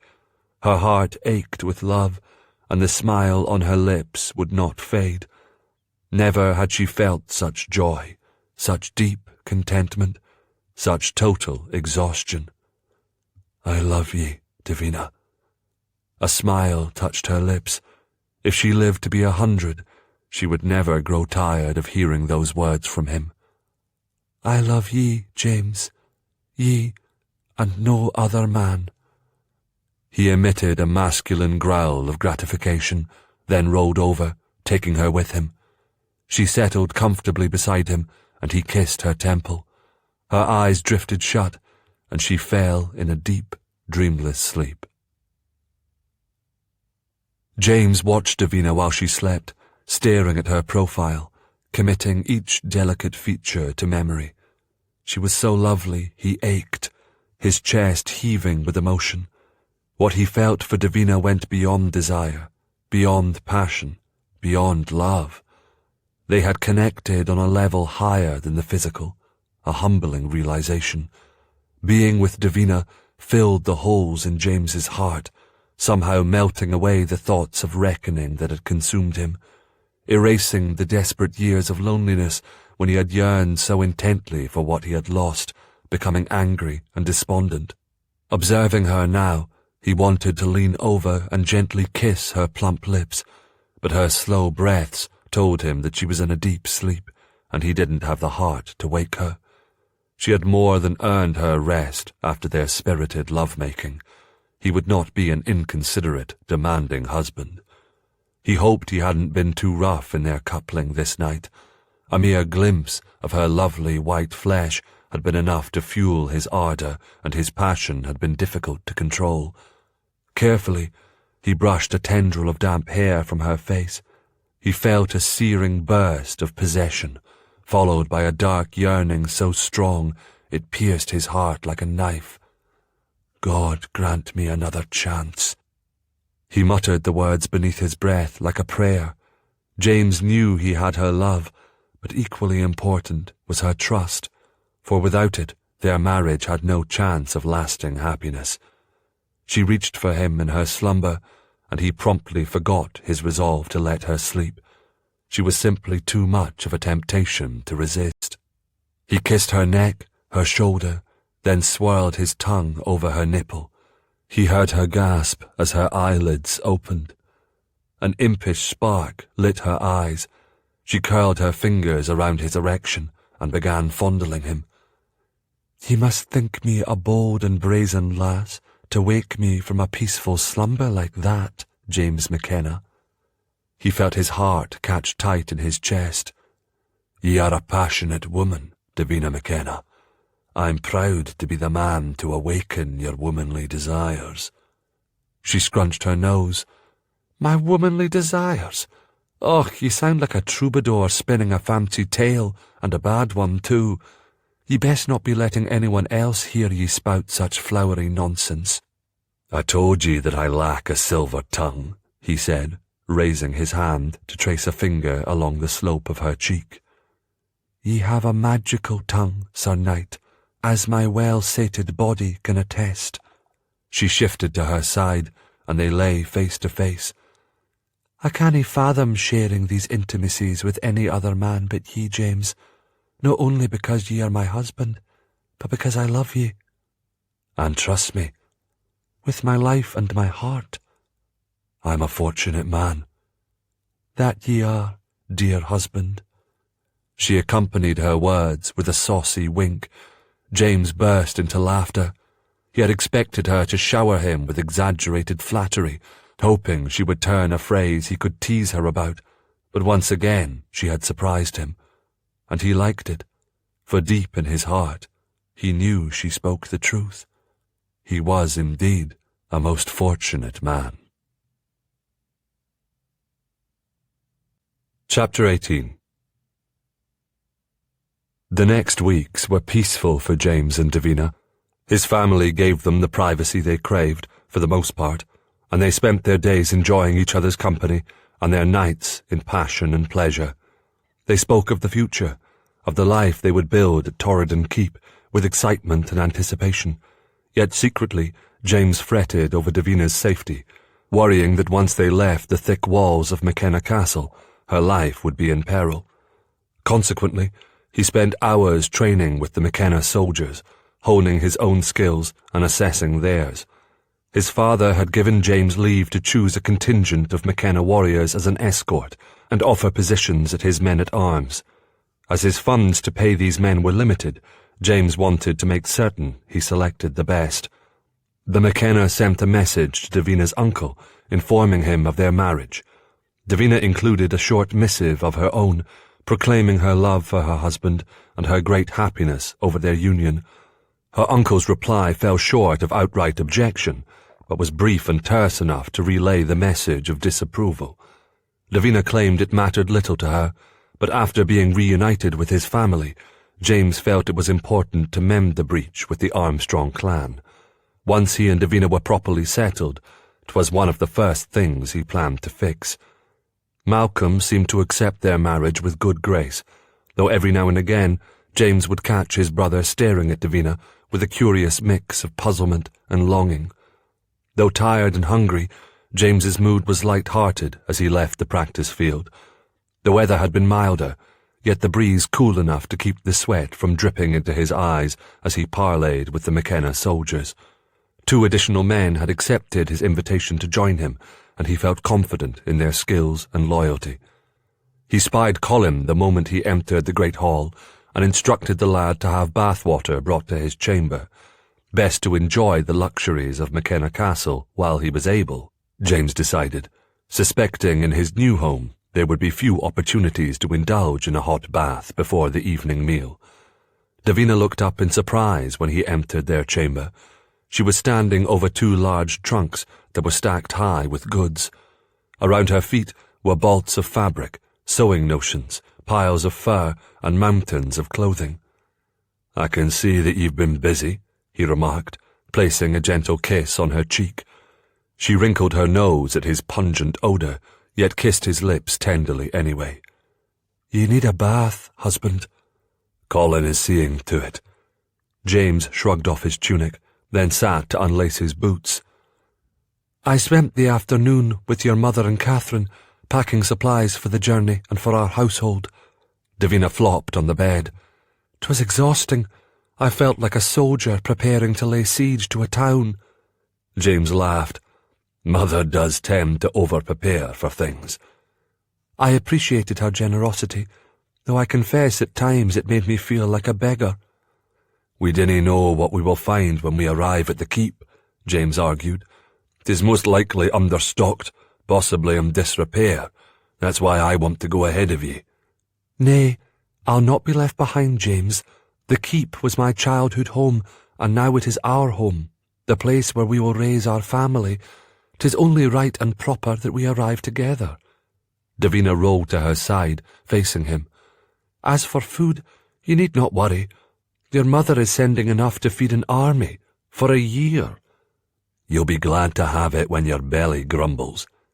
"Aye, that's true enough." Hearing a commotion outside the door, James bade the servants carrying the wooden tub to enter. They were soon followed by a line of pages, with Colin in the lead, bringing buckets of hot water. It took 3 trips before the tub was filled. With a nod of thanks, James dismissed them. "Has Colleen made a decision about her future?" he asked, wondering what Davina's companion would do now that her charge was married and no longer in need of a chaperone. "We spoke of it this morning. She would like to accompany us and make the keep her new home." "Splendid. We can always find a place for an honest, hard-working woman." James pulled off his shirt and brace. Naked, he moved toward the tub. "Colleen did mention how much she loves children and regrets she was never able to have any of her own. She thinks she would make a fine nursemaid." Davina blushed, then bent forward so her hair fell over her profile, hiding her expression. The world tilted. James nearly fell into the steaming water as he whirled around. "Oh God, Davina, what are you saying? Are you with child?"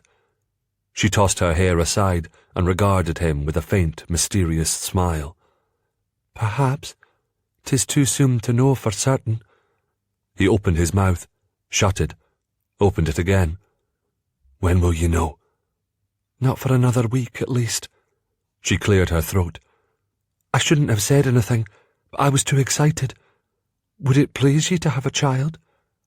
"Aye, but—" He had difficulty speaking. "We are only just married." She blinked at him. "Aye, and we have spent nearly all that time in bed together. What did you think would happen?" Feeling a bit dizzy, James put a finger to his temple and rubbed. Davina was right. Children were the natural result of all their love-making, and he was pleased at the idea of having them. He just thought he'd have a bit more time before they arrived, before he would have to share her. Her expression turned anxious, and he felt like a brute for causing her worry. James squared his shoulders and favoured her with his most charming grin. "I'll be happy if you promise me that our child willna be as wilful and spoiled as Leela's." The tension around her eyes eased. "If the babe inherits the McKenna temperament, I cannae do much about the wilfulness, but I firmly believe that no one can spoil a child as much as your brother. Ours will be an angel in comparison." James settled himself in the bath. The warm water aided in lessening his shock, helped to clear his head. "Unless it's a boy, then I want him to be a real hellion." "Saints preserve us!" Davina approached the tub. She picked up a cloth, dipped it in the water, and lathered it with soap. "There is, however, one child that I would like to bring with us. Colin." "My page?" "Aye. I've spoken with your mother, and she agrees it's a good idea." James rubbed the stubble on his jaw. "That lad is frightened of his own shadow. I dinna think he will manage a journey to a strange keep very well." "Then we must assure him that he will enjoy this grand adventure." James raised a dubious brow. "Won't his family be insulted that we've taken him away from McKenna Castle? They sent him here so that he could be trained by my father." Davina ran the soapy cloth over her shoulders and back. "Your father trained ye as a page and a full year as a squire before he sent ye away. You'll teach the lad as your father taught ye." "Most Highlanders wouldn't think it's the same." "Colin is a third son. I dinna think his parents care where he is fostered." Davina squeezed the water from the cloth over James's head, then began washing his hair. Her nimble fingers dug into his skull, massaging his scalp. He closed his eyes and relaxed. "Are ye certain you want to take on the responsibility of looking after the lad?" he asked. "Aye." Davina lifted a fresh bucket of water and poured it over James's head. "Your mother worries about him. The other lads tease him. Colin might do best with us, away from them." "You've a soft heart, Davina McKenna," he whispered, casting her an approving gaze. "Aye, well, 'tis better than a soft head." She laughed and held out a towel. James rose from the tub, dribbling water on the stone floor. He rubbed himself dry, then fastened the towel low on his hips. Grinning, he approached his wife. Her hands slipped around his waist, and she held fast to him. He lowered his mouth to hers. They kissed, sweetly, lovingly. James's towel fell to the floor, yet despite the chill in their bedchamber, he found the most delightful way to chase away the cold, though in truth it made his wife shiver. A few days later, James and Davina left McKenna Castle. The journey took nearly a fortnight. They travelled with a large contingent of soldiers, wagons overloaded with food, wine, ale, and various household items. The weather remained unpredictable, mild one day, cold and blustery the next. They were prepared for the chill, erecting sturdy tents each night to ward off the cold, but Davina was shivering when James entered their tent one evening, and he hurried to her side. "What's wrong? Are ye ill?" "Nay." Though she tried to prevent it, emotions made her hands shake. "I started my monthly flow this evening." It took James a moment to realize what she was saying. "Ah, love, there's plenty of time for us to have a babe." She fell into his arms. They were strong and warm, soothing her tattered emotions. "I know it was foolish for me to even think it, but I had hoped." "If I remember correctly, it takes more than hope to create a child." The teasing humour and love in James's eyes softened the blow. "There will be sons one day, with your wicked grin and warrior's skills," she said with yearning. He grinned, then whispered in her ear, "I'd also like a few daughters, please, with your bright eyes, kind heart, and sense of honour." "I'll try my best, if you'll do the same." He laughed and kissed her gently. The sorrow that had been trapped inside her leaked away, like water breaking through a dam.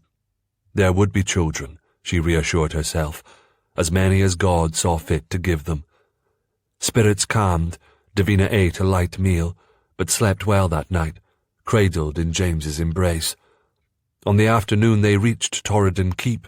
The biting wind howled, the sky darkened, and thunder rumbled in the distance. The animals were skittish and restless as they stopped on a slight rise, the humans too. Davina felt the knot of anticipation in her belly tighten as she gazed into the valley below. In front, the dense woods thinned, then gently sloped down. The keep was visible in the fading light, a tall, thin stone structure surrounded by a single low curtain wall. Despite the clouds, the golden stone glowed, a stark contrast to the grey of the winter sky. There were no pennants snapping in the wind, and only a few wisps of smoke curling from the thatched cottages clustered in the meagre village outside the fortress walls. "It looks much smaller than I remember," Davina said, reining in her horse. "Ye were a lass when ye left," James replied, studying the keep with interest. "You've never returned since your parents died." "Nay, I asked often at first, but my uncle always said no. I suppose I simply got tired of being denied, so I ceased asking." She sighed with poignant regret. "I wish now that I have not so easily given up the quest to return, if only to assure the villagers that I remembered and cared about them." "They will have no doubt of it once we greet them, and they see that we mean to stay," James said cheerfully. Davina smiled wanly, not as confident of their reception as her husband. They spurred their horses, riding ahead of the clumsy caravan. Davina puzzled over the silence as they drew near. There were no shepherds tending the sheep, no children playing on the hills, no women gathered by the stream doing wash. James raised his arm, and a group of soldiers behind them broke ranks and came forward. A whisper of foreboding tightened her scalp. "Do ye suspect a trap?" Davina asked nervously. "We sent no word of our arrival, but your uncle knows of our marriage and should have informed them to expect us at some point." They continued forward, riding through the silent village. She could see that James's eyes were trained on the top of the wall. Davina raised her eyes too, counting the soldiers. They were still too far away to clearly see features, though she knew it was unlikely that she would recognize any of them. A sturdy wooden bridge spanned the dry moat that was mined with sharpened sticks. This defence butted against the stone curtain wall and encircled the entire keep. Davina remembered her father speaking of the need for a drawbridge, but he never found the time or coin to have one built. Instead, he had spent his money on tall, broad oak gates, bound with iron and set with metal studs designed to split a battering ram. He had also widened the top of the walls so his guards could stand 2 deep. "I count a dozen men on the wall," she said, when they brought their horses to a halt at the start of the bridge. "Are any of them known to ye?" James asked, his hand resting on his sword hilt. "Nay." "Then ye had best announce yourself," James said with an encouraging smile. She sat taller in the saddle, cloaking herself in commanding dignity. "I am Lady Davina Armstrong McKenna, daughter of Lachlan Armstrong and mistress of this keep. I come with my husband and his guard to take up residence in our home. I command ye to lower the gates and grant us entrance before the rains come and we are soaked to the skin." As though to emphasize her point, the sky rumbled ominously. But if she had hoped the threat of impending rain would hasten their entrance, she was sadly mistaken. "We had no word to expect ye," one of the soldiers called down from the wall. "Aye, I didn't send word, but I'm here now." Davina peered up at the wall, noticing several of the men shifting on their feet. "Open the gate." "Who did ye say wants entrance?" the soldier asked. "Lady Davina Armstrong McKenna," James shouted. "Who are ye?" the soldier wanted to know. "Her husband, Sir James McKenna." James patted the neck of his restless horse and glared at the man. "I cannae open the gate unless the steward commands it," the soldier insisted. "Then call the steward, so that Lady Davina can speak to him directly, and be quick about it. I'll be very displeased if my wife catches a chill in the rain." Davina felt her face heat with annoyance. While she appreciated the soldier's efforts to protect the keep, their manner was overly cautious. After a few minutes, the steward appeared. He carried a chicken leg in his right hand, proof they had interrupted his dinner. He exchanged some words with the soldiers, paused, looked down at them, then resumed the conversation with the men on the wall. "My man informs me that ye wish to gain entry to the keep," the steward said. "Aye," James replied curtly. "Ye claim that Lady Davina Armstrong rides among your party." "I dinna claim it. I know it. Now open the damn gate." James shouted so loudly, the precious few panes of glass on the keep windows shook. The steward's face whitened. He tossed his chicken bone aside and wiped his greasy fingers on the front of his tunic.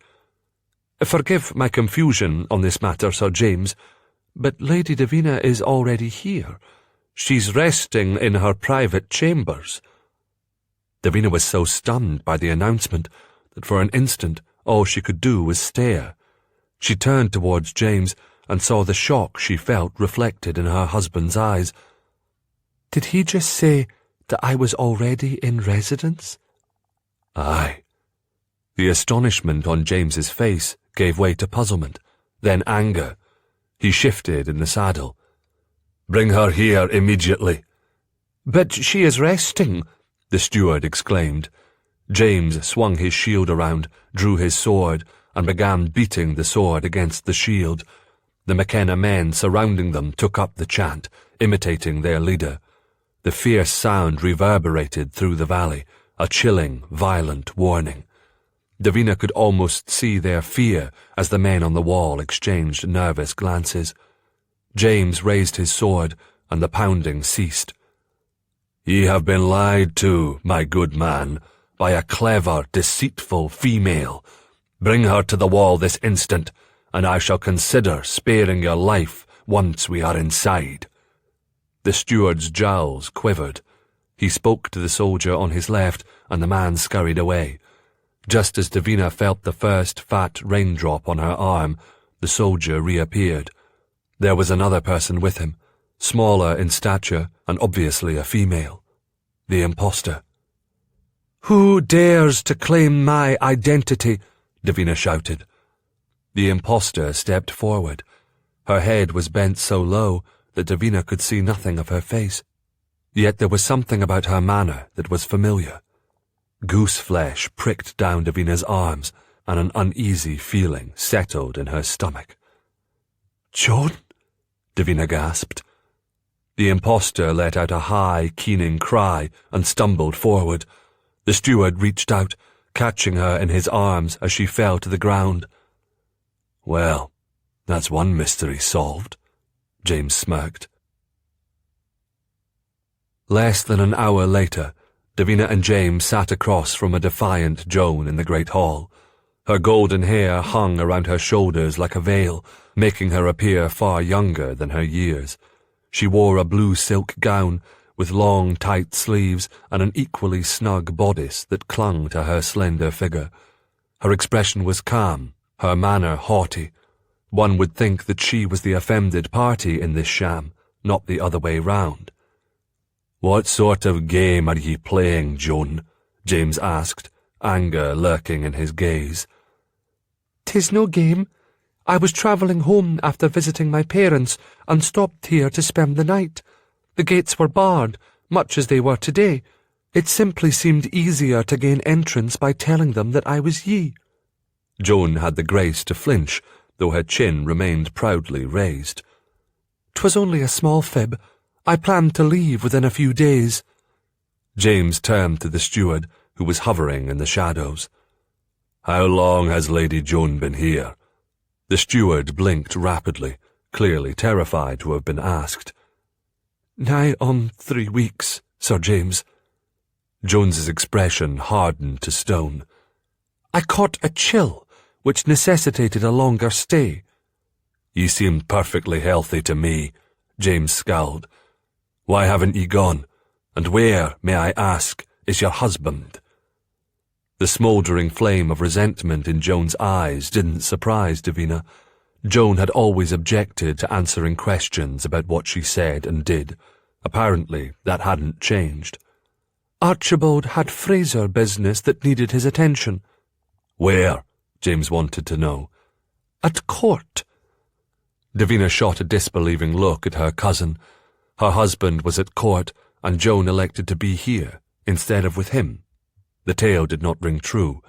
Joan thrived on the intrigue and gossip of court life, speaking often of how she hated being stuck so far from anything of interest, wasting away in the Highlands. James offered Joan a sad, suspicious smile, and Davina knew he also doubted her words. He opened his mouth to question her cousin further, when Davina's belly rumbled with hunger. "Milady, forgive me," the steward exclaimed. "I'll have food and drink brought to ye immediately." Davina took a deep breath to stay her fraying nerves. James had been ready to string the poor steward up by his thumbs for refusing them entrance, but Davina had convinced him that the man was just trying to do his duty. He, too, had been duped by Joan. They must give the steward a chance to redeem himself. Unfortunately, the food they were served was cold, tough, sour, and smelled faintly of mould. Even though he had taken a small mouthful, James seemed unable to swallow it. Instead, he spit it out on the rushes that covered the floor. Joan lifted her brows, then smirked. "Apparently, one loses all sense of manners and civility when they become a crusader." "Please, bring us something we can eat without becoming ill," Davina commanded, embarrassed by the poor showing. She had wanted James to feel a connection, a commitment to their home, to be proud of it. Instead, this homecoming had been nothing short of disastrous. The steward returned with a thin broth with bits of stringy chicken floating in it. Davina took one look at the grease congealed on the top and pushed her bowl away. "I'm not very hungry," she lied. "You need to eat," James insisted. "I'll get something from the stores we brought." He stormed out, calling for his men, the steward doggedly following on his heels. Davina could hear the man apologizing profusely, insisting that the larder was poorly stocked, but he was certain with fresh food he would be able to set a table worthy of them. My, isn't James a solicitous husband?" Joan clucked, reaching for a goblet of wine. When she moved, her sleeve rode up, revealing her forearm. Davina gasped when she saw the line of yellow and blue bruises marring the flesh. Joan, feeling her cousin's eyes upon her, hastily pulled her arm back so the fabric would conceal the discoloured flesh. Jones's eyes met hers. "The floors in this keep are an abomination. 'Tis very easy to lose your footing and tumble down on the hard stone." "That doesn't look anything like a bruise from a fall," Davina said quietly. "Let me see the rest of your arm." Joan hesitated. Then, averting her gaze, she slowly lifted first one sleeve, then the other. Davina winced. Jones's arms were grossly streaked with yellow and purple bruises that Davina was certain went even farther up her body. Even after 3 weeks of healing, they were still vivid and looked painful. Jones's eyes flashed and she raised her chin. "I dinna want your pity or your judgment. Ye have no notion of what it's like to live with a man like Archibald Fraser." "Have ye run away from him? Is that the real reason ye are here, pretending to be me?" Joan let out a hollow burst of laughter. "Ye cannae hide from the Frasers." "There must be something ye can do," Davina insisted. The mirthless smile remained on her cousin's lips. "Archibald is my lawful husband. No one has the right to censure his behaviour." "You deserve to be treated with dignity and respect," Davina said, reaching forward to place her hand upon Joan's. "Not beaten like an animal." Jones's head tilted. "You've changed, Davina. You used to run from your own shadow, and now you're ready to challenge a man as powerful and ruthless as Archibald." Joan's voice turned bitter. "I thank ye for your efforts, but there's naught to be done." Stiffly, Joan rose to her feet. Her face was flushed as she struggled to maintain her dignity. "How lowly the mighty have fallen." Ashamed of her unkind thoughts, Davina lowered her gaze, realizing that she was unable to control the stab of pity she felt as she watched her proud cousin stride away. James entered the great hall, his eyes flickering across the chamber as he searched for Davina. "Where's Joan?" "She's left to rest in her chamber." Davina turned troubled eyes toward James. "I believe I've discovered the real reason she's here. She's run away from her husband." James scoffed. "Is she sulking, angry over not getting her way?" "Nay, James, 'tis serious. He beats her, often, I think, and very violently. I'll admit she's not the most biddable woman, but that doesn't give him the right to beat her." A dozen warring emotions flared inside Davina. "I'm angry with her, and yet I couldn't help but feel sorry for her. She spoke only a few words about her plight, but paled whenever Archibald's name was spoken." "No man of honour or valour strikes a woman, no matter how angry, especially if she is his lady wife," James sighed. "Yet even ye must admit, your cousin can try the patience of a saint." "She cannae help it. She's been spoiled and pampered all her life, her every wish granted. Naturally, she has grown to be a difficult, demanding woman." "I cannae believe that you're defending her. She'd not do the same for ye." Emotions sparked in Davina's heart. "Joan's fear makes her haughty, cold. I look at her life and then at mine, and I feel a twinge of guilt. I have a good, loving husband and a life of happiness in front of me. Joan has naught but heartache." "What of her child?" "She didn't speak of her son." James stroked his chin thoughtfully. "She's obviously had to leave him behind. If your suspicions are correct and she has run away, she wouldn't dare take Fraser's son and heir. If she did, she'd have no chance of escape." "Can we give her sanctuary, James?" His lips parted in obvious surprise. "The Frasers are a powerful clan. It would be most unwise to make an enemy of them." "I doubt they will think to look for her here. Can she stay for at least a few weeks more?" Davina pleaded. "I'll consider it. Now come and eat some of the food I've brought for ye," he cajoled. "I've no appetite," she answered truthfully, disappointed at his answer. But she wasn't worried. Beneath his warrior's muscled form was a heart filled with compassion. As long as she pleaded her cousin's case, Joan would not be abandoned. "We best decide where we will sleep tonight before it gets too late," James said, signalling for the steward to attend them. "The master's chambers are at the top of the keep's north turret," Davina replied. "We shall occupy those rooms." The steward blanched. "It hasn't been used for decades, my lady, though I'm sure with a thorough cleaning it can be set to rights." "We shall inspect them now," Davina decided. Hand in hand, Davina and James climbed the wooden staircase. It was dimly lit by narrow slits in the thick stone walls, but Davina's memories were strong enough to find the way even if they were plunged into complete darkness. The musty smell became staggering as they reached the landing, but they pressed on, slowly opening the door. As the steward had warned her, the chamber was in a disgraceful state. James pulled back the furs covering the windows, and dust motes flew into the air. Davina's nose twitched at the unpleasant smell of dampness mixing with the dust. She closed her mouth and covered her nose with her hand, but the thick odour settled in the back of her throat. A huge curtained bed stood against one wall. On the opposite wall was a table and chair. One of the wooden chair's legs was shorter than the other three. It listed drunkenly to one side. Davina approached the bed, dismayed to see the mattress had been chewed. She feared the dark shadows in the corner were the carcasses of the vermin who had done the deed. Behind her, James circled the chamber slowly. Davina looked up to meet his sober gaze. No words were needed to know he felt the same as she did, utterly disappointed. Aside from the dirt and decay, melancholy seemed to linger here, and that bothered Davina more than anything. "I have such fond memories of this chamber," she said. "'Twas never lavishly appointed, but it was warm and comfortable, safe and happy. There were tapestries adorning the stone walls and bed curtains of red velvet. My mother was so proud of those curtains. She sewed them herself with her mother and sisters and brought them here as part of her dowry."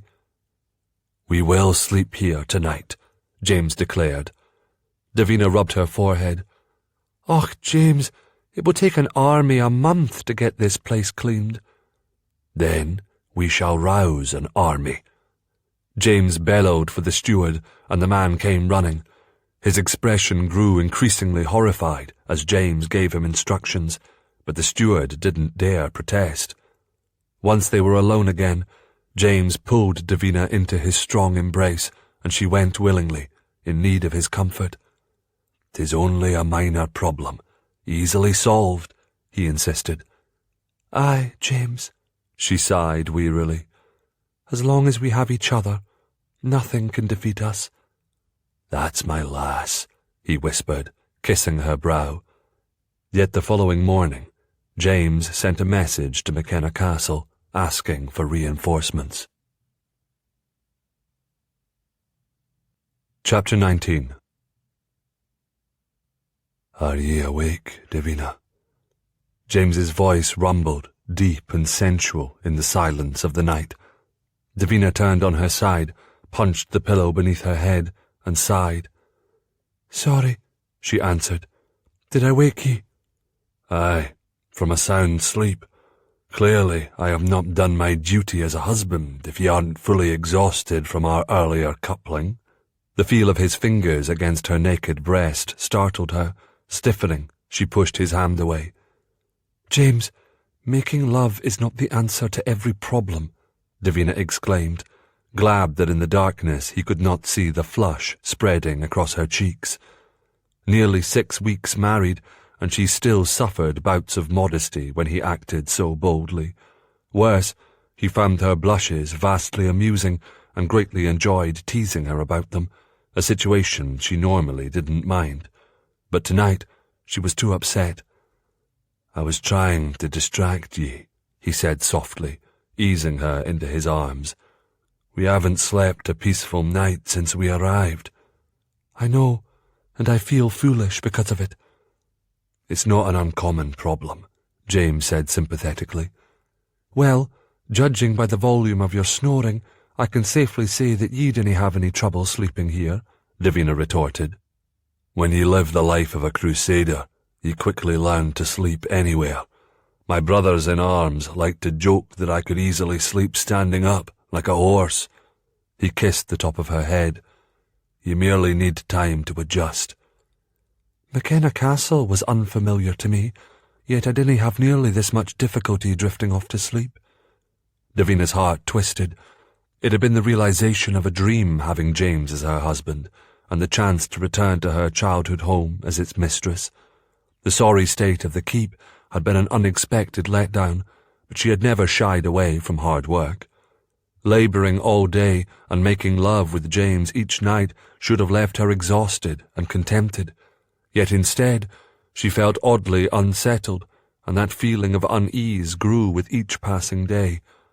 Though he denied it, James felt it too. Why else would he have sent for aid from his family? Malcolm's arrival had been a surprise to both of them. Obviously, James had not expected his brother to answer his plea for help. "Is it Joan? I know it can't be easy having your cousin here," James asked. Davina sucked in a sigh. "Joan was a most unexpected, unwelcome surprise, but I can't blame this unsettled feeling on her." James's arms tightened around her. It was a great comfort, though the sense of calmness she sought still eluded her. She twined herself around his body, needing to get closer. James groaned. His hand rested near her bottom and seemed unable to resist a sensual caress across her curves, but he stopped after one languid stroke. Davina shivered and moved her legs restlessly. "Why did ye stop?" "God's bones, Davina. You just told me that everything canna be solved by coupling." She shook his shoulders. "Honestly, James McKenna, do ye always listen to your daft wife?" He chuckled, as she knew he would, and claimed her lips in a sweet kiss. It took but a few kisses until she felt the fullness of his erect penis pressing against her belly. Davina rolled onto her back, letting her body soften beneath his, and a deep, sensual sound rumbled from James's chest. He raised himself on his elbows and looked down at her. Davina slipped her hand between their bodies. Her fingers glided over his chest, across his abdomen, and finally down to his penis. Curling her fingers around him, she stroked his thick, hard length. He hissed in a breath. The sound brought forth even more wetness between her legs. She lifted her hips. Her body was moist and ready. He brushed a kiss over her lips as he slid inside her. Davina closed her eyes and sighed with contentment. There was no rush to climax for either of them. James pulled back slowly, thrusting in a languid tempo. It was a gentle loving, exciting in a different way. Her arms tightened around him, keeping him as close as possible, as her breathing grew ragged and hoarse. They reached their pleasure together, bodies shuddering and shaking, and then going still. Davina could feel his seed spill within her. The promise of a child brought tears to her eyes. Having a family with James would truly make her life complete. The heat of his breath on her neck helped her relax. It felt familiar, safe. She ran her hand lightly over his muscled back. When he rolled to his side, she followed. Finally drowsy, Davina looked to the fireplace, taking note of the small pile of glowing embers. Her eyelids grew heavy, but then her nose started to twitch. "James, do ye smell smoke?" "Smoke? I smell smoke." He shifted and drew in a deep breath. "Hell, you're right. Put on your nightgown. We need to sound the alarm and get out of here." Heart pounding, Davina raced to her trunk, haphazardly pulling out garments, grabbing the first item she could easily slip over her head. It was a rather revealing nightgown, part of the trousseau that Lady Eileen had insisted be made for Davina and appropriate only for her husband's eyes. In deference to sheer fabric, Davina threw her cloak over her shoulders. James grabbed her hand, and she saw that he too had hastily thrown on a pair of brace and a tunic. Barefooted, they raced to the chamber door. James yanked it open. A rush of heat enveloped them, and the smell of burning wood brought on fits of coughing. At the end of the corridor, they could see flames shooting into the air, producing billows of black smoke, could hear the crackle of burning wood. "The stairs are on fire!" she shouted, covering her mouth and nose to prevent breathing in the worst of the smoke. She pivoted on her heel, scanning the other side of the hall, even though she knew there was no other exit. "We're trapped!" James turned and ran back into their bedchamber, emerging with a tapestry in his hands. Holding one end firmly, he began beating the flames. Following his lead, Davina snatched the pillows from their bed and returned to help. "Watch your hair!" James cried. Wasting precious time, Davina quickly braided her hair and tossed it over her shoulder. Working together, they managed to smother one section, but the flames quickly spread to another. The heat was unbearable. Davina's eyes watered, her throat stung, her arms grew heavy, but she matched her husband stroke for stroke as they fought for their lives and home. "Sir James!" a voice called from the other side of the fire. "Help is on the way.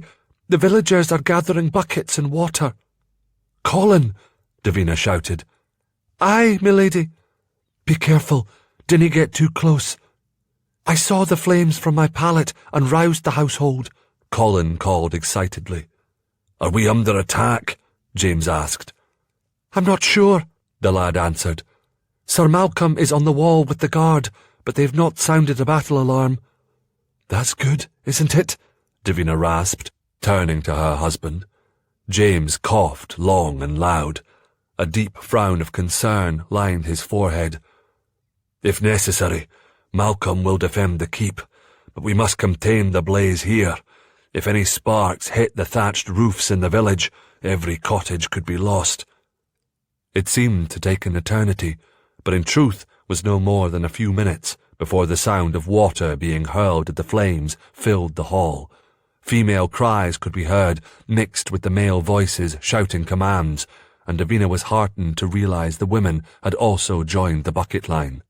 Eventually, she started seeing puddles of water on the charred wooden landing. Hope claimed her heart as they continued to battle the blaze and appeared to be winning. The fire was nearly out when suddenly there was a burst of motion behind them and a man leaped from the shadows. Davina screamed in shock. The man charged James and launched himself forward, hitting James squarely in the chest.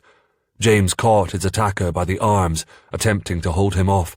The pair pushed and shoved their way down the hall toward the blaze. Eyes wild, teeth bared, the attacker fought like a madman. James cursed loudly, drew back his fist, and landed a sharp blow on the man's jaw. It knocked his opponent off balance, but the man clutched James's tunic and they fell down together. Behind them, Davina could see the flames of the fire still burning, even as the buckets of water were being thrown on them. James and his attacker rolled away from the fire, a snarling jumble of legs and arms and fists. Another scream lodged in Davina's throat when she saw the attacker pull out a knife, the long blade flashing in the firelight, sharp and lethal. Davina stood frozen and terrified, wanting to help, but knowing she would only be in the way. A chill slipped down her spine when she heard the attacker's shout of triumph, but as the pair regained their feet, it was James who held the knife. She saw a vivid blood smear across her husband's arm. Her knees began to shake, and she fought to compose herself. She shifted out of the attacker's line of sight, not wanting to give him any ideas. If he caught her, the intruder would have a powerful weapon to use against James, for she knew with certainty her husband would not hesitate to sacrifice his own life to save hers. Suddenly, the man charged, bellowing like someone possessed by a demon. James met him full on, then at the last instant pivoted to his left. James struck hard, burying the dirk deep in his attacker's unguarded middle. As the man clutched his stomach, his mouth opened and closed, and he staggered a few steps, then dropped to his knees. Eyes glazed, he toppled forward, hitting the floor with a resounding thump. The deep wound began to bleed immediately, draining away his life's blood. Davina's own stomach turned as a rush of bright red stained the man's chest and tunic, pulsing onto the floor. "Are there any others?" James cried. Davina's anxious gaze darted about the hallway. "I didn't see any." "The fire." "It's out." James cursed vehemently under his breath and hauled Davina into his arms. He held her for a long moment, and then Davina felt his embrace tighten. "James, love, ye are holding me so tight I can barely catch my breath." "If I had failed ye again." "James, ye never failed me." "James, Davina." "Malcolm," James called. "Are we under attack?" "Nay," Malcolm answered. "We're getting boards to lay across the charred beams so you can climb down. Are either of ye injured?" "James was assaulted," Davina cried. She heard the sound of a sword being drawn, a loud thump, and amazingly, Malcolm stood in front of her. She blinked, realizing he must have vaulted over the ruined section of the landing to reach them. "Careful, or you'll fall through," James shouted. Malcolm gingerly took a few steps forward. Deep concern touched his face as he glanced from her to James and then back to his brother. "Are ye hurt?" "A scratch," James shrugged, glancing down at his bleeding arm. Streaks of bright crimson belied James's assessment of his injury. With a soft cry of distress, Davina lifted his arm, then realized she had nothing to bind his wound. Malcolm solved the problem neatly by passing a clean strip of cloth to her. Davina was so relieved she didn't even question how he came to be carrying it. Ever the difficult patient, James tapped his foot impatiently while she bound his arm. She knew it would need to be properly washed and dressed with salves, but for now was content to stop the bleeding.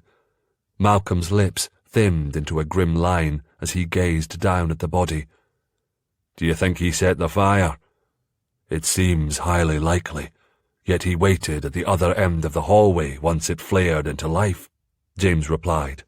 "Why? Surely he realized he would be trapped."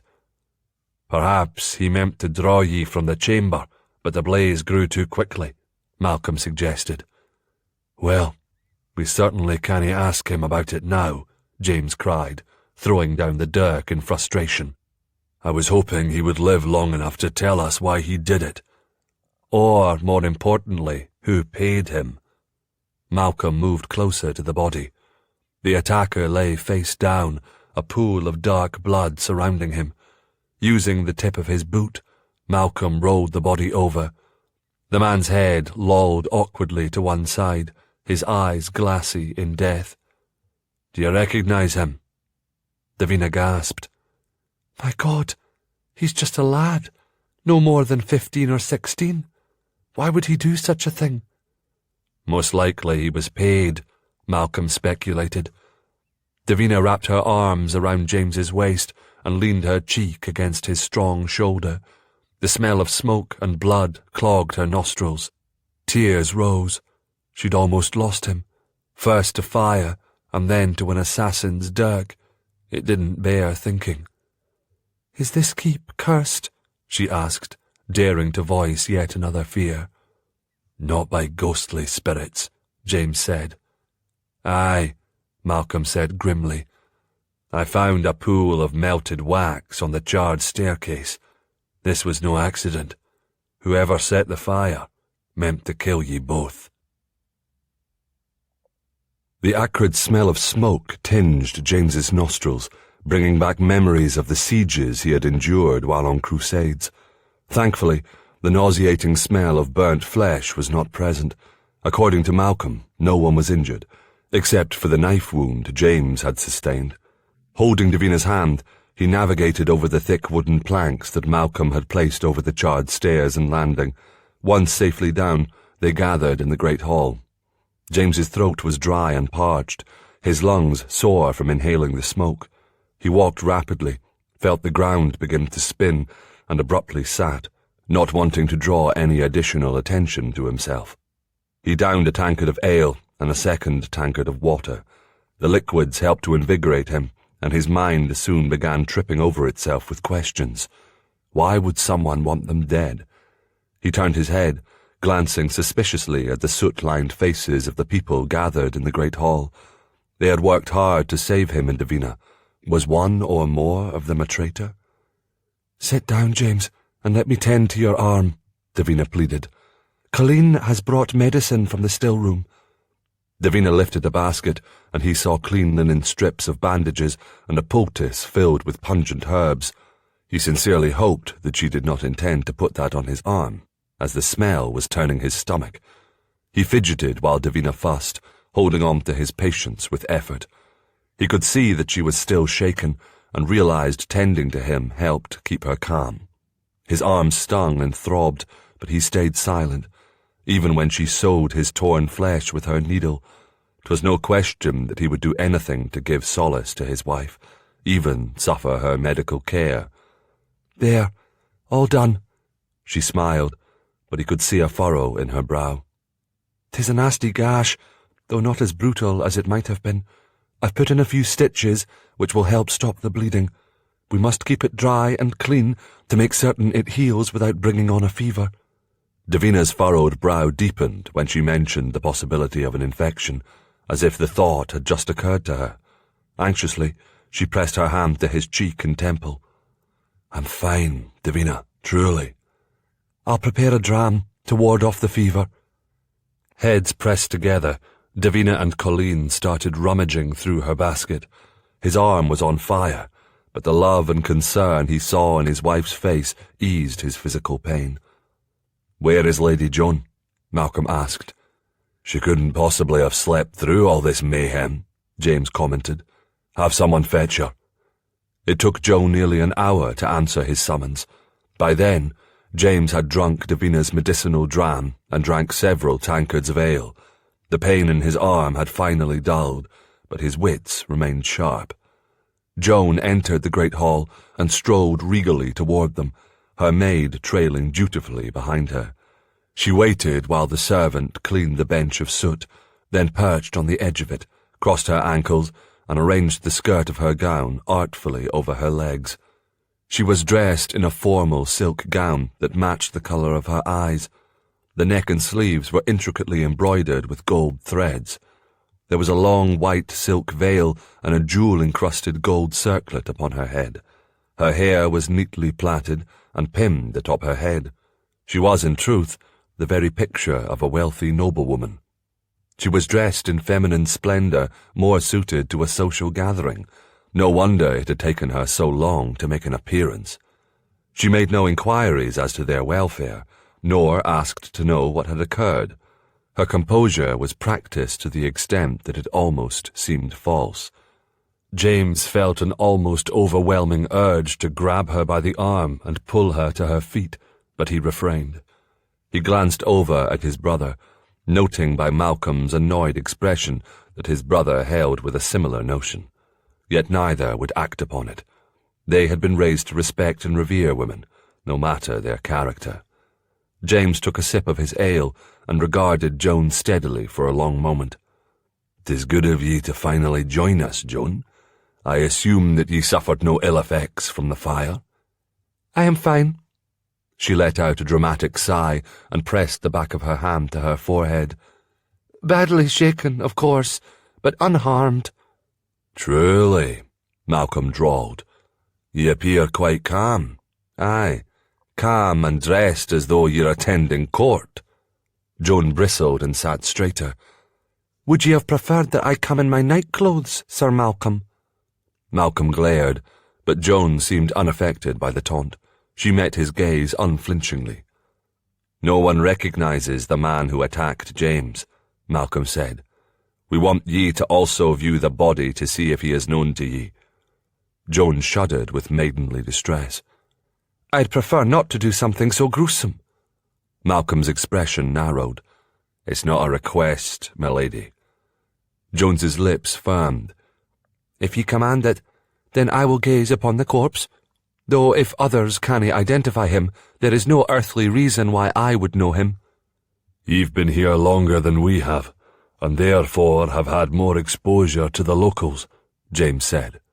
Annoyance tightened Joan's delicate features. "I take little notice of the underlings and servants. If pressed, I doubt I could identify more than one or two of them." "The body is over here," Malcolm said. Joan swayed slightly as she stood. Malcolm's hand reached out to steady her, but she shrugged it off and took her maid's arm. The maid licked her bottom lip and watched Joan nervously as they stood over the body. "I've never seen the poor sod before," Joan declared, making the sign of the cross. "And your maid?" Malcolm asked sharply. The servant turned so pale she looked ready to drop to the floor. "I dinna know the lad," she warbled. The pair made their way back to the table. Joan sank gracefully onto the bench and cast a regal eye upon them all. "You didn't seem overly concerned about the fire or the attack," Malcolm observed. "Nonsense!" Joan looked between them with astonishment. "I am deeply distressed. Forgive me, Sir Malcolm, if I do not display the hysterical female anguish ye expect, but I believed such behaviour would be unwanted as well as unhelpful." "Can ye think of any reason someone would want to hurt James and Davina?" Malcolm asked. "We all have enemies, do we not? My survival depends on knowing those who wish me harm. I have neither the time nor the inclination to concern myself with people who might have reason to harm my cousin." Joan's impassive expression shifted. "No matter how much the very idea of it distresses me," James looked at Joan's eyes, searching for signs of treachery or deceit, but he saw nothing. She hid her true feelings well. Well, someone sent the lad, Malcolm said dryly. Unfortunately, the only person who could answer your questions is dead. Perhaps next time, James, you'll not be so quick to kill, Joan commented, her tone shrewish. James went very still. Is that a warning, Joan? Dinna be ridiculous. She flushed and turned away, the first break in her facial armour. I'm only reminding ye that it would be sensible to remain on guard. I thank ye for your concern, James said sarcastically. Now, if ye have no further need of me, I will return to my bed. Nay, Davina and I will be using it for what is left of the night, James said. Joan's face scrunched in horror. Where will I sleep if ye take my chamber? You can have the east corner of the great hall, James decided. I'll have Colin string a line of rope and hang some blankets for privacy. Blankets? 'Tis unthinkable. In full fury, Joan straightened like a queen and turned to Davina. How can ye treat me so unkindly? Davina's lips tightened. James needs to rest in a proper bed. Our chamber reeks of smoke. We cannae stay there for the night. Then take Malcolm's bed, Joan said, her voice rising another octave. Malcolm sleeps in the barracks, Davina replied. I cannae go there, and I must stay at James's side to make certain his wound does not fester and bring on a fever. Those are my linens on the mattress. Davina's lips grew tighter. I'll make certain they are washed. Annoyance flickered across Joan's features, and she did little to hide it. Clearly, I am to be given no choice in the matter, she said tartly. None at all, James responded cheerfully, the effects of the ale finally catching up to him. Of course, if ye are displeased with the accommodations, I can provide an escort to your husband's castle. James did not imagine the sudden fear that shone in Joan's eyes. Davina must have seen it also. She came to her cousin's side and placed a comforting arm on her shoulder. "You must forgive, James. We are all tired and out of sorts," she said, shooting him a reprimanding look. "No matter. I am well used to the cruelty of men," Joan hissed. "I must gather some things from my chamber. Am I free to leave?" "Good night," James said dismissively. Lips thin with displeasure, Joan cast him a final glance of disdain as she made her way out of the hall. Davina sighed. "I fear she will spend the next few days sulking." "Mayhap that will prompt her to leave," James grumbled. Malcolm's mouth drew into a conspiratorial line. "He could always send a message to her husband." "Nay." Davina's eyes widened in distress. "I agree that Joan is difficult and occasionally unpleasant, but I've seen the bruises she tries to hide. Her husband's brutality can't be excused, no matter what her behaviour. I wouldn't be able to live with myself if I deliberately placed her in harm's way." "Dinna worry, love. We'll not be putting Joan out." James stretched out his wounded arm and let out an exaggerated groan. "My arm is starting to pain me. Do you have any more of that dram ye and Colleen concocted?" "I'll get some." With a worried look, Davina hurried from the great hall. James turned to his brother the moment they were alone. "If we died, who would inherit Torridon Keep?" James asked. Malcolm shrugged. "I didn't know the legalities. When ye married Davina, ye gained an equal claim on the property. If she died before birthing an heir, it would be harder for ye to keep the land, but not impossible. But if we both perished—" Malcolm shook his head. "I suppose the land would revert to the Armstrongs." "That has to be at the root of all this," James insisted. "A part of me agrees with ye, but then I look around." Malcolm lifted his arm, swinging it in a wide, encompassing circle. "This keep has been neglected for decades. It will take far more coin to put it to rights than can ever be earned back from working this land or raising sheep." Frustration swirled in James's gut. Malcolm was right. There was nothing of obvious value here, yet someone was prepared to kill for it. He needed to find out why before they succeeded. Chapter 20. As he stood alone in his bedchamber, dressing for a morning ride on the southern borders, James pondered all that had happened in the 2 weeks since the fire, or rather, all that hadn't happened. There had been no further mishaps. All had been quiet, almost too quiet.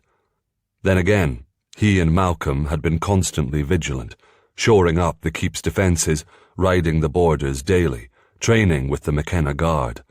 Davina went nowhere without an escort, even inside the keep, though it was usually Colleen or Colin who trailed her steps while she was within the walls of the keep. James belted his tunic, added 2 dirks, picked up his sword, and left the bedchamber. The smell of burnt wood lingered in his nostrils as he hurried down the newly built wooden staircase, knowing his plans to replace it with stone would have to wait until he could scrape together the coin to pay a stonemason. There was so much that needed his attention. 'Twas daunting at times to think of how long and how costly it would be to set the keep to rights. It was also yet another reason why he could not understand how anyone would be eager to possess this dwelling and these lands. The one bright spot, aside from having Davina at his side day and night, was the people. He had expected resistance, suspicion, possibly outright defiance to his rule, but they had bowed to his command with good humour and hard work. He believed a large part of that was due to their affection for Davina, yet also surmised they were astute enough to realise that the improvements being made would benefit them all. The handful of soldiers at the keep were eager to prove their worth and earn a place among his guard. James was even more cautious with them, making certain his own men outnumbered them 3 to 1 whenever they were on the practice field. "Sir James," Colin called to him the moment he entered the great hall. "I'll tell cook that ye are ready to break your fast." James peered around the hall at the few inhabitants enjoying their morning meal. Davina was not among them. "Where's my wife?" James asked when Colin returned with a tray of food. "Lady Davina is in the bailey. Shall I summon her?" "Nay, I'm leaving to patrol the southern borders." "May I ride with ye today?" Colin asked hopefully. "I promise not to be a bother." The lad had blossomed in the weeks since their arrival. No longer timid and sullen, he had proven himself to be an eager, hard-working lad. James fully intended to reward his diligence by making him a squire, but he was waiting until he had the time to devote to training the lad. "Not today, Colin, but soon," James promised, ruffling the lad's hair affectionately. "I shall rely upon thee to watch over my lady while I am gone." Still standing, James quickly gulped his oatcakes and washed it down with a tankard of ale. The ale tasted sour, and he made a mental note to speak to the brewer later today. Wiping his mouth with his sleeve, James quit the great hall. Just as Colin had told him, James found Davina in the bailey with several of the other women. He puzzled at the piles of ashes, sieves, rags, and large iron pots of boiling liquid, then realised they were making soap. Instead of shouting instructions from a respectable distance, as most ladies were wont to do, Davina was in the thick of it, toiling alongside the other women. Her face was red and glowing from her exertions, yet the sight of her always brought a skip of excitement to James's heart. I must be completely daft if watching a woman standing over a steaming cauldron of boiling lye leaves me weak-kneed, he thought, shaking his head ruefully. "I'll be gone most of the morning," he called out to Davina.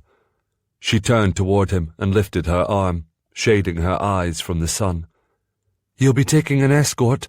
Davina asked, lines of worry etched in her brow.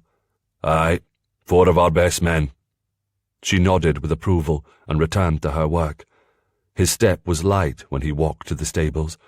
His horse was saddled, and the men he had chosen were mounted and ready. As they rode through the gates, Malcolm waved from the practice field.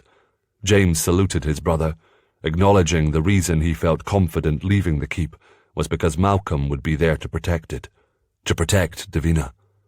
The morning stretched out before him, beckoning James with the promise of sunshine. He rode hard, the 4 guardsmen at his back.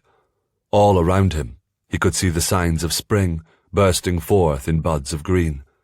The air was fresh, the sun warm. For the first time since the fire, the scowl on his brow relaxed. All was quiet. With no sign of trouble, when they reached the jagged outcropping of rocks that marked the southern borders, James reined in his horse. "We'll give the mounts a cool drink and a bit of a rest before turning back," he told the guard. Dismounting, James walked to a small grove of trees nestled in the valley between 2 hills. A stream flowed through the middle, the winking rays of the sun reflected through the young, delicate leaves. Pungent heather dotted the hillside. All was peaceful, except for the sound of the rushing water. 'Twas one of the rare spots of the estate that could claim real beauty, and James took a moment to savour it. Throat parched, he knelt at the edge of the stream and scooped up a handful of the cold, clear liquid. He reached for another, but stilled when a glittering flash caught his eye. My God! James leaned closer, almost losing his balance and tumbling head first into the stream. Heart pounding, he pushed his hand deep into the rocks and stones, clutching as much as he could hold. He raised his hand, letting the water slip through his fingers, then stared in amazement at what remained behind, nestled in his palm. Have I gone daft? Taken too many blows to the head that my eyes are imagining things? The shock of his discovery hit him so hard, James staggered to his feet. His mind rapidly turned over the events of the past 5 years, the attack that had broken his relationship with Davina, the isolation her family encouraged her to embrace, the fear of men and taking a husband they had fostered, the subsequent attacks on her and him since she left Armstrong Castle and the bosom of her family. Someone had not wanted her to return to this small estate and her inheritance. It had made little sense, until now. James drew a ragged breath and closed his fist firmly over the evidence he held in his palm. He finally knew why someone wanted Torridon Keep badly enough to kill for it.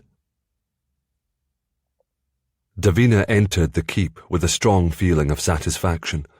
Her hands were chafed by the cold and hard work, but their hours of toil had produced enough soap to last through the spring. All she need do now was to decide where in the storeroom to keep it. She moved through the great hall, down to the kitchen. A small fire was banked in the hearth, but the room was empty. Cook was obviously attending to other duties, but would likely return soon. Davina easily found her way into the storeroom, pleased to note the shelves were stocked with a wide variety of food. In addition to several barrels of salted fish and meat, a fresh haunch of venison hung from a large beam in the coldest part of the cellar, the remaining bounty from yesterday's hunt. As Davina looked about the room, a glimmer of memory invaded. Back to a time when she'd been a little girl, probably no older than Leela's. It had been a dreary, rainy day, and she and several other children were playing a favourite game of hide-and-seek. Davina had been daring that day, going into the forbidden storeroom to hide, when her father suddenly appeared. Worried that she would be scolded for disobeying, she sunk behind a barrel of oats. Holding her breath, she waited for what seemed like a very long time. Fearing she was missing all the fun, she had timidly poked her head around the barrel and witnessed an amazing sight.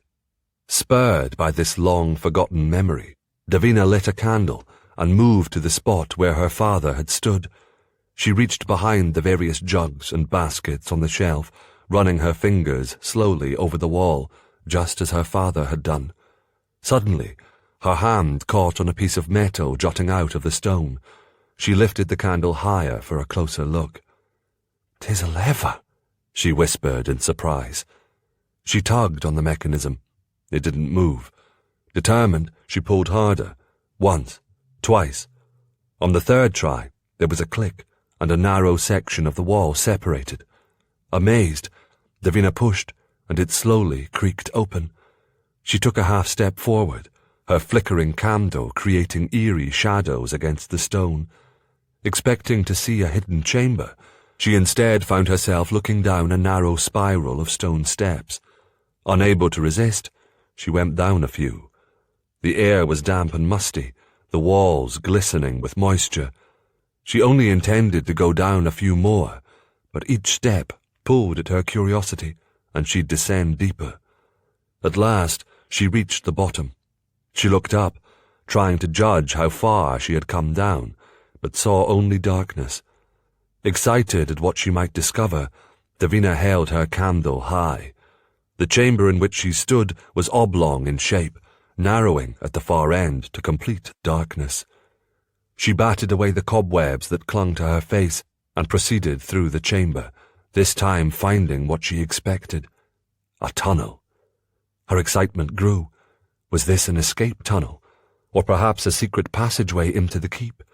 Anxious to tell James of her discovery, Davina turned to make her way back. Suddenly, a sharp, staggering pain cut across her temple, and then she was falling, crumbling helplessly onto the damp stone floor. She hit the floor hard, wincing at the pain in her hips and shoulder. Miraculously, she kept a grip on the candle, holding it upright. Hot wax dripped onto her hand, but she didn't let go. By the saints, someone struck me. Terror speared through her. She looked frantically over her shoulder, but no one was there. Blinking, she turned to search all four corners of the chamber. Thinking she heard a noise, she lifted the candle higher, illuminating the shadows. Nothing. She was alone. Whoever hit her must have been hiding in the tunnels and escaped back through them. Pray God they didn't decide to return. A chilling breeze blew through the gaps in the stone wall. Nervously, Davina cupped her hand over the candle flame, groaning at the pain in her shoulder. But she was not quick enough. The light flickered, wavered, then went out, plunging her into total darkness. Trembling, she lifted her hand in front of her face, gasping when she realized she couldn't see it. She couldn't see anything. Breathing hard, Davina lay on the floor for a long minute, listening to the noises above her. It sounded like the stomping of feet, or perhaps the movement of tables and benches, and she realized she must be directly beneath the great hall. Fear crept through her, but she pushed it far back in her mind. Panic would do naught but make things worse. Her thoughts turned to James, and she knew he would tear the keep apart stone by stone when he discovered that she was missing. Yet she could not simply lie here and wait to be rescued. Her body shook, but she forced herself to think clearly. Without light, it would be madness to move forward through the tunnel. Nay, she needed to find her way back to the staircase and return the same way she came down. Crawling slowly on her hands and knees, Davina moved forward until she found the wall. She swayed dizzily when she stood, leaning heavily against the stone. Her knees were shaking. She wrapped her arms around herself and shivered, trying to get her bearings in the darkness. Her eyes gradually adjusted, yet she could still see almost nothing. She reached behind her, pressing her hand against the damp stone wall. Hand over hand, she carefully guided herself along the wall, searching for the opening to the stairwell. Found it! A nervous giggle of relief escaped her lips. Using the same method, she placed her hand on the wall. Gingerly, Davina stepped up, slowly ascending the slippery steps. They were rough and uneven, difficult to negotiate in the dark, but she continued to climb. A scurrying noise caught Davina's ears. Rats? Mice? Or some other foul creature that lived in this damp darkness? No matter. They were more afraid of her than she of them, or so she told herself. Davina inhaled slowly and then exhaled, calming her nerves. Squinting hard, she peered into the darkness, but still saw nothing. Tentatively, she took another step, clinging to the stairwell wall for guidance.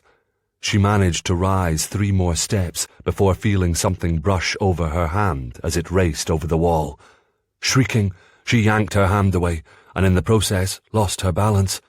Crying out, Davina struggled to keep herself from tumbling, but she felt herself slipping. She went backward, somehow managing to land on her arse when she reached the bottom.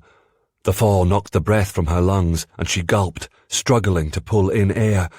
Chest heaving, Davina folded her arms and buried her head on them, fighting to stay calm. Fear blurred her pain, but desperation drove her to act. She tried to rise, but a searing, stabbing jolt shot through her leg. Tears of agony filled her eyes. Visions of being trapped down here for hours, even days, haunted her thoughts. Fear made her mouth go dry and her entire body tremble. She swallowed hard and closed her eyes. Rest. I'll rest for just a few minutes to gain some strength, and then I'll try again. Where have ye been, James? Malcolm asked, his eyes dark and troubled. I expected ye back 2 hours ago. James tossed his reins to one of the stable lads and vaulted off his horse. You'll not believe what I've found, Malcolm. James reached into his pocket, but his hand stilled when he saw his brother's expression. What's wrong? 'Tis Davina. We cannae find her. The air was very still. Davina grimaced. Her leg throbbed, the pain sharp and intense whenever she tried to move. She prayed that it wasn't broken. Her eyes had gradually adjusted to the darkness, yet she could see little. She couldn't stand, but if she dragged herself to the staircase, she might be able to pull herself high enough to scream for help. Cook must have returned to the kitchens by now. Surely someone would hear her. A shadow of movement caught her eye. Hello? Is anyone there? Suddenly, a voice sounded in the distance. Davina! Disoriented, Davina looked up. I'm here! Davina! The voice sounded much closer. More importantly, it sounded familiar. Relief burgeoned in Davina's breast. I'm saved! A cloaked figure emerged, illuminated by the glow of a single lit candle it carried. Are ye injured? 'Tis my leg. Oh dear, we'll need help getting ye out of here. The figure raised the candle, momentarily blinding Davina. She blinked repeatedly. Her rescuer slowly came into focus, and Davina pulled in a breath of surprise. Aunt Isabel! James stormed into the great hall, Malcolm hot on his heels. He was met with an empty silence. Davina! Davina! Colin came running, his face streaked with tears. Forgive me, Sir James. Ye bade me to watch over Lady Davina, and I failed ye.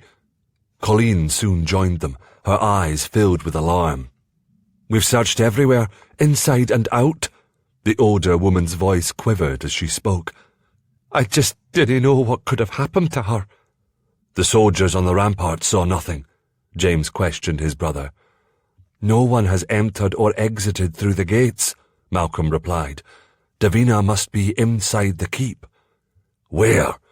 Fretful and restless, James anxiously paced in front of the cold hearth. He felt a sickness in his stomach and drove his clenched fist into the palm of his other hand at the thought of Davina in danger. We'll find her, Malcolm insisted, as Joan entered the chamber. James immediately noticed her dabbing at the sweat on her brow, then shifting uneasily on her feet. He pinned her with a withering stare. What are ye hiding, Joan? Joan took a step away from him. I might know where to find Davina, she admitted. What? A muscle jumped in James's cheek. Tell me. There's a hidden passageway under the keep. She might be down there. Malcolm frowned. How do ye know about it? I discovered it soon after I arrived. We have several at Armstrong Castle. My kin are partial to building them, so I assumed Davina's father would have at least one here. Why would ye search for such a thing? James wanted to know. I feared I might have to use it to make a fast escape. Joan's voice shivered with the words, but she kept her chin high and her back straight. If Fraser came for ye, James guessed. She raised a haughty brow at him.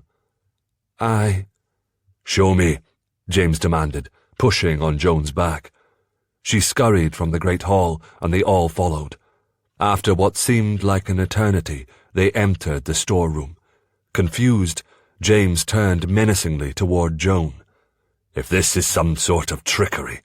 It's not, Joan stated flatly. She ran her hands deliberately over the wall, and then suddenly, amazingly, a section opened, revealing a set of stairs. "It's black as pitch in there," James said, squeezing his shoulders through the opening. "Here." Malcolm handed him a torch. James drew his sword. Malcolm did the same. With James leading the way, they began climbing down the winding stairs. The sight that greeted James when they finally reached the bottom froze his heart. Davina was on the floor, her head bowed low. A cloaked figure was crouched beside her. "Mother?" Joan cried out in astonishment. James rushed forward. Davina lifted her head, her eyes widening in alarm. "Careful," she shouted. "She has a dirk." "Aye, and it's pressed at Davina's throat," Isabel proclaimed smugly. James stopped dead in his tracks. He lifted his torch higher, dismayed to see the frantic madness in Lady Isabel's eyes. "It was ye, wasn't it, Lady Isabel?" James regarded the older woman cautiously. "Ye hired those men to harm Davina, to kill us both." "I wasted good coin on those half-wits. They failed at every turn. I needed Davina to remain unwed, to stay under my watchful eye. But she left to be with the McKennas for Christmas, and then she married ye. I thought I was well rid of ye 5 years ago, James McKenna." Isabel's face reddened. "Once Davina married, I knew she'd want to claim her inheritance, to make a home for herself and her family here. I couldn't let that happen." "But why?" Davina cried with dismay. "I know." Reaching inside his pocket, James held out the nugget he had found in the river. "Is this what ye sought?" Isabel's head tilted. "Oh, so you finally discovered the secret of Torridon Keep?" "Aye." Hoping to distract her, James inched forward. "How long have ye known about the gold, Lady Isabel?" "Since Davina's parents died, I came to help nurse them through their illness and discovered her father's secret." "Did ye?" Davina's voice choked with emotion. "Kill them? Nay, the fever took them. Though perhaps I was not quite as diligent in my healing duties as I should have been." Isabel cackled with delight. "Davina's father never told us about the riches on this land, never offered to share it with his only brother." Isabel's eyes narrowed with bitterness. "Fergus is the laird. 'Twas his right to have this treasure." "Is that what Laird Armstrong told ye?" Malcolm asked. "Bah! Fergus knows nothing of this matter," Isabel retorted. "He wouldn't listen to me, called me a daft fool when I told him about the gold. Well, look who's the fool now." James's mind was churning, but he knew he needed to keep Lady Isabel talking. The older woman's left hand was twined in Davina's hair, pulling her head back far enough to expose her neck. The dirk was pressed firmly against Davina's throat. "No doubt Laird Armstrong will change his mind when he sees the gold," James said in an amiable voice as he took another small step. Lady Isabel smiled briefly, then narrowed her eyes suspiciously. "Dinna come any closer," she threatened, pressing the dirk tighter against Davina's neck. Davina cried out as a thin trickle of blood ran down her throat. "Mother, please let her go." Isabel turned her eyes toward Joan, and James seized the advantage. He leapt, knocking Davina away from the deadly blade. Then he lunged for Isabel, wresting the dirk from her hand. She spun away and ran toward the tunnel. Malcolm and Joan gave chase, but Isabel reached the tunnel first, disappearing into the darkness. Suddenly, there was a tremendous crash, followed by a loud scream. A large cloud of dust billowed out of the tunnel. James could feel the ground beneath them shift as pieces of stone dropped from the ceiling. He huddled over Davina, sheltering her with his body, wincing as the rocks rained on his back and shoulders. "The tunnel is collapsing," Davina exclaimed. "Malcolm!" James shouted frantically. A heartbeat later, a coughing Malcolm appeared, pulling a whimpering Joan behind him. They were covered in dirt and debris. "Where's Isabel?" James asked. "Buried beneath the rubble," Malcolm replied. "The tunnel is braced with timbers. One of them cracked, and the earth above it fell in. Joan and I pulled back, but Isabel kept running. A large beam struck her head, and within moments she was buried." "I'm certain she's dead," Joan added tonelessly. James looked to his brother, and Malcolm nodded in agreement. "Nevertheless, we need to get some men down here to dig her body out," James decided. "I'll see to it," Malcolm volunteered. "Ye attend to your wife." There was a hard lump of emotion lodged in James's throat as he approached their bed. It tore at his soul to see Davina's face so pale, her features so wan and crestfallen. Her aunt's betrayal cut deep, and when she suffered, so did he. He hadn't left Davina's side since he carried her from the passageway. He had tried not to jostle her leg, which was thankfully not broken, but badly sprained. Colin had run to fetch the healer from the village, but Davina had insisted she needed rest and quiet far more than potions. James soaked a clean cloth in cool water, then pressed it to her brow. With gentle hands, he examined her head. Davina hissed with pain when he found the swelling bruise at the base of her skull. "This should heal in a few days," he said gently. "Shall I ask Colleen to brew ye something for the pain?" "Nay, my head feels fuzzy enough." James sat on the edge of the bed and took Davina's hand. The possibility of losing her hit him hard. "I've never been so scared in my life. How did ye come to be down in that passageway?" "I was in the storeroom and remembered seeing my father go through the hidden door when I was a child. I found the lever to open it and started to explore. Aunt Isabel must have been coming into the keep through the tunnel. She struck me on the head and left me. I didn't know why she returned." Davina let out a long, shuddering breath. "I still didn't understand what she wanted." "Gold," James said quietly. Davina took the nugget he held out to her and ran her thumb over it. "Where did you find it?" "In the riverbed on our southern border." Davina shook her head. "I find this all very difficult to believe. My parents led a simple life. If there was gold running through the streams, they would have mined it. We could have had a life of ease and wealth." James nodded. "I think Isabel exaggerated in her mind the amount of gold she believed was here. Something that extraordinary would not be kept secret for long. Every man, woman and child within 100 miles would be mining the riverbed searching for it." Davina held the nugget up to the light. "Yet ye easily found this prize." James smiled. "'Twas fate. It owed us a turn of good luck after all that we've endured." Davina squeezed his hand, tears glistening in her eyes. "All this time wasted. If Aunt Isabel had not interfered, we'd be married 5 years already." "Aye, and most likely bored and restless with each other," he teased. "James McKenna!" She poked his arm, then managed a grin. "Ye are an incorrigible man." He looked deep into her eyes. "I love ye, Davina, with all my heart and soul. 'Tis time to finally put the past to rest and start the future we both desire." Her eyes softened. She lifted her hand and cradled his face. "Incorrigible, yet wise beyond your years.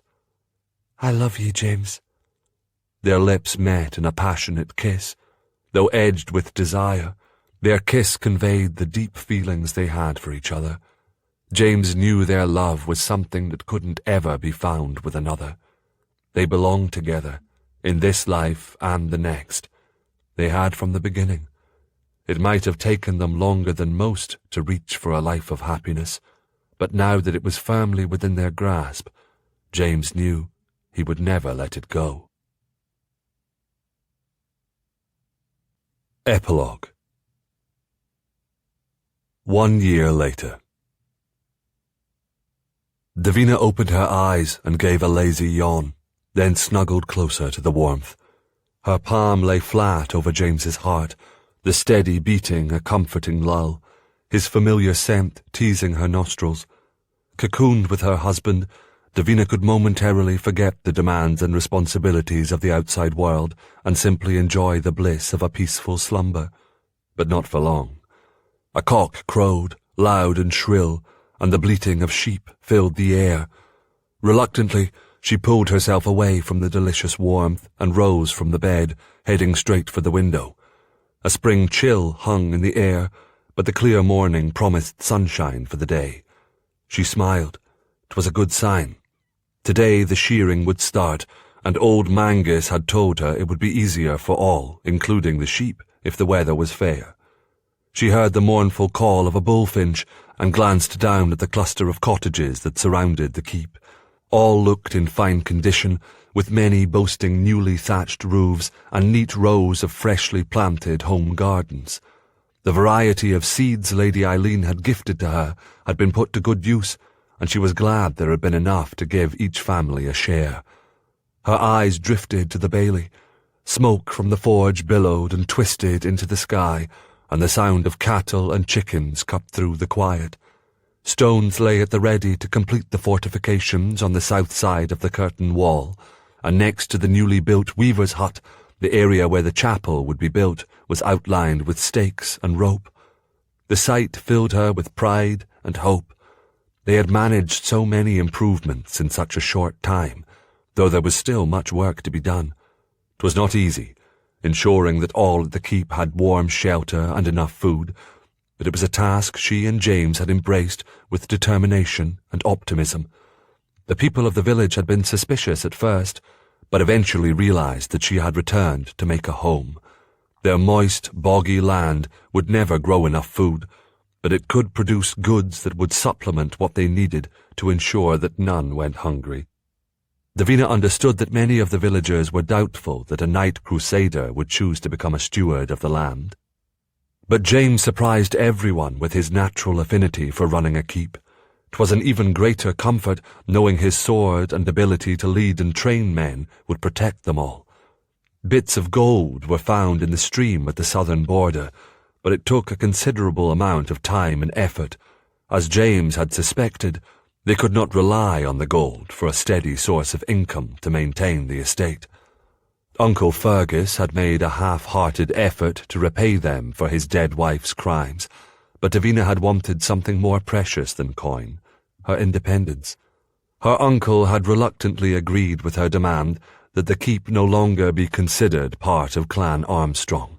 Instead, they were aligned with Clan McKenna, though she and James were free to make any decisions regarding their property without first consulting his father, the laird. It was an arrangement that suited them best. Word of Isabel's deeds and madness proved to be great fodder for gossip, but her death was an unexpected boon for Joan. Archibald Fraser was appalled by his mother-in-law's actions. Fearing to pass her madness on to his offspring, he set Joan aside, declaring his intentions to divorce her. He disowned their son, allowing Joan to take the lad to Armstrong Castle, where she now lived and ruled as mistress. "Why have ye left our bed, wife?" called a husky voice. The familiar voice rumbled through her, and Davina turned. James was sprawled on his stomach, his head resting on a pillow, staring at her from the bed. The covers rode low on his hips, and she could see a tantalizing view of the muscles in his arms, back, and shoulders. Her stomach did a little flip. Even from this angle, he was a fine specimen of a Highland warrior, everything that she had ever wanted, and he was all hers. She returned to his side and cuddled beside him. He nuzzled her temple, then kissed her brow. His arms tightened, and she smiled at the sweetness of his embrace. His fingers moved down her arm in a lazy stroke, a hypnotic caress that left her feeling safe and secure. "How is my son on this fine morning?" he asked, placing his hand gently on her rounded stomach. "Your son, or daughter, is sleeping quietly inside me." She grinned as a wave of contentment washed through her. The love she felt for James seemed to grow more and more each day, and there were times she struggled to find the words to tell him how much. Thinking of it now brought an inner glow to her heart. She turned her head to look up at him, and he kissed her, long and deep, his hands moving down to her thighs. Those sensual, wandering fingers were starting to distract her. She allowed it for a few moments, then stopped him with a quick kiss, pulling away. James let out an exaggerated groan. He rolled onto his back and put his arms behind his head. "You look tired, love. Come back to bed." She gave him a wry smile. "If I return to that bed, I doubt I'll be doing much sleeping." "How is that wrong?" "We've much to do." "Och, you're a cruel woman, Davina, leaving our bed after giving me one miserly kiss." She laughed at the petulance in his voice. He sounded so aggrieved. "I cannae laze the day away in bed with ye, husband. Have ye forgotten we start the shearing today?" James sat up quickly. "You're not going to be helping?" "I'm with child, James, not infirmed. I feel wonderful. The nausea and weakness are completely gone, just as the midwife said." "Ye fainted?" "Once, James. I fainted once, nearly 2 months ago." "I worry for ye and our babe." "And I love ye for it." Oddly enough, the ferocity of his voice made her feel cherished.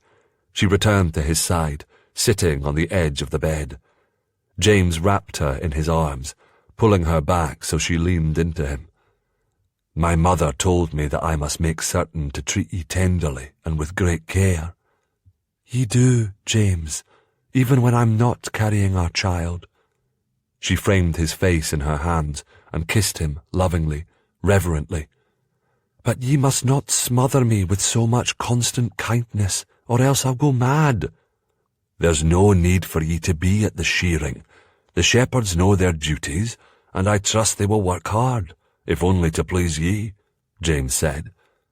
"I want to make certain every bit of wool is shaved and collected," Davina said, as she pulled an old gown from the trunk and began to dress. "The fleece will be spun into wool, then weaved into cloth. We paid an exorbitant price for good wool last year. This year I intend to be the one selling, not buying." James studied her from the bed while she dressed, but made no further attempts to lure her back. By the time Davina had finished dressing, James had also risen. On her way down to the great hall, she met a sleepy-looking Colin going up, carrying a pitcher of hot water James required each morning to wash. By the time she arrived, the hall was already bustling with hungry workers eating their fill. After checking with the cook that all was in order, Davina joined them. She ate quickly, enjoying each bite of her oatcakes, smothered in honey, then gulped a goblet of tangy buttermilk, pleased that she was able to keep down her meal, unlike the early months of her pregnancy, when just the smell of food would make her stomach churn. The bailey was filled with a restless excitement as the sheep were herded into pens to be shorn. For the most part, she and James observed, offering an opinion when asked. By the late afternoon, impressive piles of wool dotted an entire section of the bailey. As old Mangus had warned, the ewes were visibly anxious, having gone from a full, thick winter wool coat to almost nothing. A sheep without her fleece looked naked, but the lambs would have an easier time finding the udder on a shorn ewe, and there would be many lambs in a few weeks, Davina was pleased to see, as so many of the sheep were pregnant. Though she would never admit it to James, the day's activities had left her feeling tired. Deciding that a short nap before the evening meal would be most welcome, Davina began making her way inside. But a sudden commotion at the gate caught her attention. She shielded her eyes, tensing when she saw an unknown group of knights on horseback crowding the open portcullis. James was instantly at her side, placing a soothing hand on her shoulder. His touch brought her an instant sense of calm. There was no need to be fearful. James would protect them. One man broke from the group and entered the bailey. He came within a few yards of them before reining in his horse and dismounting. Then he removed his helmet and shook out his dark hair, which hung in waves down to his shoulders. Her fear momentarily forgotten, Davina stared at his extraordinarily handsome face with its proud chin and angular jaw. As her gaze roamed his sculpted features, she realized that while she could appreciate his good looks, they did not call to her the way James's did.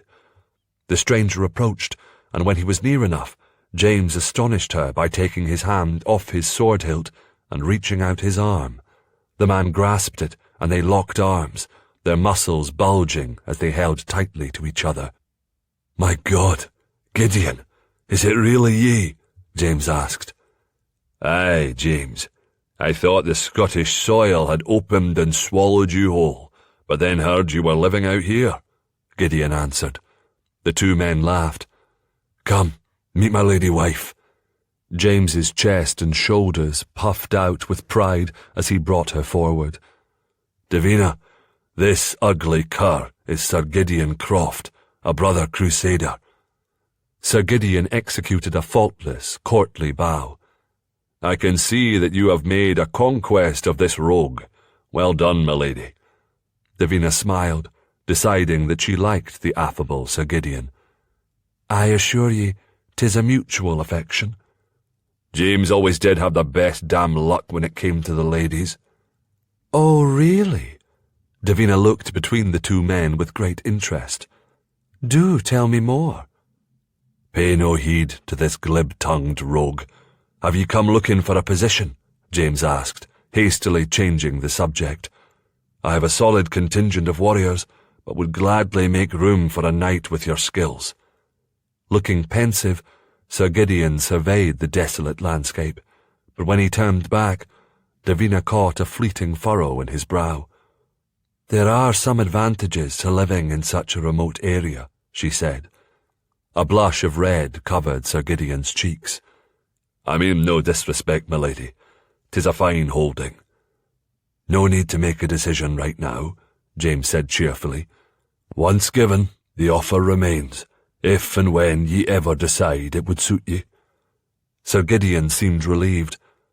"I'm on my way to a tournament in the south. The purse is enough to tempt any knight, though I see it will take more than coin to pry you away from your lady." "I've more riches than I can count, right here," James said, pulling Davina into his arms and kissing her soundly. His open, uninhibited affection made Davina's heart race almost as much as his sensual kiss. Still, she wanted to maintain some dignity and decorum in front of their guest, so she reluctantly pulled away from her amorous husband, though she continued to tightly hold his hand. "I've other news to share with you, James," Sir Gideon said as they entered the great hall. "It concerns your family, specifically your brother Malcolm." James stilled. "Is he in danger?" "Possibly." Sir Gideon glanced pointedly at her, clearly reluctant to say more. "You can speak freely in front of Davina. It will save me the trouble of recalling all the details of this conversation later." Though he said it with a grin, Davina could feel the tension grip James's shoulders as they leaned in to listen. "We took shelter with the Macphersons on our journey here. The laird was in a fit of temper, as he had just discovered his daughter had given birth to a bastard son. He claims that Malcolm McKenna fathered the babe, and has vowed vengeance upon Malcolm for daring to dishonour his kin." "'Tis a lie," James said vehemently. "Malcolm would never treat a lass so cruelly," Davina interjected, her voice rising with indignity. "And he most certainly wouldn't abandon his child." "There's more." Compassion filled Sir Gideon's eyes. "Laird Macpherson has put a price upon Malcolm's head, promising a tidy sum to any man who captures him and brings him before the Macpherson Council to face justice." "God's teeth! Every scoundrel in the Highlands who hears of this will be hunting my brother," James said. "True," Sir Gideon nodded. "You need to warn Malcolm to be on guard." "Malcolm needs to do more than that," James declared. "He needs to confront the Macphersons and clear his name. I'll write a missive with this news tonight. Will you deliver it for me, Gideon?" "Nay, James," Davina said, her mouth forming a tight line. This news is too important to trust to a letter. You must ride to McKenna Castle yourself and tell Malcolm what you've learned." James shook his head, lowering his hand protectively over her burgeoning belly. "I cannae leave ye, Davina." In spite of the tension swirling in the air, Davina managed a soft laugh. "Fie, James. Our babe is not due for several months. The journey there and back from McKenna Castle will take less than a month's time." A slight frown formed between his brows. "Are ye trying to get rid of me?" "Aye. I need some peace from having ye pestering me day and night to rest and eat well. Last week I sneezed 3 times, and ye insisted I stay in bed all afternoon." Sir Gideon laughed. "I always believed that when James gave his love to a woman, it would be with his whole being." "He's done that and more. I am truly blessed, but a lass needs to breathe every now and again." James trailed his calloused fingertips lightly over her face. "I dinna wish to leave ye." She rested her forehead against his and sighed. "If I promise to miss ye every minute of every day, will ye go?" "Reluctantly," he agreed. The heat of his body touched her skin, and she sighed, savouring the joy of having him near. Her heart felt full, overflowing with both the love she felt for him and the love he gave so completely to her. Though teasing him, she knew that she would miss him dreadfully while he was gone, but thanks to him, she possessed the strength to endure it. A smile twitched at her lips. She leaned close and whispered in his ear, "I love ye, James McKenna, and if ye behave yourself for the rest of the day, I'll be more than willing to show ye how much when we're in our bed tonight." "Ye think to sweeten our separation with the promise of a wild bed romp?" "I do." "Och, love, ye know me too well." Aye, she did, and she was more than glad of it. This recording of The Highlander